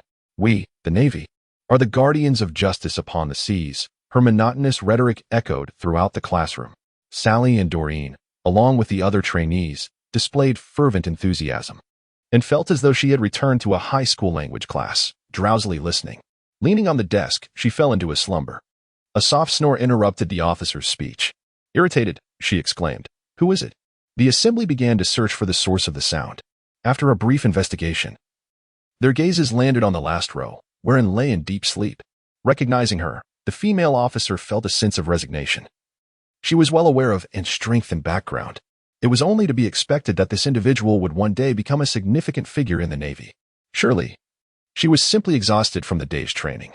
The officer consoled herself with this thought and resumed her lecture. Meanwhile, the other trainees who wished to emulate and slumber were met with stern reprimands from the officer. Thus, and spent a grueling month at the training camp. On this day, as Anne prepared to begin her usual run, Zephyr raised his hand to halt her. She looked up, a look of confusion crossing her face. Noticing her bewilderment, Zephyr spoke. Anne, from today onward, you need not return to the training camp. Go find your grandfather, Carp. Why? Out of curiosity, Anne inquired.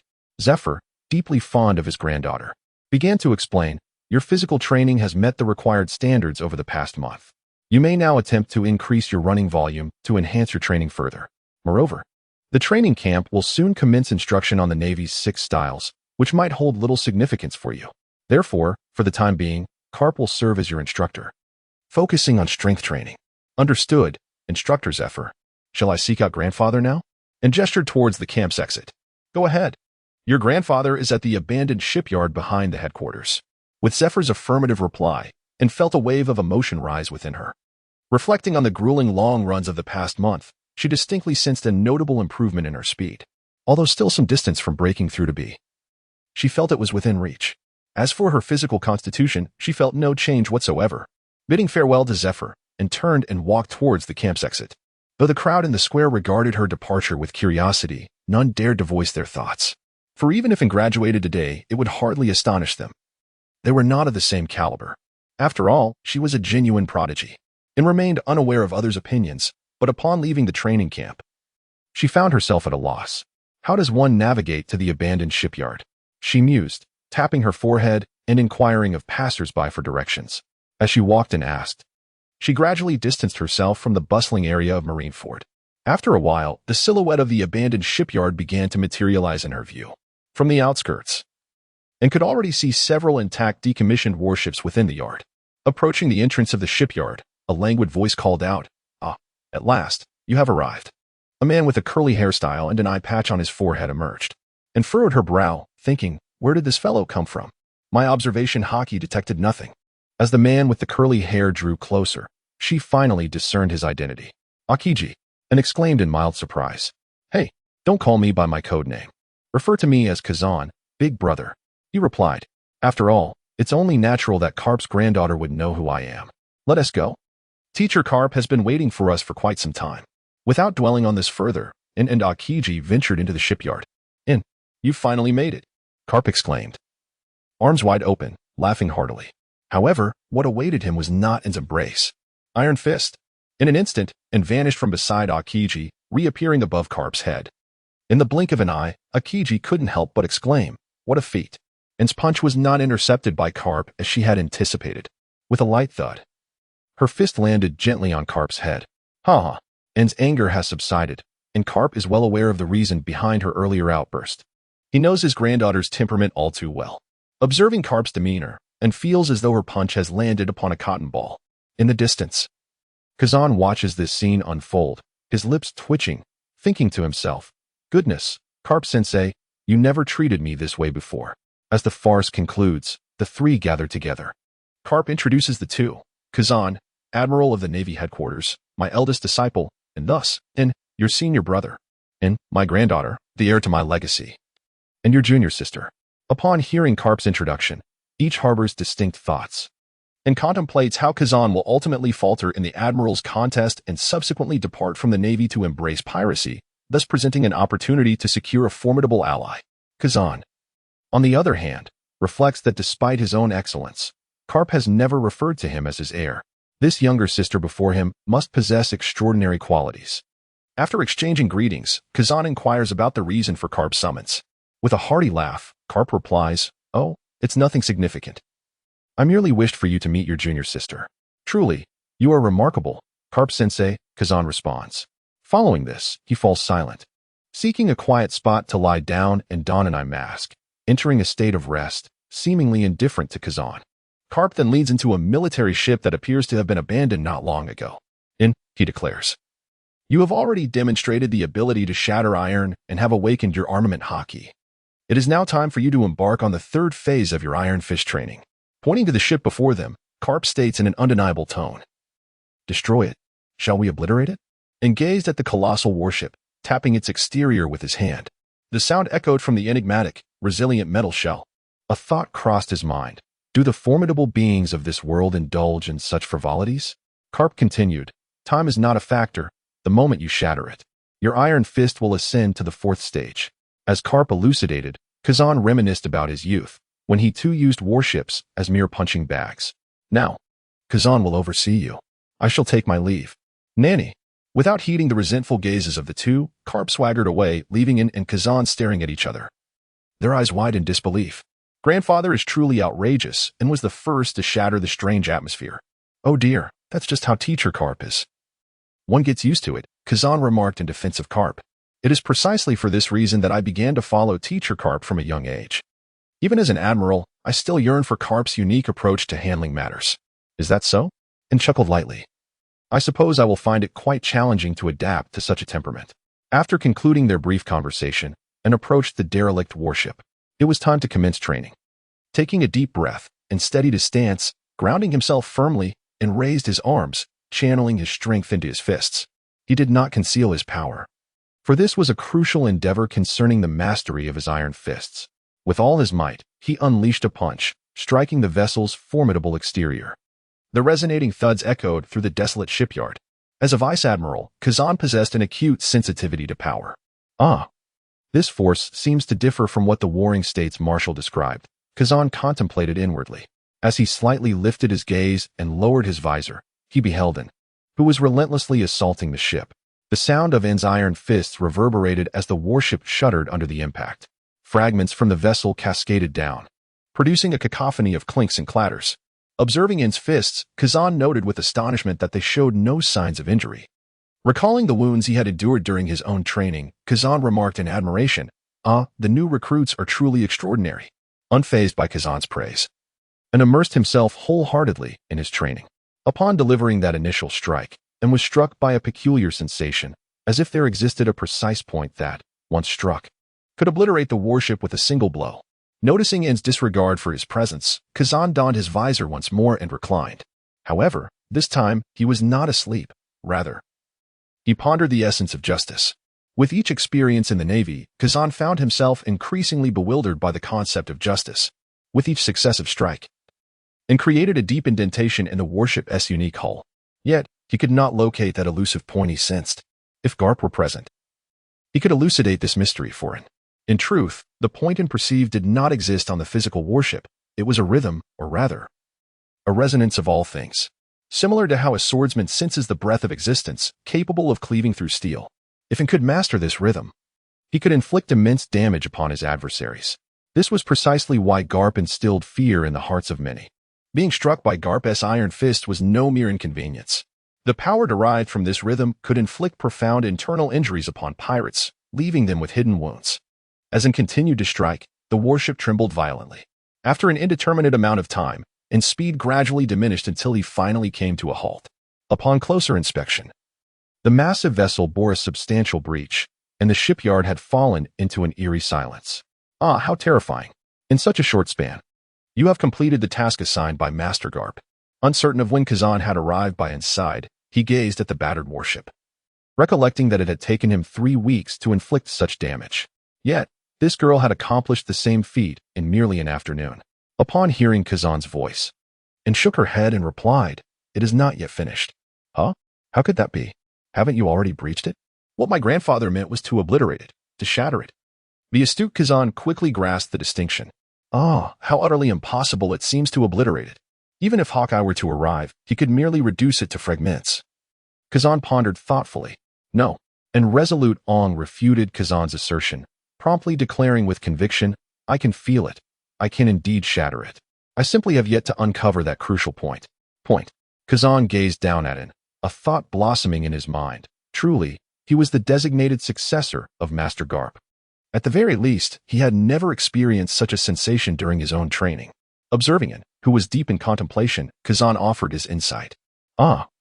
I recall hearing Vice Admiral Bogart once say that for a swordsman to transcend to the realm of a sword master, one must, much like you, attune oneself to the breath of all things and acquire the strength to sever steel. Stop. Wait. And interrupted Kazan's speech, inquiring, what did you just say about feeling? Unfazed by An's interruption, Kazan replied, the breath of all things. The breath of all things struck at An's very soul. Indeed, this is it, and exclaimed with excitement. Just as all things possess their own breath, they also resonate with their unique vibrations, and referred to this phenomenon as rhythm. As long as one can perceive the rhythm of all things, one can discover the pivotal point of the warship, thereby allowing one's strength to resonate with it. Achieving an explosion of power from within the vessel is the true essence of destroying it. Concluding his contemplation, and positioned himself before the warship, focusing his observation. He endeavored to sense its rhythm. Although the concept seemed straightforward, the execution proved as challenging as ascending to the heavens. Unlike the swordmaster who perceives the breath of all things to sever their connections, and aimed to identify the rhythm that aligned with his attack to instigate an internal explosion, the complexity of the two tasks was not comparable. As time gradually elapsed, and remained fruitless in his attempts, days transitioned from sunset to moonrise, and in the blink of an eye, 20 days had passed. Throughout this duration, and remained utterly still, his observation fully engaged in sensing the warship's rhythm. Even with An's robust constitution, he began to feel the toll of exhaustion. Beside him, Kazan had not departed even a step during these 20 days, dutifully safeguarding and safety. As the sun rose above the horizon, its radiant light illuminated both An and the warship. A subtle, invisible ripple emanated from both entities. Together, they converged, forming a luminous point under the glow. He found it. Now was the moment, and shouted, his voice reverberating through the abandoned shipyard and echoing outward. With a swift, light punch, infused with the power of the safety department, he struck the luminous point. Crack! A sound of shattering ensued. Moments later, the warship erupted violently from within. A tremendous noise reverberating that was clearly heard by the trainees in the camp. As the warship exploded and maintained his punching stance, Kazan observed the fragments of the warship soaring through the sky, contemplating whether this was the power he had yet to comprehend. Glancing down at it, he recognized that this young apprentice's future achievements would surely surpass his own. In the loft of the Navy headquarters, upon hearing the colossal sound, the mid-level naval officers stationed there sprang into action. A beam of light shot forth, and the first to arrive at the abandoned shipyard was Admiral Kizaru. With the battle brought to their doorstep, if this user of the Pika Pika Nomi did not respond, his salary for the month would likely be at stake. As the light coalesced, Kizaru's tall and slender figure became visible. How terrifying! Kazan, what are you doing here? Beneath the dark lenses of his sunglasses, Kizaru's lecherous eyes drooped. Soon after, Akainu, Momonosuke, Chibuta, Onizuka, and other renowned vice admirals of the Navy gathered. Today, this abandoned shipyard was graced with its most glorious moment since its inception. The events unfolded just as I have recounted. Kazan explained the recent commotion in a languid tone. How terrifying! Vice Admiral Garp's granddaughter is surprisingly formidable. She is merely 11 years old, Kazara remarked with a lewd chuckle. In stark contrast to Kazara's pale exclamation, Akainu was far more direct, pointing towards a nearby derelict warship. Akainu spoke in a low voice, Dogman, go and obliterate that ship. Upon receiving the command, Dogman sprang into action, delivering powerful punches. After several strikes, the abandoned vessel bore only a few substantial holes. Having exerted a fraction of his strength, Akainu gazed intently at the damaged ship and inquired solemnly, was that your full power? Indeed, Dogman affirmed. Hearing Dogman's response, the other vice admirals grew curious and tested their own strength, resulting in similar levels of devastation. Observing the actions of his fellow vice admirals, Akainu rarely displayed a smile. He then spoke, if she requires assistance in the future, we shall endeavor to provide it. Despite Akainu's ruthless nature, he was still inclined to support certain prodigies, as long as it did not impede his own interests. With the command given, the vice admirals nodded in agreement. Just as everyone was contemplating its prowess, Kazara posed a soul-searching question. Why hasn't she lowered her hands yet? Kazan scratched his head, pondering this query as well. Perhaps young people enjoy putting on a show. A gentle breeze swept through, and amidst Kizaru and Kazan's speculations, and collapsed onto her back. Dust swirled, and silence enveloped the abandoned shipyard. In the Navy headquarters hospital, a quiet and orderly ward was adorned with potted green plants against the backdrop of white walls. Golden sunlight streamed through the gaps in the window, casting a warm glow upon the floor. Creak. The door turned, and footsteps echoed within the room. The jarring noise stirred in from her slumber, her eyelids fluttering as she slowly opened her drowsy eyes. You have been asleep for 2 days. Would you like to rise and eat something? Kazan's languid voice broke the silence as he sensed its faint movements. Where am I?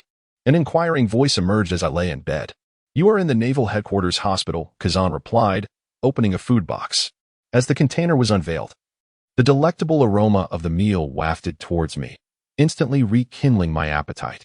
Let us go, without the slightest hesitation, and dismissed his senior brother and swiftly threw off the covers, removing the fork from his hand before promptly seating himself at the table.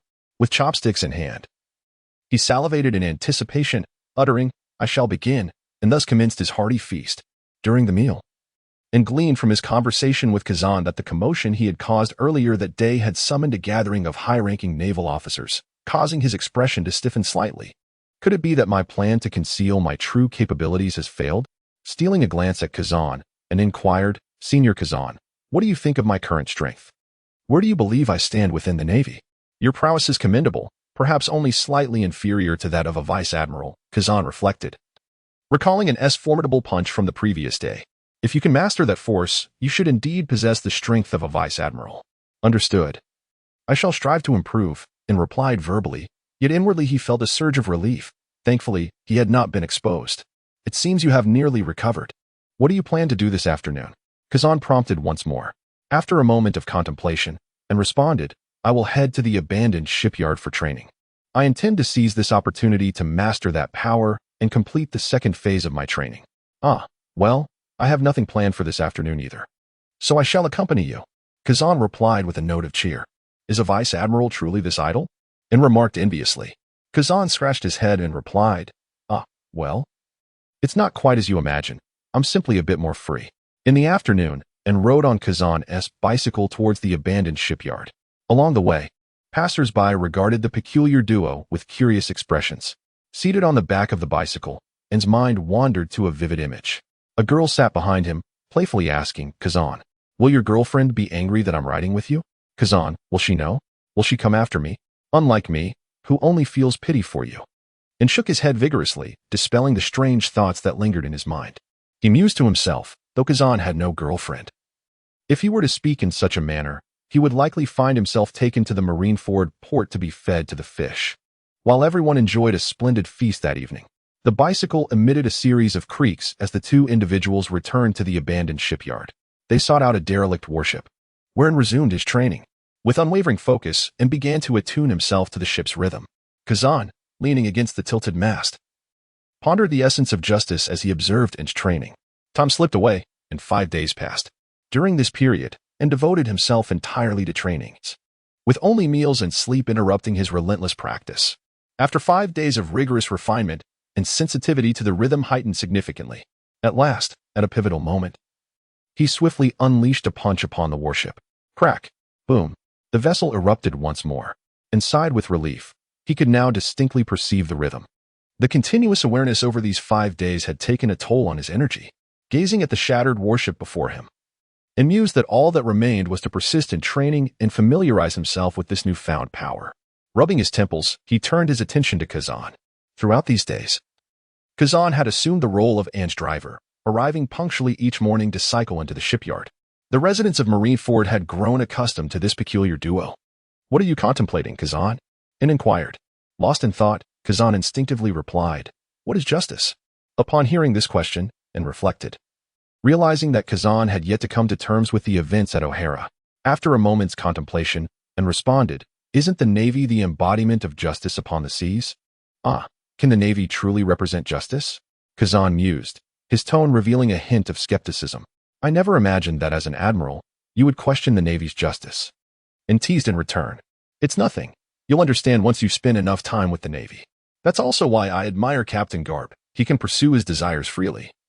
Which is truly enviable, Kazan expressed with longing. Then, what do you consider justice, brother Kazan? And asked pointedly. Instead of answering, Kazan countered, What do you think justice is? Little sister? Moments later, Kazan was met with a grand declaration to protect all the good people in this world and ensure they lead happy lives. To punish all the evildoers so that they receive their due retribution. This is my justice. I call it justice of fairness. Lowering his eye patch, Kazan looked up at his younger sister and praised. Ah, truly a magnificent notion of justice. Encouraged by Kazan's commendation and straightforwardly invited, then, Brother Kazan, would you lend me a hand? Little junior sister, what do you mean by that? Kazan narrowed his eyes, his demeanor growing increasingly formidable, and was undeterred by Kazan's presence. Her audacity in uttering such words stemmed from sound reasoning. On one hand, it was due to the bond between Kazan and Garp. On the other hand, it was a fact that the future Kazan indeed departed from the Navy. Rather than allowing Kazan to turn into a pirate, it would be more prudent for her to take the initiative and transform him into her ally. Senior Brother Kazan, you understand my intentions, in my opinion. And began to speak eloquently, the Navy can hardly be deemed just. Despite seemingly upholding the banner of justice, it often fails to enact it in reality. In the eyes of the world government, the Navy is merely a tool, or more bluntly, a dog. The actions of the world government never take into account the Navy's sense of justice. Kazan, my senior, do reflect on this matter, and refrain from mentioning the O'Hara incident, for it would complicate her explanation of how she came to know of it. She recalled the entirety of the O'Hara incident, the scholars who perished, the destruction of the Tree of Knowledge, and the refugee ship struck by Akainu's cannon. Each event starkly contravened the principles of justice. Kazan found himself unable to counter N's inquiries, observing his silence, and continued, aside from the world government, even as one of the three admirals, the justice you uphold appears rather peculiar. Admiral Akainu, who believes in absolute justice, asserts that anyone obstructing the execution of justice may be killed, regardless of whether they are civilians or fellow Navy personnel. Kazan, do you consider this to be justice? Then there is Kizaru, who subscribes to a vague notion of justice. I need not elaborate further on him. Kazan, does this qualify as justice in your eyes? Lastly, there is you, Kazan.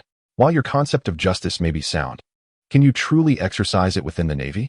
Facing Anne's relentless probing, Kazan remained silent, aware that his junior's assertions were grounded in truth. After articulating her thoughts, and chose not to speak further, granting Kazan a moment for contemplation. Time passed slowly in the tranquil, abandoned shipyard, the tattered Navy flag fluttering without wind. At last, Kazan gazed up at the sky, murmuring, "Can the Navy truly not realize my sense of justice?" A deep sigh escaped his lips, rising towards the heavens. Noticing Kazan's lingering hopes for the Navy, and resolved to deliver a stronger dose of reality, her light, airy voice broke the silence. Kazan, are you perhaps thinking that if you were to become the fleet admiral, you could change this situation? Kazan's pupils constricted, his gaze sharpening on Anne. Even omitting his usual retort, his cold voice cutting through the air. I have indeed thought so. Is there a problem with that? You had better provide me with an explanation. Though you are the granddaughter of Master Garp, I will not disclose today's events. However, you shall not escape unscathed. A chill began to spread as the ground started to freeze. Kazan spoke with barely contained fury. This little cold has no effect on me, and replied calmly, as crimson flames surged forth to thwart the advance of the frost. In the desolate shipyard, ice and fire stood in stark opposition, the two locking eyes. As for the explanation you seek, I have already provided it. When did you say that? Kazan inquired coldly, and gazed at Kazan and spoke. I have previously stated that the Navy merely serves as the enforcer of the world government. Do you truly believe that the world government would appoint a disobedient admiral like you to the position of fleet admiral? Furthermore, even if you were to attain the rank of fleet admiral, what makes you think the world government would permit you to alter the Navy? Consider the actions of Sengoku. The strategic admiral, has he not committed numerous injustices over the years? Was he truly acting of his own volition? Most importantly, do you comprehend why the world government would prevent you from reforming the Navy? After several exchanges, Kazan found himself at a loss for words. Retracting his imposing demeanor and leaning languidly against the mast. Wearily, he asked why, and flashed a smile revealing her pearly white teeth, responding, because the world government is the greatest malevolence in this world. Reflect on why there are so many pirates roaming the seas. Consider the actions of the celestial dragons, and ponder the outrageous deeds committed by the Navy. Kazan, my senior brother, you must realize that the world government is the most formidable adversary of justice. This statement was almost a fervent exclamation from an Kazan had long contemplated the assertions made by his junior sister. As an admiral in the Navy, he was more acutely aware of the chaos that plagued the seas. Ah, I see, Kazan uttered with a weary tone. However, how can you demonstrate that you can achieve what I cannot? I cannot provide proof at this moment, and replied calmly. Under Kazan's astonished gaze, and extended her hand and proposed, "Let us make a pact. If you ever find the Navy fails to uphold your sense of justice, and I can prove that I am capable of effecting change, then join me in contributing to the transformation of this distorted world." Ah, I never anticipated playing such games at this age, Kazan chuckled, extending his fist. "Hey, are you insinuating something?" And retorted angrily. Their fists collided, sealing the agreement. Recalling his fist, Kazan conjured an ice blade with a single hand and remarked, "Though I have consented to your terms, I still wish to test your strength. If you lack the capability, I shan't hesitate to disregard our pact." "Stop," and interjected, halting Kazan's action. "This evening, let us find a deserted island before we engage in battle." "What an odd request," Kazan remarked, "but I shall acquiesce." The two did not continue their training but instead returned home. As they rode on the bicycle's rear seat and quipped, "Could you not provide me with a complete bicycle? Every day, sitting behind you, I notice the way others gaze at me has changed."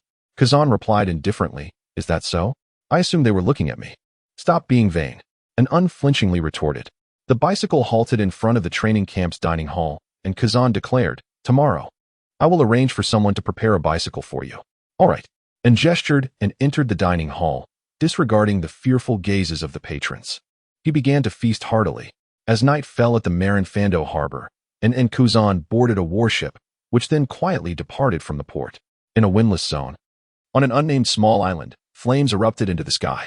The divine bird surged forth, transforming into a blazing sun, unleashing a multitude of diminutive flame phoenixes that surged toward Kazan.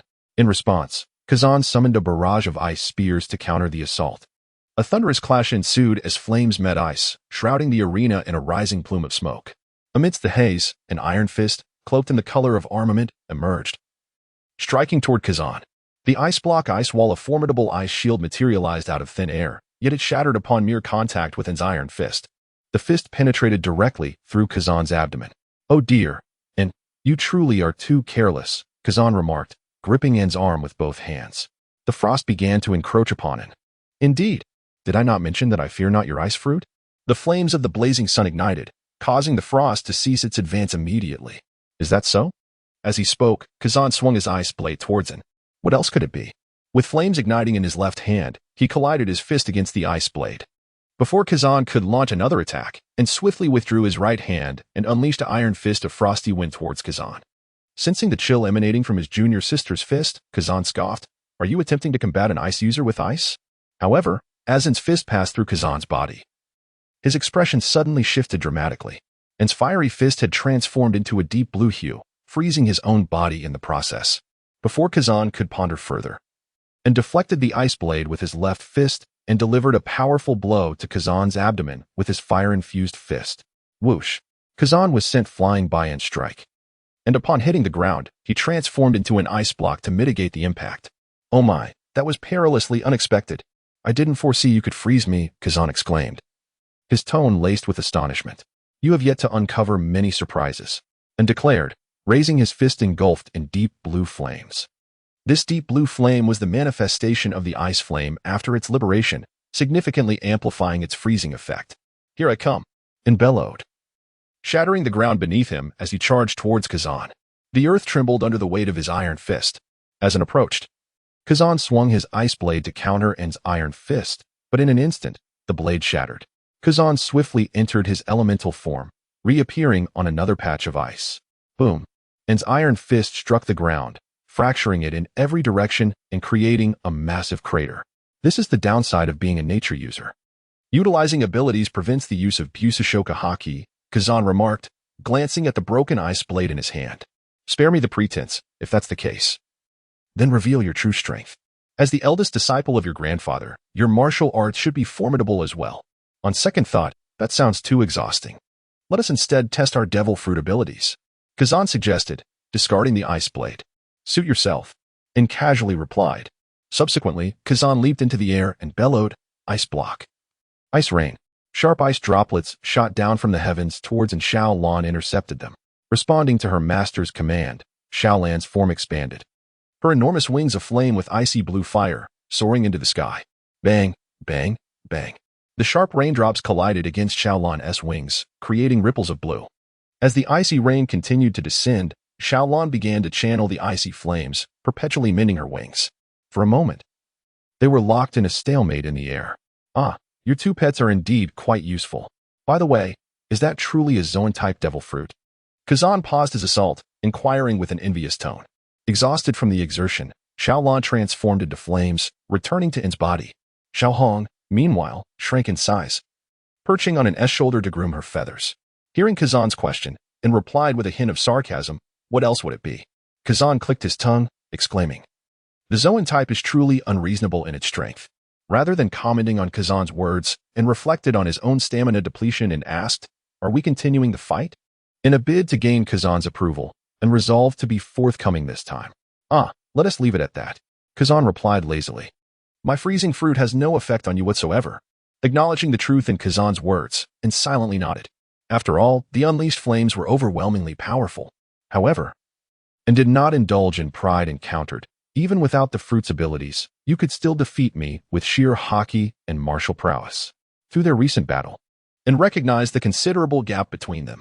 At the very least, Kazan had not even utilized his hockey in combat. Kazan lazily remarked, using martial arts is rather exhausting. And considering your strength, it would take time to subdue you. By the way, why do you conceal your strength? Kazan inquired, puzzled. I prefer not to draw attention. And explained, my intention is to blend in as a Navy colonel and then quietly embark on my own plans across the seas. Indeed a splendid idea. I wish I had considered that sooner, Kazan mused. Now that we've finished, shall we return? And yawned, stretching and glancing at Kazan. Then let us head back. Kazan replied, and both vanished from their location. The warship slowly set sail, navigating through the night towards Marineford. In the early year of 1512 in the sea circle calendar, a month had elapsed since the battle between In and Kazan. The numerous abandoned warships that were once visible outside the derelict shipyard had significantly diminished. Within the shipyard, the sound of fists striking resonated. Bang, bang, bang. The echoes of hammering on the warships filled the air. With a casual punch, and struck a warship, producing a thunderous explosion as it scattered into pieces. Standing upright and shaking off the debris from his hands, and murmured to himself, I have nearly mastered the rhythm of all things. It is time to return to the training camp. Emerging from the corner, I mounted my cherished pink bicycle with a measured grace, humming an unrecognizable tune as I made my way toward the training camp. Riding my beloved bike, which would never succumb to traffic, the residents along the path were unperturbed by my song, with some even harmonizing with me. Amidst the melodic strains, thoughts of Kazan flitted through my mind. I wondered what he might be doing at that moment. As a potential ally for my future endeavors, I felt it was imperative to show more concern for him. Meanwhile, on the Grand Line, Kazan effortlessly dealt with the unworthy pirates, returning to the Navy headquarters on his new bicycle. Upon arriving at the training camp, I parked my pink bicycle with precision and entered the facility.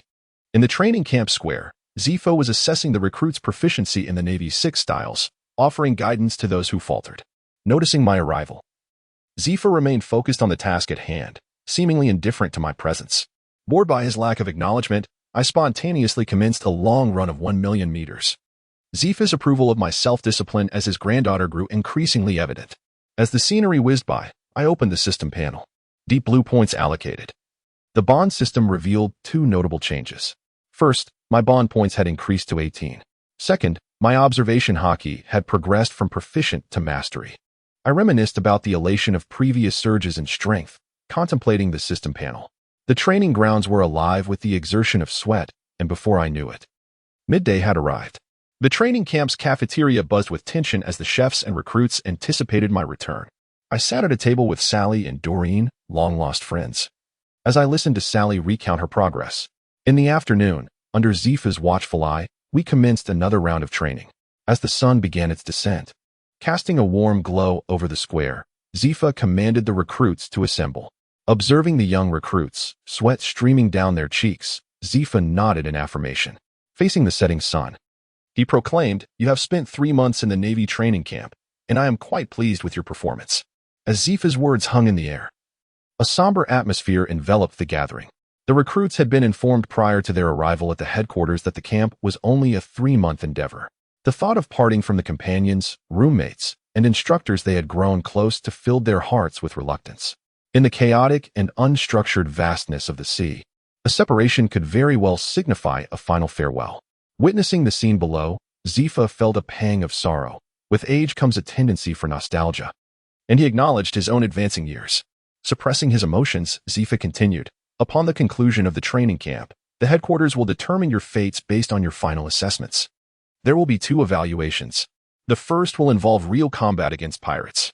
The headquarters evaluates based on the bounty of the pirates you have dispatched. In the second round, you will challenge active naval officers. At that time, all the commanders of the headquarters will be present, and if you perform admirably, there will be an opportunity to join their ranks directly. Teacher Zifa, is it possible to be under the command of a general as well? If you possess sufficient strength, it is indeed a possibility." As he spoke, Zifa cast a meaningful glance at it. The overwhelming sense of joy dissipated the students' sorrowful emotions. Zifa did not intend to discourage them.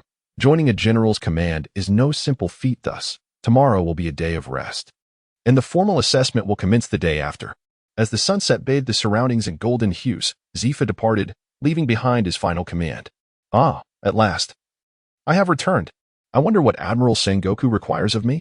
At the port of Marineford, Kazan tossed aside his bicycle, murmuring as he made his way to the Admiral's office. Inside the office, Zifa, Sengoku, Garp, and Crane awaited Kazan's arrival. "Teacher Garp, you are here as well." Kazan greeted the 4 upon entering. Upon seeing Kazan arrive, Sengoku promptly stated the purpose of the meeting. "Kazan, the final assessment of the training camp has commenced. However, there is a matter that requires your attention. I need to do it." For some reason, the image of An surfaced in Kazan's mind. "Is it because of An?" "Indeed." Sengoku replied, "An's prowess far surpasses that of an ordinary recruit, which is why we have reformulated her assessment plan." Kazan nodded in agreement, his mind lingering on the unforgettable moment when An had encased him in ice. This was the essence of An's upcoming evaluation. Taking the documents, Kazan scrutinized them closely. The first assessment involved capturing a pirate with a bounty of 300 million and 9 others with bounties of 100 million each. The second assessment entailed a battle against a rear admiral from headquarters. There were no apparent obstacles, and abilities would enable her to accomplish these tasks with ease, Kazan mused. There are no issues with the assessment content, Admiral Sengoku. Sengoku's expression shifted subtly. The 2 tasks they had outlined were daunting enough that even some of the more exceptional Navy rear admirals might falter. Sengoku had summoned Kazan back precisely because of his familiarity with An, believing he would better understand her capabilities. Hearing Kazan's unhesitating affirmation, Sengoku contemplated deeply.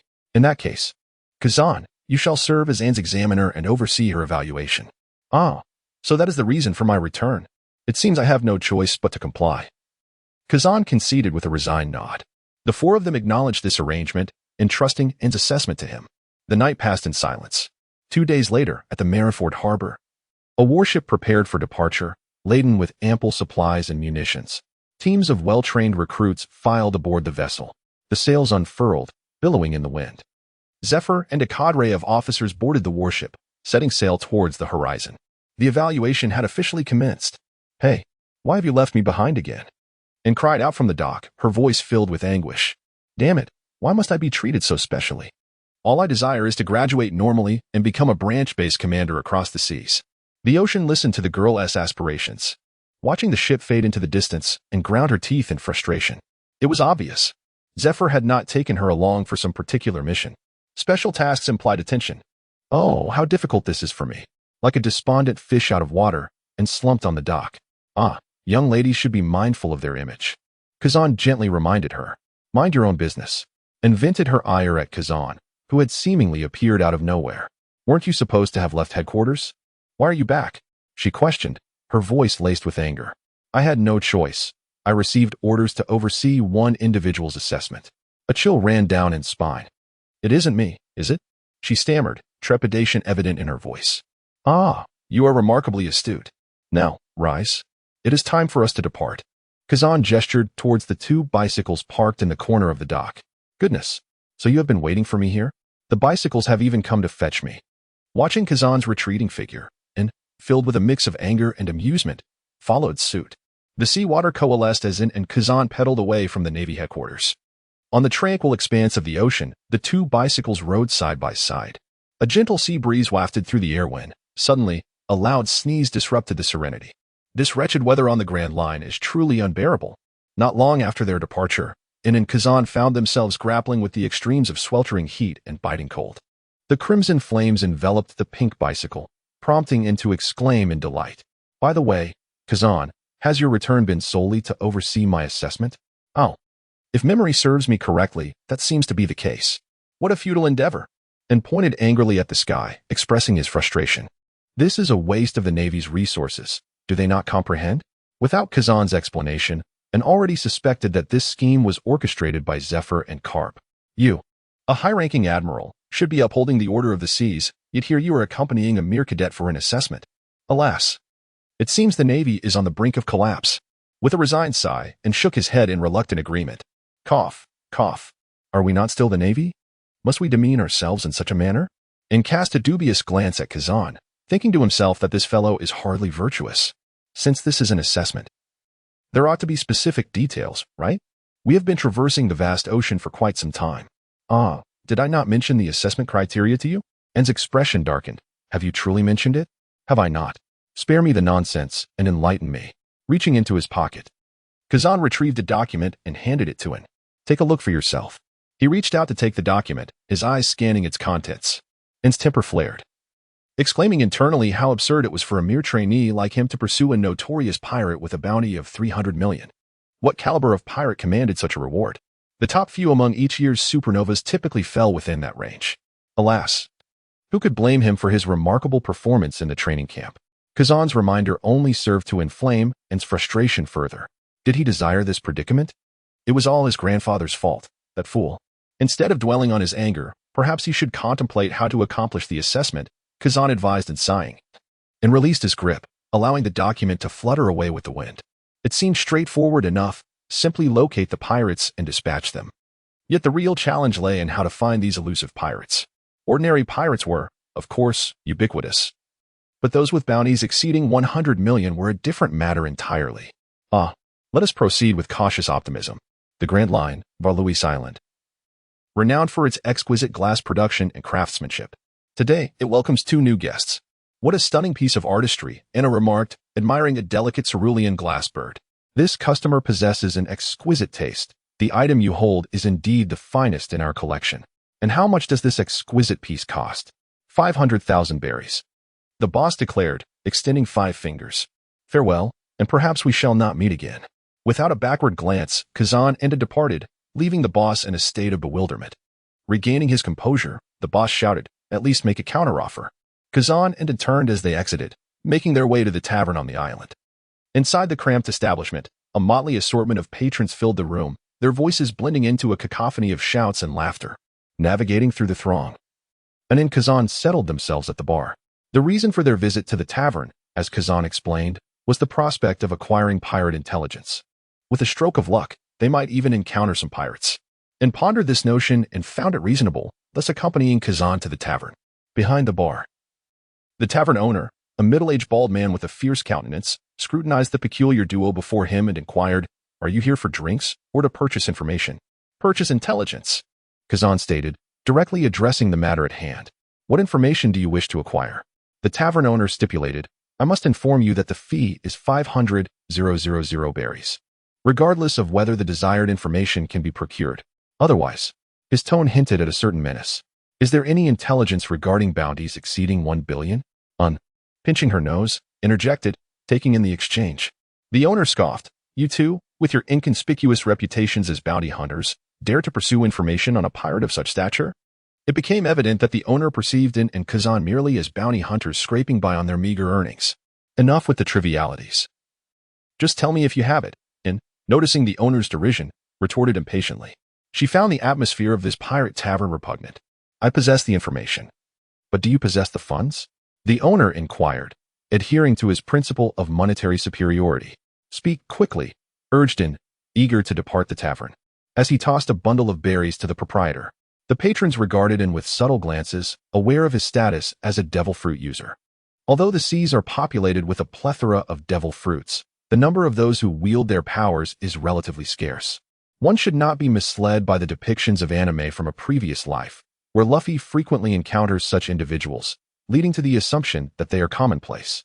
In reality, the number of these extraordinary beings amidst the vast ocean is exceedingly limited. As the proprietor collected the notes from the bar, he began to divulge information. The fire sword pirates, led by the renowned Glenn, famed for his mastery of fire swordsmanship, currently boasts a bounty of 190 million berries. At present, the Fire Sword pirates are recuperating on a small island southeast of Valrius. How do you know this so well? Kazan inquired warily, sensing its questioning.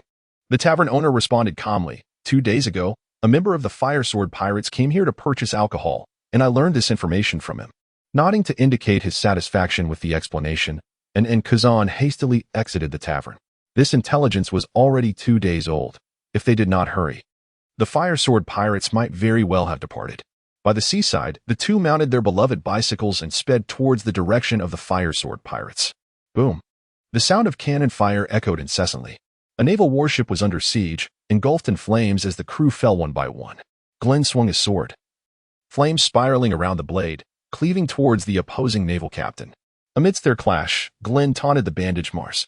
Captain Mars, look at the heavy toll your foolishness has inflicted upon the Navy. Mars, silencing his retort with a block of Glenn's strike, was internally chastising himself for his impatience in upholding justice. Earlier that morning, having just quelled a band of pirates, Mars had returned to base. Upon receiving news of the Fire Sword pirates, he had rushed to confront them without taking a moment to rest, culminating in the Navy's present predicament. After a moment's reflection, Mars resolved that defeating the man before him was the only way to salvage the Navy's honor. With a swift motion, he vanished from sight, reappearing behind Glenn. The two became ensnared in battle once more. Kazan, look over there, and pointed towards the smoldering warship. Alas, it seems we must quicken our pace. After a series of intense exchanges, the wounded Mars found himself pierced through the chest by Glenn's blade. Victorious, Glenn triumphantly lifted Mars, while the pirates erupted into savage laughter at their captain's success. In stark contrast, the faces of the remaining Navy personnel turned ashen. Casting Mars aside, Glenn bellowed, "Men, eradicate these naval fools." Understanding his predicament, the remaining naval officers rallied to inspire morale. The moment had arrived for the soldiers to devote themselves to justice and eliminate these pirates. The observation hockey sensed the situation aboard the warship and cast aside Kazan, his arms transforming into wings of fire as he soared towards the vessel. On board, the defeated Navy personnel knelt one by one, while Guerin gazed at Mars's struggling countenance, a pleased smile gracing his lips. After a moment of humiliation, Guerin signaled his subordinates to behead the Navy soldiers. The long blade was raised high, a blue light emerging in the sky, a streak of azure slicing through the air. "What do you intend to do?" En's figure appeared at the ship's railing, his icy inquiry piercing the atmosphere. He held a deep admiration for these grassroots Navy soldiers who harbored a sense of justice. It was precisely due to their fearless sacrifices that the Navy could uphold righteousness upon the seas. Thus, En harbored a profound aversion towards Guerin's actions. In response to En's sudden appearance, Guerin maintained a calm demeanor. Drawing his sword, he advanced step by step towards the kneeling Navy soldiers. "What I wish to do? Naturally, to eliminate these Navy men." Guerin erupted, his long knife descending. He was exceedingly displeased with En's intervention, intending to first dispose of these soldiers before addressing the audacious girl. The long knife halted mere centimeters from the soldier's neck, unable to breach that final distance. Guerin's pupils contracted as he beheld two ebony fingers gripping the blade's body. "Move, you fool." Guerin exerted every ounce of strength to bring the long sword down. "Hey, you scoundrel. I won't allow you to slay these Navy men." Anger blazed in En's eyes as he fixed his gaze on Guerin. With a flick of his fingers, En effortlessly snapped Guerin's accompanying sword. "Now it is my turn," En declared with a frosty demeanor. Raising his right foot, an aura of dominance surged forth as En delivered a powerful kick towards Guerin. Bang! The ship's side splintered, and Guerin lay on the ground, wide-eyed and momentarily breathless. Witnessing their captain being struck down, the pirates surged forward in a frenzy. Frostfire purgatory enveloped the surroundings in icy blue flames, transforming the pirates into exquisite ice sculptures. Striding towards Glenn, En raised his foot and mercilessly pressed down upon Glenn's right hand, relentlessly crushing it. Anger surged within him as he exclaimed, "Trash!" A cry of agony escaped Glenn's lips as the broken sword slipped from his grasp, and continued to stomp down, one foot, then another, while Glenn writhed beneath him in torment.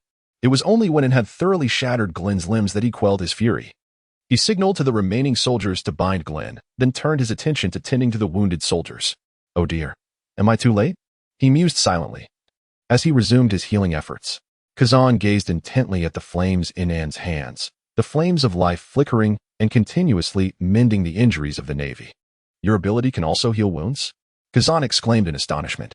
It was no wonder he was taken aback. Individuals possessing healing abilities on the high seas are exceedingly rare.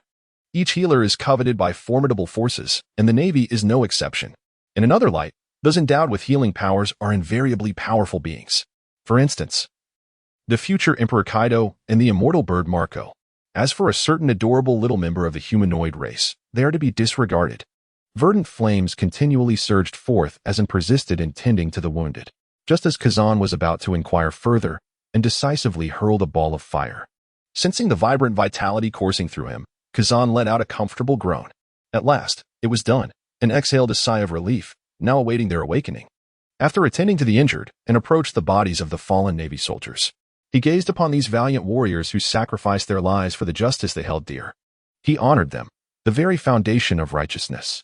With a single fist clenched to his chest, he bowed his head slightly in reverence. May the departed rest in peace. With hands ignited by an icy blue flame, he waved forward, summoning forth a series of ice coffins. Salute. It was unclear when Mars had awakened. Witnessing all that it had done, this fearless man stood alongside naval soldiers, extending his utmost respect to one. In this world, only the strong are remembered, and the Navy is no exception. Yet, who recalls the silent dedication of those soldiers at the bottom? A tranquil passage of time comes at a cost. Colonel Mars, Kazan remarked, I will ensure that headquarters provides sufficient compensation for their families. Upon hearing Admiral Akiji's promise, Mars and the collective soldiers expressed their gratitude. Thank you, Admiral Akiji. Near Varlas Island, the fleet of the 74th Division was returning. Unlike before, this time the ships were adorned with pirates enveloped in flames. Heart-wrenching wails emanated from Guren, reverberating across the sea. The searing sensation of his soul and the weight of his sins rendered Guren more miserable than death itself. Is it truly necessary to torment these pirates in such a manner? Kazan inquired, listening to Guren's cries. It is necessary. My sense of justice does not permit evildoers to perish easily.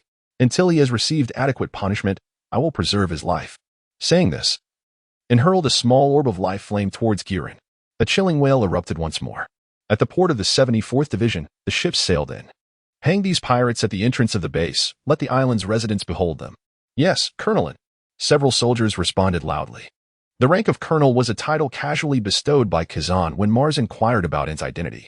Witnessing the soldiers dragging the hollow-eyed Guren and others outside, and followed Kazan and the others into the base.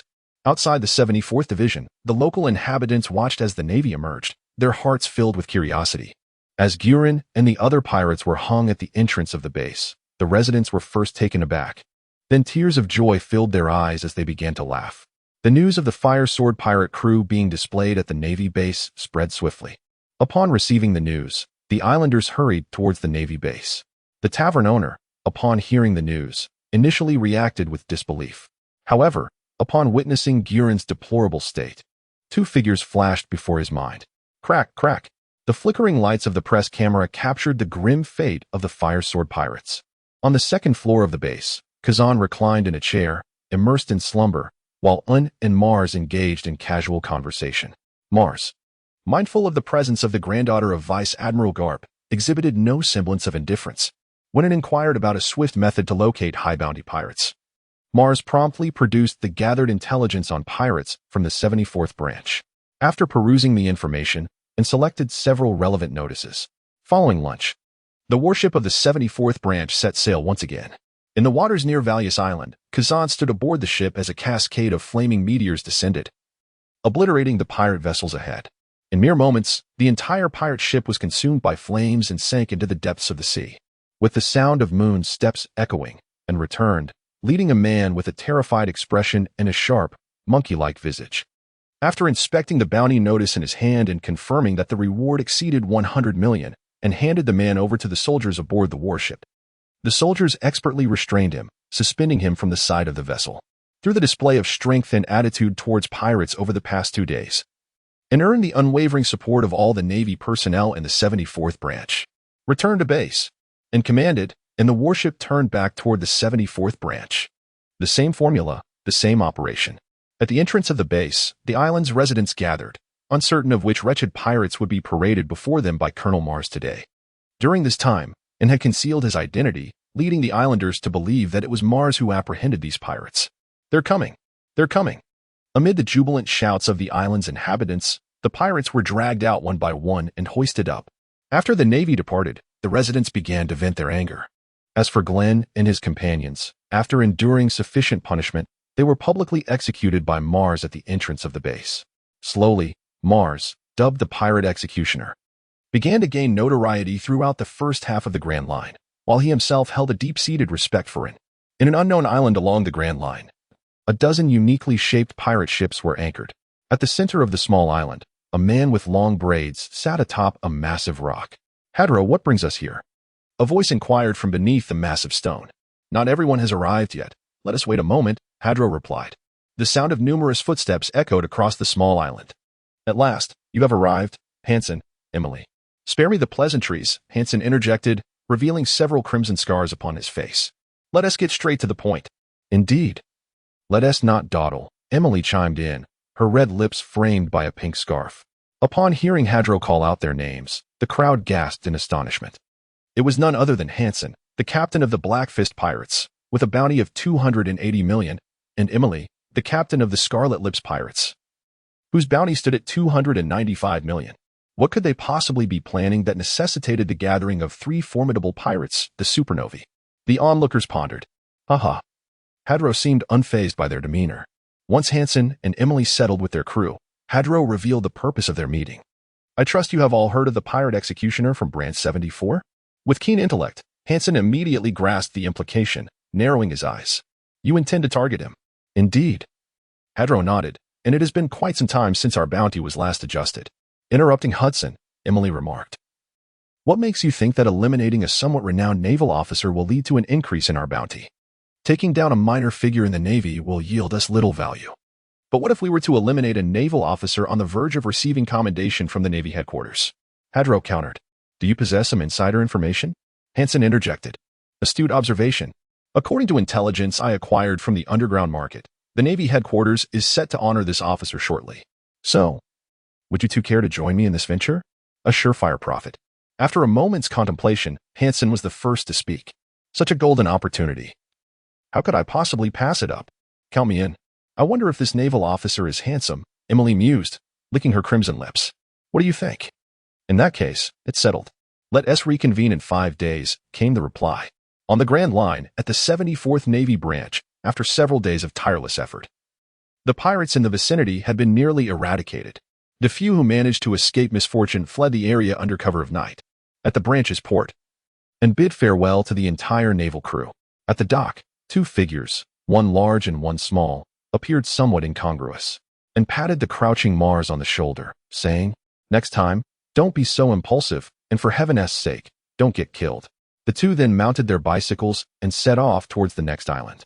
"Kazan, are you saying that Mars will soon receive commendation from the Navy headquarters?" They chatted as they pedaled. "Indeed. This is all thanks to your decision to attribute all the credit to Mars," Kazan replied with a hint of indifference. Through these past few days together, Kazan had come to understand his young apprentice better. Her sense of justice resembled that of a kainu, albeit intertwined with compassion. "Isn't that a good thing? A naval officer like Mars, who harbors such a strong sense of justice, receiving recognition is indeed commendable." "Perhaps," Kazan speculated without disclosing his thoughts to Anne. 2 days later, a pirate ship drifted across the ocean and stood with her foot planted on the face of the pirate captain, poised to deal with him. Suddenly, the sound of a transponder snail echoed, and retracted her foot, signaling the pirate to answer the call. The visage of Hadro appeared on the transponder snail. "Buck, how long until you reach the 74th Navy Branch?" Upon hearing the mention of the 74th Navy Branch, a dark thought crossed Anne's mind. She gestured for Buck to respond to Hadro's inquiry. "Boss, I'll arrive in 2 days. Remember, upon arrival, do not act until I am there." "Understood, Boss Hadro." After hanging up the transponder snail, Anne's expression darkened. Without waiting for Anne to inquire, Buck dutifully divulged Hadro's plan. Upon hearing the moniker Executioner of Pirates, Anne's face paled, and she erupted in curses. Who came up with such a ridiculous name? It's utterly lacking in sophistication. Kazan, beside her, twitched his lips, pondering if that was the crux of the matter. Nonetheless, Kazan's earlier speculation was indeed validated. "Ah, and could it be that they mistook Mars for you?" Kazan's reminder struck, and like a thunderclap in her heart. Indeed, she had attributed all the credit to Mars and his crew. Thus, The pirates outside must have mistaken Mars for her. Damn it, with Mars's limited strength, how could he possibly contend with so many pirates? Kazan, what kind of strength do you think the commendation personnel from headquarters possess? And inquired. For this level of commendation, it should be around the rank of a major. Could that major deal with a bounty of 300 million on a pirate? And Navy majors come in various strengths. Some are formidable like Vice Admiral Bogart, while others depend on the specific circumstances, Kazan patiently explained to him. After hearing Kazan's explanation, and ultimately resolved to return to the 74th branch. If her actions were to endanger the entire 74th Navy branch, she would never forgive herself. In a fiery display, and swiftly dealt with Buck. Subsequently, she and Kazan rode back to the 74th Navy branch. Meanwhile, at Navy headquarters, Major Jean was en route to the 74th Navy branch aboard a warship, carrying the commendation documents. Time passed swiftly, and pedaled her bicycle with haste, and soon 2 days had elapsed. At the 74th Navy branch, Colonel Mars, as usual, extolled S achievements during the morning assembly. This had nearly become a daily ritual for the entire 74th Navy branch. In just a few words, Mars depicted in strength and benevolence. The gathered sailors fervently chanted in S name. Colonel, a representative from headquarters has arrived. Just as Mars was about to step outside to greet him, Major General Jean had already entered the room. With a broad smile, Jean said, Colonel Mars, this is a commendation from headquarters for your outstanding contributions. He then handed over the certificate of commendation. Given your merits, headquarters permits you to choose a devil fruit. Major General, I must decline this recognition. This achievement is not solely mine. I cannot usurp Colonel N's credit. Mars had begun to advocate for Anne's interests. Jean, perplexed, found himself faced with such a dilemma on his first occasion of presenting a commendation. However, seasoned by the ways of the world, Jean promptly interrupted Mars. Colonel Mars, since Colonel N has chosen to bestow this honor upon you, she must have her reasons. Do not take her intentions lightly, Jean reminded him with significant emphasis. Is that so? Mars pondered, recalling N's tone before her departure, and he felt a sudden understanding dawn upon him. He then grasped Jean's hands firmly, expressing his heartfelt gratitude. Thank you, Major General. If it weren't for you, I might have overlooked Colonel N's thoughtful intentions. Mars's gesture left Jean somewhat bewildered. Nevertheless, as long as the commendation had been delivered, he remained unconcerned. Meanwhile, as Mars and Jean were engaged in their exchange, not far from Base 74, on the surface of the sea, several pirate crews were lined up in formation. Has Buck not arrived yet? Hadro inquired. Captain Hadro, Brother Buck has not yet come. He may be delayed on the way. Buck was one of Hadro's most capable subordinates, his strength beyond question, considering he had called Buck 2 days prior. Hadro assumed there was a legitimate reason for the delay. Without further thought, Hadro issued a command to attack the 74 Navy branch. Seeing Hadro's pirate crew mobilize, Hansen and Emily did not linger either. They simultaneously issued orders to launch an assault. On the vast ocean, the pirate ships surged menacingly towards the 74 Navy branch. At the 74 Navy branch, Mars had just concluded his conversation with Jean and was preparing to invite him for breakfast when suddenly, the alarm bells within the base rang out loudly. The urgent sirens blared continuously. Minutes later, the base officers rushed to the port. Major General Jean, a large number of pirate ships have appeared on the surface. The identified pirate crews include the Hadro Pirates, the Bloodcar Pirates, and the Redlip Pirates, totaling 7 crews and 12 ships. What? Mars and Jean's expressions changed dramatically. Quick! Notify all naval personnel to prepare for battle. As the command from Mars was issued, the well-trained naval soldiers commenced their return to their positions. The defensive artillery of the base and port began to load ammunition, pivoting their barrels towards the sea. Instantly, the entire naval base transformed into a formidable bastion of combat readiness. General Jean, I must trouble you this time, Mars spoke, his tone imbued with a hint of gravity. Colonel Mars, as it is our duty to combat piracy, there is no need for thanks, came the reply. On the surface of the sea, pirate ships surged through the waves, boldly entering the range of the naval bombardment. Fire! With Mars's command, all cannons roared in unison. Explosions erupted aboard the pirate ships, and cries of despair filled the air. The gunners adjusted their aim, prioritizing the masts of the pirate vessels. The seasoned Major General Jean took charge of the operation. Allowing so many pirates to land would be insurmountable for the 74 naval soldiers present, Jean thought anxiously as he surveyed the sea. The cannons thundered once more, and the masts of 2 distant pirate ships were shattered by cannonballs. Deprived of the wind in their sails, the pirate ships lay motionless upon the water. Sensing the Navy's intentions, Hadro acted decisively, drawing his longsword to unleash a white arc that shattered the incoming cannonballs. Meanwhile, on other pirate vessels, Hansen, Emily, and others sprang into action as well. Hansen leapt high into the air, his fist striking down the incoming projectiles, while Emily thrust her sword, causing the cannonballs to lose momentum and plummet into the depths below. The artillery continued its relentless barrage, and gradually, the pirate fleet began to suffer casualties. Several ships were shattered and began to sink. The blue sea surged into the vessels, and the pirates aboard frantically attempted to seal the breaches. But against the onrush of water, their efforts proved futile. Hadro observed the sinking pirate ships with an air of calm indifference. He cared little for the demise of these inferior pirates.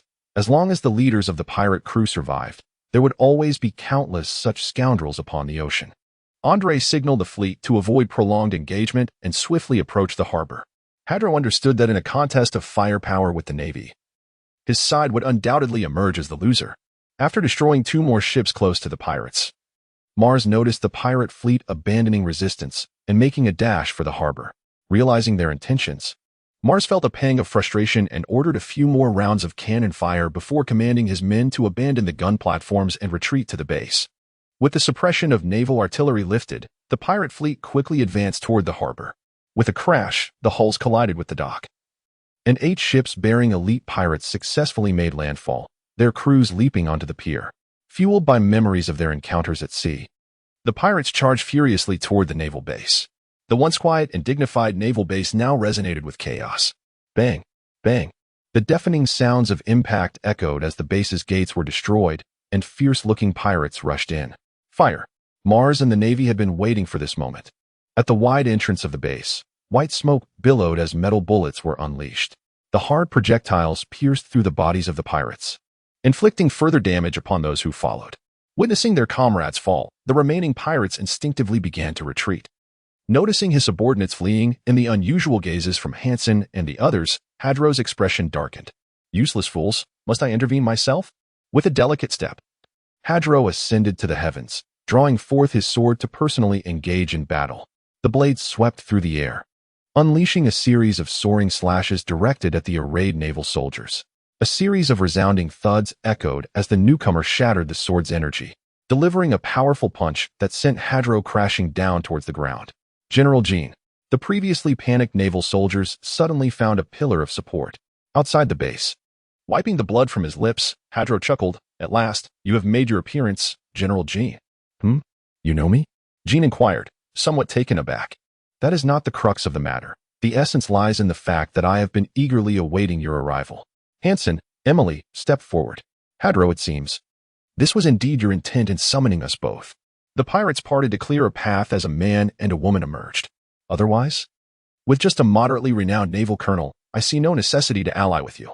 Once we eliminate this envoy from the naval headquarters, our worth will soar. A rear admiral from the naval headquarters indeed warrants the involvement of the 3 of us, Emily's enchanting voice echoed. So this is your plan. The idea is sound. But are you certain you can eliminate me? No sooner had the words left her lips than Jean vanished, reappearing behind Hadro. So swift. Hadro barely managed to turn and intercept Jean's punch, his arms straining under the force. Do not hesitate any longer. Upon hearing this command, Hansen and Emily joined the fray. Releasing Hadro, Jean evaded their onslaught, mindful of the potential harm to the sailors, and swiftly made his way towards the northern shores of the island. Having prepared so meticulously, Hadro could not possibly allow Jean to escape. With determination, Hadro pursued Jean alongside Hansen and Emily. Fire! As Jean departed, Mars commanded the Navy to open fire once more. The sound of triggers being pulled echoed repeatedly, causing several pirates to falter. The pirates suffered continuous casualties, prompting Andre to signal the remaining members to join him in the fray. Amidst the chaos of blood and flames, the remaining pirate captain and officers clashed fiercely with the military officers brought by Jean. The entrance of the 74th Naval Division was engulfed in a cacophony of battle cries and gunfire. Meanwhile, the island's residents sheltered in their homes, fervently praying for the Navy's victory. In the open space to the north of the island, 4 figures were entangled in combat. Jean, a master of physical combat, shattered Hadro's sword energy with a single punch and surged towards him with accelerating speed. No more hiding our strength, If we continue like this, we shall perish. Hadro warned as he braced himself to endure Jean's punch. Observing this, Hansen and Emily abandoned their defenses, unveiling their ultimate abilities. With a mighty roar, Hadro's body bristled and transformed into a lion-human hybrid. A Zoan-type devil fruit user? But what of it? Jean mused to himself. Swoosh. Jean vanished once again, delivering a punch aimed squarely at Hadro's head. Sensing the imminent danger, Hadro swung his blade, aiming to intercept Jean's strike. The increase in strength was indeed noticeable, yet it proved to be of little consequence. With a swift motion, the fingers pierced through Hadro's hair, and shaking off the blood, Jean scoffed, with such meager strength. Do you really think you can defeat me? Unable to endure Jean's derision, Hadro unleashed a flurry of 10 slashing strikes. The storm foot unleashed a multitude of wind blades that countered Hadro's sword energy. Shave. Jean deftly evaded the sword's trajectory, his fist enveloped in haki as he materialized beside Hadro. Employing the sixth form's ultimate technique, the Six King Spear, he slightly bent his body, channeling his strength. A surge of white energy erupted as his dual fist struck Hadro's flank, sending him hurtling away. With a sickening crack, ribs shattered, blood spewed forth, and Hadro rolled violently on the ground. All of this transpired in the blink of an eye. Seizing the moment, Jean was poised to pursue, intent on capitalizing on his adversary's vulnerability. Do not forget about me, Hansen's rugged voice resounded, accompanied by the symbolic strike of his black fist. Halting his steps, Jean collided fists with Hansen. Yet, how could Hansen possibly rival Jean? With muscles bulging, Hansen's arm bent in defeat, succumbing to Jean's force and falling to the ground. Determined to eliminate one adversary first, Jean charged towards Hadro, enveloped by Jean's murderous intent. Hadro's expression soured as he shouted, "Emily, hurry and act." A long sword lunged from behind, but Jean swiftly turned and grasped the blade, the sharp edge failing to inflict any harm upon him. Is this all? Jean scoffed. Oh, is it? How about this? Emily delicately tapped her jade-like hand, her crimson lips curling into a slight smile, captivating Jean in an instant. Hurry, make your move. He is already under my spell, Emily's enchanting voice echoed. With that, she unsheathed her long sword and plunged it into Jean's heart. The excruciating pain jolted Jean back to his senses, but before he could react, Hadro and Hansen launched their coordinated assault. Hadro's longsword pierced through Jean's abdomen, wreaking havoc on his insides as torrents of blood gushed from the wound. Is it not yet over? Hansen swung his dark fist, his arm imbued with the power of haki, striking Jean directly in the heart. The impact caused a spray of blood to erupt forth. Jean, battered by consecutive blows, collapsed onto the ground, stirring up a cloud of dust. Well done, Emily. Hadro wiped the sweat from his brow, offering rare praise. Gazing at the severely injured Jean, Emily caressed her red lips and smiled. General Jean must be quite satisfied now. I never anticipated you were a devil fruit user, Jean uttered, his face pale. Indeed, I have consumed the marrow no me, granting me the power to enthrall hearts. Utilizing the ability of life return to suppress his injuries, Jean gritted his teeth and proclaimed, You are merely a jester. Infuriated by Jean's skepticism of her powers, Emily unleashed her hypnotic ability once more. Jean's eyes glazed over, seemingly entranced. Observing the captivated look in Jean's eyes, Emily approached him slowly, her finger lightly tapping against his chest. It appears you are not as formidable as you thought. Is that so? Jean replied with a faint voice, sensing something amiss. Hadro cautioned, Be wary, Emily, he is not truly entranced. However, despite Hadro's warning, it was too late. The force of the fist, like a deadly grip, surged from Jean's right hand, his muscles taut and sinewy. With a single, powerful strike delivered at close range, his fist struck Emily's abdomen, the swirling winds of his punch shattering her insides and erupting outward, disturbing the ground behind her. Such trivial chatter, Jean remarked as he tossed Emily's limp form at Hadro's feet. What a foolish woman, Hadro thought, carelessly kicking the injured Emily aside. Indeed, pirates are nothing but scum. Jean sneered, observing Hadro's actions. Who could blame this woman for her stupidity? Hadro appeared utterly indifferent to Jean's scorn. Such is the nature of pirates. It is a world governed by the law of the jungle, where the weak are devoured by the strong. The naval branch, once towering, now lay in ruins. With more than half of it collapsed, the remaining structure teetering precariously. With a swift rush, Mars erupted from the base, colliding with its outer wall and raising a cloud of dust. Is this the extent of the legendary pirate executioner? Sneered Andre, his handlebar mustache twitching. Coughing, He swallowed the blood that surged in his mouth, the metallic taste igniting a fury within him. "What nonsense are you spouting, you wretched pirate?" Mars retorted defiantly.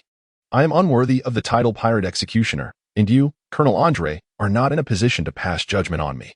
Mars could endure the humiliation directed at himself, but he could not bear insults aimed at Andre. Remembering the pirates wailing at the entrance of the base, Mars felt that Andre embodied justice. Upon hearing Mars's words, Andre's forehead pulsed with veins. Grasping his weapon, he swung his staff at Mars.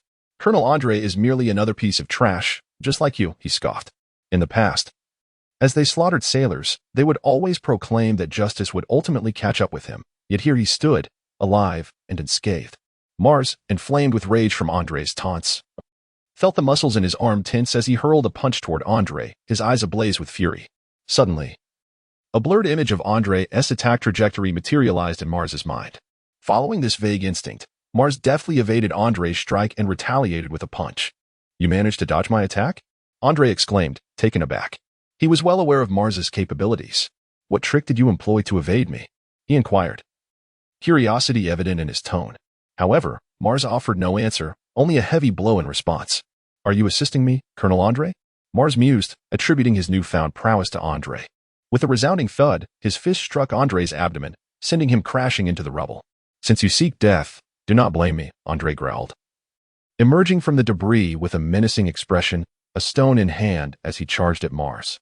The two clashed repeatedly, the aftermath of their battle wreaking havoc upon the ground.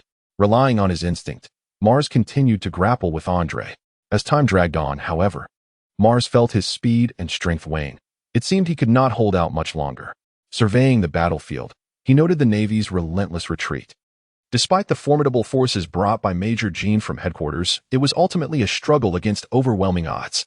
Their ability to last this long was solely due to the strategic advantage of the base's terrain, which had allowed them to eliminate numerous pirates. "How dare you focus on anything other than our fight?" Andre bellowed, swinging his staff once more. The weapon struck with ferocity, leaving a resounding echo as it connected with Mars's head. Mars once again found himself amidst the ruins, subjected to relentless blows from the long staff that continued to strike him down.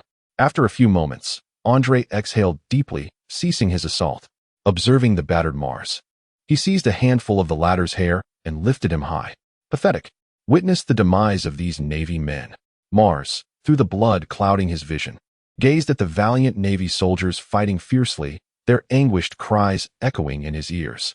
Intense pain surged through his mind, and suddenly, Mars felt an unusual clarity in his vision, as if he could perceive the innermost thoughts of others.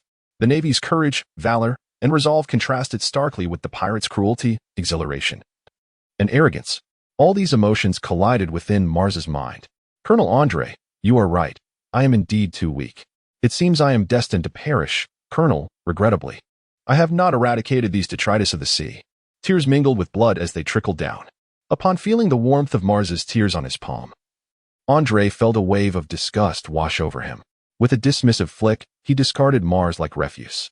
Amidst the ruins, Mars emitted faint breaths, his eyes vacant and devoid of life.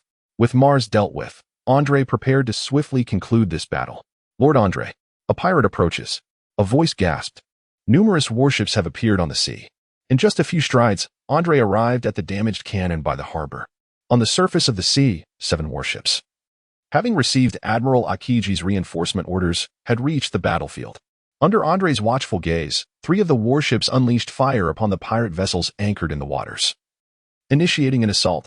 The remaining 4 warships advanced towards the harbor without hesitation. On the docks, Andre noted the Navy soldiers aboard the warships, ready for action, and unleashed a tirade of curses. "I must warn Hadro." Without further delay, Andre turned and sprinted towards Hadro's location. Once Andre departed, the warships officially docked. A fresh wave of invigorated Navy soldiers joined the fray, reigniting the battle. Witnessing the arrival of reinforcements, the morale of the 74th Division surged, collectively chanting, "Justice shall prevail." Inspired by the rallying cry of the 74th Division, the newly arrived soldiers felt the same fervor. This was no coincidence. Admiral Akiji was on his way. On the northern battlefield, Jean was fending off the relentless onslaught of Hadro and Hansen. His body bore numerous wounds, blood pouring forth incessantly, vitality slipping away. Hadro and Hansen were not faring much better, both marked by bruises and gaping wounds, the blood on their faces long since dried. Truly, The resilience of a rear admiral was evident, as he persisted even in such dire circumstances. Hadro, gasping and wiping away the dried blood, praised the situation. The severity of Jean's heart injury had dulled his interest in engaging in banter with the two. Had it not been for Jean's life force suppressing his wounds, he might have already collapsed to the ground. Justice shall prevail. The battle cry of the Navy echoed across the battlefield, and Jean thought to himself, finally freed from worry. A look of relief gracing his features. Conversely, upon hearing the cheers, Hadro's expression darkened. Hansen, we can no longer afford to delay. We must resolve this swiftly. Hansen nodded in agreement. In response, Hadro transformed back into his human form, raising his longsword high, his gaze sharpening as he unleashed the technique swift blade dance of shadows. Shattering the ground beneath him, Hadro appeared directly before Jean, a multitude of sword shadows surging towards him. Following closely, Hansen executed the move falling Black Fist with a powerful strike. Witnessing this, Jean felt a heavy stone lift from his heart. Disregarding his injuries, he retaliated with a punch. Shadows of fists filled the air, countering the onslaught from both adversaries, while wounds began to mar the bodies of all three combatants. In that moment, the trio found themselves locked in a stalemate. Panlong. A sound arose behind him. The long staff transformed into a dragon as Andre appeared, becoming the final straw that overwhelmed Jean. After a single strike, Jean succumbed to unconsciousness, collapsing to the ground. Sitting on the floor, Hadro and Hansen took a moment to rest. 8 warships have arrived at the port to provide support, Andre announced. Hadro was aware that the Navy would undoubtedly come to their aid, but he had not anticipated their swift arrival and the substantial number of vessels. No need to rush. Andre, I had already prepared for this. Let us regain our strength before proceeding, Hadro replied. Andre nodded, standing guard beside the two. 3 hours later, on the battlefield of the base, the pirates began to show signs of fatigue, following the demise of several pirate officers at the hands of the Navy's lieutenants. The shift in momentum became even more pronounced. The freed naval officers began assisting their comrades in overcoming their adversaries and under the relentless onslaught of the Navy. The pirates gradually retreated from their base towards the port. Just as a warship had sunk a pirate vessel and entered the harbor, it decisively opened fire upon witnessing the scene. Heavy cannonballs exploded among the throngs of pirates, each detonation claiming numerous lives. In a brief span of time, under the cannon-foot coordination, the port became a river of blood, with some pirates laying down their weapons in surrender. As the smoke continued to billow, and the pirates completely abandoned their resistance, the Navy ultimately triumphed in this battle. Subsequently, the Navy began to clear the battlefield, binding hundreds of once-feared pirates and discarding them onto the port square. On the southern side of the island, Hadro and his companions carried the gravely injured and unconscious Major Jean to the seaside. There, a sailboat awaited their arrival. As the three boarded, the vessel cut through the waves, departing from Valerius Island. In the same direction, In and Kazan were approaching. Hadro, contemplating how to deal with Andre, observed the frail Jean and inquired, Hansen, how do you suggest we handle him? Hadro intended to test Hansen. Following the battle at the 74th Navy branch, the Black Fist pirates had been entirely annihilated, leading Hansen to wisely join the Lion pirates. Realizing that Hadro was assessing him, Hansen began to ponder the question. After a moment of thoughtful consideration, he responded, Brother Hadro, why not publicly execute Jean? Haha, truly worthy of you, Hansen. Our thoughts align perfectly. Rising from his seat, Hadro spread his arms and laughed maniacally. After expending so much effort, with the entire pirate crew lost, how could he allow Jean to die easily? If the Navy can produce a pirate executioner, then why can't we have a naval executioner? He proclaimed. By executing Jean publicly, not only can we elevate our bounty, but we will also gain immense prestige among pirates. At that time, we can leverage our notoriety to recruit more powerful pirates, thus expanding our strength and advancing into the New World. Hadro expressed his plans with great satisfaction. The New World, a realm yearned for by every pirate. Listening to Hadro's thoughts, Andre and Hansen showered him with praise, truly deserving of their leader's admiration. Bring forth the wine, exclaimed the exuberant Hadro, eager to indulge in a hearty drink with his companions. The pirates standing nearby, upon hearing his captain's words, hurriedly flattered him with exquisite wine. After savoring a sip, Hadro remarked, Once the crew is fully assembled, I shall appoint you as the squad leader. Grateful for Hadro's commendation, the pirate expressed his thanks repeatedly, inciting envy among the others. Just as Hadro and his companions reveled in their wine, envisioning their rising fame and the conquest of the New World, 2 speeding bicycles whizzed past them. On the sailboat, The other pirates, who had been yearning for an opportunity to showcase their skills, suddenly spotted the two individuals on the water. An inspired idea flashed through their minds. "Captain Hadro, allow me to fire a couple of cannon shots to liven things up," proclaimed a boisterous pirate. In his inebriated state, Hadro, upon hearing this plan, exclaimed, "You are truly a genius. Ha ha, let it be done. Choose a few powerful cannonballs to bring me joy." Understood. The pirate minions, upon receiving the command, hastily retrieved several cannonballs. Igniting the fuses, the cannonballs soared towards the surface of the sea. On the surface of the sea, Kazan, riding his bicycle, abruptly halted, activating his observation hockey. Noticing the incoming cannonball, he swiftly utilized his fruit ability, transforming the projectile into a block of ice. No need to rush to the 74th branch. They are right here on the ship," Kazan called out in a chilling tone, stopping the anxious and who was hurrying towards the naval branch. "What?" and was momentarily taken aback, but soon regained his composure, and a surge of anger welled up within him. "Freeze!" Deep blue flames erupted from his mouth, as the boundless sea was encased in layers of ice, and the surging waves hung suspended in the air. Boom! The swiftly sailing vessel collided with the ice, coming to an abrupt halt, producing the resounding sound of the hull's impact. "What?" With a hand resting on the cannon, the pirate stared vacantly at the frozen sea, his heart sinking as he lamented, "My dreams of promotion." At that moment, An's figure appeared at the ship's railing. He patted the shoulder of the cannon-firing pirate and remarked, "Well done." Had it not been for his shot, An might have indeed missed his chance to cross paths with Hadro and the others. "What is happening?" Hudson exclaimed, pushing away the pirate who had fallen on him. An's gaze was indifferent as he coldly spoke. "Hadro?" Years of instinct honed through battles at sea caused the drunken Hadro to awaken in an instant. "Who are you?" "Those who seek your demise." A black fist was unleashed, and An struck directly with such swiftness that Hadro had no chance to evade. Bang! Hadro was sent tumbling, colliding with Jean. "I will end your life." The searing pain on his face filled Hadro with humiliation.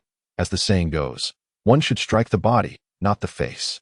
His physique began to swell, bones protruding, golden fur enveloping him, and with a mighty roar, Hadro transformed into a half-beast form.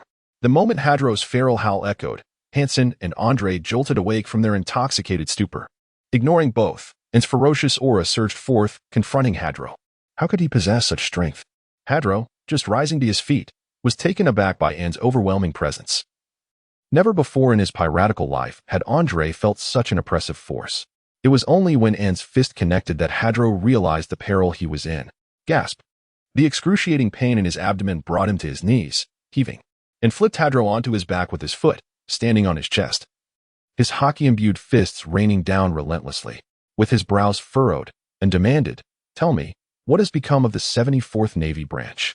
Before Hadro could utter a word, Hansen, from a distance, stared wide-eyed, realizing the sheer magnitude of An's hockey, far surpassing his own. Realizing the imminent doom of Hadro's pirate crew, Hansen prepared to flee. As the ancient adage states, the one who possesses the West is Wei Junjia. "Release my Hadro." Andre lunged towards and simultaneously, Hansen resolved to become a new Wei Junjia. "Oh dear, do not disregard my presence," Kazan remarked, noticing the plight of his subordinates, as he raised a finger, sending frost hurtling towards the two. Unbeknownst to them, ice had begun to coalesce beneath their feet. "What in the world is this?" Andre roared in exasperation.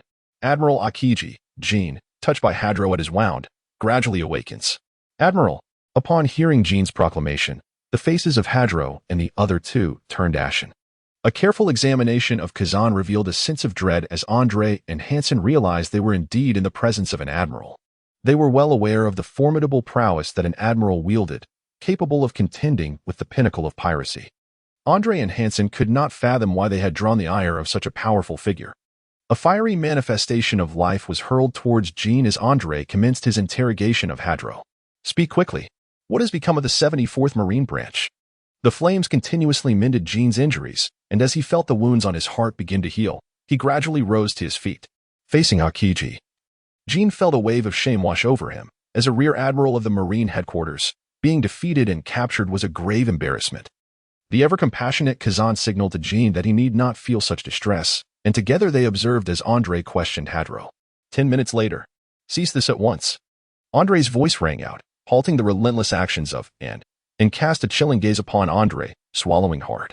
With resolve, Andre pressed on. Do not merely strike. Compel him to speak. If you do not relent, how can he respond? Witnessing Hadro's doughy visage, Andre felt a pang of sympathy. Oh, I was pondering why he was as obstinate as Smoker. Clenching his fists, the knuckles cracking audibly, and abandoned the now silent Hadro and approached Andre. Tell me, what is the current state of the 74th Marine Branch?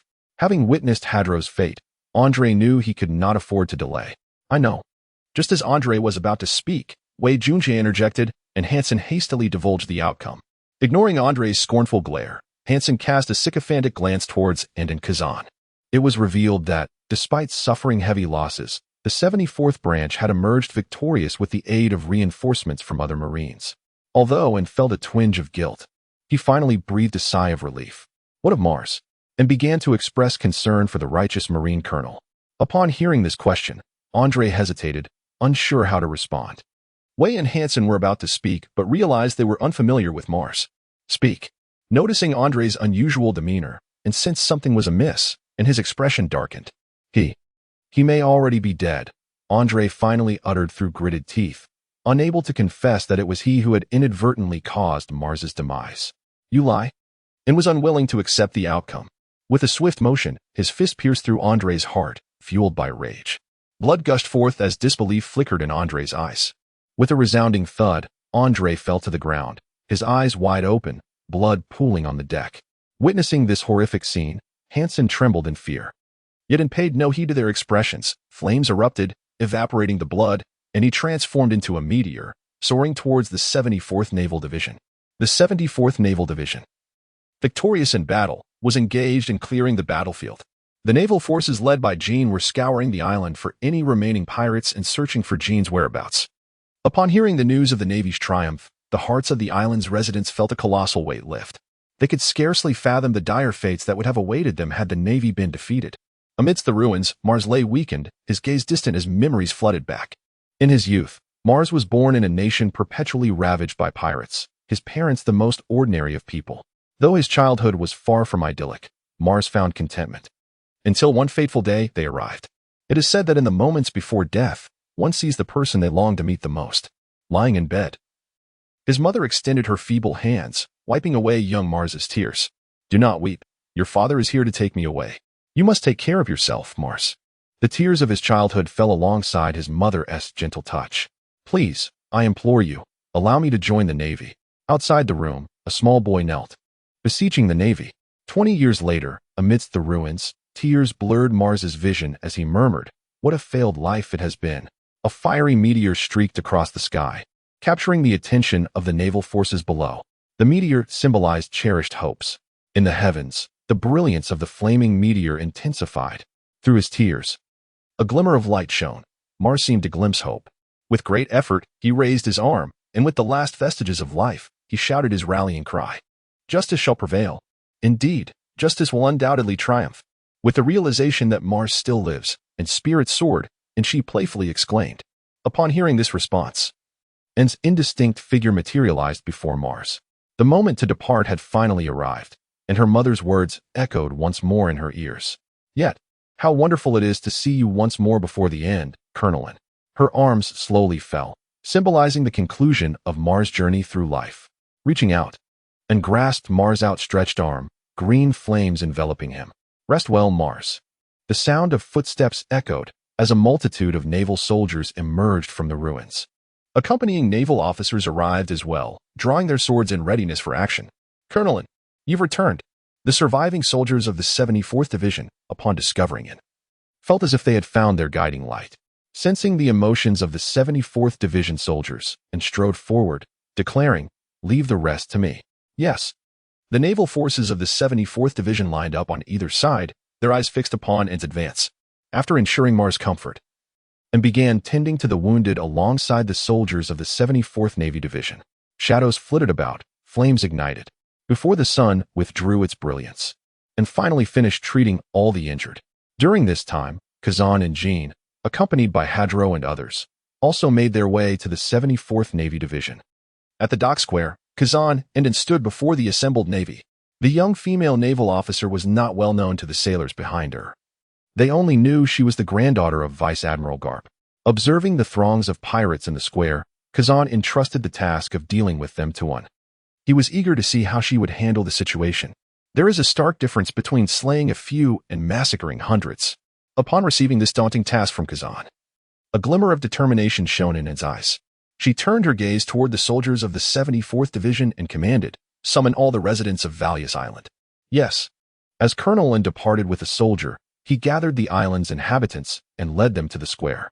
The residents, puzzled, wondered why the Navy had summoned them to this gathering. Once the crowd had assembled and conjured a towering platform of ice flames and ascended, surveying the onlookers below. Sensing N's authoritative gaze, the square gradually fell into silence, under the watchful eyes of the crowd, and began to enumerate the transgressions of the pirates. With each revelation of the pirates' misdeeds, the residents' anger intensified, and some even rushed forward to strike at the pirates, and did not intervene, allowing their wrath to manifest. After a few moments, the raucous crowd quieted, their eyes fixed intently on N, eager to witness the next move of the young naval officer. Acknowledging their anticipation, and gestured for the 74th Division of the Navy to enter armed with blades. The sight of the marching soldiers left the crowd in disbelief as they gazed up at N. "Surely, you cannot intend to do that," Kazan murmured in incredulity. Once the soldiers had assembled and addressed the crowd, "For these wretched pirates, I have but one course of action." As her words echoed, the ice-blue flames swirled around her, and N leapt skyward, standing majestically against the heavens, exuding an aura of sanctity and authority. With her right hand raised high, the sacred flames radiated a blue luminescence. In the eyes of the residents, an ethereal voice resounded, "These fiends shall be exterminated." The sea roared and surged, its waves crashing upon the shore as N's celestial command reverberated across the harbor square. The realization that she truly intended to execute the pirates ignited a fervent cheer among the islanders. In stark contrast, fear washed over the pirates, each one yearning to resist. Particularly, Hadro could hardly believe that this young naval officer truly aimed to slay them all. However, it soon became clear to Hadro what N's intentions were. Flames cascaded downwards, encasing the defiant pirates in ice, leaving only their heads exposed. The Navy turned to Admiral Kazan for guidance, but he remained impassive, lost in thought. Upon receiving the command, the 74th Division of the Navy acted decisively, their blades rising and falling in a cathartic release of fury. Heads were severed, and the square transformed into a river of blood, with headless corpses kneeling upon the ground, blood gushing forth. The residents, unaccustomed to such brutality, were overwhelmed and began to retch uncontrollably. As night descended, illuminated by the glow of flames, not a single pirate remained alive. All had been executed. In times of turmoil, severe measures must be employed. The following morning, countless seagulls carried newspapers over the sea, each one eagerly purchased by the people. On the Moby Dick in the New World, Old Man looked over today's papers. The newspaper prominently displayed the scene of enslaying hundreds of pirates yesterday, with his visage strikingly highlighted in the center of the image. How terrifying it is to have single-handedly dispatched so many souls. In Wano, Kaido sat upon his throne, indulging in drink, as his subordinate, Jin, presented him with the newspaper. After a cursory glance, Kaido remarked, "So weak," before resuming his revelry. Meanwhile, Big Mom, upon seeing the newspaper, lavished praise upon N's beauty. On board the Red Force, Shanks held the newspaper in one hand, pondering its implications. Across the globe, individuals who received the newspaper harbored their own reflections. In the holy land of Mary Geos, within the opulent hall of Panga City, 5 elders were seated upon lavish sofas. They were taken aback that Kazan would permit his subordinates to engage in such actions. Gazing at the multitude of headless corpses depicted in the newspaper, one elder remarked, "Humph. Such behavior will severely undermine the credibility of the world government in the eyes of pirates and intensify their rebellion." Another elder responded with ire, "In that case, let the Marines hold accountability. At the same time, let Sengoku issue a warning to Kazan, forbidding such conduct. As for Karp's granddaughter, she shall be reassigned to the 4 Seas." Agreed. The Marine headquarters. Beep beep. Sengoku answered the call, and the voice of former Fleet Admiral Kong resonated through the transponder snail. Sengoku. A barrage of critiques emanated from the device, culminating in Kong's demand for Sengoku to reprimand Kazan, ensuring that such incidents would not recur. Simultaneously, he singled out criticism towards Ace, instructing Sengoku to reassign Ace to the 4 Seas, with a 3-year promotion ban. In response to Ace's punishment, Sengoku raised an objection, only to have it dismissed by Kong. After disconnecting the call, Sengoku gazed at the newspaper detailing Ace's actions. Though he worried about Ace becoming the second Akainu, his predominant emotion was anger. How could the youngest prodigy of the Navy be exiled to the four seas merely because of some insignificant pirates? His eyes drifted to the fleet admiral's throne, his expression darkening. The more he pondered, the more he blamed it all on Garp. Beep beep, he dialed Garp's transponder snail. At the G3 base in the New World, Garp answered the call, and before he could speak, Sengoku's eloquent discourse erupted through the device, leaving Garp at a loss for words. In the East Blue, the port of Goa Kingdom was particularly lively, adorned with a red carpet sprawling across the dock.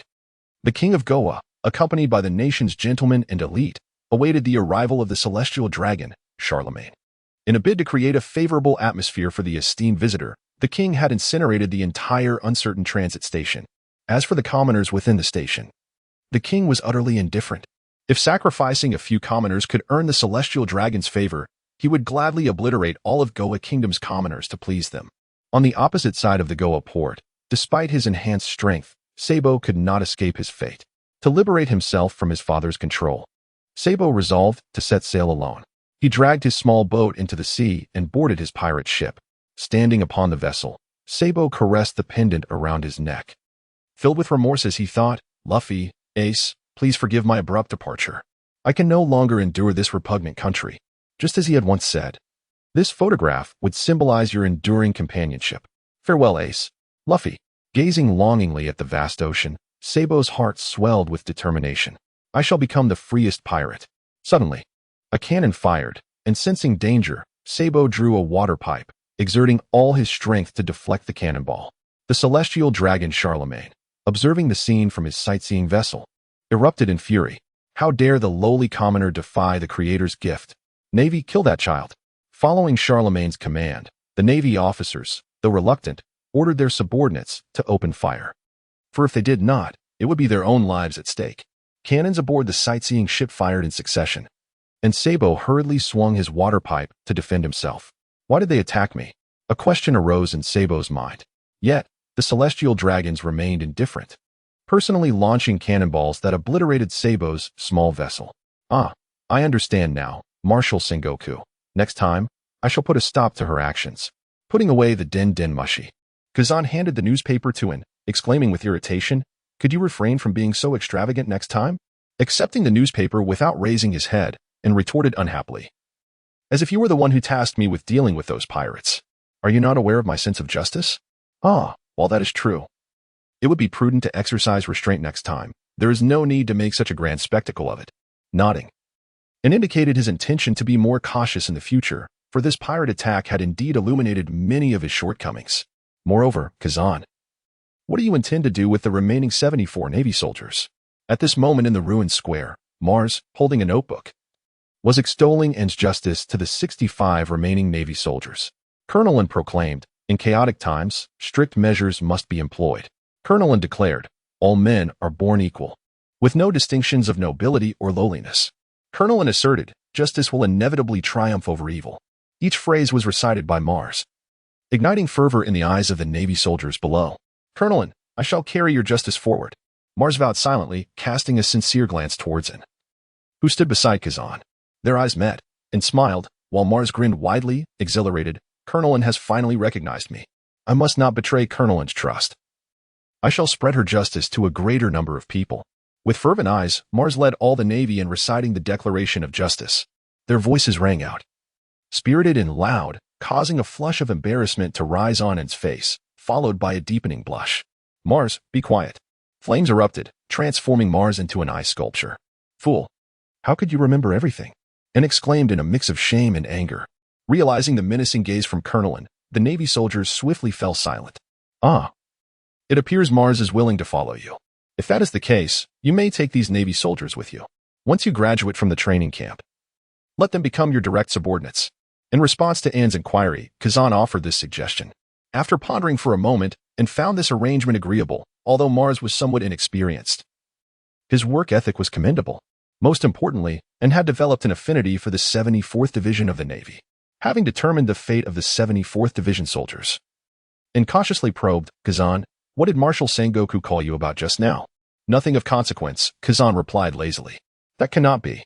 Ordinarily, the world government would surely be displeased with my actions.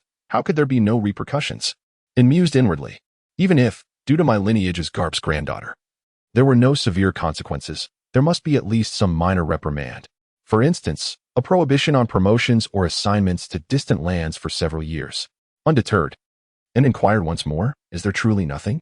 Such actions would undoubtedly incur penalties. However, Kazan preferred not to disclose the details of the punishment to, and simply put, he did not wish to witness An's joyful demeanor. Ah, I've already mentioned it. There is nothing to be concerned about, Kazan replied dismissively. It's truly a pity. And murmured softly, just as Brother Kazan was about to inquire about the progress of my assessment, a piercing pain struck through my heart, causing beads of sweat to form on my forehead. And what is the matter? Kazan asked, a look of concern etched on his face. Nothing at all, she replied, forcing herself despite her discomfort, her pale face betraying her unease as she vanished from Kazan's view. On a certain peak of the Kolbo Mountains in the East Sea, the two stood in a daze after witnessing Sabo's demise. Is Sabo really dead? Ace questioned, disbelief etched across Luffy's face. No way, Luffy. Sabo cannot be dead. His voice grew increasingly fervent as he sought to reassure himself of Sabo's safety. Yet, the broken remnants of Sabo's small boat upon the ocean conveyed a harsh reality to Ace. Ignoring the tears welling in his eyes, Ace sprinted towards the shore. Wait for me, Ace, Luffy shouted hoarsely, wiping away his tears as he hurried after him, along the rugged mountain path. Ace continuously comforted himself with the thought that Sabo would surely survive. The two stumbled along, finally reaching the coastline. The sea lapped against the shore, the shattered planks of the boat being pushed onto the sand by the waves. The vast expanse of the ocean lay empty, devoid of anything. Sabo, Sabo. They called out weakly towards the sea, their trembling voices carried away by the surf. Time passed unmeasured as the two sat at the water's edge, their throats raw and their spirits spent. Ace, Luffy trembled as he picked up a pendant from the ship's deck. From the black chain dangled a damp photograph. In the picture, four individuals wore smiles, one of whom, a boy adorned with a gentleman's hat, revealed a gap-toothed grin. This was Sabo's pendant. How could it possibly be here, unless... Gazing at the photograph, Ace was reluctant to accept his suspicions. Tears cascaded down, each droplet falling upon the image, refracting the sunlight and rendering Sabo's smile even more enchanting. Recalling the vow shared among the four of them, Ace burst into laughter, realizing that his sister had been right. Indeed, it was possible that one day we might perish upon these vast seas. Why must it be Sabo who dies and not me? Grief surged through Ace's mind.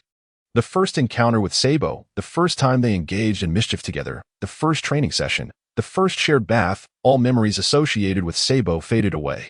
So, who exactly is destined to die upon the ocean today? Why do I feel such profound sorrow? Ace, at the port of Division 74, and plunged into the sea. The splashes erupted, and the ocean concealed An's breath, as he felt the lingering pain in his heart. All An longed for was to return to Windmill Village, to the embrace of Korbo Mountain. Dark clouds shrouded the sky, and heavy rain poured down incessantly. Luffy supported Ace as they sat by the shore. The rain intensified, and Luffy shielded Ace's body with his straw hat, allowing the downpour to soak his own frame. Inside the villa, Dayton, noticing the prolonged absence of the two, set out with the pirates from the mountain bandit's home to search for them. The echoes of Ace, Luffy reverberated through the woods. Damn it, have you found them? Dayton scolded in frustration. She had promised him to take good care of the three, yet Sabo had been taken home by his suddenly reappeared father. And now Ace and Luffy were missing as well.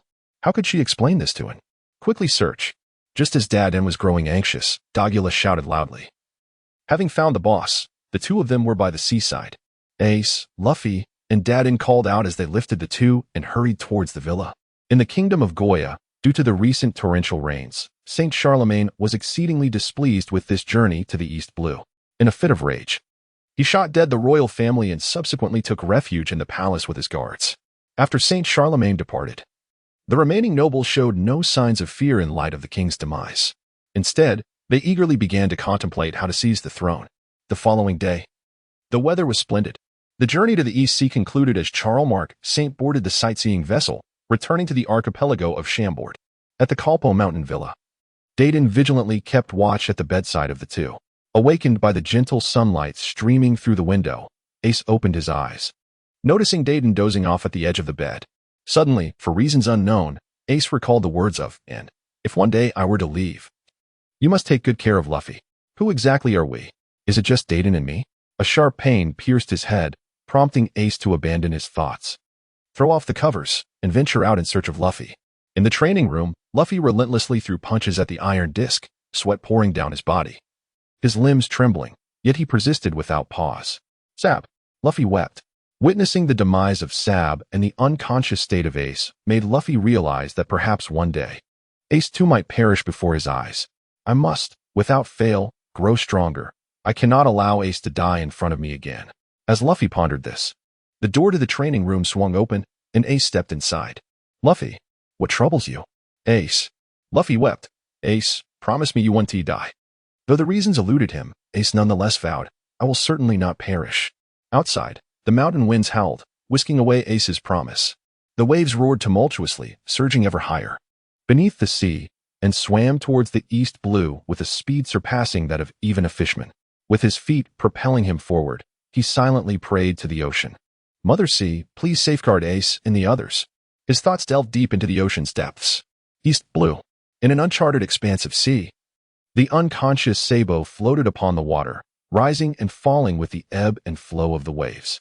Below him, a fiery red bird hunted in the depths of the sea. Hadn't been present, he would surely recognize the bird. The chirping fishing bird emitted a peculiar call, and as if receiving some assurance, it nodded slightly before soaring towards the ocean's surface. Chirp, chirp. The fishing bird leapt from the water's surface, landing upon Sabo's face in an attempt to rouse him. However, after its flurry of activity, it bore no fruit. Chirp. The fishing bird tilted its head, pondering how this fellow could be so soundly asleep. Spreading its wings, the fishing bird soared into the sky, following a courier gull. In a distant ocean far from Sabo, a colossal dragon ship navigated the waters. Having received an invitation from Gungshiro, Dracula Mihawk did not linger long in the kingdom of Goya. After rescuing individuals from the uncertain transit station, he departed with them. As for the news that his father had recently informed him of a newfound daughter, Mihawk paid it no heed.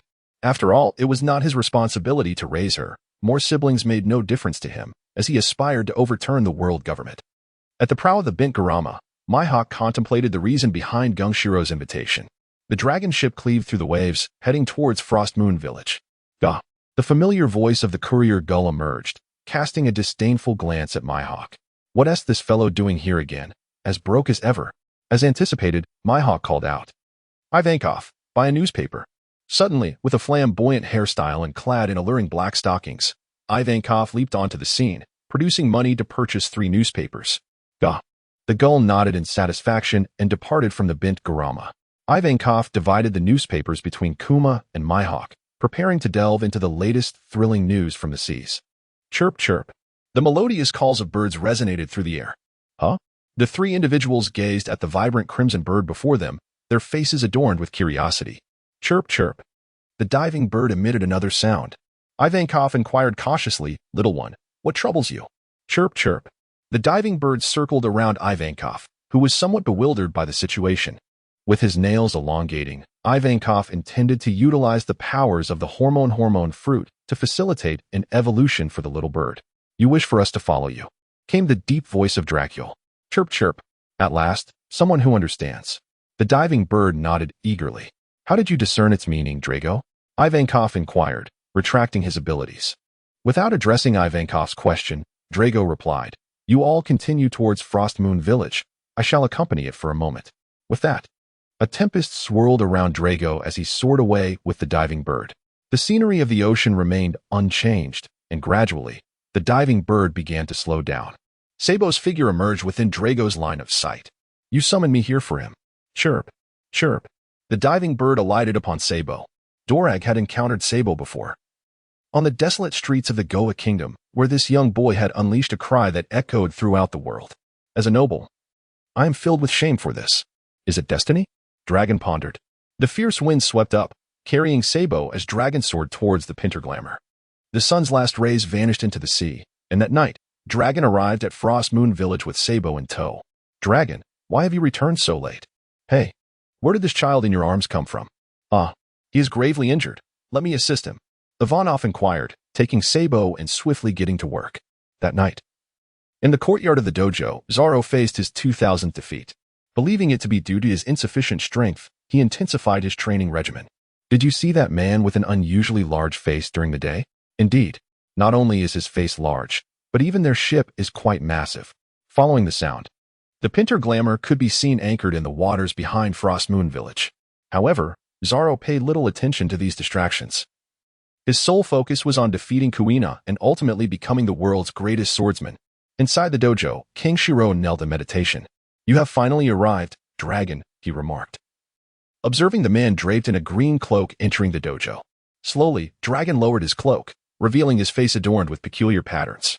"Every time I see your visage, I am filled with curiosity," King Shiro quipped, a rare moment of humor from him. Upon hearing King Shiro's jest, Dragon seemed to recall something, his expression turning slightly awkward. "Let us not dwell on that. King Shiro, you summoned me for a reason." Noticing Dragon's curiosity had waned, King Shiro presented him with a newspaper. The headline prominently featured news about the infamous Anxia and hundreds of pirates. "And then?" Dragon inquired after perusing the article, glancing back at King Shiro. Understanding Dragon's confusion, King Shiro asked, "Dragon, do you know this girl's name?" Before Dragon could ponder, King Shiro continued, "Her name is Monkey D." And, upon hearing this name, Dragon felt a sense of unfamiliarity. After a moment, realization dawned upon him. "Is this the daughter that my father added to our family?" "So, King Shiro, this is the reason for your invitation," he concluded. Indeed, King Shiro's demeanor shifted to one of seriousness as he solemnly stated, "She visited my dojo, and we sparred. I declined her challenge, however, I could sense the immense power within her. Moreover, her mastery of hockey is exceptional. She learned flowing cherry from me in just a few days." "What?" A look of astonishment crossed Dolag's composed face. He had no doubt about An's visit to the Mindful Dojo. After all, it was not far from Windmill Village. What truly astonished Dolag was An's prowess. He was well aware of Gung Shirlong's strength, and for him to deem An formidable indicated that An's abilities were indeed remarkable. Most astonishing was An's mastery of flowing Sakura. It was known that even in the latter half of the Grand Line, amidst the myriad of strong individuals in the New World, few could grasp such a technique. According to his father, An was merely 12 years old. A dual hockey wielder at such a tender age, Dolag could foresee a brilliant future for An.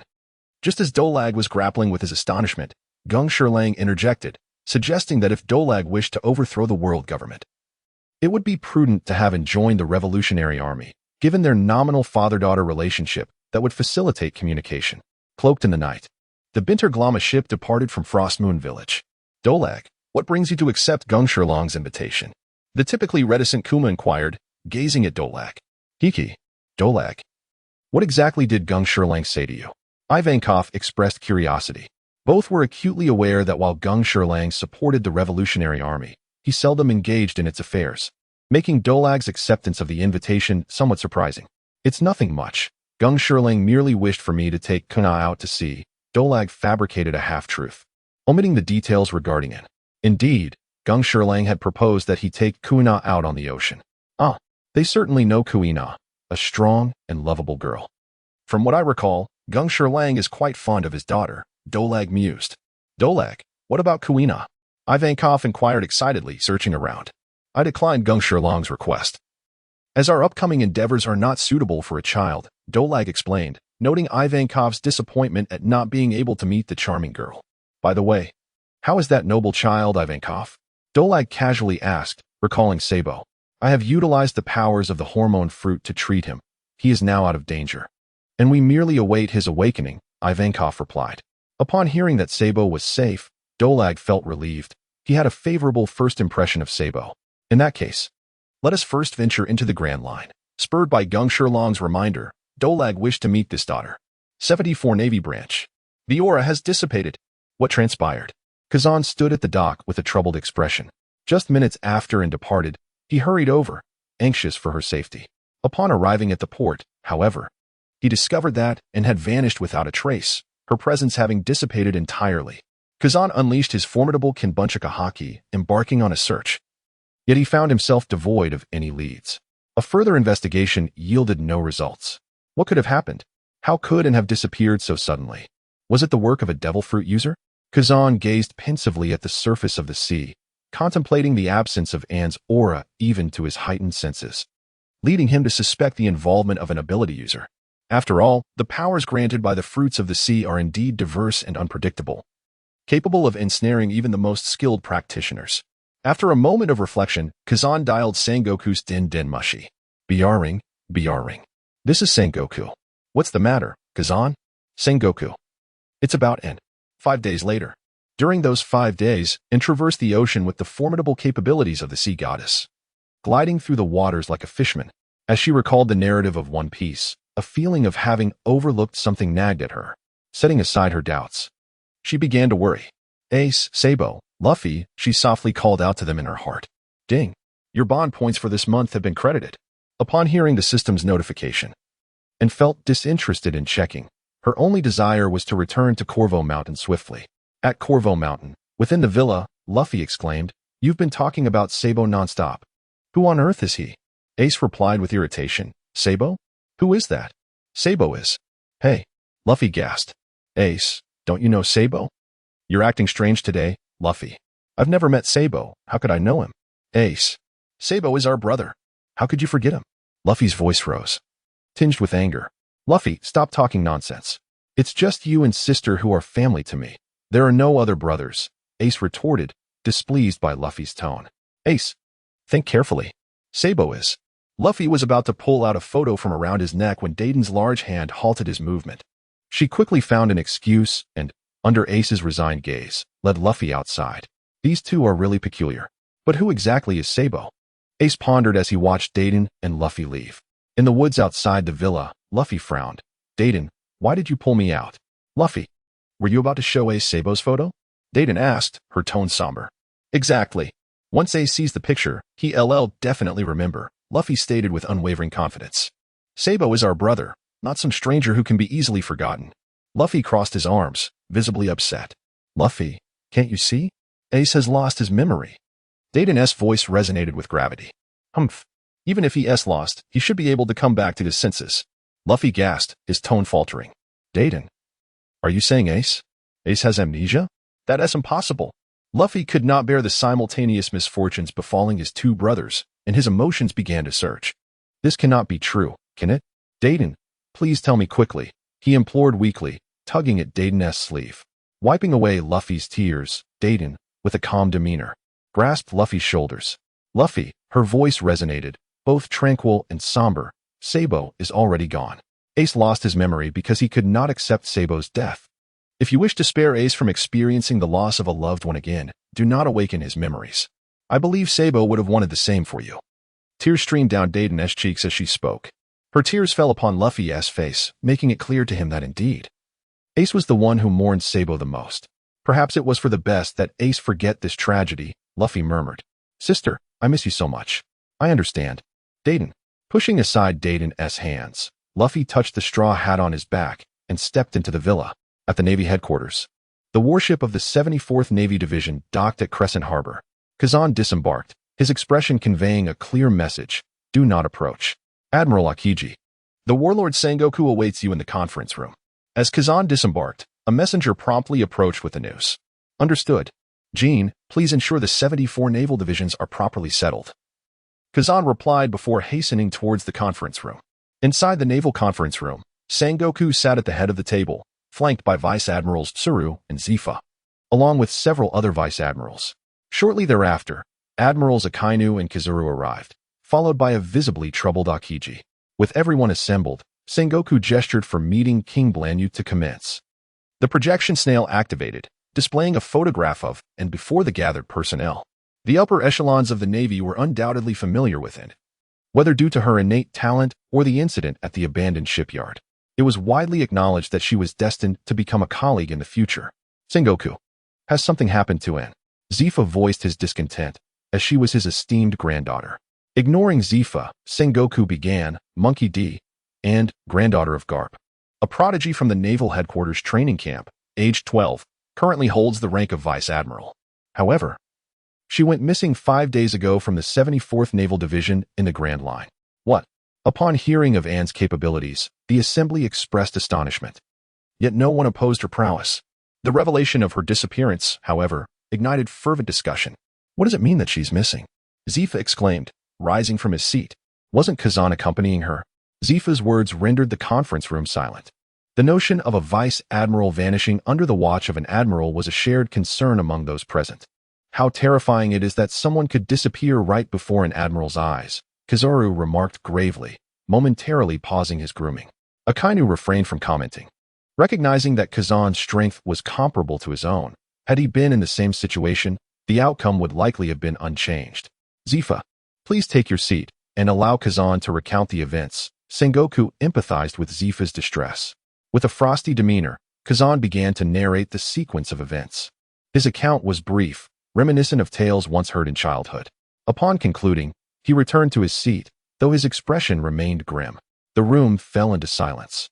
Had it not been for Kazan's status as an admiral, the attendees might have found it difficult to believe such an occurrence. The atmosphere was thick with silence until Chief of Staff Tsuru interjected, Sengoku, perhaps we should contact Garp via the snail and inquire if he has any news. Meanwhile, at the G3 division in the New World, Garp was leading a fleet to clear out nearby pirates. Admiral Garp, the phone bug of Fleet Admiral Sengoku reminded him. Following the recent incident, Garp had lost his fundamental trust in Sengoku. Do you have any idea how much harm that phone call caused me? Ignoring the sound emitted by the phone bug, Garp continued to munch on his rice crackers. Blurp, blurp. Ultimately, after some comfort and guidance from Bogart, Garp reluctantly picked up the receiver. The figure of Sengoku, adorned with a seagull hat, appeared on the phone bug. Sengoku got straight to the point. Garp, has Ace been in contact with you recently? What has transpired?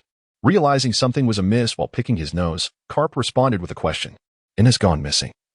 Sengoku recounted the events that unfolded. Ah, so that is the case. Truly, she is my granddaughter. Silence. What is there to be proud of in this matter? Sengoku seethed with fury. So what if she is missing? She is not dead. Yet, Garp appeared utterly unconcerned about it, continuing to pick his nose. While Bogart beside him wore an awkward expression, his heart filled with sympathy for him. Before Sengoku could extol his own virtues, Garp interjected, Sengoku, I wish to take a leave of absence to visit my grandson, and, while I'm at it, search for and shut up, you old fool. Sengoku retorted sharply. Are you planning to search for him? Do not even think about going home to see your grandson. With a decisive snap, Sengoku hung up the phone. Upon hearing Garp's irreverent response, the others exchanged knowing glances, fully aware of Garp's character. Realizing that he had gleaned no useful information from Garp, Sengoku thought to himself, since there are no leads, I must proceed with this course of action. He rose slowly, turning to address the assembly, issuing commands to the entire fleet to be vigilant in the search for Monkey D. And, yes sir, in the calm belt. A magnificent passenger ship sailed towards the Grand Line, its immense size casting a shadow over the sea. And, observing the grand vessel above her, felt a surge of curiosity. In this world, only the Navy and the world government possess the ability to navigate the calm belt. Others wishing to cross it either had to fly or possess extraordinary strength. For instance, if pirates from the New World desired to reach the North Sea, traversing the upside-down mountain would take an inordinate amount of time, yet sailing through the calm belt would allow for swift passage. Clearly, this grand ship was neither a Navy vessel nor manned by formidable individuals, thus, only one possibility remained. It was a ship of the world government. But what business did the world government have in the weakest sea, the East Blue? Driven by curiosity about her adversaries, and unleashed her observation hockey to probe the ship. Within her perception, two indistinct figures, one stout and the other slender, began to materialize. On the deck, CP0 agents stood vigil beside Charlemagne, awaiting instructions from their creator. As her perception intensified, the figures gradually became clearer. Celestial dragons. Upon perceiving the appearance of the two figures through his observation hockey, Anshin was taken aback. What were celestial dragons doing here, far from the Sabaody archipelago? Wait, celestial dragons. The missing fragments of his memory swiftly coalesced, and the scene from his past life, where the celestial dragons unleashed fire upon Sabo, vividly materialized before him. Indeed, a fiery wrath surged within Anshin. It was merely due to Sabo's venture into the sea that the celestial dragons found him bothersome, prompting them to seek his demise.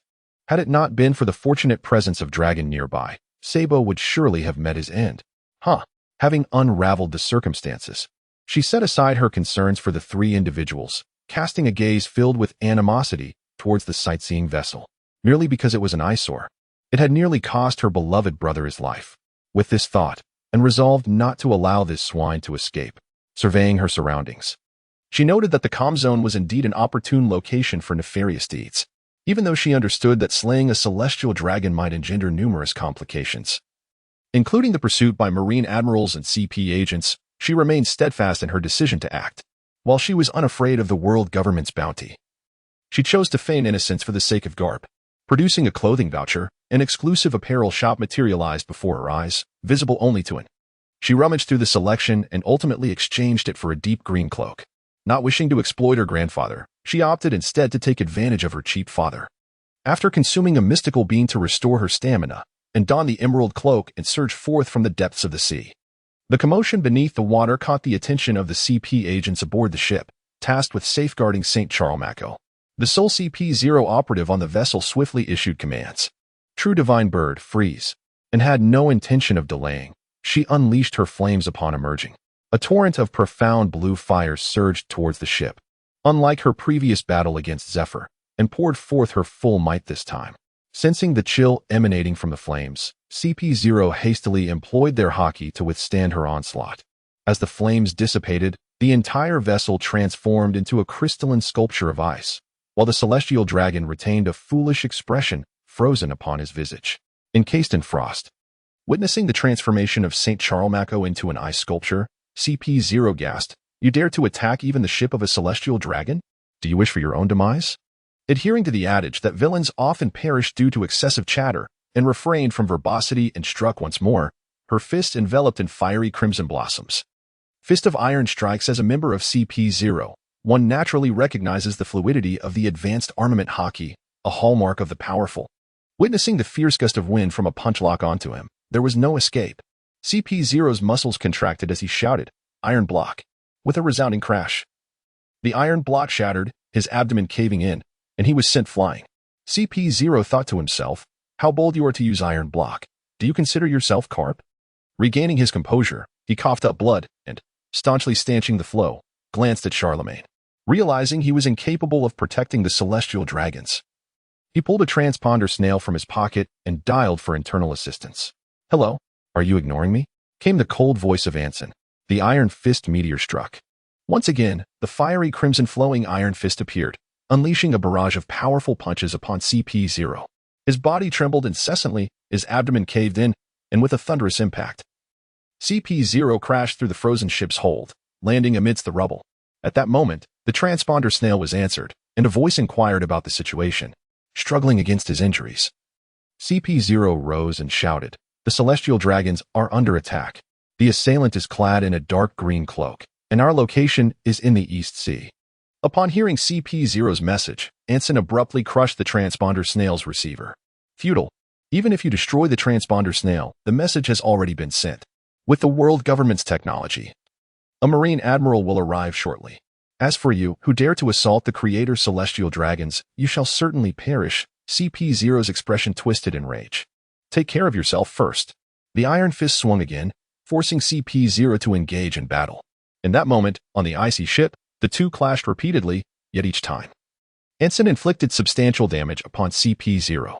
At Marine headquarters, shortly after concluding a meeting, Sengoku received a call from the world government. "Yes, I understand. I will arrange for personnel to head there immediately." Upon hanging up, Sengoku's face darkened, an overwhelming aura emanating from him. "Notify Borsellino to come to my office at once." Soon, a beam of golden light appeared in the marshal's office. "Sengoku, what do you need me to do?" Noticing Sengoku's grim countenance, Kizaru adopted a serious expression. "There has been an incident involving the celestial dragons. Borsellino, the world government has just informed me that in the doldrums of the East Sea, the celestial dragons are under attack. The situation is dire. You must rush there and ensure the celestial dragon's survival," Sengoku directed, indicating the location to Kizaru. As an admiral, Kizaru understood the significance of the celestial dragons.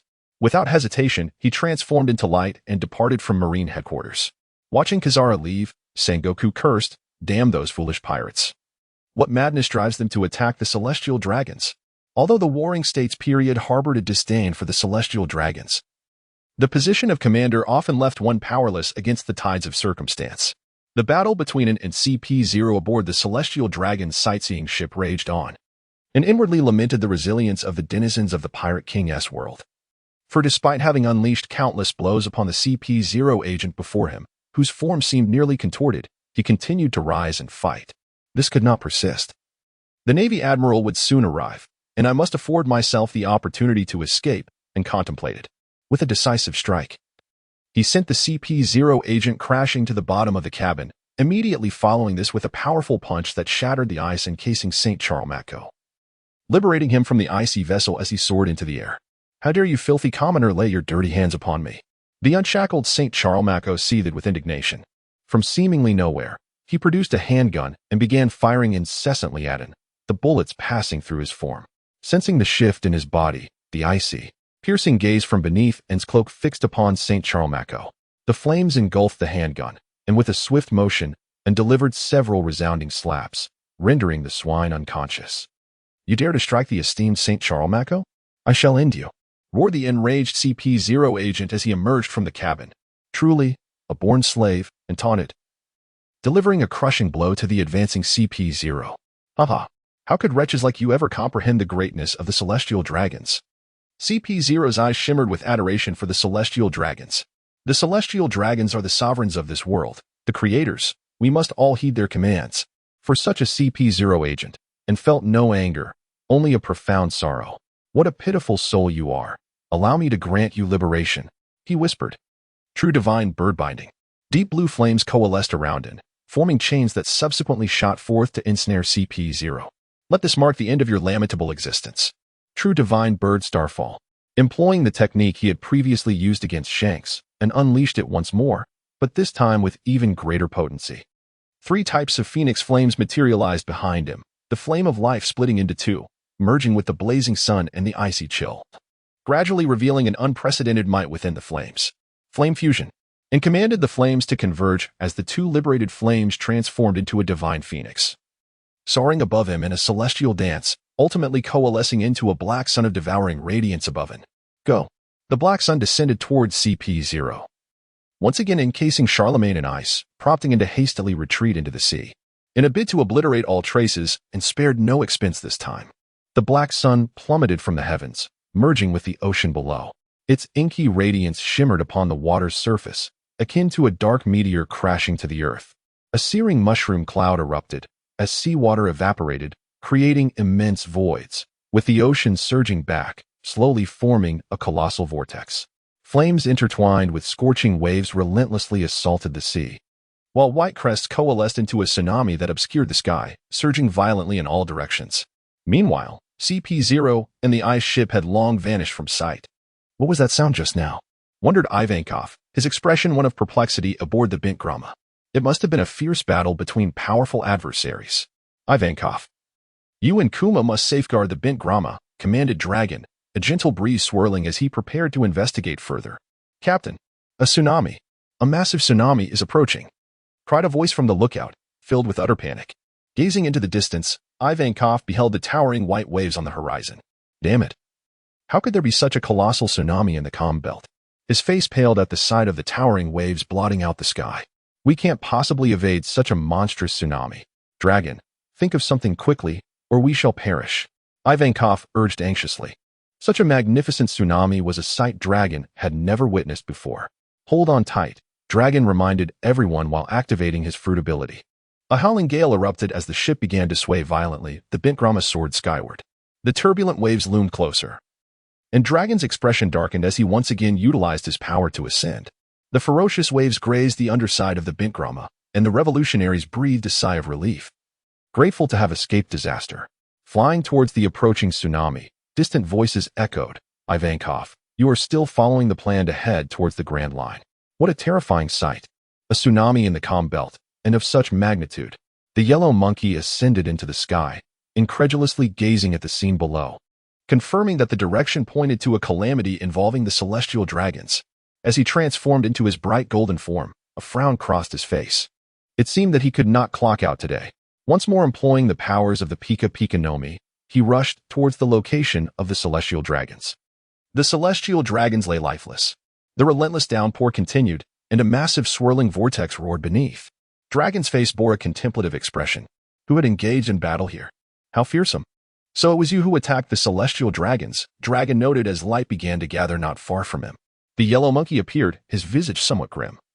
Throughout his journey, he had sensed no presence of the celestial dragons, clearly indicating their demise. Dragon, perplexed, inquired, Borsellino, what brings you here? To protect the celestial dragons.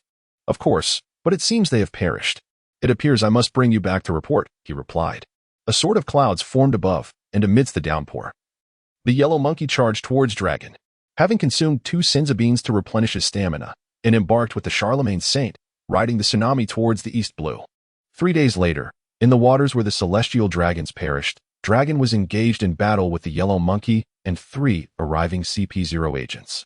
Borsellino, I did not kill the celestial dragons, Dragon asserted, his black palm clawing to block the yellow monkey's light sword, attempting to clarify. If it wasn't you, how do you conveniently appear here? Moreover, only your fruit could conjure such a mighty tsunami, the yellow monkey replied, his gaze fixed downward upon Dragon. Evading a sneak attack from CP0, Dragon summoned a maelstrom of wind and water directed at Borsellino. Light gathered at his fingertips, unleashing a laser that shattered the oncoming water vortex, as the yellow monkey's light began to coalesce once more. Dragon, cease your struggle.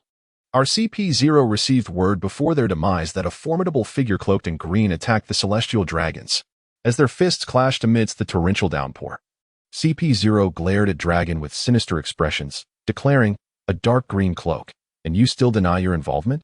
CP0's fury stemmed not from the loss of their comrade, but from the grim realization that the celestial dragons were likely dead. As for whether Dragon was the perpetrator, CP0 remained uncertain. However, they require a target to bear the wrath of the world government. It is evident that Dorag is that target. Observing this, Dorag refrains from offering any explanations, clearly indicating that someone has framed him. As Dorag chooses to remain silent, the crowd becomes increasingly convinced of their suspicions. The 8-span jade hook. The voice of the yellow ape resounded as countless dazzling light bullets surged towards Dorag.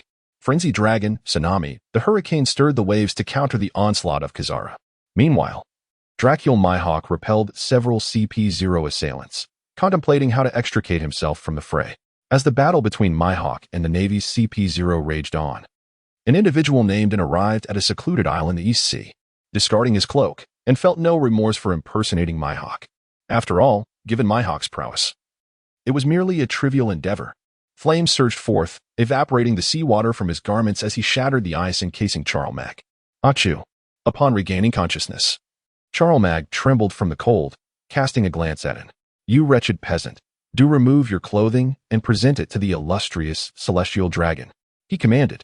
In response, and hurled a sphere of crimson flame, causing Charlemagne to scream in agony.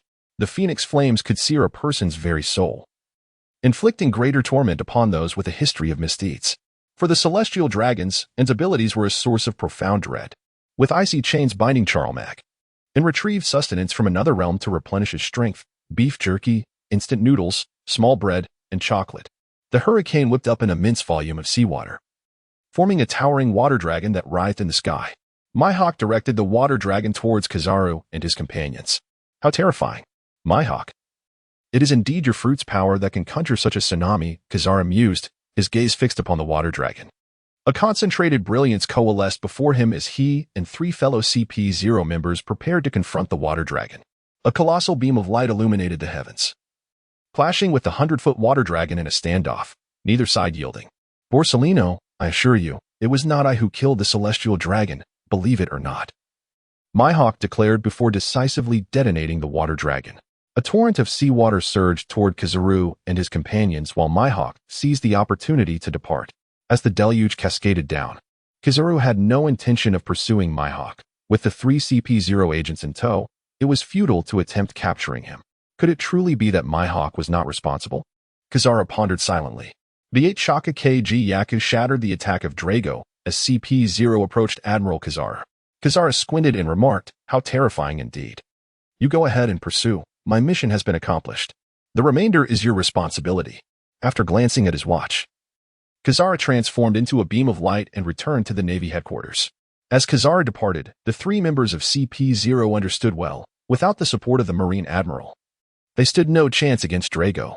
Search the vicinity for any useful clues, the leading CP0 commanded. Having finally satiated his hunger, and activated the life restoration to eliminate his minor belly. Clapping his hands, and approached the unconscious St. Charlemagne and poured the remaining mineral water over his face. Feeling the coolness upon his skin, St. Charlemagne opened his eyes.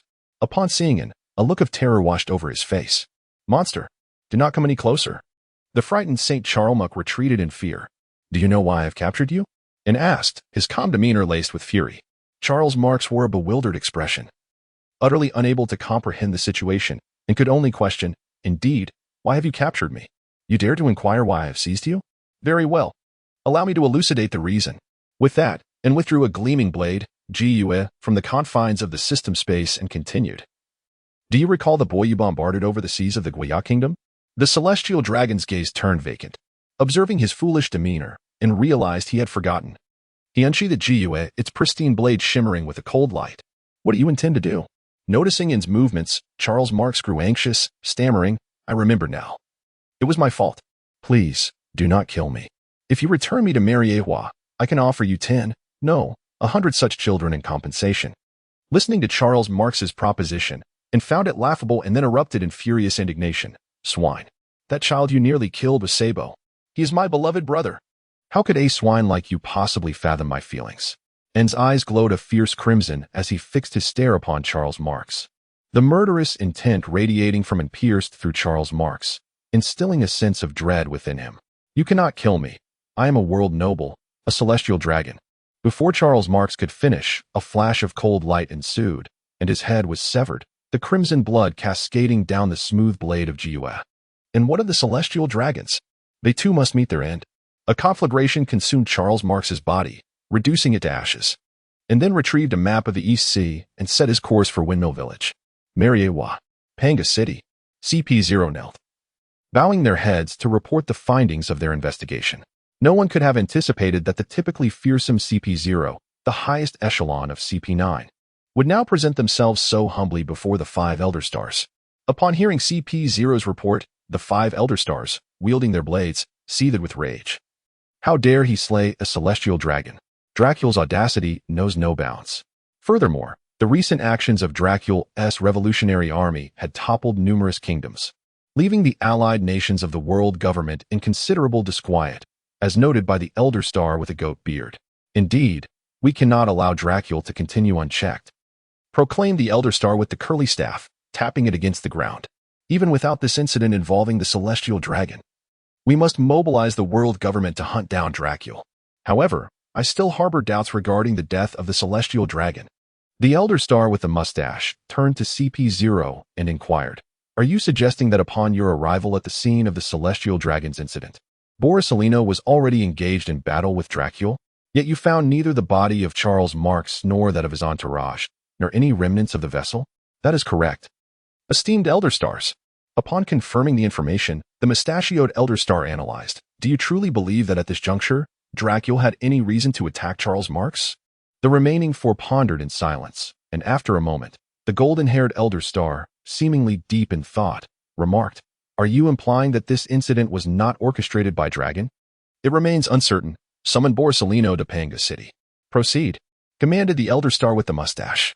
"Yes, Your Excellency," replied CP0, wiping the sweat from his brow as he exited. A few minutes later, Borisellino arrived at Panga City. "Borisellino, recount the events of your recent rescue of the celestial dragons," the golden-haired Elder Star inquired. "A tremendous sound and a tsunami?" "I am aware. You may return now," he replied. Once Borisellino vanished, the elders were convinced that this incident was not the doing of Dragon.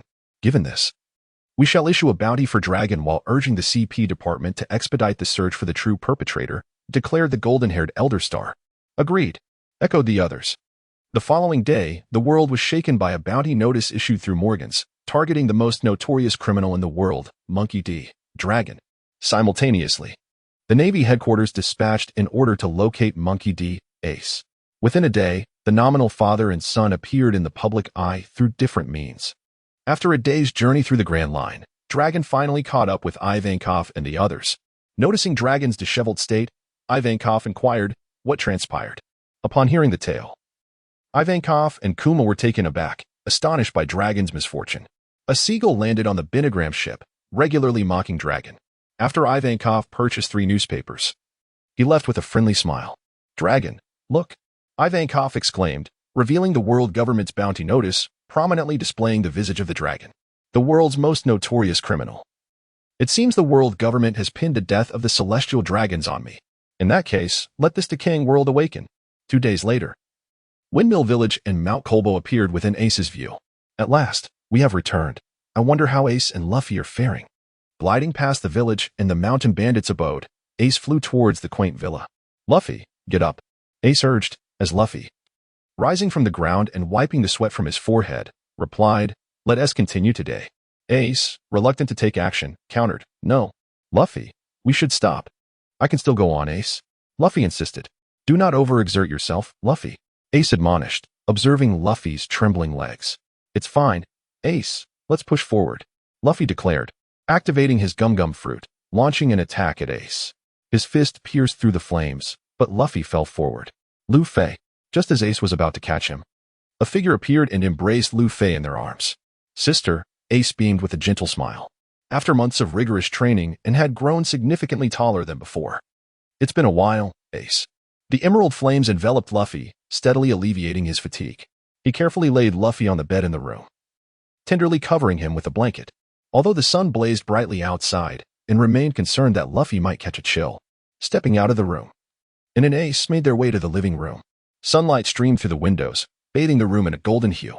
On the plush sofa, and slipped off her shoes and reclined lazily. Ah, home is indeed comfortable, free from the worries of being tormented by some old man. Truly. She found herself preferring this tranquil daily life. Meanwhile, at the G3 base in the New World, Carp inexplicably sneezed. Ace, why did Luffy faint? And inquired, her arms draping over the sofa. Upon seeing his sister's expression, Ace wore a look of exasperation. Sister, I'm unsure why. Luffy seems to have gone mad with training lately, and when he is alone, he incessantly murmurs someone else's name. Whose name does he keep murmuring? And asked. Her curiosity piqued. Sabu, Ace said matter-of-factly. This name had also been mentioned by Luffy to me numerous times. Sister, do you know Sabu? Sabu? Ace gaze fixated on Ace, hoping to discern a glimmer of amusement in his eyes, for only then could she reassure herself that Ace was merely jesting. Yet, Ace's dark eyes remained tranquil, as serene as the azure sea. The world can often be inscrutable, leaving one in a state of bewilderment. And let out a soft chuckle, smiling as she faced Ace. Who is Sabu? I don't know him either. It seems that, in the face of truth and deceit, I too have opted for falsehood. With a cushion covering her face, she reclined on the sofa, the accumulated fatigue weighing heavily upon her, and then drifted into a deep slumber. Sister, sister. She was roused from her dreams by someone calling her name. What is the matter? Ace. It is time to eat. Unbeknownst to them, the sun had quietly slipped away. Let us go, and said as she rose from the sofa. In the familiar restaurant, Luffy was seated upright in his chair. Sister, Luffy murmured softly, his tone devoid of its usual exuberance. Sitting beside him, Ace gently ruffled Luffy's little head and remarked, it seems you have already become quite the young man. Through Ace, he had come to realize just how much Luffy had matured. Sister, I promise I will become very strong, exceptionally strong, Luffy declared, suppressing his tears in an effort not to burden Ace. I believe in you, she said. Let's eat first. I began to indulge in the meal. The starry sky enveloped the entire Korbo Mountain in the embrace of night, with only the sound of insects breaking the silence of the forest. The silvery glow of the full moon cloaked the villa atop the mountain in a misty veil. Inside In's room, her sister, Sabo, had perished right before my eyes. Alongside Ace, Luffy lay in In's arms, his tears soaking her clothing. I understand, Luffy, and gently reassured, stroking his back. She chose not to reveal to Luffy that Sabo was still alive, for the essence of human existence is seldom filled with joy. Growth is invariably accompanied by suffering. And they needed to acclimatize to this reality. Perhaps one day, Luffy interrupted In's contemplation, gripping her tightly as he lamented, moreover, sister, Ace has lost his memory. He no longer remembers Sabo.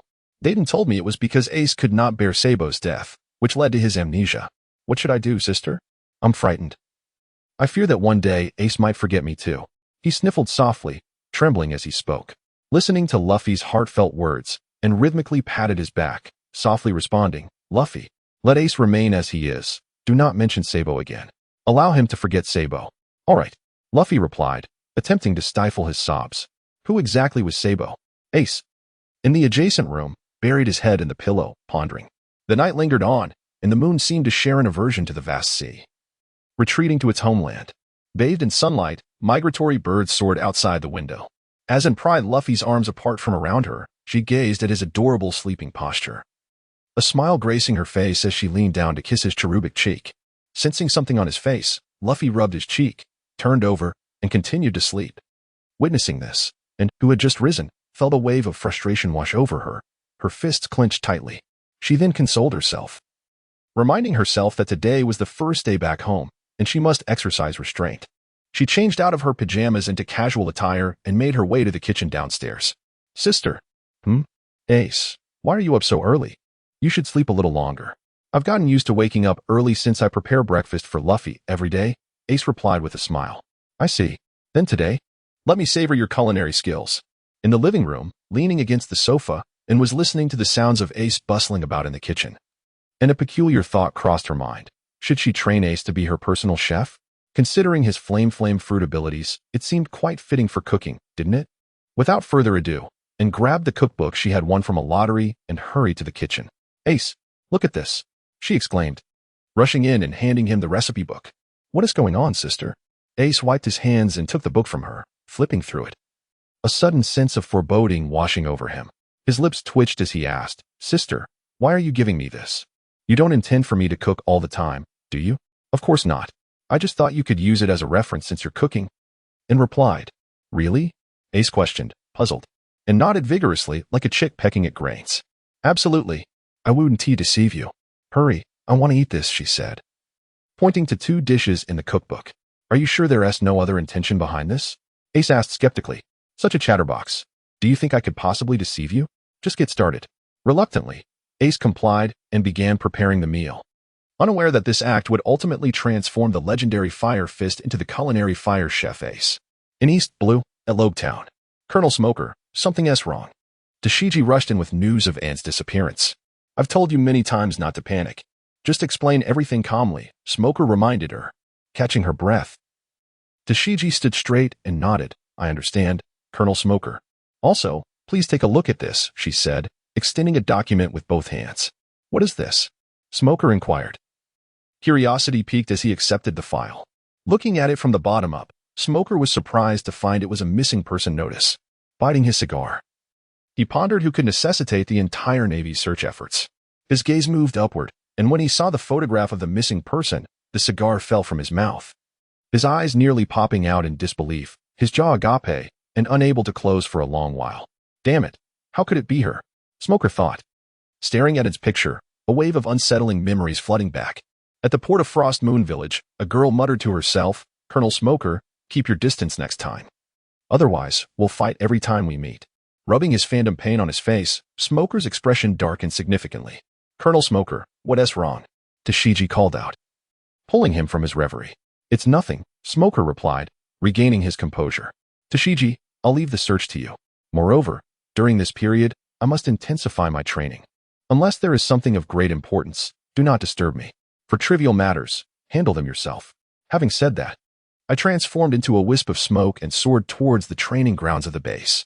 At the small villa on Corbo Mountain, after several unsuccessful attempts to awaken Luffy, and could no longer contain her frustration, she seized one of Luffy's legs and unceremoniously dragged him to the dining room. With a resounding slap, 2 crisp smacks landed on Luffy's face. Following the blows, Luffy gradually began to regain consciousness. How did I end up here?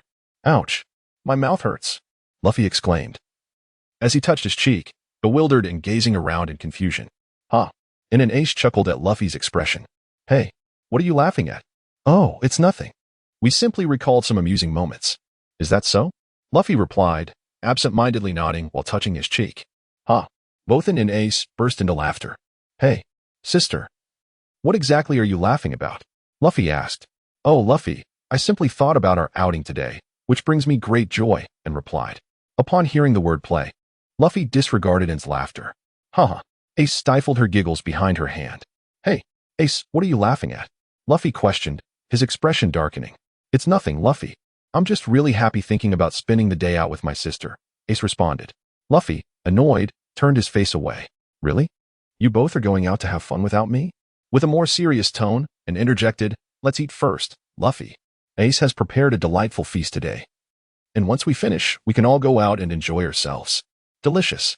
Upon hearing the mention of delectable food, Luffy's eyes sparkled with excitement, swiftly overshadowing his earlier displeasure. Observing his amusing expression, N and Ace could no longer contain their laughter and collapsed onto the table. "Hey, you claim you're not mocking me," Luffy exclaimed, standing atop his chair and pointing at the two. "I've had enough of you." "We're sorry, Luffy." The duo quickly apologized upon noticing Luffy's genuine anger. "Well, since you have apologized, I shall forgive you," Luffy graciously replied. "Thank you, Master Luffy." Amid their playful banter, the trio commenced their breakfast that day. In a quaint town on the outskirts of the Goya Kingdom, Ace and Luffy strolled along the sparsely populated streets. Most shops remained shuttered, with only a few open for business. "Sister, what's going on?" Luffy tugged at Anne's sleeve, his voice tinged with disappointment. For the fun-loving Luffy, encountering such a situation was most disheartening. "Let us ask someone," and suggested, equally curious about the circumstances. They entered a restaurant, devoid of the familiar warm welcome, and found it empty save for a plump owner dozing at a table. Upon seeing the trio, the owner, with his protruding belly, hastily approached them, producing a menu. He inquired, "What would you like to eat?" After glancing at the menu, and gasped in shock, a serving of grilled meat costs 4,000 berries. A glass of juice astonishingly priced at 1,000 berries. Staring incredulously at the owner, and retorted, "Why don't you go rob someone?" The owner, looking down on her, scoffed, "If you don't have money, you should head home instead of wandering about. You think this food is expensive? I find it exorbitant too. It's just the way it is." Restraining Ace, who seemed ready to retaliate, and ordered several plates of grilled meat along with 4 glasses of juice. Thinking to herself, "No one has been born who can swindle me. Just wait, you rotund man." Receiving the menu back, the owner scrutinized him for a moment. "Do you have any money?" With a glance at the owner, and produced a wad of berries from her pocket and tossed it to him. After counting the money and confirming it was sufficient, the owner ceased his chatter and, smiling, headed toward the kitchen while muttering, "Robbery doesn't yield such quick profits." Moments later, several plates of rather subpar grilled meat were served alongside the 4 glasses of juice. Just as the owner intended to leave wait, and called out to the owner, pushing over a glass of juice, signaling him to take a seat. "Let us have a conversation." Observing the empty shop, the owner, with a mind to pass the time, naturally took a seat. "What would you like to discuss?" The proprietor said leisurely, taking a sip of juice. "I recall that this town was once thriving. How has it come to such a state?" With that, and gestured toward the deserted street outside. "Indeed, this town was once bustling, but ever since the nobles began to vie for the throne, chaos has engulfed the nation." After speaking, the rotund owner lit a low-quality cigarette, inhaled deeply, and exhaled a ring of smoke towards it, before continuing his tale. "Due to the conflicts among the nobility, the price of food has surged throughout the country, leaving ordinary people unable to afford meals, thus forcing them to enlist in the noble armies. This is why the streets are so empty." Dispelling the smoke ring, and inquired further, regarding the struggle for the throne, what happened to the former king of the Goya Kingdom? The owner looked at him with a surprised expression. "You don't know? How could I possibly know?" And replied, glancing at Ace and Luffy beside him. Noticing his sister's gaze, Ace and Luffy shook their heads, indicating their ignorance as well. Realizing the trio was not deceiving him, the owner recounted the events. He was killed by the celestial dragons. Upon hearing the cause of the king's demise, Ace gasped. After all, he was the king of a nation. "Sister, what exactly are the celestial dragons?" Luffy asked, puzzled. "The celestial dragons? They are akin to a pack of swine." "So the celestial dragons are pigs," Luffy mused, mentally labeling them accordingly. "Hey, do you even realize what you're saying?" The portly owner gazed at him with a look of horror. "The celestial dragons are indeed pigs. What is the issue?" And retorted, "Moreover, you should be more concerned about yourself than the celestial dragons." Having acquired the information he sought, and prepared to teach this proprietor a lesson. "What does this mean?" the corpulent boss questioned, bewildered. Amidst the boss's puzzled gaze, and withdrew a long blade from the void and pressed it against the boss's throat. A chilling voice echoed, "Return my money." A few minutes later, and left the boss with a parting remark indicating that robbing was indeed the more lucrative option. With a disenchanted expression, the boss watched as the trio departed the restaurant with the majority of his savings. On the streets, the three displayed no inclination to continue their revelry and promptly returned to the villa in Culpo Mountain. That night, dinner was once again prepared by Chef Ace. After the meal, Ace retreated to his chamber while Luffy insisted on sharing a bed with his sister. The night passed in silence. The following morning, after enjoying breakfast crafted by Chef Ace, and departed the villa under Ace's sorrowful gaze, in the coastal waters near Culpo Mountain, and prayed to the sea for the devil fruit, making a wish before heading towards the Black Tiger pirate crew. As for why he did not utilize this ability at the Navy headquarters, the primary reason was the ease of being detected. At the Black Tiger pirate crew's base, it was evident that the crew had evolved from a mere band of marauders into a formidable faction. In the training grounds, his was diligently instructing the crew members. Suddenly, flames streaked across the sky as it materialized before his. Upon recognizing it, his excitedly approached and exclaimed, "Boss, you're finally back," nodding in acknowledgement, and made his way towards the central building, gesturing for his to follow. Observing In's actions, his instructed the crew to continue their training before turning to accompany him inside the room, and took his seat at the head and inquired, "How has the Black Tiger pirate crew been developing?" His face lit up with enthusiasm as he responded, "Boss, during your 6-month absence, we have unified the entire Culpo Mountain using the devil fruit you left behind. As per your instructions, I eliminated all the notorious marauders, and the remaining members have joined the Black Tiger pirate crew. To date, we boast over 1,000 members, including more than 300 combatants." Hearing his report and praised, "You have done exceptionally well," initially, and had anticipated that his would only manage to develop the crew to about 700 members. He was pleasantly surprised by his succeeding expectations. This bolstered In's confidence in the upcoming plans. Upon receiving the boss's commendation, Is felt that his efforts had not been in vain. Regaining his focus, and asked "How much do you know about the affairs of the Goya kingdom?" "Boss, are you referring to the noble's usurpation of the throne?" "Indeed, that matter." "So, would you be interested in becoming the king?" "Boss, are you jesting?" Heath gaped, feeling a slight dizziness. "You understand my thoughts. Becoming king is merely the first step. So, do you possess the courage?" As the words fell, and looked at Heath with keen interest, noticing the gaze of the leader. Without hesitation, Heath expressed his willingness. He then inquired, "What would you have me do, boss?" Retracting his gaze, and nodded and replied, "This task is quite simple. You merely need to align yourself with a certain noble. Then, ensure their demise amidst the internal strife. Remember to keep your hands clean. Do not give the world government any leverage against you. Once the kingdom of Goya is rid of its nobility, you may ascend to the throne by virtue of your strength.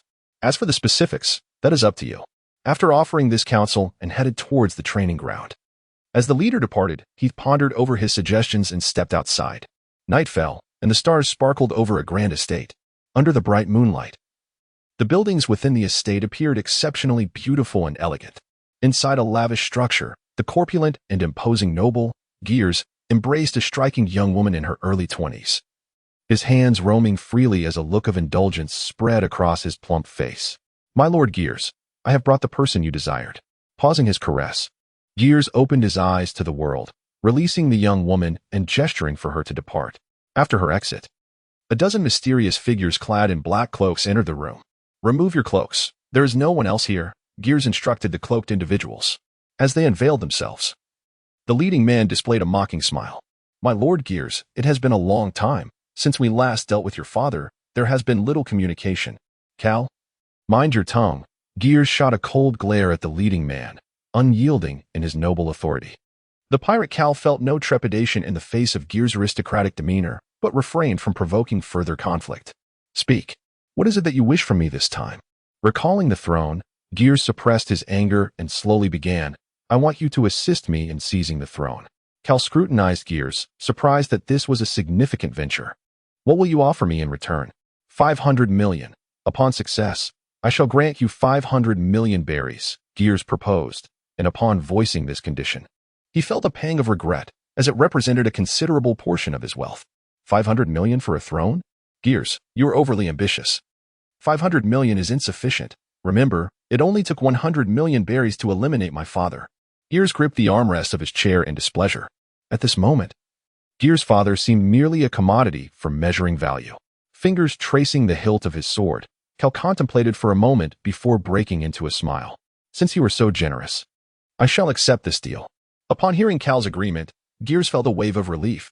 He was well aware of Cal's capabilities. Otherwise, one would not spend a considerable sum to enlist Carl's assistance. Thus, let us toast to a harmonious collaboration. Lifting his glass, Giles downed its contents in one go. He instructed his subordinates to escort Carl and his companions to rest, then summoned the young woman to resume his little game. That night, beneath the surface, the kingdom of Goya was rife with intrigue as the nobles plotted their schemes. How was Lord Leo deliberating? Within another opulent estate in the inner city, Heath regarded his former superior with a mocking expression. With his feet propped on an expensive table, Heath awaited Leo's response. Noticing Heath's demeanor, Leo, though irate at the audacity of a mere junior officer speaking to him so insolently, was compelled to smile upon recalling the severe injury Heath had inflicted on his capable subordinate. Heath, would you consider rejoining the military? I could appoint you as the commander. Leo ventured tentatively. Lord Leo, spare me the pretense. What have you decided regarding the terms I proposed? If you disagree, I shall seek another partner, Heath replied, his demeanor devoid of sympathy. Seeing Heath's unyielding stance, Leo, though seething inwardly, maintained a facade of cheerfulness. Heath, perhaps we could negotiate different terms. 1 billion berries. Not a single coin less. As long as you can provide the funds, I can ensure you ascend to the throne, Heath retorted impatiently. If you cannot muster the money, I shall have to find someone else, he added, preparing to depart. Heath harbored no fondness for Leo had it not been for his superior's plan. He would relish settling old scores with him. 1 billion it is, then. Fearing Heath might align with another, Leo clenched his teeth and acquiesced, but insisted on a 3-day period to gather the funds. No problem. Heiss readily agreed to Leo's request and promised to give him 7 days. After 7 days, Leo was to bring the money and seek him out at the Black Tiger Mountain Bandit Group. Time swiftly passed, and the next day arrived.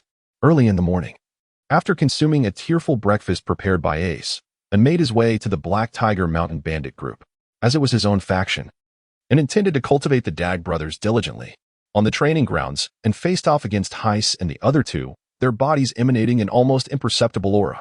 Upon hearing that the 3 esteemed individuals were to spar with their elusive leader, the entire bandit encampment flocked to witness the spectacle, filling the training grounds to capacity. This sparring session served not only to instruct Heiss and his companions, but also to establish Anne's authority within the Black Tiger Mountain Bandit Group. With a wave of his hand, and signaled for the 3 to commence. In response, the battle-hungry Hill, harnessing the power of his knees, charged forward with a forceful punch aimed squarely at Anne's abdomen. How was that possible? Exclaimed Hill, feeling as though his fist had struck a solid steel plate. His expression one of sheer incredulity. Have you not had your fill? And mocked with a tone of derision, observing Hill's exaggerated expression. For an who possessed an A physique. Hill's attacks felt akin to mere tickles. The onlookers gasped in astonishment, unable to fathom how one could endure a punch from Lord Hill unscathed. Both Hiss and Heren were well aware of Hill's formidable strength, yet their curiosity regarding Anne's true capabilities intensified. How could the young Hill withstand such taunts? With fists clenched, he unleashed a flurry of powerful punches, creating a whirlwind of dust in the training ground. Truly, Lord Hill's might was remarkable.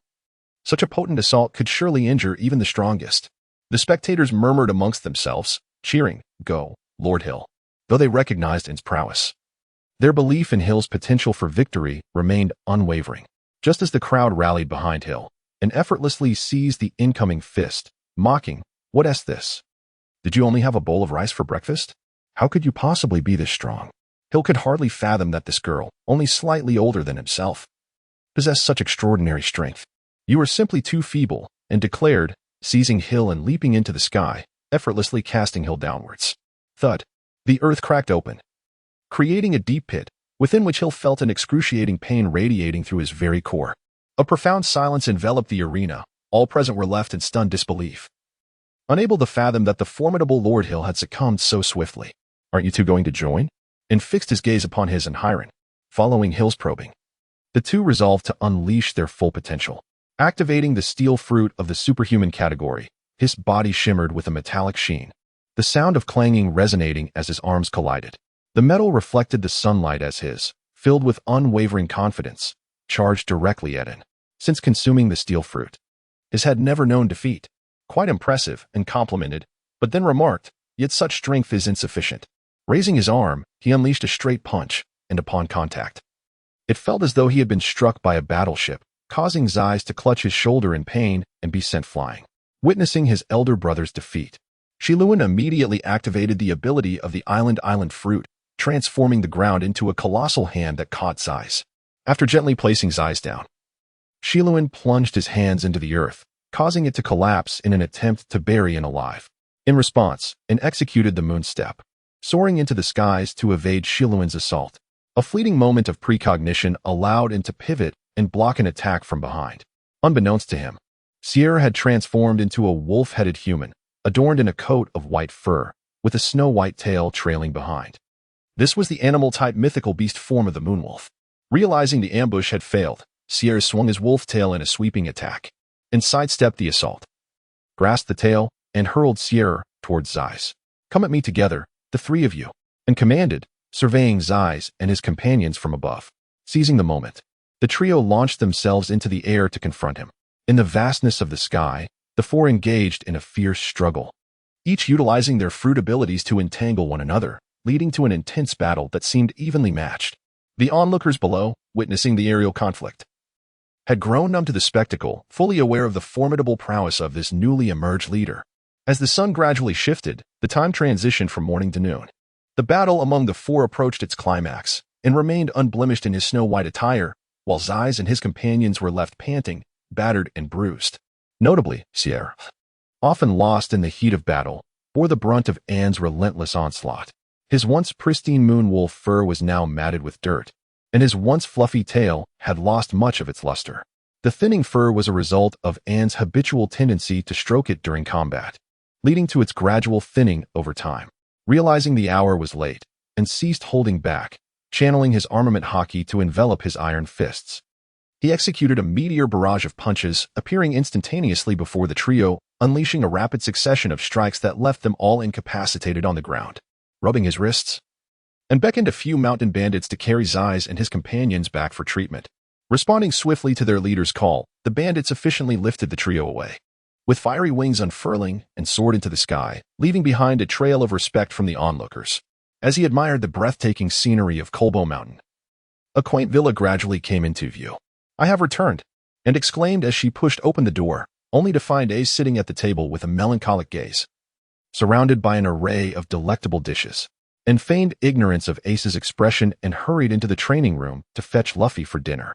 "I have begun, X3, after lunch, and once again rushed to the Black Tiger Pirate Group's training grounds, adhering to the naval training methods, and commenced the arduous task of training the bandits, resulting in their collective suffering. Yet, due to his formidable strength, none dared to oppose him. For 5 consecutive days, and transformed a disordered band of brigands into individuals capable of basic obedience to commands. Naturally, there were always a few reckless dissenters, but when he wielded his blade, GUA, compelling one to run 30,000 meters, all were left with no choice but to comply with his directives. During these 5 days, apart from training the bandits, and devoted his time to instructing Hiss and the others. To this end, he had even invited Luffy and Ace to join them in their training. Notably, Luffy and Hiru often engaged in fierce bouts from dawn until dusk, leaving both battered and bruised before finally calling it a day. Additionally, Ace transitioned from being a personal chef to that of a communal cook. Although the quantities he prepared increased, his culinary skills remained impeccable, and thus he naturally became the most popular figure in the camp. Time slipped away until the agreed final day at noon.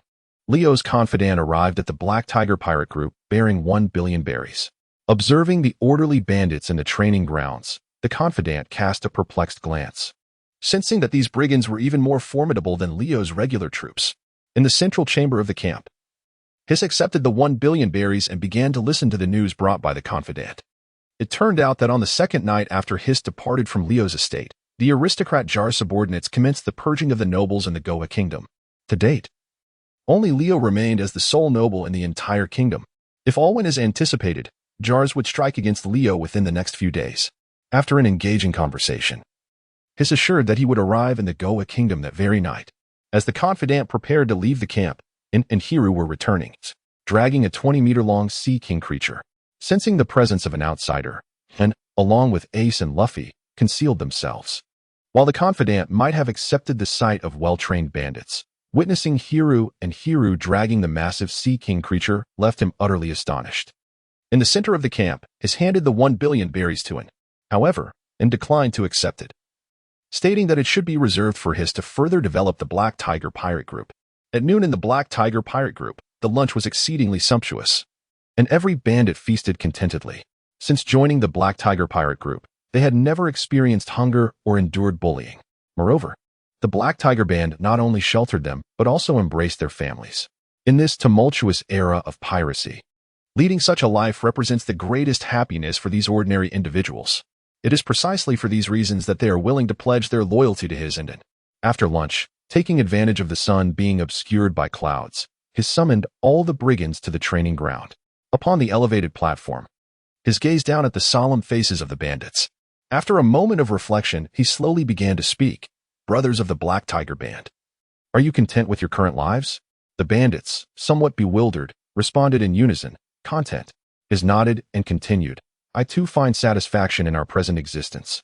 Yet the more content I feel, the more fear wells within me. With a passionate voice, he further elaborated, consider this, before becoming brigands. Did you not once lead a life filled with promise? You may have had a loving family, beautiful wives, and adorable children. But now, you have lost all of these. The things you once cherished have been taken from you, forcing you into a life of banditry. Who can ensure that we will not again lose the happiness we have today? Upon hearing this, the crowd erupted into a cacophony of unrest, panic spreading like wildfire. The Black Tiger band was fundamentally composed of kind-hearted ordinary people, and thus they understood the pain all too well. Finally, someone shouted, Lordess, what must we do to preserve our current way of life? Others echoed the sentiment. This is precisely why I gathered you today. The reason we lost those beautiful things is that we are too weak. We are so feeble that bandits, pirates, and nobles alike can trample upon us. As he spoke, the anger among the bandits intensified, for this was the very essence of their past. Once the outrage subsided, his declared with fervor, therefore, to avoid being oppressed, we must each grow stronger. Furthermore, we must establish a nation and unite all good-hearted ordinary people like ourselves. Only then can we stand unassailed. As he spoke with increasing fervor, his enthusiasm stirred the hearts of the bandits below. Ultimately, guided by those he had appointed, they collectively shouted, We shall create a nation of our own. Seeing the atmosphere charged, is proclaimed, an opportunity presents itself. The kingdom of Goya is engulfed in chaos unseen for decades. If we eliminate the remaining nobles, we can forge a new nation that belongs to us. With a shift in tone, he spoke somberly, but war inevitably brings death. And thus I offer you a choice. Those who do not wish to join may step forward, and I shall bear no resentment. At the mention of death, the bandits hesitated, yet not a single soul stepped forward. They are acutely aware that if the Black Tiger band were to be eradicated, they would inevitably revert to a life of oppression. With no one willing to withdraw, let us arm ourselves in 1 hour. We shall embark towards the kingdom of Goya to establish a realm of our own. A single spark can ignite a prairie fire. Nightfall, the estate of the noble Leonist.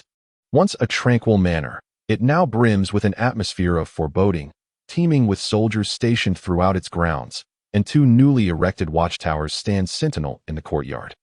Within the villa's grand hall, in stark contrast to the tense atmosphere outside, Lord Leo leisurely savors his coffee from a cup adorned with hydrangeas. In the center of the hall, a trusted confidant, recently returned from the Black Tiger band, bows to relay his observations. My Lord Leo, today at the Black Tiger band, I discern that the bandits under his command are even more formidable than our own troops. What else? Leo was not taken aback by this news from his confidant. This was largely due to the fact that he had previously served as an instructor within his ranks. As for the elite forces, it was only natural that the bandits of the perilous Culpo Mountain would be more formidable than the soldiers who enjoyed the comforts of the kingdom. In response to Leo's inquiry, the confidant hastily spoke up, mentioning that upon his departure, he had witnessed 2 individuals returning to the camp with a small marine creature in tow. Upon hearing this, Leo set down his coffee cup, his expression revealing keen interest. To reiterate, you were saying that they captured a small sea king with just 2 individuals? Indeed, my Lord Leo, his confidant affirmed. Overjoyed by this confirmation, Leo raised his coffee cup and drained it in one gulp. In the vast oceans of this world, the variety of marine creatures is innumerable. However, to capture a sea king demands remarkable strength. The fact that his subordinates could accomplish such a feat with merely 2 people delighted Leo, the financial backer. Did he mention when he would set out? Leo inquired with great concern. During this period, another prominent noble, Jars, had eliminated all other nobles apart from himself. Leo sensed that Jars would soon turn his attention towards him. Just as Leo was engulfed in worry, an unexpected disturbance erupted at the entrance of the estate. Bang! White smoke billowed into the night, and after 2 gunshots rang out, soldiers stationed in the 2 watchtowers of the estate clutched their chests and fell. Enemy attack! The piercing whistle echoed through the night, prompting the soldiers of the entire estate to spring into action. In the darkness beyond the manor, Giles and Carl emerged. As soldiers poured in from all directions, encircling the estate, the mere thought of eliminating Leo tonight and thereby ascending to the throne of the Kingdom of Goya filled Giles with exhilaration. Attack! With Giles's command. The artillery erupted with a thunderous roar, shattering the manor's grand entrance. At the northern gate of the inner city of the Kingdom of Goya, Hiss and his companions, along with a band of mountain bandits, beheld the flames igniting within the city. It seems they have begun their assault. Let us hasten our approach. Hiss and Hiran exchanged a glance filled with skepticism towards Hill's proclamation. However, considering he was their own younger brother, Hiran felt compelled to clarify. Hill, do not forget our objective this time. Is it not to eliminate these nobles and ascend to the throne of the Kingdom of Goya? Hill responded to his elder brothers with a gaze that suggested he might have misunderstood their intentions. Sighing at Hill's navet, Hiran remarked, while your words hold truth, we cannot act so recklessly. Why? Hill once again adhered to the fine tradition of asking questions when in doubt. With no other option, Hiran began to elucidate slowly, explaining that the Kingdom of Goya is a nation recognized and protected by the world government. If we were to directly eliminate all the nobles and seize the throne, such actions would be deemed usurpation in the eyes of the world government, which would subsequently dispatch the navy to annihilate us. However, if we patiently await the demise of all nobles before establishing a new nation, it would appear entirely justifiable. Alas, how troublesome this is. Why not simply dispose of them directly, as the world government would remain oblivious? Hill scoffed. Zur, a solemn voice resonated from Shirin, cautioning against underestimating the world government that had reigned for 8 centuries, emphasizing that our plan must not falter. Beneath the cloak of night, and stood atop the spire of the royal palace, gazing down at the Kingdom of Goya.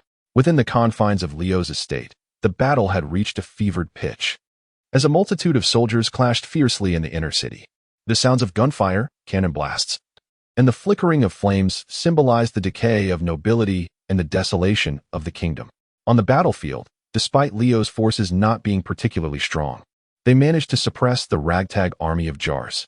Witnessing this, Jars, weary of the prolonged conflict, commanded Carl and his men to join the fray. Growing tired of the tedious skirmish upon hearing Jar's orders, Carl led his pirates into battle. How could the pampered soldiers on land compete with the ruthless pirates of the sea? With Carl descending into the fray alongside his crew, Leo, who had previously held the advantage in numbers, swiftly began to falter. Meanwhile, at the southern gate of the inner city of Goya, a throng of pirates surged toward the heart of the city. Within the grand hall of the estate, Carl swiftly dispatched Leo's guards with a single stroke, brandishing his bloodied blade as he approached Leo. Faced with the specter of death, Leo's aristocratic demeanor crumbled. Do not kill me. Whatever Jars has promised you, I can match. Leo stammered, trembling. Aha. Please, continue, my lord Leo, Carl replied with keen interest. Seizing the opportunity, Leo attempted to entice Carl. If you assist me in eliminating Jars, I can grant you anything you desire. Aha. My lord Leo, do you truly possess the means to give me anything? Indeed. Anything you wish, jewels, gold, power. Beautiful maidens, provided you help me rid myself of Jars. And what if I desire the throne? What? Leo's expression turned to one of shock. I proclaimed my desire for the throne of this realm, Carl declared, as he swung his sword, severing Leo's astonished head from his body. Meanwhile, outside the estate, Carl's lieutenant pierced Giles' heart with a dagger, all while Giles looked on in disbelief, witnessing Giles' demise on the battlefield. The onlookers were struck dumb by the unexpected turn of events, halting their skirmishes. Moments later, Carl approached, brandishing Leo's head, and addressed the crowd. From this day forth, I shall be the king of the Kingdom of Goya. Surrender your weapons and I shall forgive your transgressions. Gazing at the heads of the 2 nobles, the leaderless crowd found themselves at an impasse, uncertain of their next move. Just as hesitation gripped them, a cacophony of footsteps echoed from behind. As a horde of pirates emerged into view, the chilling sound of clashing steel filled the air. Faced with the pirates' intimidating presence, the assembled multitude relinquished their weapons. The clatter of metal upon the ground resounded as they chose submission. Unable to contain his triumph any longer, Carl erupted into maniacal laughter. Though these individuals had succumbed To conceal the truth of his noble killings, Karl commanded his subordinates to eliminate everyone present. At the sound of Karl's decree, terror etched itself upon the faces of the surrounded crowd. From a distant rooftop, Hiss observed the unfolding chaos within the estate. Realizing it was time for him to make his entrance, "Lord Leo," Hiss exclaimed, striking his own cheeks with fervor, rushing towards Karl amidst his sobs. The wretchedness of his voice and the exaggeration of his expression compelled all who heard to bow their heads and shrug in response. Within the estate, Hiss's abrupt arrival interrupted Karl's commands, drawing the pirate's gaze towards him. "Who are you?" Karl inquired, his gaze fixed warily upon the abruptly materialized Heath. An instinctive awareness within him hinted at the formidable nature of this individual. Paying no heed to Karl, Heath continued to lament, "Oh, Lord Leo, your demise was so tragic. It is all my fault. I arrived too late. If only I had come sooner, Lord Leo. I have yet to repay your immense kindness." With a soft chuckle, Hythe could not help but laugh at his own clumsy performance, his shoulders shaking with amusement. As Hythe lamented his woes, someone in the crowd finally recognized him. Lord Hiss. As Hiss had previously shown considerable care towards soldiers from ordinary backgrounds during his time in the military, he had consequently incurred the ire of many noble officers, ultimately leading to his expulsion by Leo. Thus, numerous common soldiers remembered his visage, with the first person recognizing him. An increasing number of soldiers began to call out his name. "Lord Hiss, save us!" Cries for help arose from the crowd, gradually escalating in volume. Witnessing the atmosphere finally reach a fervent pitch, Hiss wiped away his tears, caressed his face, and straightened his posture. His eyes glinted with animosity as he raised his fist towards the crowd and proclaimed with fervor, "Not only will I save you, but I shall also avenge Lord Leo. His kindness towards me is immeasurable. How could I bear to witness his tragic demise?" The onlookers, witnessing his actions, silently marveled at the admirable loyalty Leo inspired in his subordinate. Those aware of the enmity between Hiss and Leo displayed expressions of contemplation. Just as his plan seemed poised for success, and he was on the brink of becoming king, the sudden appearance of his disrupted everything, causing a murderous intent to flicker across Karl's face. "What nonsensical boasts are you uttering? Kill him, my underlings!" Karl bellowed in a fit of rage. Understanding that Hiss was stronger than himself, Karl intended for his lackeys to wear Hiss down before he intervened. The sound of synchronized footsteps echoed from the shadows as Hiss, wearing a smile, declared, "How could I allow you brigands to thwart my brother's quest for vengeance on Lord Leo?" Drawing a blade of uncertain provenance, Hiss pointed it forward and exclaimed, "Let us become your adversaries." Before Hiss could finish speaking, the battle-hungry Hill charged at the pirates, dismissing any further dialogue. Shaking his head in resignation, Hiss discarded the long sword in his hand and led the charge against the pirates. By this point, Karl had fully comprehended that the individual before him harbored the same aspirations of seizing this nation. "If that is the case, let us settle this through combat." Withdrawing his sword, Karl unleashed his favorite swordsmanship upon Hiss.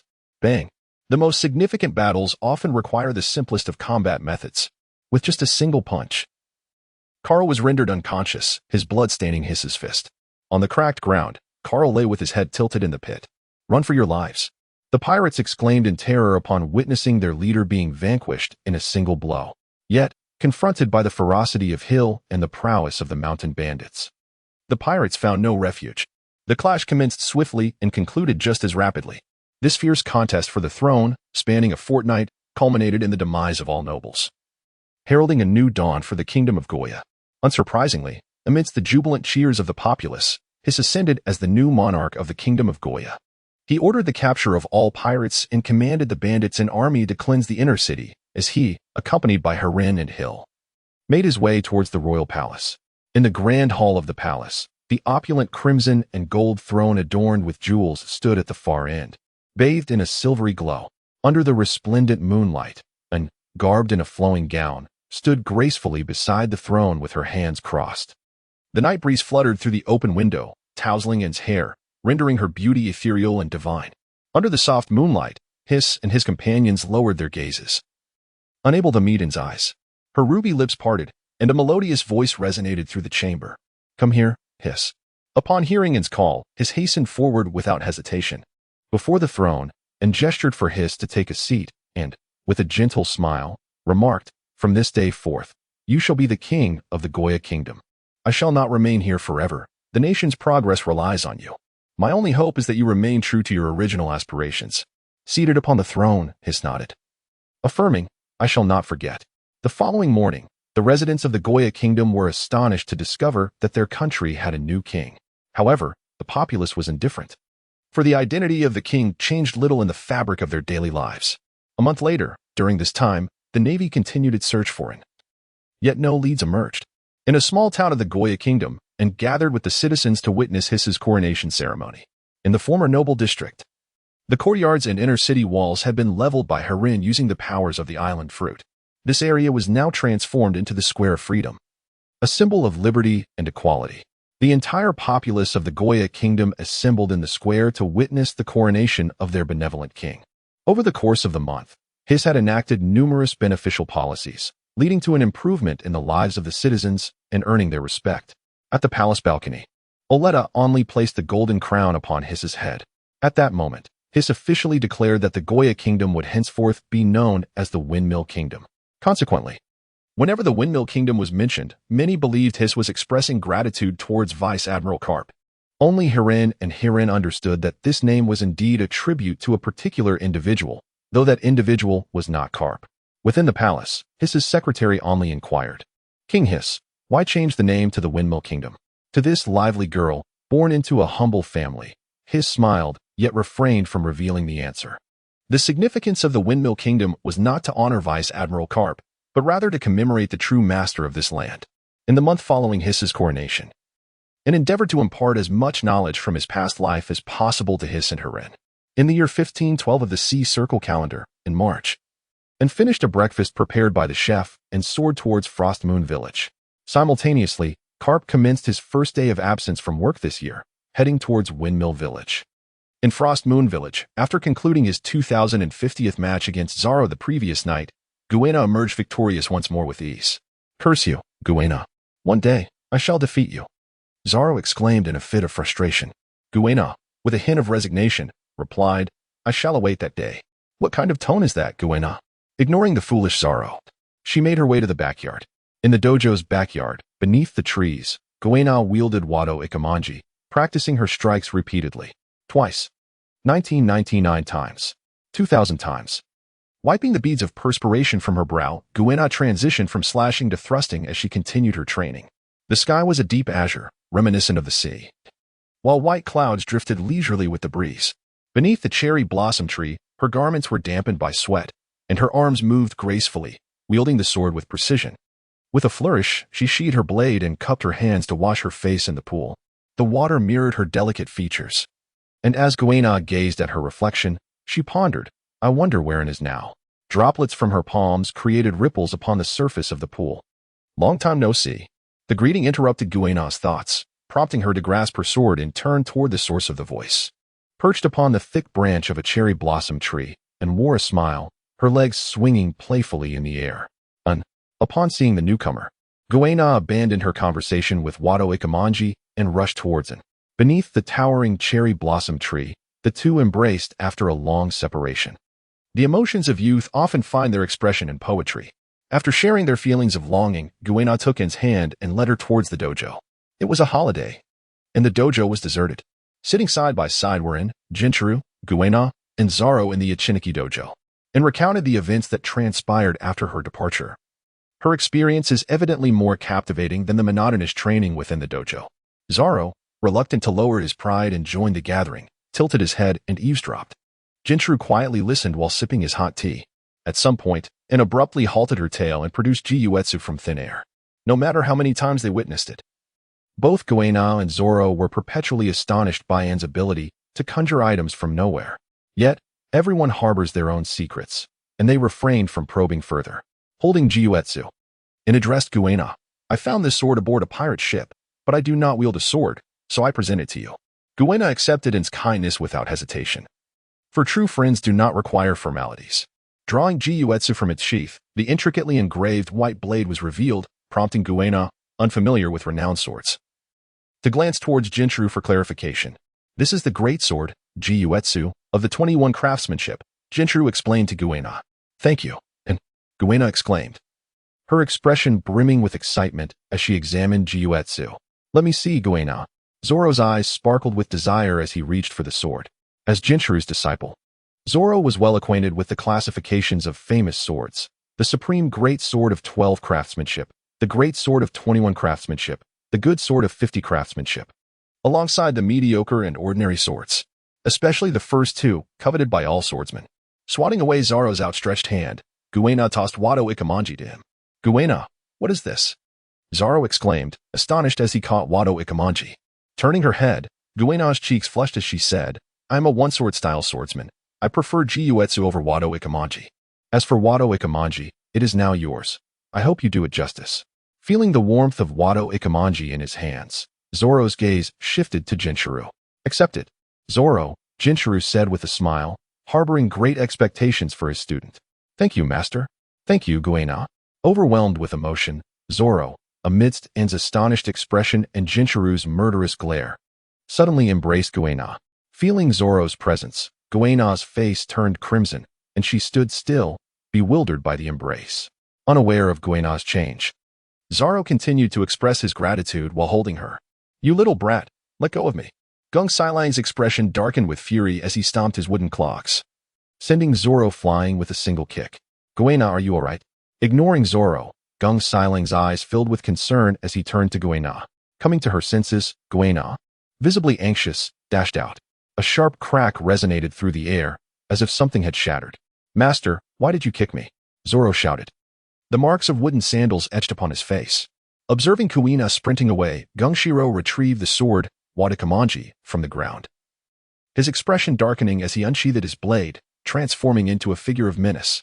A voice, laden with temptation, echoed, "Zoro, come forth so that the master may assess your training progress." The obsession with daughters is truly terrifying, and retreated slightly, stealthily making his exit from the dojo. "Ah, master. Please don't." Zoro's anguished cries reverberated from the dojo, causing the trees in the courtyard to rustle ominously. "It appears you have been far too lax of late." Gunshiro's somber voice pierced through the atmosphere. "Ah." In the tidy and unpretentious room of the One Heart Dojo, Guena buried her head beneath the covers, and sun hat and the moonlight were placed on the cabinet beside the bed. Recalling the events that had just transpired, the rosy hue that had just faded from Guena's cheeks returned with a rush. Creak, and quietly pushed open Guena's door and entered, snuggling into the blankets, and gazed at Guena with a smile, and upon seeing this, Guena reached out to grab him, leading to an eruption of laughter from both. Several hours had passed since Zoro began his training. Within the One Heart Dojo, and Kayashiro and Guena sat at the dining table. In the courtyard, Zoro was suspended from a cherry blossom tree, his mouth covered by Kayashiro. Kayashiro, in his lofty manner, proclaimed to Zoro that this was a way to train his endurance. Zoro nodded in apparent agreement, but inwardly thought, "You old coot, I don't believe a word you say." After lunch, Guena inquired, "Father, where is Zoro?" Upon hearing Guena's question, Kayashiro's expression darkened. He set down his utensils and replied, "I will go take a look." 2 days later, at the port of Frostmoon Village, a merchant ship adorned with the flag of the Windmill Kingdom docked at the pier. In the sunlight, the enormous windmill flag fluttered gracefully in the breeze, capturing the curious gazes of the villagers who were intrigued by this vessel from the Windmill Kingdom. Soon, the ship came to a halt, and members of the Windmill Guard, accompanied by the crew, began to unload goods brought from various islands. The Windmill Guard originally stemmed from the Black Tiger Bandit Group. After ascending to the throne, His Majesty Hiss expanded this bandit group and bestowed upon it a more appealing name. Once all the merchandise had been unloaded, trade commenced in earnest. Among the crowd, and Nguena strolled leisurely. Although the prices of these goods were considerably higher than usual, villagers were willing to make purchases without the peril of venturing out to sea. The variety of goods was abundant, encompassing clothing, food, medicinal herbs, daily necessities, and even exquisite jewelry. Nguena picked up a sapphire bracelet and placed it on En's wrist, admiring it closely as she contemplated buying it as a gift for him, and had no objections, content as long as Nguena was pleased. "Excuse me, how much for this bracelet?" Nguena inquired. Noticing a customer, the shopkeeper first complimented him on how well the bracelet suited him before revealing the steep price. 200,000 berries. Upon checking her funds, Nguena realized she had only 190,000 berries, prompting her to negotiate with the shopkeeper. Hearing the commotion, the captain of the Windmill Guard glanced over. As a member of the Black Tiger Mountain Bandits, one would naturally recognize their leader in no time. However, Hisso had long since issued orders to keep En's identity concealed. Sell it to her. The captain's voice interrupted their conversation. The residents of Windmill Kingdom still held a degree of respect for the windmill guard, thus the owner was unconcerned about the 10,000 berries. After the payment was made, Gwenna adorned him with a bracelet, and the two departed from the dock. 3 days later, having left Frost Moon Village and soared towards Windmill Village, having completely forgotten about her status as a Navy officer. As the sun rose higher in the sky and time progressed, the formerly tranquil sea began to stir. 2 pirate ships followed closely behind a warship billowing black smoke. The thunderous roar of cannons echoed repeatedly, and one could even hear the pirates' sinister laughter. On the warship, the flag of justice, symbolizing the Navy, fluttered in the wind, rekindling Anne's recollection of her naval identity. She pondered with a tinge of regret about how her brother Kazan would react to her sudden departure. Flames erupted, engulfing the 2 pirate vessels. With the threat now neutralized, and continued her flight towards Windmill Village. On board the warship, the Navy personnel rejoiced at their narrow escape from peril, relieved by the unexpected demise of the pirates. Observing an ascend into the sky, the ship's captain retrieved a wanted poster from his pocket. After scrutinizing it, he dialed the Din Mushy to contact Captain Smoker. In Lobetown, Smoker regained his motivation for training, spurred on by thoughts of it. After a period of intense training, his strength had significantly improved. Yet he still had not mastered hockey. Captain Smoker. Tashigi approached with an excited tone. Smoker found it difficult to describe his feelings towards the subordinate who possessed authority yet lacked the ability to utilize it. What trivial matter does Tashigi have this time? Smoker thought with resignation as he halted his training. It's good news, Tashigi gasped, catching her breath. Good news? Smoker's interest piqued, urging her to continue. Once she regained her composure, Tashigi spoke. Captain Smoker, just now, the Navy from Branch 153 discovered traces of Captain N while patrolling outside. What does that count as good news? Smoker mused inwardly. Nevertheless, he maintained a cheerful faade, replying, Indeed, that is indeed good news. Hand me the Din Mushy. I must contact Admiral Sengoku. Yurururu. Within the Admiral's office, Sengoku answered the call. What is it, Smoker? Sengoku's calm voice resonated from the Din Mushy. Admiral Sengoku. The Navy from Branch 153 has just discovered traces of Captain N near Windmill Village. What? Upon hearing news of the long-missing An, Sengoku rose to his feet in excitement. During this period of An's disappearance, Sengoku had endured the disdainful glances of Zifa. Smoker, provide me with a detailed account, Sengoku commanded. Admiral, the situation is as follows. Cutting the transponder snail, Sengoku dialed the number of the seasoned slacker, Garp. The sound of the ringing snail echoed through the office.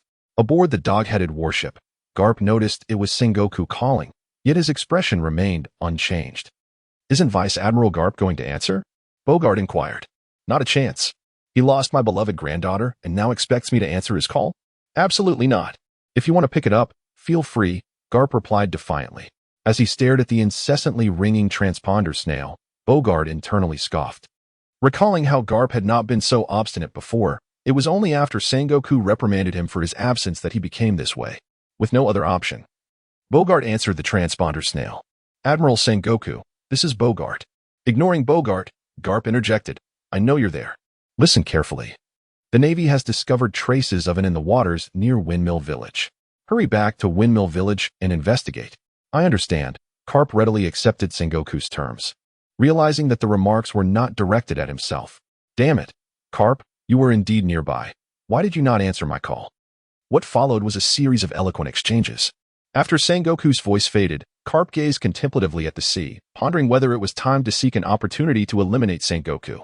In April of the year 1512 of the Sea Circle calendar, at the Kolbo Mountain Villa, Ace exclaimed, Luffy, why are you so inactive?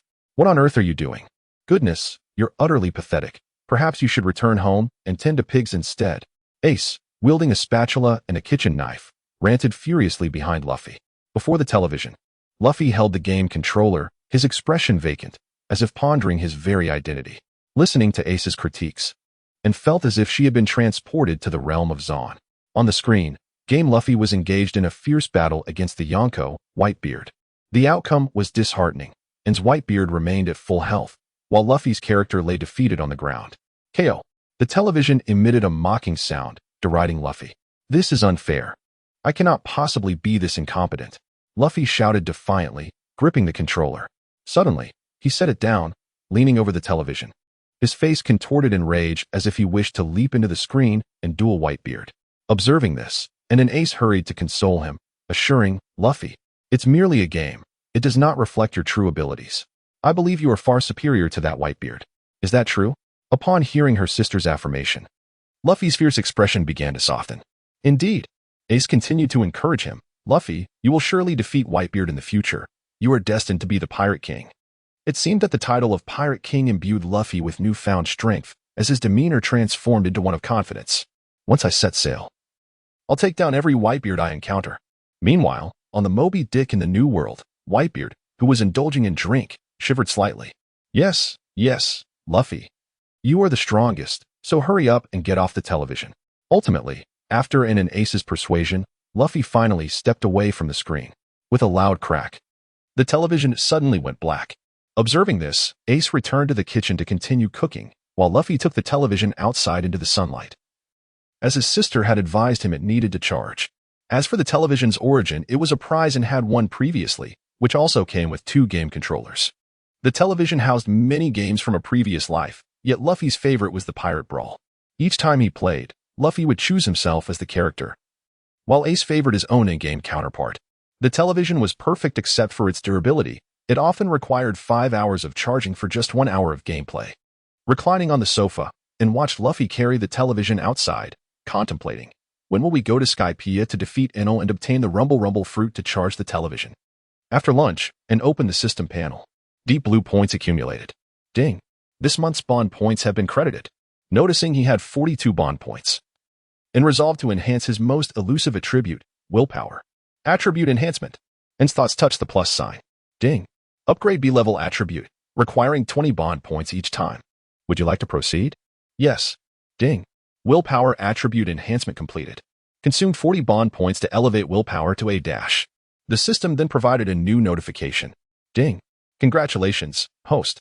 Your willpower attribute has reached A-, unlocking the additional skill Breath Concealment. Breath Concealment. Freely control your own presence to evade detection by others. In East Blue, at Logue Town, a gallows, weathered by time and history, stood in the town square, its dark red stain signifying the lives that had once been lost there. 14 years ago, the Pirate King Joel D. Roger, shackled, knelt here as the entire world gathered to witness his execution. Hey, Pirate King, where did you stash all the treasures you plundered? You must have found that legendary great treasure, the one that is a vast collection. One piece, huh? Ah, my treasure? If you want it, go find it. I've hidden it all in that place. With his swords plunged into his sides, Roger boldly ignited the great pirate era just before his demise. 14 years later, at the same spot, and gazed upon the gallows and declared, "Rest assured, I will take good care of Ace." Having departed from the execution platform, and commenced her search in the shops of Rogue Town, seeking any available telephone bucks.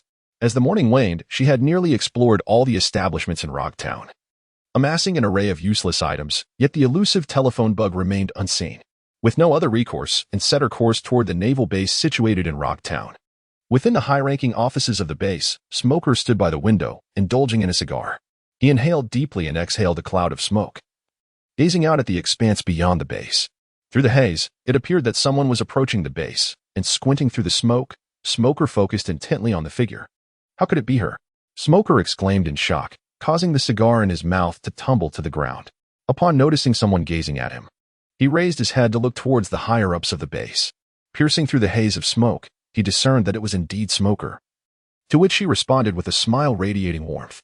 A flutter of emotion surged within him, and disregarding the fallen cigar, Smoker hastily reached out to close the window, shave, and calmly bypassed the guards at the entrance of the base and appeared in Smoker's office. With a black hand gripping Smoker's shoulder, he slowly inquired, "Colonel Smoker, what are your intentions?" "Ha ha," Smog said, his expression darkening, as he forced a stiff smile and explained, "I merely sensed that it might rain soon, so I thought it prudent to close a window." "Ha ha, you seem to believe yourself quite humorous," and remarked with a playful smile, realizing there was no escape. Smoker replied, "Don't hit me. How could that be? We are colleagues. Why would I strike you? This is merely a friendly exchange between comrades." A quarter of an hour later, Dazzy hurried over to halt this sparring match. Within the office, the big-headed Smoker stared vacantly ahead, allowing Dazzy to tend to his wounds. Hiss. Feeling the pain radiating from his face, Smoker cautiously inquired, Why are you here instead of returning to headquarters? Do you have any spare din mushi? I need 5. And seated comfortably in a chair, held Smoker's cigar as she made her request. Ouch. Overwhelmed with excitement, Smoker winced at the pain and exclaimed, What are you thinking? 5 din mushi? Do you have any idea how rare those are? Aside from a few wild ones, most are cultivated by the world government. Rubbing the corner of his mouth, Smoker continued, Go check in Logtown and see if anyone is selling din mushi. As he sensed Anne's disapproving gaze, Smoker's voice dwindled to a whisper. No wonder I haven't found anyone selling din mushi all morning, and mused, stroking her chin. Just give me a number. How many din mushi can you provide? 1. Smoker replied irritably.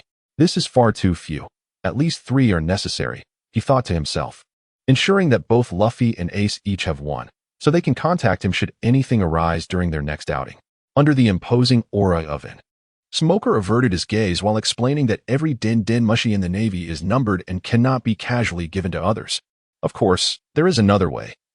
If you can obtain the Marshal's approval, I could provide you with a din mushi. That's impossible, and flatly refused, as he did not dare to contact Sengoku at this time. Do you have any other means to acquire a din mushi? And could only inquire of Smoker. None. Smoker replied curtly. Never mind, just hand me the din mushi I had. Very well. He gestured for Tashigi to retrieve it.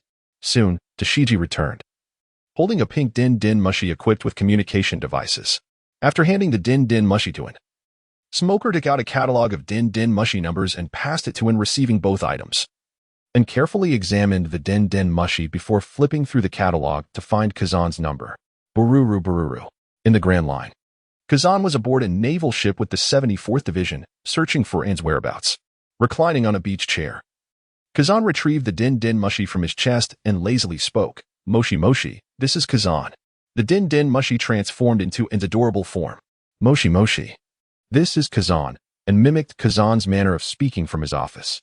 Upon hearing the familiar voice, Kazan sat up straight. And it's been a while, Kazan. And greeted through the din mushi.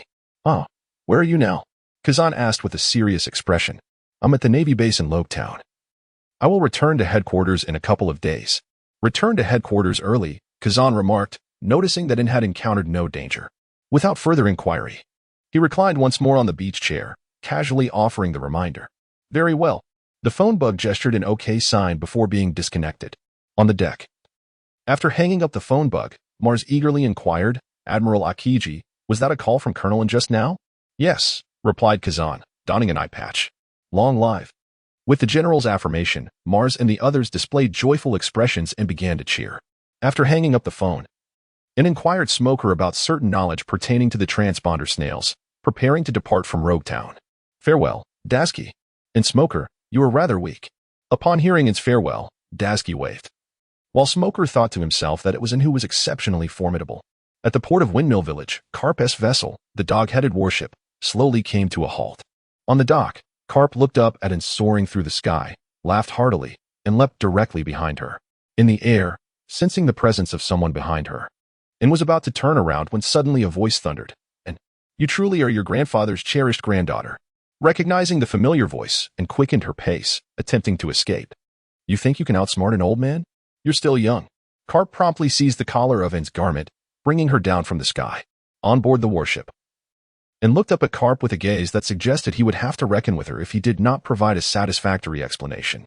With a forced smile, and said, "It has been a long time, Grandpa." At the Colbo Mountain Villa, Luffy and Carp were engrossed in a game of pirate brawl in the living room. On the television screen, Carp's character was relentlessly defeating Sengoku. "Grandpa, you're such a cheat. I'm just trying to play this with you." Luffy pouted. Laughter echoed throughout the living room, the cause of which was unclear, but it seemed that Sengoku had somehow offended Carp. Each time Luffy S-controlled Sengoku fell, Carp would erupt into hearty laughter. Before long, the television was rendered powerless by their antics, and Luffy scampered off, clutching the television to recharge it. Shifting his gaze toward the sofa, Carp inquired, "Do enlighten your grandfather on how you came to suddenly vanish." "Grandfather, how can you even ask? You often abandon your post to return home, don't you?" Anne replied with a tone of indifference. "Why is it permissible for you to be absent but not for me to disappear? So your absence was merely to visit Windmill Village?" Carp responded, skepticism lacing his words, and shrugged in resignation. "If I don't return to Windmill Village, where else could I possibly go?" "Haha. Indeed. Carp chuckled heartily. However, upon hearing Ace's movements in the kitchen, Carp's expression suddenly shifted. In a low, grave tone, he inquired, "You did not engage in any mischief on your way back, did you?" Reclining on the sofa, N's heart raced with unease, fearing that his assault on the celestial dragons had been exposed. Maintaining his composure, N lazily replied, "What mischief? I fail to comprehend what you are insinuating, Grandpa. Best to avoid emulating dragon. Causing trouble with those wretched celestial dragons is a fool's errand," Carp grumbled, picking his nose in dissatisfaction. "Oh, I forgot to mention, Dragon is Luffy's father, making him your nominal father as well." Relaxing his guard, and remarked, "I never imagined my estranged father would dare to slay a celestial dragon. Truly audacious." No sooner had he spoken, the once clear sky darkened ominously, with fierce winds swirling through the mountains. Pale lightning danced among the gathering storm clouds, and thunder rumbled throughout the entirety of Corbo Mountain. In the kitchen, Ace and Luffy felt the air around them thicken, rendering them breathless. In the living room, Carp's eyes widened in fury, his clothes billowing as an overwhelming aura of Conqueror's haki erupted from within him. Dark red lightning coursed through the space, fracturing the floor and objects with its sheer force. The formidable haki enveloped Ace and Luffy, who felt as though a colossal mountain bore down upon them. In contrast to Ace and Luffy, N, facing Carp directly, bore the brunt of the haki's impact with even greater intensity. The powerful will of Carp surged towards N, and in an instant, N was besieged by a piercing headache. His resolve shaken. Figures like rocks, the golden lion, and the green pepper warriors defeated by Carp flickered through N's mind. Is this the essence of Conqueror's haki? The very spirit of the world's mightiest? And I do not recall you ever stating that dragon killed a celestial dragon.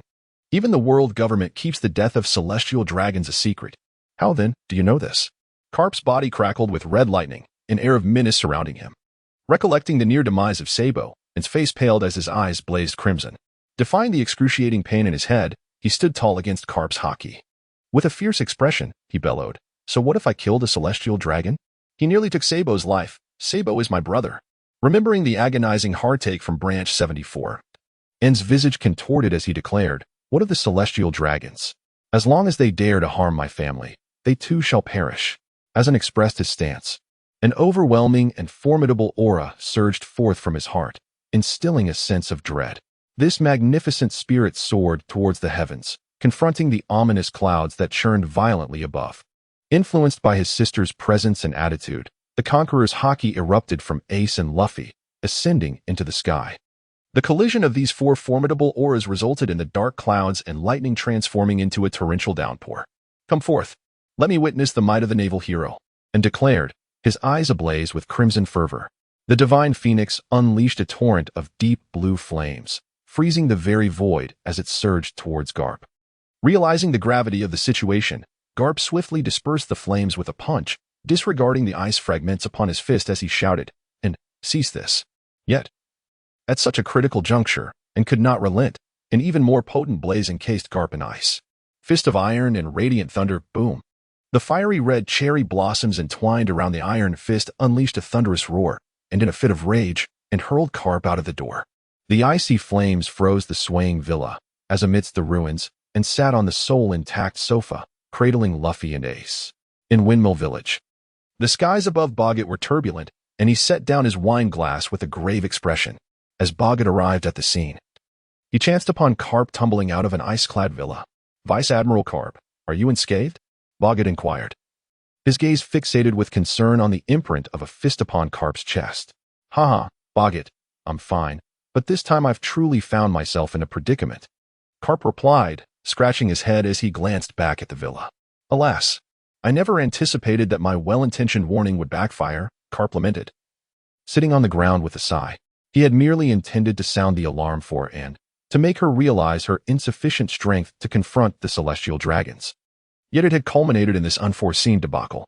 Brushing the dirt off his clothes, Carp and Boggett made their way down the mountain. "What was the name of that deceased celestial dragon?" Carp casually inquired. "Charlemagne," Bogart replied in a low voice. "Such trash deserves to perish," Carp said coldly. Despite his stern demeanor, Carp held a certain fondness for the sensible young Sabo. 2 days later, Carp, with his finger in his nose, squatted at the construction site, hammering away at wooden planks with a small mallet. "And I was wrong. Please forgive me," Carp pleaded humbly, ignoring him, and sat upon a massive stone.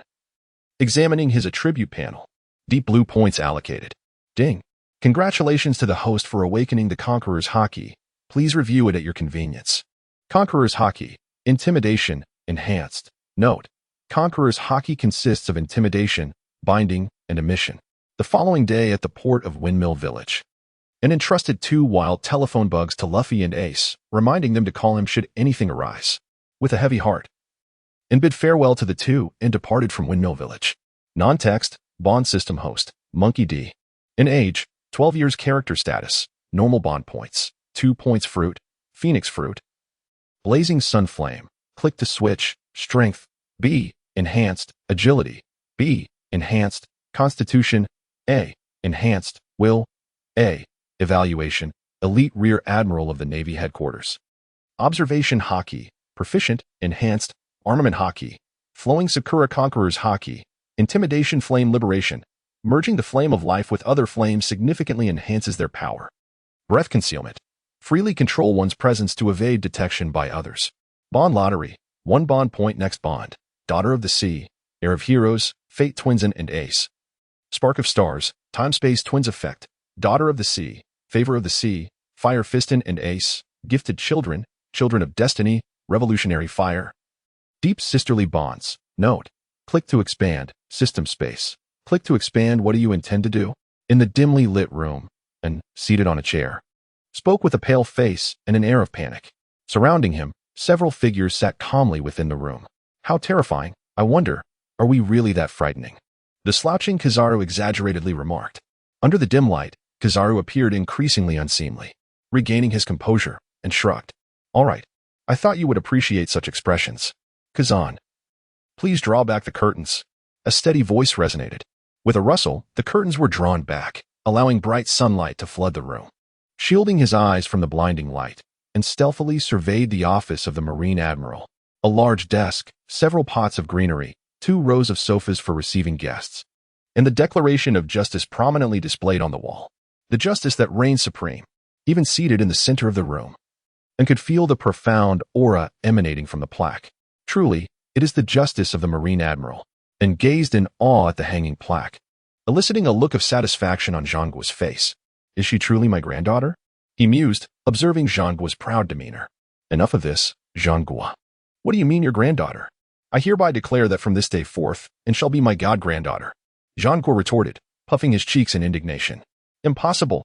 Carp, already consumed by jealousy, erupted in fury upon hearing Sengoku's words, rolling up his sleeves to engage in a debate with Sengoku. Setting aside the fact that he had gained another grandfather, and shifted his focus to the others in the room. Admiral Kizaru of the Navy Headquarters appeared just as composed as his animated counterpart. Kazan, donning an eye patch, resembled a languid fish, best left unmentioned. And his gaze then fell upon the last individual present, Vice Admiral Tsuru, the Chief of Staff at the Navy Headquarters. Although age had weathered her features, traces of her youthful beauty still lingered. At that moment, Tsuru, listening to the quarrel between Sengoku and Carp, felt a profound sense of helplessness, seemingly sensing In's gaze. Tsuru nodded in acknowledgement. Suddenly, the sound of footsteps echoed from outside. Akainu and Zephyr, clad in Navy uniforms, entered the room. Their eyes met Akainu's, who scrutinized them before choosing a seat. In contrast to Akainu's demeanor, Zephyr, relieved to see An unharmed, inquired about An's sudden disappearance from the 74th branch. Hearing Zephyr's question, Sengoku ceased his argument with Carp, joining the others in anticipation of An's explanation. While the others were filled with curiosity, Carp felt a twinge of anxiety in his heart as he regarded Sengoku. On the journey back to the Navy headquarters, Carp had promised to take the blame for An, hoping to seek her forgiveness. I did not go missing.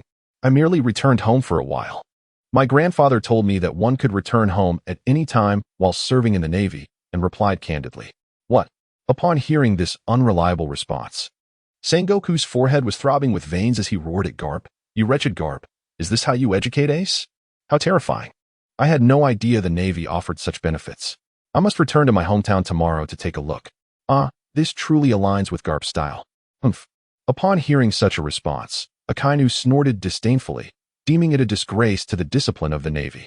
Zephyr and Tsuru cast disapproving glances at Garp, internally resolved to ensure that An would not be assigned to Garp's ship. Oh dear, but why is it that my observation Haki cannot perceive you?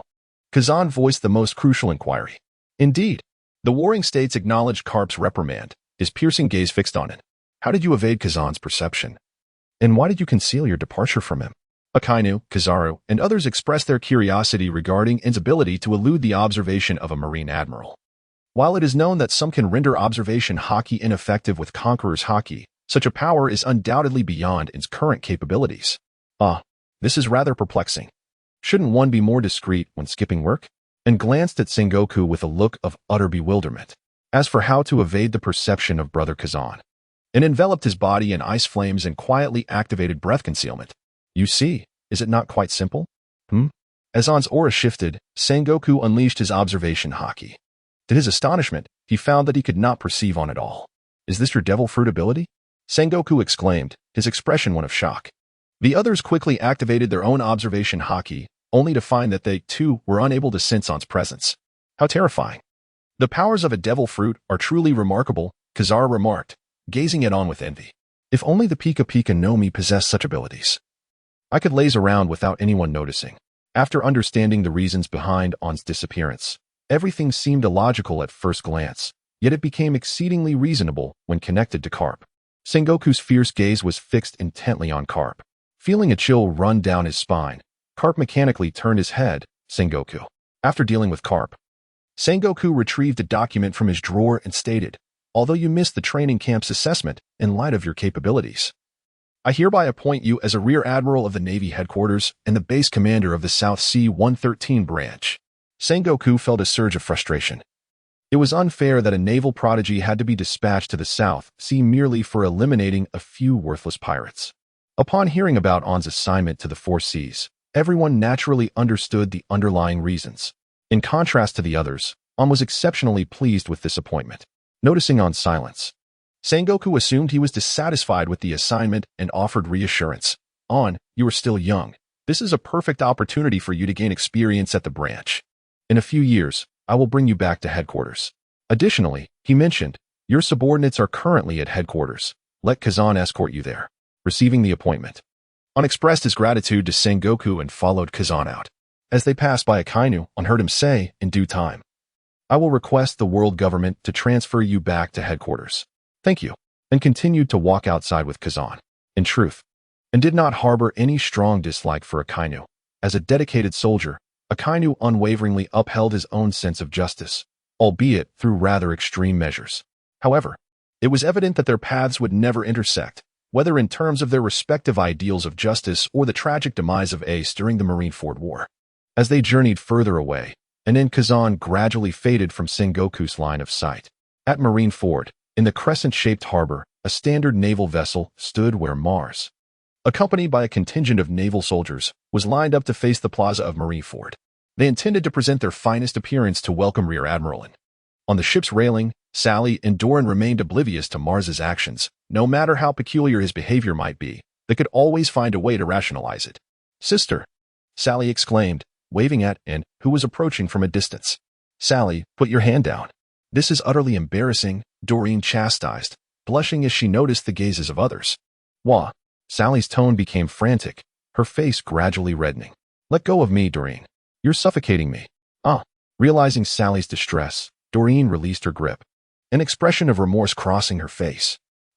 Sally gasped for breath, her eyes filled with reproach. Doreen, do you wish to end my life? Doreen, her face reflecting guilt, quickly apologized. I'm so sorry, Sally. I didn't mean to. What are you doing, crouched by the side of the boat, with your head slightly tilted? Your index finger resting on your lower lip as you gaze at the two individuals? Majorin, Doreen exclaimed, her expression fraught with anxiety. Observing the flustered Doreen saluting in haste, and reflected, Doreen, can you truly contend with the pirates in such a state? Seemingly displeased by the commander's skepticism, Doreen clenched her fists and summoned her courage to assert, Majorin, I am capable of handling the pirates. Sister, Doreen is the top performer in this training camp assessment. Sally interjected, offering support for Doreen. First, and observed Doreen closely. This introverted and shy girl surprisingly emerged as the top of her cohort in the naval training camp. What about you? And inquired, playfully tugging at Sally's little braid. The second place, Sally said proudly. What are your current ranks? Sally and Doreen replied. Navy Major and Navy Lieutenant Colonel, respectively. Oh, I see. As for why these two naval officers were assigned to their respective ships, it surely must be attributed to the contributions of Karp and Kazan. Mars, concluding his conversation with the two women, and directed his gaze towards the man at the center of the deck. Upon hearing his name called, Mars immediately saluted alongside all the naval soldiers. From this day forth, you shall serve as my adjutant, managing all affairs aboard the vessel. Overwhelmed with emotion at his appointment, Mars responded with fervor, I shall not betray your trust. I have faith in you, Mars, and affirmed with a tone of confidence. Additionally, remember to replenish supplies before our departure to South Sea Division 113 in 3 days. Having given his instructions, and departed the warship with Sally and Doran. The abandoned shipyard of the headquarters was truly astonishing. Watching the colossal warship explode from a single punch delivered by an, Doran's eyes widened involuntarily. Sister, you remain as formidable as ever, Sally remarked, her gaze reflecting admiration after witnessing an immense strength. Clenching her fist, and beckoned the two to follow, we must return. Wait for me, sister. 3 days later.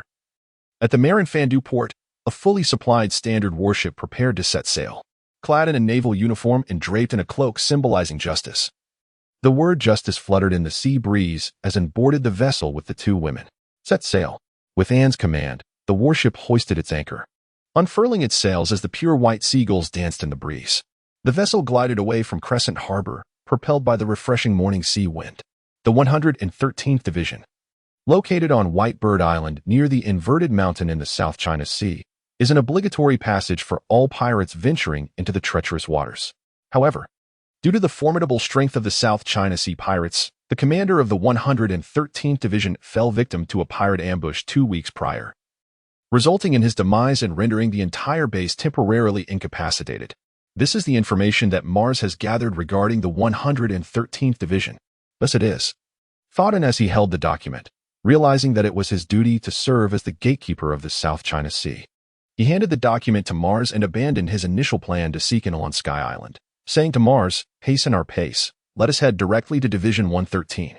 The voyage across the vast ocean was invariably tedious. The Navy headquarters was situated at the rear of the Grand Line, while Division 113 lay at its forefront, separated by a considerable distance. How much longer until we reach Division 113? Anne inquired. About 5 more days, Commander, Mars replied. Understood, you may return to your duties. Once Mars departed, the deck fell eerily silent. Little blue, little red, little green, and called, and the 3 divine birds alighted on the ship's railing before him. Little green was a recent creation of Anne's. Unlike little blue and little red, who served as damage dealers, little green was a steadfast healer, devoid of any offensive capability. The trio nuzzled against Anne's neck, expressing their affection for him, producing a packet of snacks, and fed the 3 divine birds, taking a piece himself. As he chewed, he mused about where Mars had procured these potato chips. Their flavor and appearance bore an uncanny resemblance to a well-known brand from his previous life. The sound of crunching echoed aboard the warship. Pirates spotted. The naval officer stationed on the lookout alerted, glancing at the 3 avian creatures fixated on the potato chips in his hand, and helplessly remarked, which one of you will go? With a chorus of chirps. The 3 birds jostled each other, their eyes glued to the chips, each reluctant to take the initiative. It was bewildering that these elemental beings had developed a taste for snacks. 1 bag of chips, I'll offer 1 bag. Who will go? With a blink of their small eyes, the trio remained unmoved. Enough of this. 2 bags is my limit. I need some for myself. And said with exasperation, chirp. A resounding call echoed as Little Red nodded and soared toward the pirate ship. The sky erupted in flames, engulfing the once mighty pirate vessel. The black sails and the pirate flag were reduced to ashes amidst the inferno, while the towering mast splintered and crashed down upon the panicked pirates. Catching the returning Little Red, and tossed out a bag of chips. In his peripheral vision, he saw Mars and the naval soldiers board the pirate ship. Chirp, chirp. Little Red glared, flames flickering from his beak, nudging the remaining chips with his claw. Wasn't it agreed upon that there would be 2 bags? There was only 1 left. The others would be noted as debts, and explained, his right hand concealing behind his back, his gaze evasive. Chirp. After vanquishing the pirates, the warship continued its advance. 5 days later, the lush greenery of White Bird Island emerged before the vessel, as a multitude of white birds took flight from the trees. The warship circled the island, arriving at the port of the 113th Division. Is this a naval base? In gazing at the dilapidated walls, some of which had stones crumbling away, voiced his perplexity. At the base's port, wrapped in bandages, the acting commander of the 113th Division, Finn, along with the remaining naval soldiers, held up a banner to welcome his arrival. "Where exactly have I come?" And rubbed his forehead. "August 5th, a day off. My apologies, everyone. I took a moment to write this." Chapter 77. Stepping off the warship at White Bird Town and approached the port dock, one hand shielding his eyes as he surveyed the ravaged 113th Naval Division. "Brigadier General and greetings from Lieutenant Colonel Finn of the 113th Division." A bearded man, wrapped in bandages and wearing a naval cap, stepped up to him days prior. Finn had received word from headquarters that a new officer would soon be appointed to the 113th Division, waving his hand dismissively to indicate Finn need not be so formal, and pointed towards the battered high walls inscribed with the word justice, then shifted his gaze to Finn's bandaged form, and expressed his dissatisfaction. "What is the meaning of this?" According to headquarters, the 113th Division was not supposed to be in such a state. Recognizing the new commander's displeasure, Finn found himself momentarily at a loss for words. Unwilling to entertain Finn's fumbling, and declared, "Mars, you will handle this matter." After issuing the order, and strode past Finn into the interior of the base. "Yes, Brigadier General." And with an S command, Mars approached Finn and patted him on the shoulder. Entering the base, and surveyed his surroundings. Although the outer wall of the base was cracked, fortunately, the interior remained relatively unscathed. Ascending the stairs to the top floor, he pushed open the door to the commander's office, stepping into a modestly arranged room. A desk for work, 2 sets of sofas, and a few landscape paintings and nautical charts hung on the walls comprised the entirety of the space. Striding across the wooden floor, and settled into the commander's chair, gazing through the floor-to-ceiling windows at the golden sea beneath the setting sun. Knock, knock, knock. "Come in." Upon receiving a nod of approval, Mars, accompanied by the 2 women, led Finn into the room. "Have you clarified the situation, Mars?" An unwavering voice emerged from behind the crowd. "Finn, speak for yourself," Mars said, glancing at Finn. Faced with this relatively youthful superior, Finn felt compelled to reveal the unvarnished truth without a hint of concealment. It turned out that after the former commander of Base 113 perished during an expedition, numerous pirate crews, sensing an opportunity, swiftly advanced toward Reverse Mountain. Base 113, situated near this route, frequently fell victim to pirate assaults. The current state of Base 113 was a result of an attack by the Explosion Pirates 3 days prior. Having recounted the recent tribulations in one breath, Finn lowered his head in shame for his perceived ineptitude. After Finn spoke, Mars promptly handed in the information regarding the Explosion Pirates. The crew, led by their captain, Jarabi, a user of the explosion fruit, was detailed in the documents placed on the table, and gestured to Finn, indicating that he need not feel guilty. The adversaries were wielders of devil fruit powers, far beyond the capabilities of a mere branch lieutenant.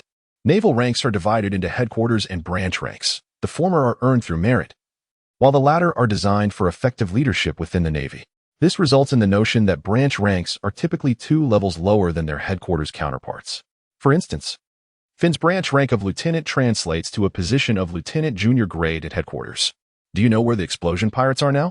And casually inquired of Finn, who promptly responded.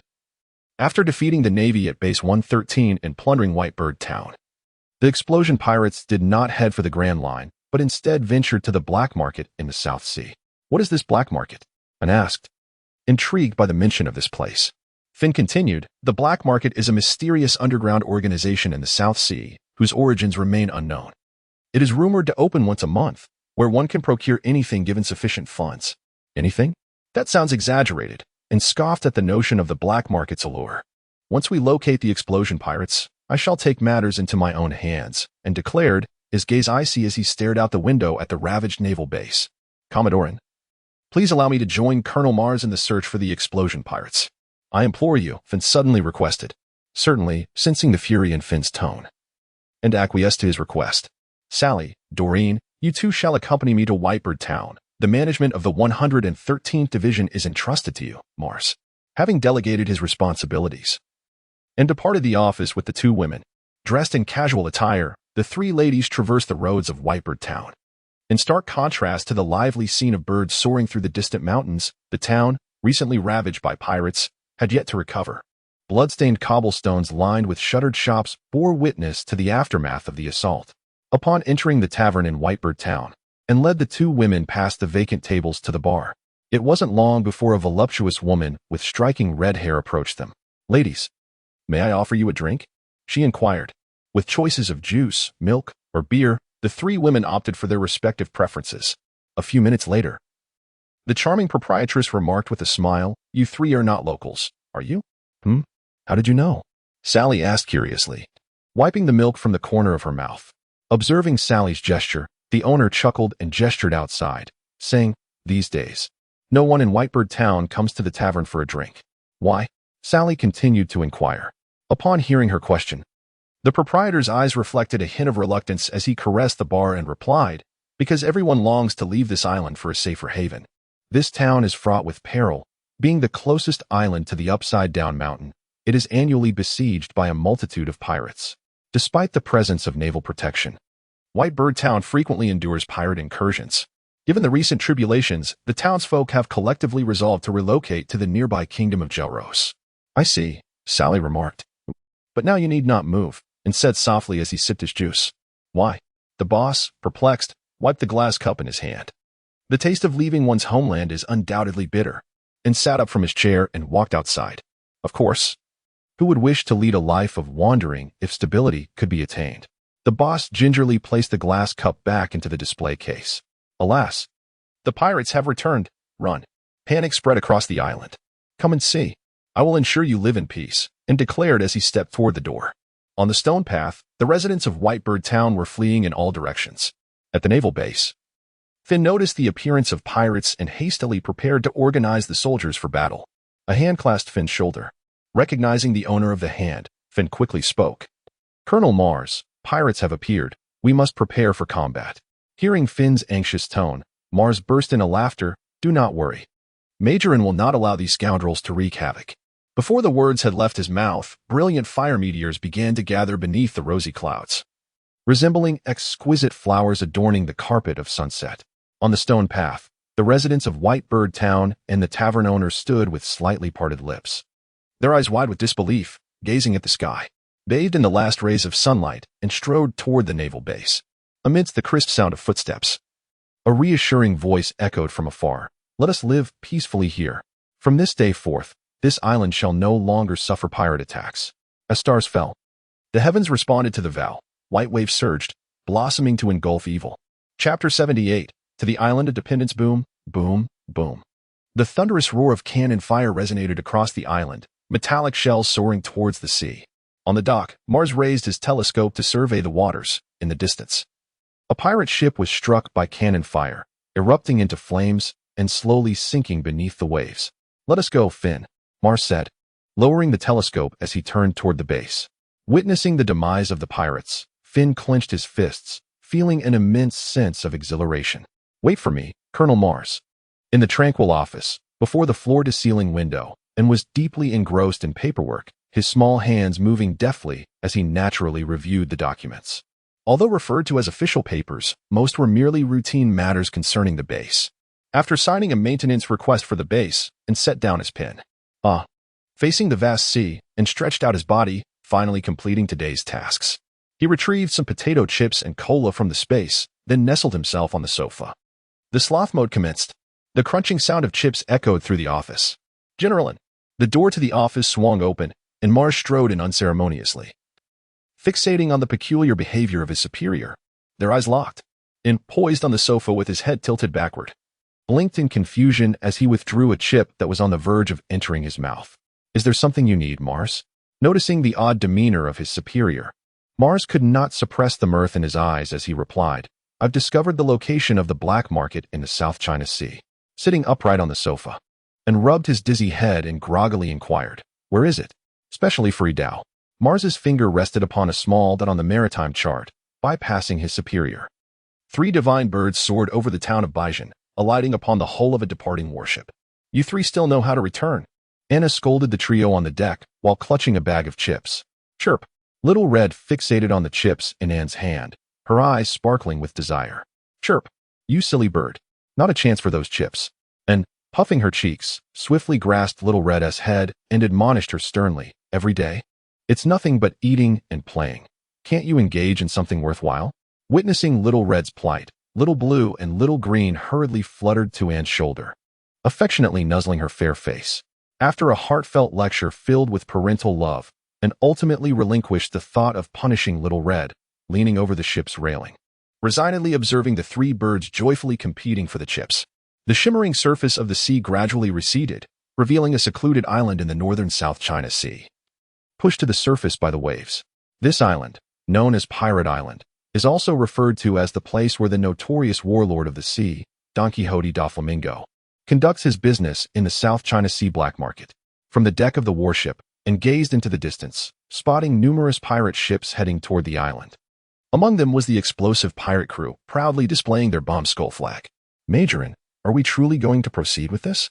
"This is the territory of the warlord of the sea," Finn said hesitantly, glancing at him with concern, holding messages from other branches. "So what?" Mars retorted first. Colonel Mars, a formidable member of the Seven Warlords, stood as a powerful pirate equivalent to a rear admiral in the headquarters. Even as a member of the branch navy, Finn comprehended the immense strength of the Seven Warlords. Observing his brigadier general, Finn's expression reflected concern, and his tone betrayed his anxiety. In Finn's eyes, although his brigadier general possessed considerable prowess, it still paled in comparison to the renown of the Seven Warlords across the seas. "Rest assured, Finn. Brigadier General and has her own plans," Mars reassured him, fully aware of Finn's worries. "Sister, no matter what you decide, I will support you unconditionally." Understanding the might of the Seven Warlords, Sally chose to stand resolutely behind him. "I feel the same way." Doran, typically plagued by social anxiety, surprisingly spoke up. "Do not be overly apprehensive. He is merely one of the Seven Warlords of the sea," and reassured the group in a calm tone, while inwardly reflecting on the vividly unique villain of this pirate world. Don Quixote da Flamingo, once a celestial dragon of noble lineage, one of the Seven Warlords of the sea, the king of Dressrosa, and a major player in the underworld, possessed strength that could rival that of an admiral during his peak. However, that is a tale for another time. At present, Da Flamingo had only recently ascended to the rank of warlord, his power far from its zenith, and thus remained undaunted.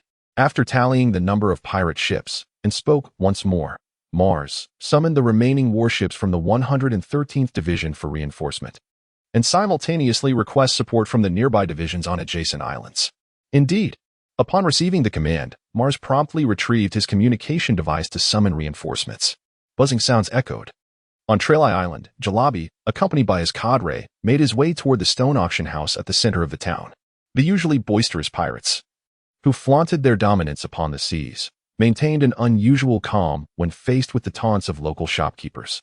Disregarding the town's bustling allure, they proceeded directly to the auction house, where the guards halted Jalabi at the entrance. With a disdainful expression, the guard gestured dismissively towards Jalabi. As a member of the Don Quixote pirate crew, the guard naturally held a low opinion of the insignificant, wandering pirates.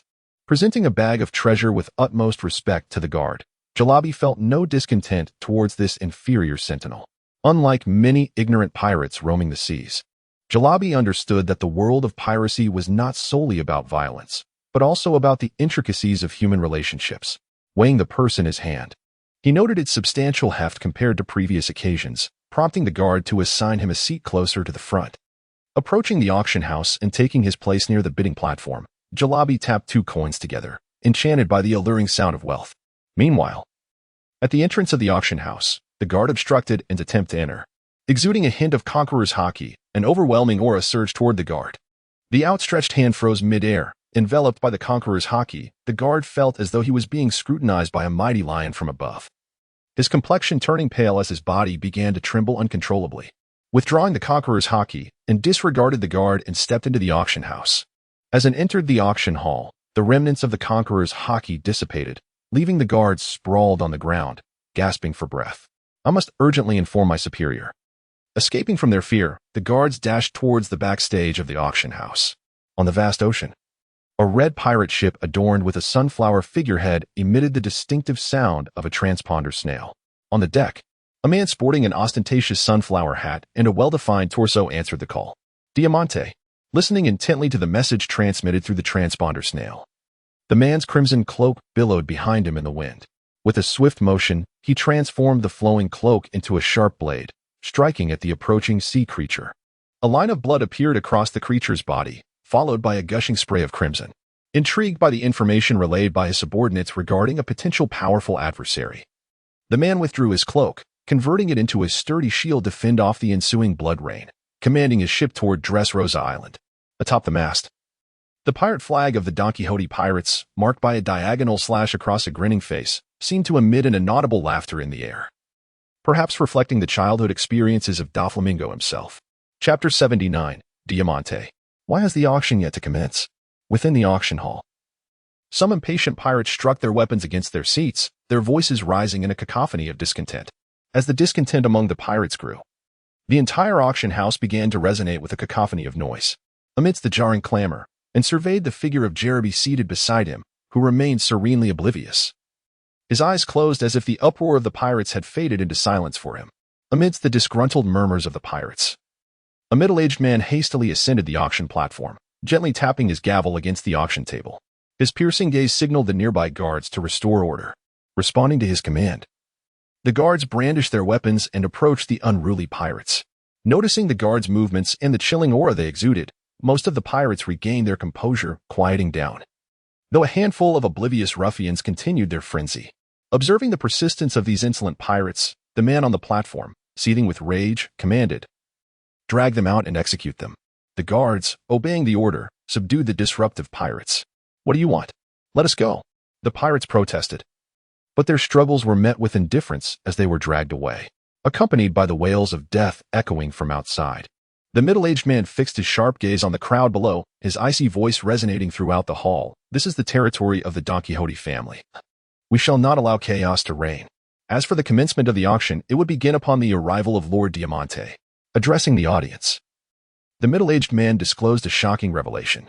Unlike the East Blue, where information is scarce and even the existence of devil fruits is unknown, most of the pirates who ventured to the black market from the South Blue possessed some knowledge of the Don Quixote pirates. Diamante, a high-ranking officer of the Don Quixote pirates, the leader of the Square Army, and a renowned powerhouse of the Grand Line, each of these titles evoked fear among them. Realizing the significance of this auction, the attendees ceased their earlier restlessness, holding their breath in anticipation for Diamante's arrival. At the docks of Tontada Island, a sunflower pirate ship anchored, and Diamante soared toward the center of the auction venue. Pushing open the grand doors, he was met with the adoration, trepidation, and envy of the gathered pirates as he gracefully took his seat beside Giraldi. Witnessing Diamante's presence beside him, Giraldi's once composed demeanor finally shifted. With Diamante's arrival, the middle-aged man bowed respectfully before him and then retreated. Moments later, a voluptuous woman clad in revealing attire ascended the auction platform, followed by a procession of young maidens presenting the items for sale. The auction was officially underway. The alluring voice of the female auctioneer filled the air. The first item up for bid was the Tears of the Deep Sea, a jewel hailing from the Grand Line. As the auctioneer elaborated, the young maiden gently unveiled a crimson cloth, revealing a sapphire necklace, resembling a teardrop the size of a pigeon's egg, resting delicately on a tray. As the necklace glimmered into view, the female pirates in attendance displayed expressions of enchantment. The Tears of the Deep Sea, starting bid at 2,000,000 berries. With increments of 10 berries, the auctioneer's voice stirred the captivated women, igniting a fervor of competitive bidding among them. 200,000, 250 million. As the audience erupted in fervent bidding, Diamante cast a curious glance towards his companion, and noticing the gaze of the notable figure beside him, Jarabi also turned his attention to and aware of their scrutiny, and turned and bestowed a radiant smile upon both Diamante and Jarabi. He continued to observe the auction, quietly listening to the fervent competition around him. In response to his smile, an unusual expression appeared on Diamante's face. The auction progressed, showcasing numerous items typically seldom seen upon the vast sea, each fetching exorbitant prices. Next up was a weapon that every swordsman yearned for. The alluring female auctioneer deliberately built suspense. As the young woman approached the stage, she dramatically unveiled a red silk cloth, announcing with fervor, "The Great Blade, number 21, Shura." The crimson silk danced through the air before gracefully settling, eliciting a thunderous gasp from the crowd. A multitude of pirate swordsmen fixated their intense gazes upon the Shura, their eyes ablaze with fervor. Amidst the pirates' fervent excitement, Diamante couldn't help but chuckle inwardly, thinking how the true treasure could possibly be within their grasp. To seemingly validate Diamante's thoughts, the female auctioneer proclaimed amidst the astonished exclamations, "Shura is unlike any other blade. It possesses a will of its own. If the wielder lacks formidable resolve, they will be consumed by Shura. Gasps fell silent as everyone stared in disbelief at the demon blade endowed with its own consciousness. The Great Blade, number 21, Shura, starting bid, 10 million berries. 10 million berries, shouted a one-eyed pirate from the corner of the auction house, with his voice echoing. Fierce bidding ensued once more. Despite being a demon blade that devours willpower, in this realm where strength reigns supreme, lacking power renders life less desirable than death. Not a swordsman, you say? Diamante mused, observing an indifference towards Shura. 110 million berries. Amidst the fierce competition, the one-eyed pirate called out a staggering bid.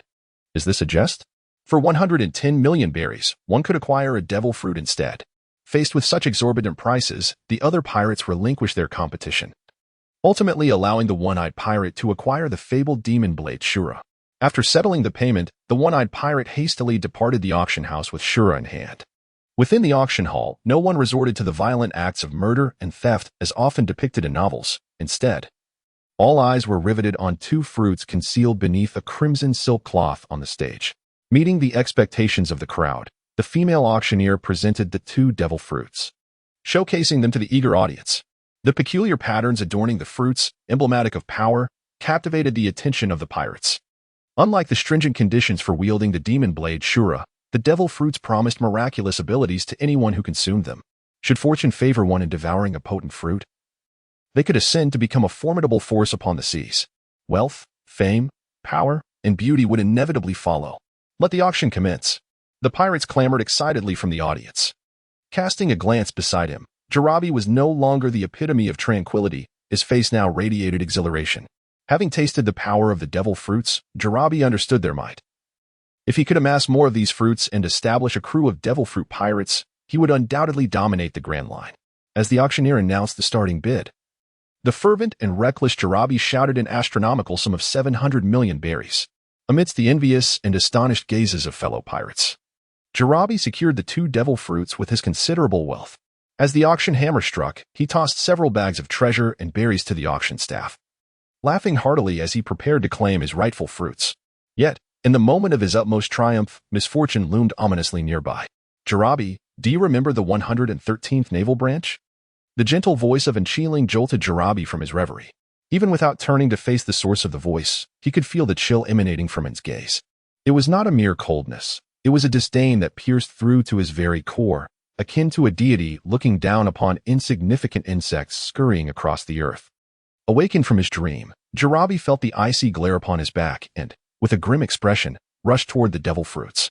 He was acutely aware of the 113th branch, having recently departed from that very island. Yet, who was this naval officer now confronting him? With a swift motion, Jarabi secured the devil fruits and hurled an iron ball behind him. In midair, the iron ball expanded, transforming into a series of powerful bombs. The explosion erupted behind him, sending shockwaves that ravaged the auction hall structure. As the deafening blasts rang out again, Jarabi shattered the walls of the auction house, seeking to escape amidst the ensuing chaos. Coughing softly, Diamante raised his crimson cloak, transforming it into a shield to withstand the onslaught of the explosion. As he waved away the swirling dust, he recalled the visage of Jarabi, vividly etched in his memory. How audacious it was for the adversary to obliterate the Tangjai family's assets right before his eyes, seemingly disregarding his esteemed position within the family hierarchy. Allowing Jarabi to escape, Diamante's brooding gaze fell upon the figure of an, shielded by a layer of ice. Despite the distance that separated them, Diamante could still sense the piercing chill emanating from the flames. The divine birds restrained and raised her fiery hand, her crimson lips parting slightly as a gentle breeze caressed the flames. In response to Diamante's gaze, the flames transformed into a cascade of icy blue, coalescing into solid chains. These chains entwined around Jarabi's legs, causing the fleeing figure to tumble to the ground. What in the world is this? Jarabi exclaimed, his expression wild as he struggled to free himself from the binding chains. The chilling aura emanating from the chains penetrated Jarabi's very soul, causing him to release his grip, shatter it to pieces. A crimson glow enveloped Jarabi as the sound of explosions reverberated incessantly, yearning to escape the shackles. Chirp. Within the shattered auction house, a melodious bird call resonated as a shadow emerged from the swirling dust. Shaolan soared before Jarabi, flames continuously reinforcing the chains. her eyes filled with disdain for him. After dealing with Giarabi, Anne's telephone bug chimed at the opportune moment. Burble burble. Retrieving the telephone bug from her pocket, and spoke in an ethereal voice, leisurely addressing Diamante. Pirate, I await the Navy's reinforcements. What are you waiting for? Tick-tock. As the communication connected, Mars's visage appeared on the telephone bug, and he spoke. Admiral Anne, the Navy's reinforcement fleet has assembled. Shall we launch the attack now? Listening to the news from the Navy over the telephone bug, a cruel glint flickered in Diamante's eyes as he gazed at Anne. Pondering, I never expected this girl before me to be a naval officer. Yet, even the Navy cannot trample upon the dignity of the Don Quixote family. After all, she is merely a junior admiral. As long as I leave no survivors, the Navy cannot touch the young master. Dismissing the thought, Diamante's sword transformed into a bull's head, compressing and gathering power, his right arm's muscles bulging as he propelled the bull's head forward in a furious charge. With a resounding clang, the Diamante's bull-headed figure collided against the ice shield before the petite blue, emitting a sound reminiscent of iron striking iron. Mars commanded the fleet to launch a full-scale assault, protecting the vulnerable blue, and issued commands to Mars, within the auction house, and clenched his fists, exerting force into his steps, shattering the ground beneath him before vanishing from Diamante's sight.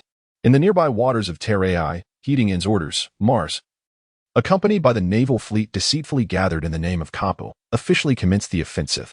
Fire. As the pirate ship entered the range, the triple-barreled cannon at the bow of the warship began to unleash a torrent of flames. Quickly retaliate. The pirates, struck by cannon fire, hurriedly organized their counterattack. Outside the range of the cannons, the warships were aligned in formation, and the numerous artillery pieces on the flanks roared, obliterating the oncoming pirate vessels. Inside the auction house, Diamante sensed the presence of Anne behind him through his observation hockey. The crimson cape shimmered with a metallic sheen, deflecting Anne's assault. Feeling the immense force transmitted through the cape, Diamante steadied himself and regarded Anne with a smug expression, proclaiming, Navy, I am a user of the flare fruit, a master of buoyancy. I can render the hardest of banners as pliable as fabric, and conversely, transform the softest materials into fortresses. Indeed. No wonder you are a pirate of the New World. Your powers are formidable, and exclaimed, his excitement palpable. However, do ensure you remain alive until I have had my fill. With that declaration, and vanished once more, coating his fists with armament hockey, and launched a powerful punch aimed directly at Diamante's face.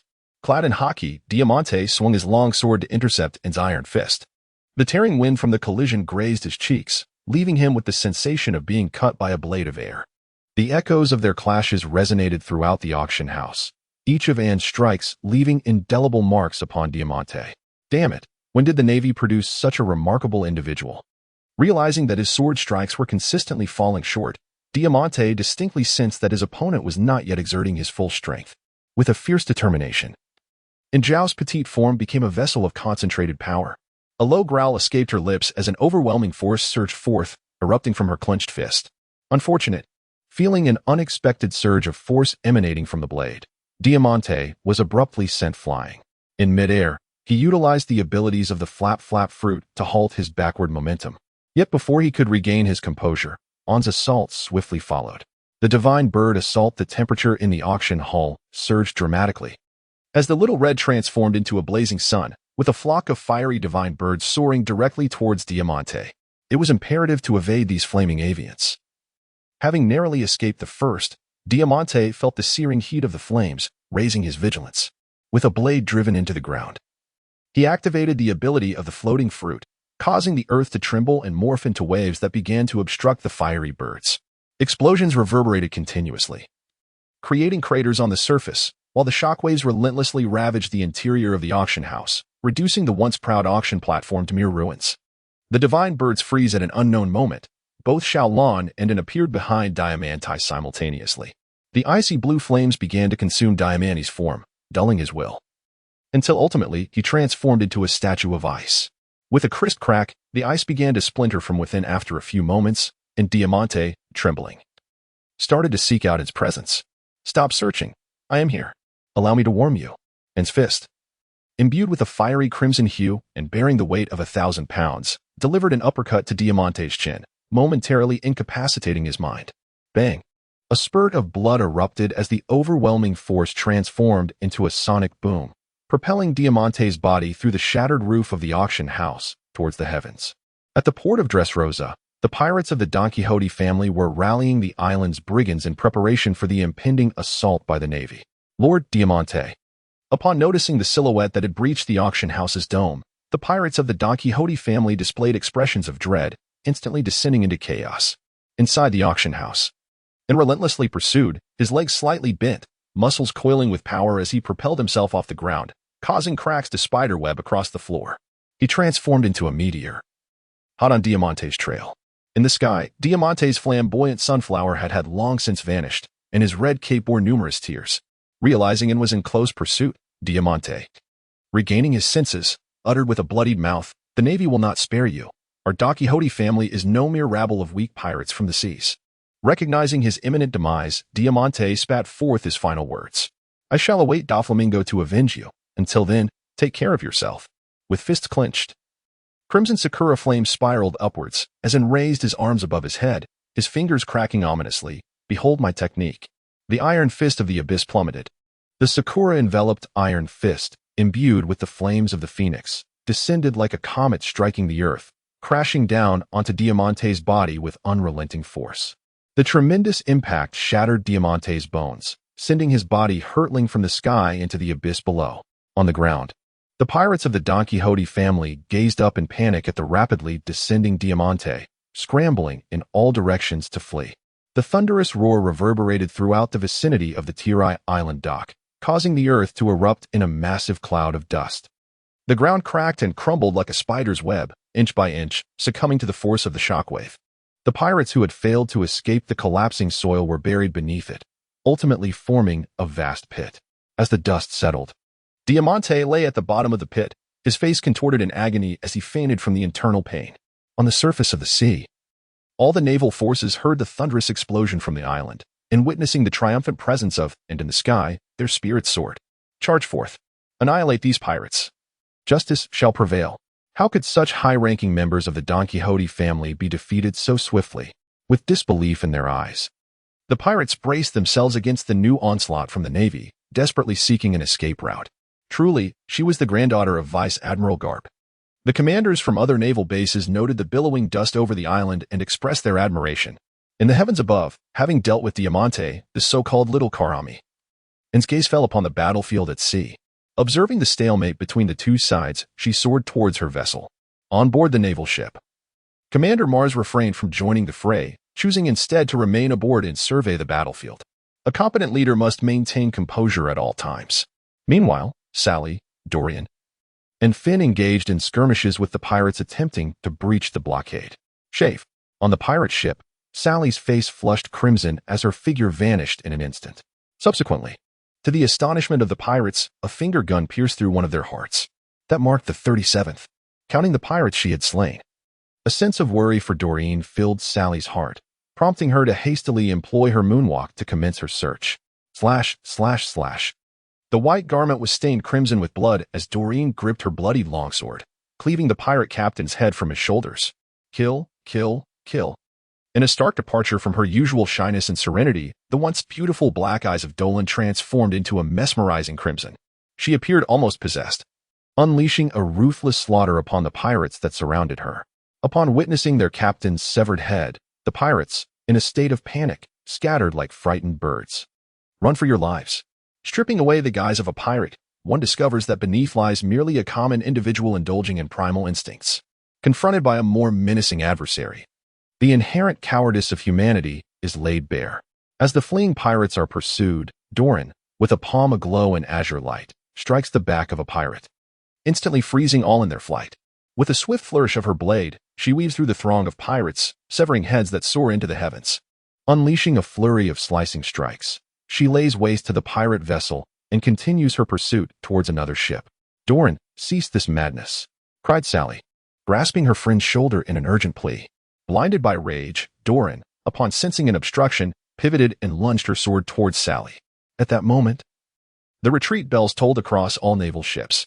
Though the soldiers were uncertain of the reason behind the retreat, they nonetheless began to provide cover as they withdrew from the fray. Observing the Navy's retreat, the pirates, too, eager to escape, altered their course. The order to retreat had naturally originated from Un, who, having returned to his vessel, noted the exhaustion among the naval forces and wished to prevent any further needless sacrifices. "Colonel Mars, what prompted the retreat order?" questioned Finn, stepping down from the wreckage of the pirate crew, his skepticism directed at Mars's decision.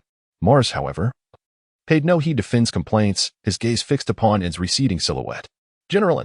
Finn found himself drenched in cold sweat, questioning the orders of his superior, unfazed by Finn's demeanor, and commenced searching among the retreating naval soldiers for Sally and Doreen, utilizing the makeshift pathways constructed between the vessels.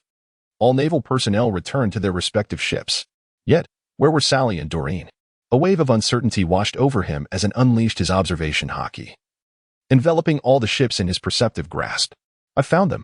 With that, the figure of An vanished into thin air like a fleeting shadow. "Dorian, it's me, Sally."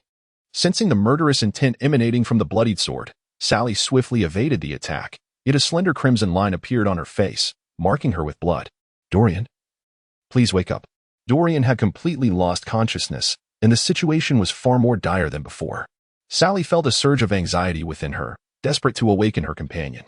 During the previous training camp assessment, Dorian had utilized this very method of entering a frenzied state to eliminate numerous pirates, thus surpassing her peers and claiming the title of the camp's top student. Had it not been for Instructor Zephyr incapacitating Dorian at that moment, the consequences would have been unimaginable. After several futile attempts to call out, frustration welled within Sally. She wished fervently that her sister were present. Exhausted from the confrontation, she hoped that An would notice the anomaly here. The scarlet eyes reappeared, the stench of blood assaulting Sally's senses, and instinctively, her body reacted, throwing a punch. The two fists collided, and a surge of azure light enveloped Sally. All is lost, realizing that her body had become uncontrollable and frozen in place. Sally gazed pale-faced at the longsword hurtling towards her. "Farewell, sister." She tightly shut her eyes, awaiting her demise. The anticipated agony of the sword piercing her flesh did not come. Upon opening her eyes, Sally discovered a petite yet imposing figure standing before her. "Sister," exclaimed Sally, her voice a mixture of elation and fatigue, having narrowly escaped danger. "What is happening to Doreen?" An, perplexed, inquired. "Sister, Instructor Zephyr mentioned that Doreen suffers from schizophrenia. The Doreen before us is her second personality." Relaying Zephyr's assessment, Sally felt a surge of concern for Doreen. To her astonishment, even in the world of One Piece, mental illness existed. She wondered if, in this realm, those afflicted with such conditions would ever find forgiveness after committing acts of violence. Silently lamenting, and continued his work, encasing Doreen in icy blue flames that slowly enveloped her from the ground up. "Let us return." After subduing Doreen, and guided Sally back to their vessel, briefly explaining the situation to Doreen and Mars, and ascended into the sky once more. The divine bird's starfall flames transform into meteors, cascading from the firmament like a celestial shower. Under the captivated gazes of the naval forces from other branches, an endless stream of meteors stirs up waves upon the ocean's surface. The divine bird's nectar descended from the heavens in emerald flames, transforming into droplets that healed the wounds of all sailors. Returning to the warship, and observed the drowning pirates struggling in the sea, and commanded Mars to commence the battlefield cleanup. It was indeed astonishing for Brigadier General and to witness firsthand the extent of the port's devastation. The naval officers stepping onto the island displayed expressions of awe. Clutching sea stone handcuffs, Mars approached Diamante, who lay at the bottom of a deep pit, rolling his eyes. Within the auction house, Finn searched for Jarabi's figure as per Anne's instructions, sifting through rubble yet yielding no results. At the island's dock, crates filled with spoils seized from the Don Quixote family's enterprises were heaped upon the vacant ground. Under the sunlight, the gold and silver jewels emanated a brilliant luster, captivating all who beheld them. "Brigadier General Jarabi has vanished," Finn reported hastily. To his surprise, he had escaped. Although Anne's face registered astonishment, he did not dwell on it. He offered Finn a few casual words of comfort before addressing Mars, instructing him to allocate 60% of the spoils and captured pirates to the other divisions as a token of gratitude for their reinforcements. According to naval regulations, the capture of bountied pirates entitled the Navy to 30% of their bounty, serving as an indirect encouragement for maintaining order upon the seas. After all, with such a meager salary each month, who would risk their lives? Having concluded the distribution of the spoils, and prepared to return and check on Doran's condition, As crates of treasures were loaded onto the various divisions' warships, the faces of each base commander radiated satisfaction. In the ship's medical bay, the unconscious Doran furrowed her brow, her expression one of anguish. "Doran, what is wrong?" Sally observed Doran's distress and called out anxiously. As time passed, Doran's brow increasingly creased into in shape, her hands flailing wildly in the air. "Doreen," Sally called gently, grasping Doreen's hands that were flailing in the air. "Let me help you," and appeared behind Sally, speaking softly. Enveloped by the flame of life, Doreen's expression gradually began to soften. Meanwhile, the fleet of the 113th Division commenced its return journey, drawing ever closer to White Bird Town with the rolling waves. As the ships docked, several fierce pirates were traditionally suspended outside the base by Mars. The remaining less culpable pirates were assigned to Mars for the reconstruction of White Bird Town. Several days later, in a chamber of the 113th Division, Doreen awakened from her unconscious state. Noticing Sally resting by her bedside, Doreen quietly rose and made her way to the bathroom. In the office, and observed Doreen, who was regaining her socially anxious demeanor, and the blushing Sally sitting before her. "Doreen, are you aware of your situation?" and inquired softly. "Understood." A faint whisper, like the sound of delicate flies, emerged from the lips of the bowed-down Doreen. "Very well. As long as you are aware, please be more cautious in the future. When it comes to mental health issues, there is little that it can do." At the Navy headquarters, looking at the reports from the South China Sea branch, Sengoku's face revealed a satisfied expression. Truly, she is his granddaughter. Upon arriving in the South China Sea, she altered the dynamics of the Navy and decisively eliminated numerous pirates. He glanced back at the local delicacies his granddaughter had sent him. Though Sengoku had no need for them, it is the thought that counts. As for offending Don Quixote da Flamingo, Sengoku was unperturbed. After all, he regarded the warlord system with great disdain. A series of resounding thuds echoed from the nearby mountains of White Bird Town, causing the rocks to tremble and the trees to sway, sending a multitude of birds soaring from the forest. At the foot of the mountain, and was vigorously striking the boulders with his iron fists, pondering how his grandfather had managed to obliterate 8 mountains. As he continued his relentless training, time gradually slipped away. Days passed as he immersed himself in a routine of early departures and late returns. One fateful day, just as he was about to venture out as usual, Mars called out to him, informing him that Diamante had awakened. Halting his steps, and turned alongside Mars towards the prison. Inside the dimly lit prison, the kerosene lamps flickered softly, casting a feeble glow that illuminated the frightened faces of the inmates. In the deepest cell, Diamante lay bound in bandages, his limbs spread wide and shackled to the ground. The sound of approaching footsteps echoed ominously in the shadowy corridor, growing closer until it pierced the darkness. 2 figures emerged into the faint light. Noticing their arrival, Diamante cast a glance towards the prison bars, but fell silent, closing his eyes in feigned slumber. "Enough of the charade. I know you are awake, Diamante." A voice laced with mockery broke the silence, yet Diamante remained unresponsive. Seeing him persist in his act, and continued, "I am here to offer you a chance at survival today." Mars proceeded to unlock his chains. As the conversation unfolded, a phone bug from the Don Quixote family was tossed beside Diamante. "What are you planning?" Diamante questioned, bewildered by Anne's intentions. Rather than simply eliminating Diamante, Anne had conceived a more advantageous approach, exchanging Diamante for money. Anne's current thirst for wealth was insatiable, essential for both his windmill kingdom and the envisioned Enio navy. Both reliant on belly. Fixating on the prostrate Diamante, and calmly instructed, called Da Flamingo, and have him bring 3 billion belly to the island of Tai in the South Sea. 3 billion belly? The young master will never agree to such an outrageous sum. Diamante's expression darkened at the mention of the exorbitant amount. The Don Quixote family's enterprises span the seas, capable of producing 3 billion belly. However, releasing such a sum all at once would undoubtedly jeopardize the family's business. That is not your concern. Simply use the phone bug to summon Da Flamingo to the South Sea, and I will ensure he pays. As he met Anne's menacing gaze and recalled its formidable strength, an unsettling thought crept into Diamante's mind. Could it be that the Navy was preparing to take action against the young master? It was an inconceivable notion.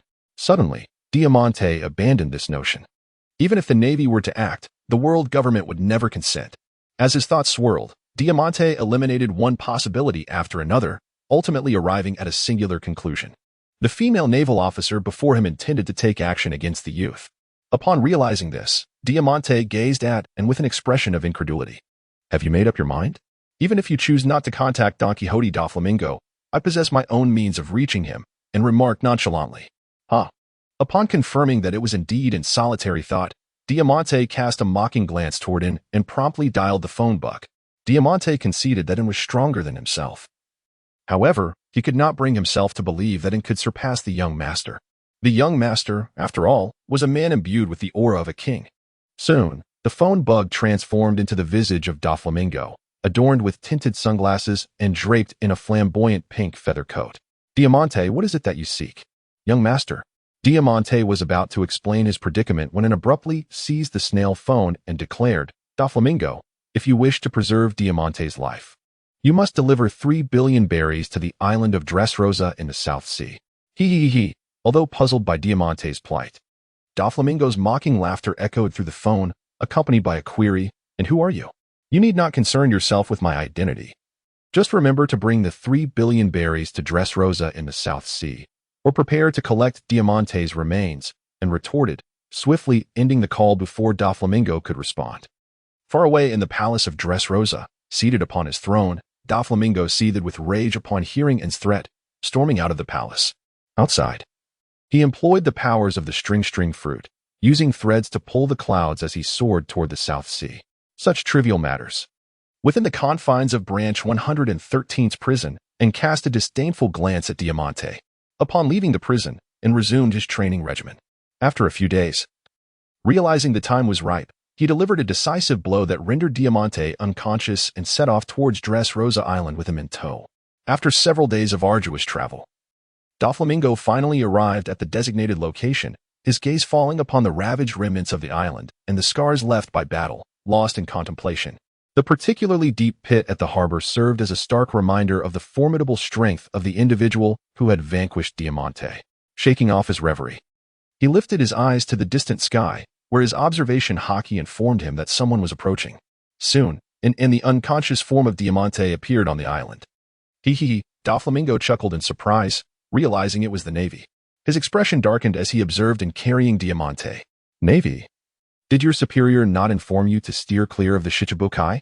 With that, a transparent thread shot towards a noticing Doflamingo's subtle maneuver, and deftly utilized Diamante's own incoming thread against him. The filament pierced Diamante's abdomen, the agony and blood awakening him from his stupor. Young master. Upon recognizing Doflamingo's presence, joy flickered in Diamante's eyes. Then let us see who possesses greater strength, your attack or this fellow's tenacity for life. A playful smile graced N's visage. Did you bring me all the way to the South Blue merely for these trivial games? Reveal your true intentions, Navy. Doflamingo's forehead creased with tension. Do not assume I am so devious. Have you brought the money? And replied dismissively, his tone leisurely. Fu. Doflamingo laughed unabashedly, his gaze fixed mockingly on it. Of course I have the money. But do you possess the capability to claim it? Realization dawned upon him that he had been outmaneuvered, and his voice turned frigid. Scarlet flames surged forth, coiling around his fists. Flowing cherry blossoms. Noticing the advanced armament hockey employed by him, Doflamingo's pupils contracted. As one of the 7 warlords, he was acutely aware that such a formidable ability was a hallmark of the strongest. Even in his current state, he had yet to fully master this skill. Possessing such power, yet merely a Marine brigadier general, I wonder what those old men in the Navy are contemplating. And fixed Doflamingo with a chilling gaze, recalling the instructions he had conveyed through the transponder snail. With a resounding thud, the fist pierced through Diamante's abdomen, igniting the flames of the divine bird that began to sear his very soul. The agony inflicted upon both his body and spirit rendered Diamante's existence a torment, eliciting a heart-wrenching wail. A smile graced my face as I fixed my gaze upon Don Quixote da Flamingo. I had previously stated that I lacked the means for payment.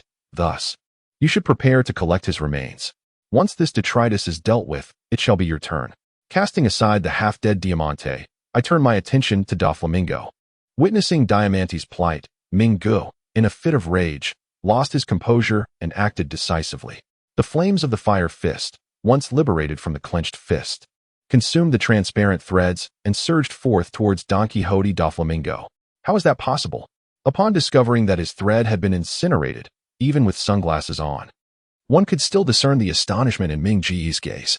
He was acutely aware of the durability of the thread produced by his line fruit. Even ordinary steel could not match its hardness. The spider's nest, the armament color entwined the white threads, transforming into a web akin to a spider's lair. Repelling the attacks from it, a voice laced with murderous intent emanated from behind Doflamingo. Since you did not bring any money, you shall perish, pirate. The iron fist, imbued with rhythmic force, struck fiercely towards Doflamingo. Upon hearing N's voice, the enraged Doflamingo retaliated with a kick aimed at N's fist. With a resounding thud, the rhythmic force erupted as N delivered a powerful punch, sending Mingu crashing into the ruins of the auction house. Within the debris, Mingu rose to his feet. Feeling the searing pain of flames scorching his insides, and his expression grew increasingly grave. What purpose does a formidable warrior like you have in hiding in the South Sea? Mingu inquired, fixated on it. My intentions are of no concern to you. Regardless, you shall not survive this day. With that declaration, N unleashed Xiao Lan and Xiao Hong, launching yet another assault on Mingu. Do not underestimate me. I am Don Quixote Doflamingo. Utilizing the powers of the string fruit to mend his injuries, fury ignited in Ming Ji's eyes.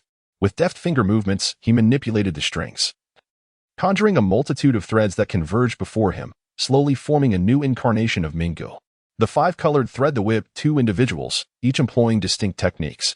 A transparent thread and a long whip composed of numerous strands of silk advanced towards him. With a swift motion, the figure deftly evaded the assault of the clone, positioning himself before the doppelganger of Mingu.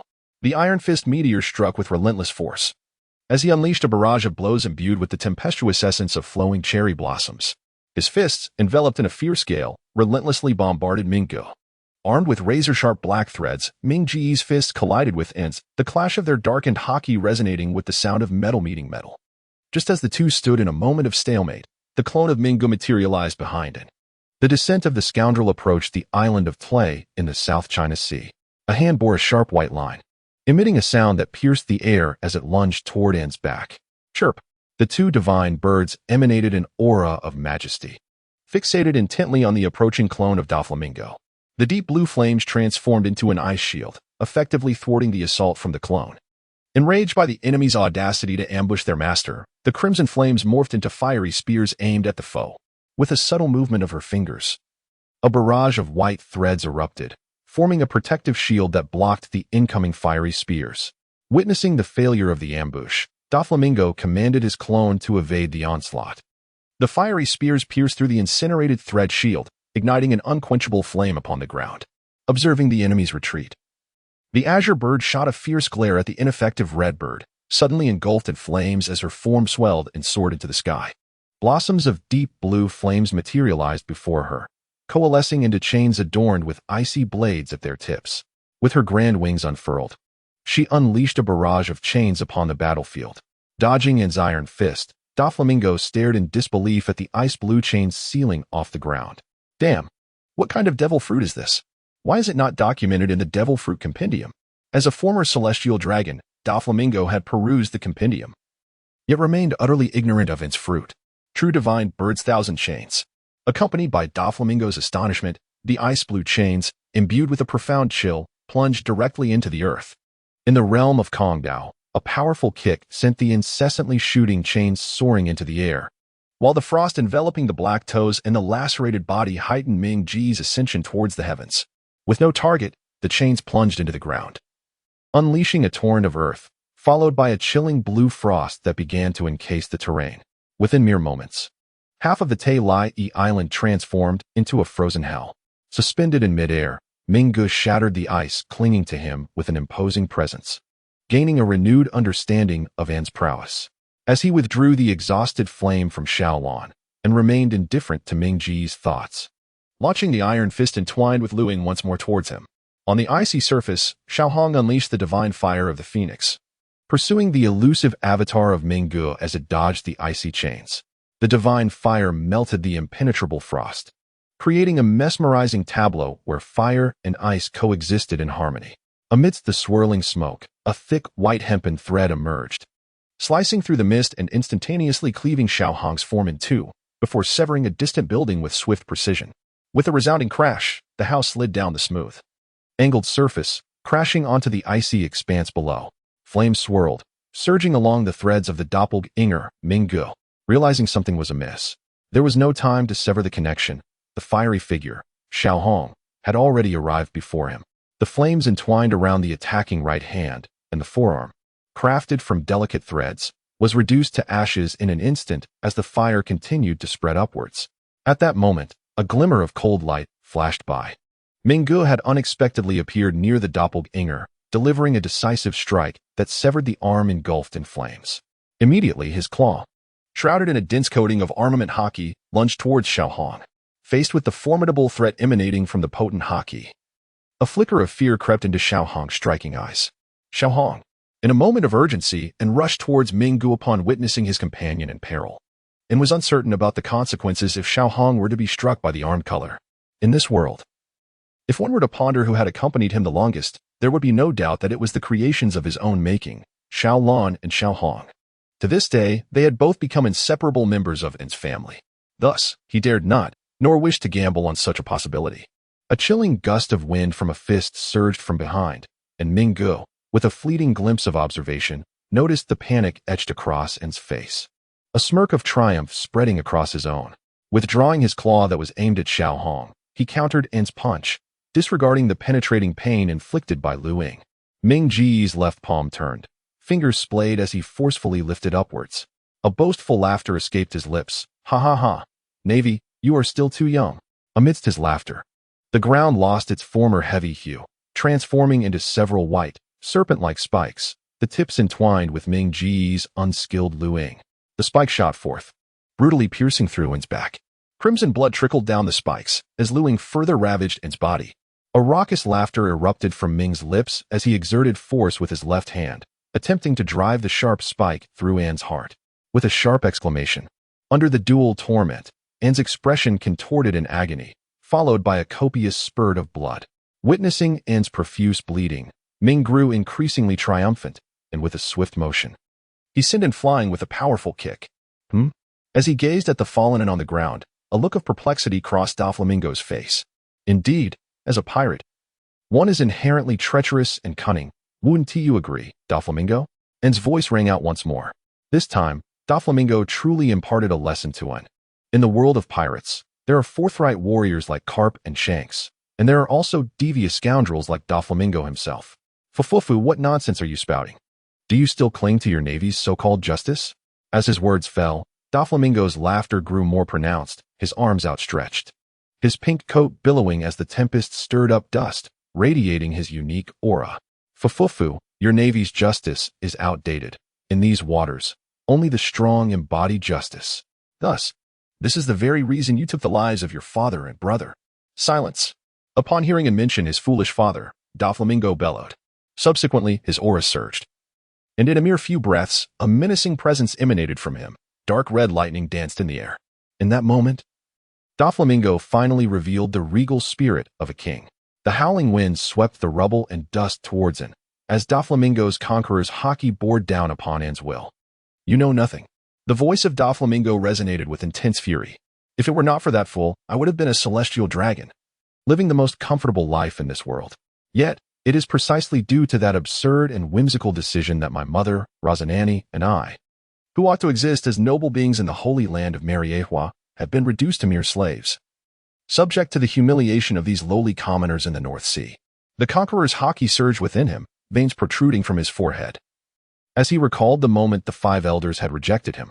Beneath his sunglasses, his eyes blazed with rage as he fixed his gaze upon Mariehua, declaring, one day, I shall bring the celestial dragons down from their pedestal and make them experience my life.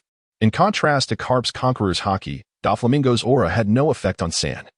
The appearance of a verdant green light instantaneously healed Sand's wounds, allowing him to rise once more. A similarly overwhelming, chilling, and regal aura surged from within him.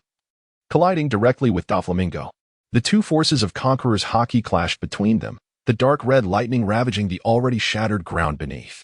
A breath. The two forces of 5 breaths intertwined and soared into the sky. In Chapter 84, Doflamingo's confusion was palpable as he remarked, despite all you say, you cannot change the fact that I killed my own family. Retracting his Conqueror's haki, and relentlessly pressed on Doflamingo's sore spot. As his rationality returned, Doflamingo burst into laughter, declaring, indeed, I was the one who killed that man. As for Rosinante, I gave him a chance, but he failed to cherish it.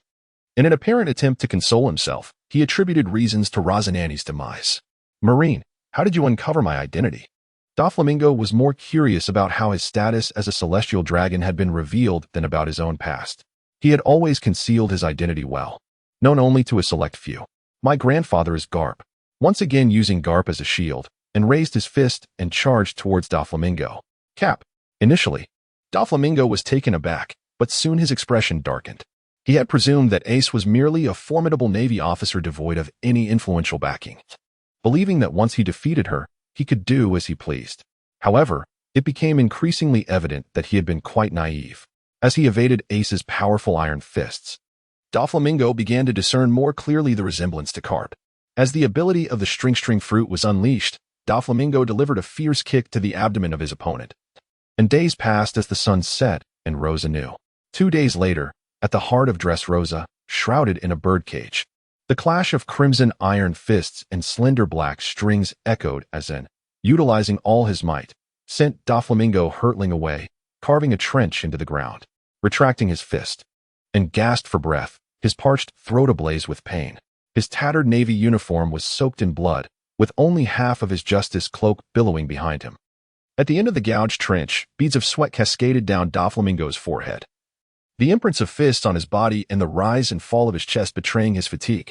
As for the little red, it had been retracted back into ants form, while Doflamingo's clone transformed into the white birdcage enveloping the island. One could not help but acknowledge that he was indeed a genius, having harnessed the string fruit to such an extent. Steadying his breath, and bestowed his first compliment upon Doflamingo. Fufufu, chuckled Doflamingo, lying on the ground, his wicked laughter unyielding despite his exhaustion. You are not so bad yourself. Engaging in conversation with him, he utilized the repair string to mend the internal injuries inflicted by an S-flowing cherry technique. In the center of the birdcage, the two faced off, each harboring their own thoughts. Moments later, and gathered his energy, preparing to conclude the conflict. The ice beneath him fractured like a spider's web as his body surged forward, producing a thunderous roar. His black iron fist, imbued with an air of lethal intent, appeared above Doflamingo in an instant. Sensing N's impending attack through his observation haki, Doflamingo rolled across the ground to evade the blow. In the midst of the tumultuous sea of white waves, Doflamingo knelt upon one knee, his palm making contact with the earth. Instantly, the entire island transformed into a vast expanse of white ocean. Under Doflamingo's manipulation, white lines, as thick as a man's arm, slithered forth like serpents, launching their assault. Each devil fruit possessed the potential for awakening, and the transformation of the land into a white sea exemplified the awakened power of the string fruit. As the rampaging white serpents sought to engulf him, and placed both hands upon the ground, unleashing the liberated flames of the phoenix that began to consume the white ocean. Amidst the roaring inferno, and undeterred by Doflamingo's grim expression, mounted another offensive with the flames at his command. His red iron fists, infused with explosive energy, targeted Doflamingo's presence with unwavering determination. Before Doflamingo could react with his Kenbunchika haki, and had already bent low, arriving at his forefront. With no time to evade, Doflamingo retracted his birdcage, channeling all his strength as the ground beneath him began to shift. White lines surged upward, twisting, intertwining, compressing, and solidifying, while the flowing cherry blossoms entwined around them, forming 16 massive waves of white lines in a spiraling dance, fueled by an indomitable will to prevail. And slender arms erupted with an incomprehensible force. His explosive iron fists, accompanied by the rhythmic energy of all things, were unleashed with a gradually bent right arm. The iron fists resonated with the cadence of existence itself, releasing 16 sacred and malevolent projectiles. The collision of the explosive iron fists, empowered by the force of all things, and the 16 high-density, arm-color tidal projectiles in the center of the island ignited a spectacle of black lightning flashing through the air, as fierce winds swept across the contorted visages of both combatants. Explode for me, and let out a furious roar, his right arm exerting force once more. The power of the rhythm of all things surged forth, as 16 colossal, deadly projectiles were bent and pushed back by, and suddenly, they erupted outward, and with that, the might of his iron fist crashed heavily against Ming Ji's chest, undiminished. Bang! Crack! The sound of ribs fracturing echoed as Doflamingo's form dissipated into a cascade of light, vanishing from its sight. Stumbling forward, and pursued Doflamingo. At the island's edge, Doflamingo's entire body was embedded within a massive rock, blood seeping from the corner of his mouth. His expression now one of despondency, devoid of the arrogance he once displayed. Standing before Doflamingo, listening to the rhythmic crashing of the waves, and's beautiful face, marred by blood, revealed a weariness. Looking down at Doflamingo, and reflected, though you are undoubtedly a villain, this has indeed been a most exhilarating battle. Cough. Due to his excitement, Doflamingo's wound throbbed, causing more blood to spill from the corner of his mouth. Nonsense. You haven't even exerted yourself to the fullest. This is hardly a fair battle, he proclaimed, gazing up at the sky, without addressing Doflamingo's remarks, and inquired, do you have any final words? The ocean's waves surged, while the island remained eerily silent. Final words? Doflamingo laughed heartily, disregarding his injuries. You cannot kill me. Do not forget, I am a celestial dragon. He clung to his delusions even in the face of death, and's palm flickered with flames, poised to extinguish Doflamingo's life. How terrifying, a voice interrupted from behind him. But you cannot kill him just yet. It was Kizaru, his voice resonating across the island, halting and's movements. What if I insist on killing him? And narrowed his eyes, challenging the situation. Then I shall reluctantly become your adversary, Kizaru replied, sensing and's resolve as light gathered at his fingertips. Realizing that Kizaru was determined to protect Doflamingo, and raised his hands, exclaiming, Uncle Kizaru, do not take action. I was merely jesting. How terrifying, remarked Kizaru, lowering his finger with a smile. The youth of today truly know how to have fun. Realizing he could not eliminate Doflamingo, and approached Kizaru and inquired, Uncle Kizaru, how did you come to the South Blue? Kizaru briefly explained, it was Admiral Sengoku who sent me here. However, could you please hand him over to me? The Navy still requires his presence. After hearing Kizaru's explanation, he pointed towards the gravely injured Doflamingo. Very well, since it is the request of Grandpa Sengoku, I shall entrust him to you, Uncle Kizaru, and shrugged nonchalantly. Foo foo foo foo. It seems I have managed to survive after all, came Doflamingo's faint voice. Having overheard their conversation, how bothersome you are. With a flick of his wrist, a mass of icy flames transformed into ice blocks, silencing Doflamingo's incessant chatter. Why would Uncle Kizaru and Grandpa Sengoku suddenly send you to the South Blue? And inquired once more. It was your aide who informed the headquarters, he explained. After elucidating the reason, Kizaru cast a contemplative glance at and remarked, your prowess is truly astonishing. You managed to defeat even Doflamingo. It appears that many vice admirals within the Navy are no match for you. Is that so? And imitated Cap's casual demeanor, saying, it's all thanks to my grandfather's teachings. Addressing the matter at hand, Kizaru raised a question. How are we to leave this island? My Pika Pika no Mi cannot carry anyone aloft. As he spoke, his gaze naturally drifted toward and don't look at me. I have no desire to fly with anyone, and replied, crossing his arms in a gesture of refusal. Subsequently, he retrieved a surprised Din Din Mushi from his pocket, notifying Mars to come to the island of Dressrosa. While he was contacting Mars, Kizaru pulled out a nail clipper from his pocket and began to trim his nails while seated beside Doflamingo.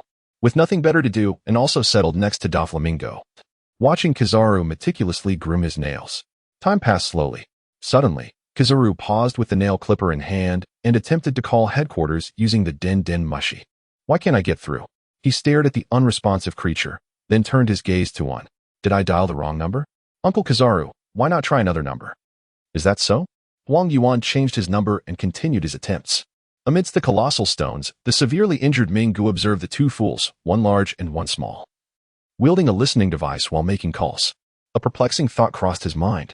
In this world, does foolishness equate to strength? Chapter 85, The Price of Justice. On the boundless sea, a standard naval warship advanced towards Terai Island. On board, Mars and the others gazed into the distance, their hearts laden with concern for Un, while the medic stood ready beside them. At last, in the distance, the island of Terai gradually emerged as Mars and his companions glided towards it. Upon stepping onto the ground enveloped in flames and frost, elongated ravines came into view. The once vibrant island, etched in their memories, now lay in ruins, reduced to mere remnants of broken walls. Sister, overwhelmed with concern for N's well-being, Sally called out desperately, seeking a response. On the other side of the island, the yellow ape observed N with a scrutinizing gaze. Uncle Yellow Ape, this phone bug must be malfunctioning. It would be wise for you to replace it swiftly. And admonished him earnestly. Indeed, I was wondering why my calls have been so unreliable lately. I shall procure a new one upon my return to headquarters, Yellow Ape responded, nodding solemnly in agreement with Anne's suggestion. Not far away, Ming witnessed the two engage in their hours of clever maneuvers. As one of the rare intellects in the pirate world, a deep-seated skepticism glimmered in his eyes. Sister. Sally's voice resonated, and soon several figures emerged around and sister. Are you all right? After scanning Anne's body and confirming that there were no serious injuries, Sally finally felt a sense of relief. Witnessing Sally's concerned gestures warmed Anne's heart, and she smiled as she reassured everyone, I am fine. Grasping Sally's small hand, the two began to sway their hands gently as they made their way towards the warship. The exuberance of youth was truly remarkable. Observing Anne's movements, Kizaru also proceeded towards the warship. Meanwhile, Mars and Finn followed closely behind, accompanying Diamante and Don Quixote da Flamingo. Admiral Kizaru. Generalin. As soon as he set foot on the warship, the medical personnel, ready for action, forcibly escorted into the infirmary upon Major Mars's orders. After a round of treatment, and returned to the deck, his body wrapped in bandages. Meanwhile, Mars assisted Kizaru in contacting headquarters through the snail phone. When the snail phone rang, Admiral Sengoku, wearing frog-eyed glasses, appeared on the screen. Borsellino, how is it? As soon as the connection was made, Sengoku's concerned voice resonated. How frightening. Admiral Sengoku, you ought to be more concerned about Don Quixote da Flamingo, Kizaru replied with a hint of amusement in his eyes. Borsellino, what do you mean by that? Sengoku inquired. What I mean, Admiral Sengoku, is that Anne was unscathed. It was Da Flamingo who nearly met his end at her hands. In the distant Admiral's office at headquarters, Sengoku squinted, mentally echoing Borsellino's words before erupting into hearty laughter. Ah, what is it, Admiral Sengoku? Kazan, awakened by the commotion, removed his eye mask and looked over. Hastily seizing the opportunity to boast, Sengoku declared, just now, and defeated Da Flamingo. Truly worthy of being my granddaughter. Ah, I see. But Admiral Sengoku, have you forgotten that Da Flamingo is a warlord of the sea, and is apparently Captain Garp's granddaughter? Kazan remarked, settling back down after removing his mask. Quiet down, Kazan. My granddaughter is still my granddaughter. And you? Why don't you go do some work instead of lazing around here? Learn from Akainu. Sengoku chastised Kazan in exasperation. Oh, I think it's time for me to find a new place to sleep, Kazan muttered to himself as he exited the office, observing Sengoku's irritation. Even after all this time since the O'Hara incident, he remained so indolent. Sengoku felt a pang of regret regarding Kazan's attitude. Reflecting on his past decisions, he mused that it would have been better to send the seasoned Borsellino instead. Admiral Sengoku, how should we handle Da Flamingo now? Kizaru's voice interrupted Sengoku's reverie. First, bring him back to headquarters, and also hand the snail phone to Anne. Upon hearing Sengoku's instructions, Anne took the snail phone. Grandpa Sengoku, what do you need from me? Hearing Anne's address brought comfort to Sengoku, who then spoke in a composed tone. Anne, the warlords of the sea are a crucial force employed by the world government to maintain peace across the seas, and given Da Flamingo's unique status. Sengoku paused momentarily. Grandpa Sengoku, please continue. And anticipated what Sengoku was about to reveal. Thus, headquarters has decided to release him, allowing him to continue serving as a warlord of the sea to uphold order in the oceans, Sengoku declared in one breath. To seemingly compensate for Anne, Sengoku further added. In light of your recent achievements, headquarters will grant rewards to everyone in Branch 113. Understood. Grandfather Zhonghua, I shall heed your words without dissent. Seeing that Anne harbored no grievances, Zhonghua finally exhaled in relief. Yet, the subsequent remark rendered him speechless. But Grandfather Zhonghua, does this align with the justice we hold dear? After a brief silence, Zhonghua appeared notably aged as he lifted his gaze towards the plaque of justice overhead and spoke softly. And this is a necessary sacrifice for the realization of justice. Haha, Grandfather Zhonghua, do not be so sorrowful, I understand you, and replied, detecting the melancholy in Zhonghua's tone, offering him a reassuring smile. Upon hearing his granddaughter's understanding, Zhonghua approached the window of his office, removed his frog-eyed glasses, and gently rubbed his eyes, attributing the moisture to the swirling sands. Returning the telephone bug to Huang Yuan, and departed the deck and made her way toward the prison in the lower hold. Within the dim confines of the prison, Da Flamingo was engaged in conversation with Diamante, who had recently awakened from treatment. The light, graceful footsteps drew near, and as I sat across from Da Flamingo, my conversation with Sengoku only served to reinforce my conviction. To effect change in this world, I must harness my own power. The two of us, a giant and a small figure, faced each other. Doflamingo spoke first. Are you here to mock me with that ridiculous getup? With a swift motion, I tore away the exaggerated bandages adorning my body, my gaze sharp and focused on him. Doflamingo, let us continue our transaction. His laughter echoed, a wild cacophony. What deal do you propose? 5 billion berries for his life, I declared, gesturing towards the adjacent cell housing Diamante. Doflamingo was aware that I did not possess the resolve to eliminate him, yet he understood that I would not hesitate to extinguish Diamante's life. Upon hearing my demand, Diamante's expression shifted dramatically. He gripped the bars of his cell tightly and exclaimed, was it not 30 billion berries? How has it escalated to 50? Because I am exceedingly angry now. Would you not agree, Doflamingo? Fufu, the young master exclaimed, do not acquiesce to him. Let him take my life. Diamante was acutely aware of the circumstances surrounding the Don Quixote family. Do not speak further, Diamante. How could I ever abandon my family? Mingo interjected, halting Diamante's words. Young master. Overwhelmed by Brother Ming's affection, Diamante collapsed to the ground, tears streaming down his face. With no time to spare for Diamante, Brother Ming fixed his gaze firmly upon it and declared, I promise you, but I require 5 years to amass the necessary funds. Within this period, I am confident that I can elevate the Don Quixote family to even greater heights. By then, leveraging my status as a celestial dragon, I will undoubtedly be able to evade this debt. Certainly, unfazed by Ming's ulterior motives, and felt no apprehension as long as his strength was formidable enough to deter any deceit from Ming. Within the somber confines of the prison, beneath the flickering glimmers of light, the two harbored their own schemes. At the port of the 113th Division, after the headquarters warship had departed to escort Kizaru, and turned and made his way toward the towering mountains behind the base. Bang, bang, bang. Beneath the sunlight, the mountains emitted mournful cries as time flowed slowly onward. General and the commanders of the various bases in the South China Sea had already assembled, and Mars handed over a towel, wiping the sweat from his snow-white neck, and concluded his training and retraced his steps. In the conference room of the 113th Division, the base commanders were engaged in discussions regarding the purpose of their gathering. Colonel Finn, may I inquire what General has summoned us to the 113th Division for? At this moment, Finn was no longer a Navy lieutenant commander. Following the Mingu incident, the military had collectively elevated the naval ranks at the 113th Division. Rest assured, General N's invitation is certainly not for any ill purpose. Finn patiently responded to the inquiries of his colleagues. If you have doubts, feel free to consult with these base commanders. With that, Finn gestured towards the Navy colonels who had previously participated in the Trelly Island incident. Upon receiving Finn's indication, several familiar base commanders gathered together for a discussion. Their expressions revealed astonishment upon learning that N was the granddaughter of the naval hero Carp. As these base commanders began to boast about the spoils they had acquired from Trelly Island, others looked on with envious expressions. The conference room door creaked open, prompting the leaders of the various bases to rise and salute, indicating for everyone to take their seats, and gestured for Mars to proceed directly to the matter at hand.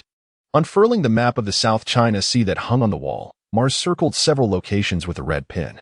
Observing the puzzled expressions of those present, Mars began to speak. As you have all been operating in the South China Sea for quite some time, I trust you are familiar with these areas.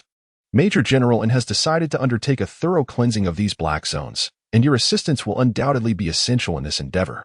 To demonstrate our sincerity, the spoils from this operation will see 30 allocated to the 113th Division, with the remaining 70 to be evenly distributed among you. Following Mars's address, the prospect of profit led the division leaders to express their unanimous agreement. Thus, it was decided that they would set sail in 7 days, with the first destination being Helk's Island. 7 days later, a fleet of warships from various divisions embarked on their voyage, much to the astonishment of the residents of White Bird Town. Hours later, naval artillery thundered across the ocean, systematically obliterating the defenses on the island, transforming Helk's Island into a sea of flames. Land on the island swiftly, Mars commanded, within a structure on the island, and stood with his foot upon the face of a black market overseer, disregarding his cries, and extinguished his nefarious life. Soon, under the overwhelming force of the naval presence, Helk's Island began to settle into a calm. Crate after crate of spoils was loaded onto the warships of the various divisions, witnessing the abundant treasures. The Navy was invigorated with unprecedented zeal. In the New World, at Dressrosa, a figure clad in a blue robe, tremble, whose large nasal discharge hung heavily, entered the palace. News from Doflamingo, a member of the South China Sea family, indicated that the Navy had already dismantled several black markets, warning that if this continued, their enterprises in the South China Sea would be utterly obliterated. I understand, tremble. We must drive the remaining black markets underground to evade the Navy's purge. Upon hearing of the situation in the South China Sea, Doflamingo casually provided a strategy. Subsequently, a perturbed Doflamingo made his way toward the Violet Palace in the ensuing days, and dedicated himself to daily physical training and honing his haki, while also leading the Navy in combating pirates. 3 swift years passed. In February of the year 1515 of the Sea Circle calendar, in a courtyard in the South China Sea, a slender young girl, her arms as delicate as snowy lotus roots, bent to water the flowers with a brown wooden jug. Beneath the warm sunlight, her perfectly rounded, elongated thighs were particularly striking. The sole flaw lay in her slender waist, which appeared rather unremarkable. Get lost. If you can't find the words, don't bother. And seemed to hear the narration. Her irritation palpable. Discarding the jug, she glanced at her somewhat developed bosom. What on earth is happening? In a state of despondency, and slumped in the rocking chair in the courtyard, his head hanging low. Despite having tried every conceivable method, he wondered why he remained stagnant. His resentful gaze seemed to pierce through the fabric of reality, directed towards an unseen individual.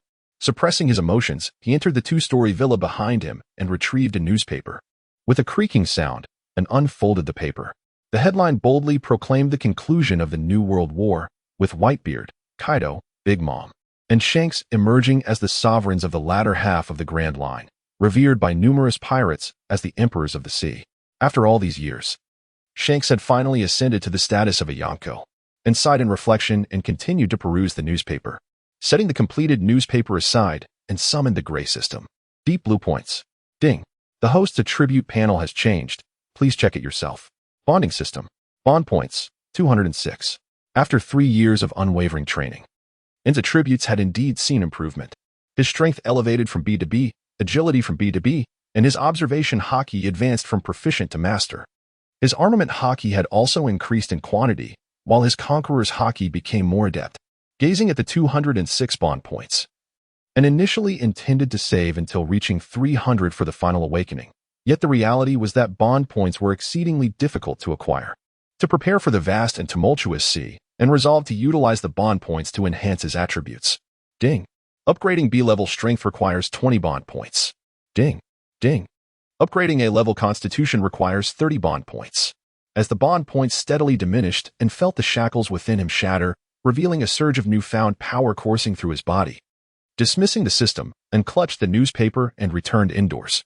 On the coffee table in the living room, beside the blooming white gypsophila, lay a photograph of Lu Jiao, beaming with a smile. At the port of Baratai Island in the South Sea, a man and a woman disembarked from a warship, making their way toward the quaint town on the island. The man was robust, his muscular arms straining against the confines of his oversized naval uniform. The woman, petite and charmingly beautiful, exuded an air of endearment. These two were Mars and Sally. Due to her personality, Doran had long been stationed at Branch 113. As they strolled leisurely, the pair paused in front of Lu Jiao's residence on Baratai Island. Even to this day, Mars remained perplexed as to why Major General N had invested a substantial sum to purchase this house on such a remote island. Sensing the arrival of Mars and Sally, and stepped out to greet them. Major General N, we received notification from headquarters yesterday that our term in the 4 Seas has concluded, and we are to return to Marineford at the earliest opportunity, Mars stated directly. I understand. Please wait a moment, and replied.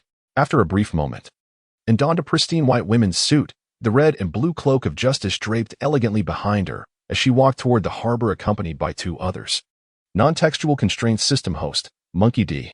In age, 15 years character status, normal bond points, 16 fruit, Phoenix fruit flame of the scorching sun, enhancement available strength, A agility, A stamina, A willpower, A evaluation, candidate for Admiral Observation Haki. Mastery, enhanced, armament haki, flowing cherry blossom conqueror's haki, intimidation flame liberation, the ability to merge the flame of life with other flames, significantly enhancing their power. Breath concealment, the capability to control one's own aura at will, eluding others' perception. Bond lottery, 1 bond point next bond. Click to expand remarks. Click to expand system space. Click to expand. The snow-white sails were furled, and the trio descended from the warship. General and Finn, who had long been waiting at the dock, immediately approached. Time has bestowed upon Finn strength, as well as white strands in his hair. You have aged, Finn. Unlike before, when he was not tall enough, and can now finally pat Finn on the shoulder. Haha. General, and it is merely a touch of white hair, of little consequence. Indeed. Let us proceed, Finn, and show me how you have developed Whitebird Town over the past few years. General, and I assure you, you will be utterly astonished. At the mention of Whitebird Town, Finn's face radiated pride. As we gazed into the distance, the vast expanse of Whitebird Town unfolded before our eyes, magnified several times. As for the towering mountains on the island, they have been flattened by and over the years. Now, lead the way. All right, Finn exclaimed joyfully as he led the three of them forward. The once humble structures of Whitebird Town had been completely demolished and rebuilt under Finn's guidance, creating two broad, intersecting main thoroughfares that divided the town into four distinct areas: the culinary district, the leisure zone, the residential quarter, and the harbor area. Nestled between these zones stood a naval outpost, where a stationed naval squadron maintained order in Whitebird Town and extended assistance to those in need. Naturally, they received substantial monthly bonuses for their efforts. Take me to the harbor district, and requested, acutely aware that during the age of exploration, the throughput of a port signified the vitality of an island. As they walked left along the main road, a newly constructed harbor soon came into view. The docks were bustling with a myriad of vessels, and workers were busy stacking crates of goods atop the piers. Behind these ships, many others awaited entry into the harbor. Finn, you have done splendidly, witnessing the thriving port firsthand, and did not hesitate to lavish praise. The success of this place is largely due to your efforts, Major, and without the spoils you secured and the relentless pursuit of South Sea pirates, Whitebird Town would never have flourished to this extent. Yet, it is undeniable that your contributions over the years have been monumental. Come on, Finn, let's explore the culinary district. Since departing from Battleire Island, and had yet to indulge in a meal. Outside the culinary district, a striking female naval officer with a high ponytail and an impeccable figure was chastising two young boys. Her animated tone caused her ample bosom to rise and fall dramatically. "Ah, so you actually have to pay for things," exclaimed one boy, wearing a straw hat, as he stared wide-eyed at the older woman.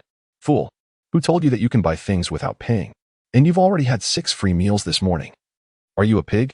The exasperated Doreen glared fiercely at Luffy. "I'm not a pig. My sister says I'm a monkey," Luffy retorted, clearly displeased. As he spoke, Luffy inadvertently dropped several thousand berries from his pocket. "Oh dear, I dropped my money." After picking up the berries, he absent-mindedly picked his nose and glanced at Doreen, asking, "What did you just say?" Hey, Luffy, stop." Hill quickly intervened, astonished at Luffy's lack of awareness. He had thought himself to be rather oblivious, yet Luffy surpassed him. "What did you just pick up from the ground?"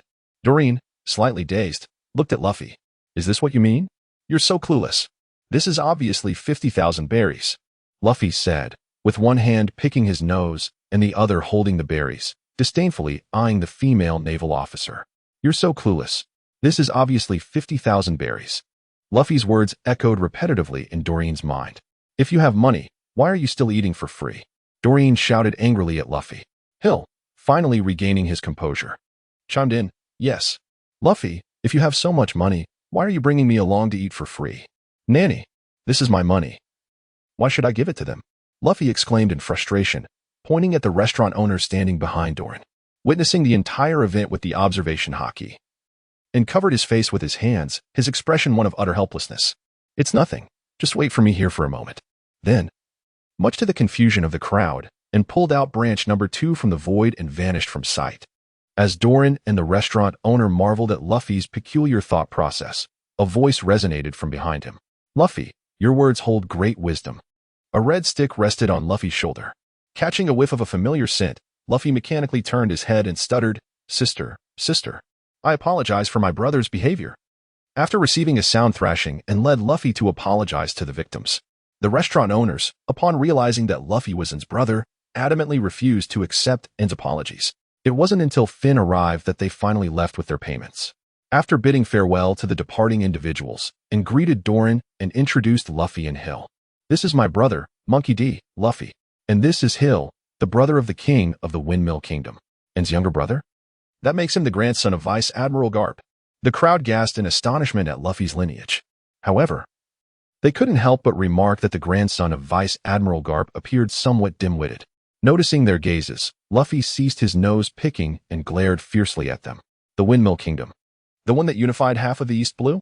Mars suddenly inquired of Hill. Indeed, I hail from that very Windmill Kingdom, Hill replied, performing an aristocratic bow. Over the years, Hill and his brother have continuously expanded the Windmill Kingdom through their intellect and strength. To this day, 90% of trade in the East Blue is connected to the Windmill Kingdom.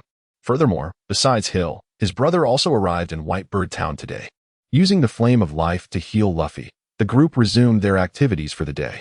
Boss, my brother brought me to Whitebird Town with the hope that I would establish trade routes to the South Sea, Hill stated within a tavern. Captain, in the astonished gaze of Mars and others, and inquired, have you discovered a method to traverse the doldrums? Indeed. We have collaborated with the Eastern Sea Navy and found that by placing seaweed stones at the bottom of the vessels, we can evade the perception of sea kings to a certain extent. In that case, discuss the specifics with Finn. With that, and continue to serve meat onto Luffy's plate. At the dock, watching Luffy board the fleet bound for Windmill Kingdom and return to the office of the 113th branch. Inside the office, Mars and others awaited Anne's return. Finn, I entrust Whitebird Town to you. As he watched the warship fade into the distance, Finn resolutely consumed the devil fruit in his hand. Vowing to protect Whitebird Town and not disappoint Anne's expectations, a sharp gust of wind sliced through the sea, a powerful wind blade cleaving the surface. Superhuman type Kamaitachi fruit. The voyage across the ocean was monotonous. How much longer until we reach Marineford? Mars, familiarizing himself with the speed fruit on the deck, promptly replied. Majorin, we have exited the doldrums and expect to reach the Navy headquarters before nightfall. Understood, continue. Marineford. A figure disembarked from the warship. Grandpa Sengoku, I have returned. In the marshal's office, Carp and Sengoku were engaged in their usual banter. As the victor, Carp was reveling in hearty laughter. Suddenly, a crisp female voice echoed from outside the door, causing Carp's smile to vanish, only to reappear on Sengoku's face. Bursting through the door, and entered. A sight not seen by Carp and Sengoku for quite some time. Come here, and the stingy Carp immediately pulled in to sit beside him. Sensing the atmosphere in the office, and quickly grasped what had transpired. To satisfy her grandfather's competitive spirit, she allowed Carp to pull her along. Grandpa, you seem to have aged a bit, and remarked, gazing at Carp's increasingly gray hair, her tone tinged with melancholy. Hearing his granddaughter's concern, Carp felt no sorrow, instead exchanging mischievous glances with Sengoku. Noticing Carp's antics, and let out a resigned sigh. After spending the evening conversing with the two old men,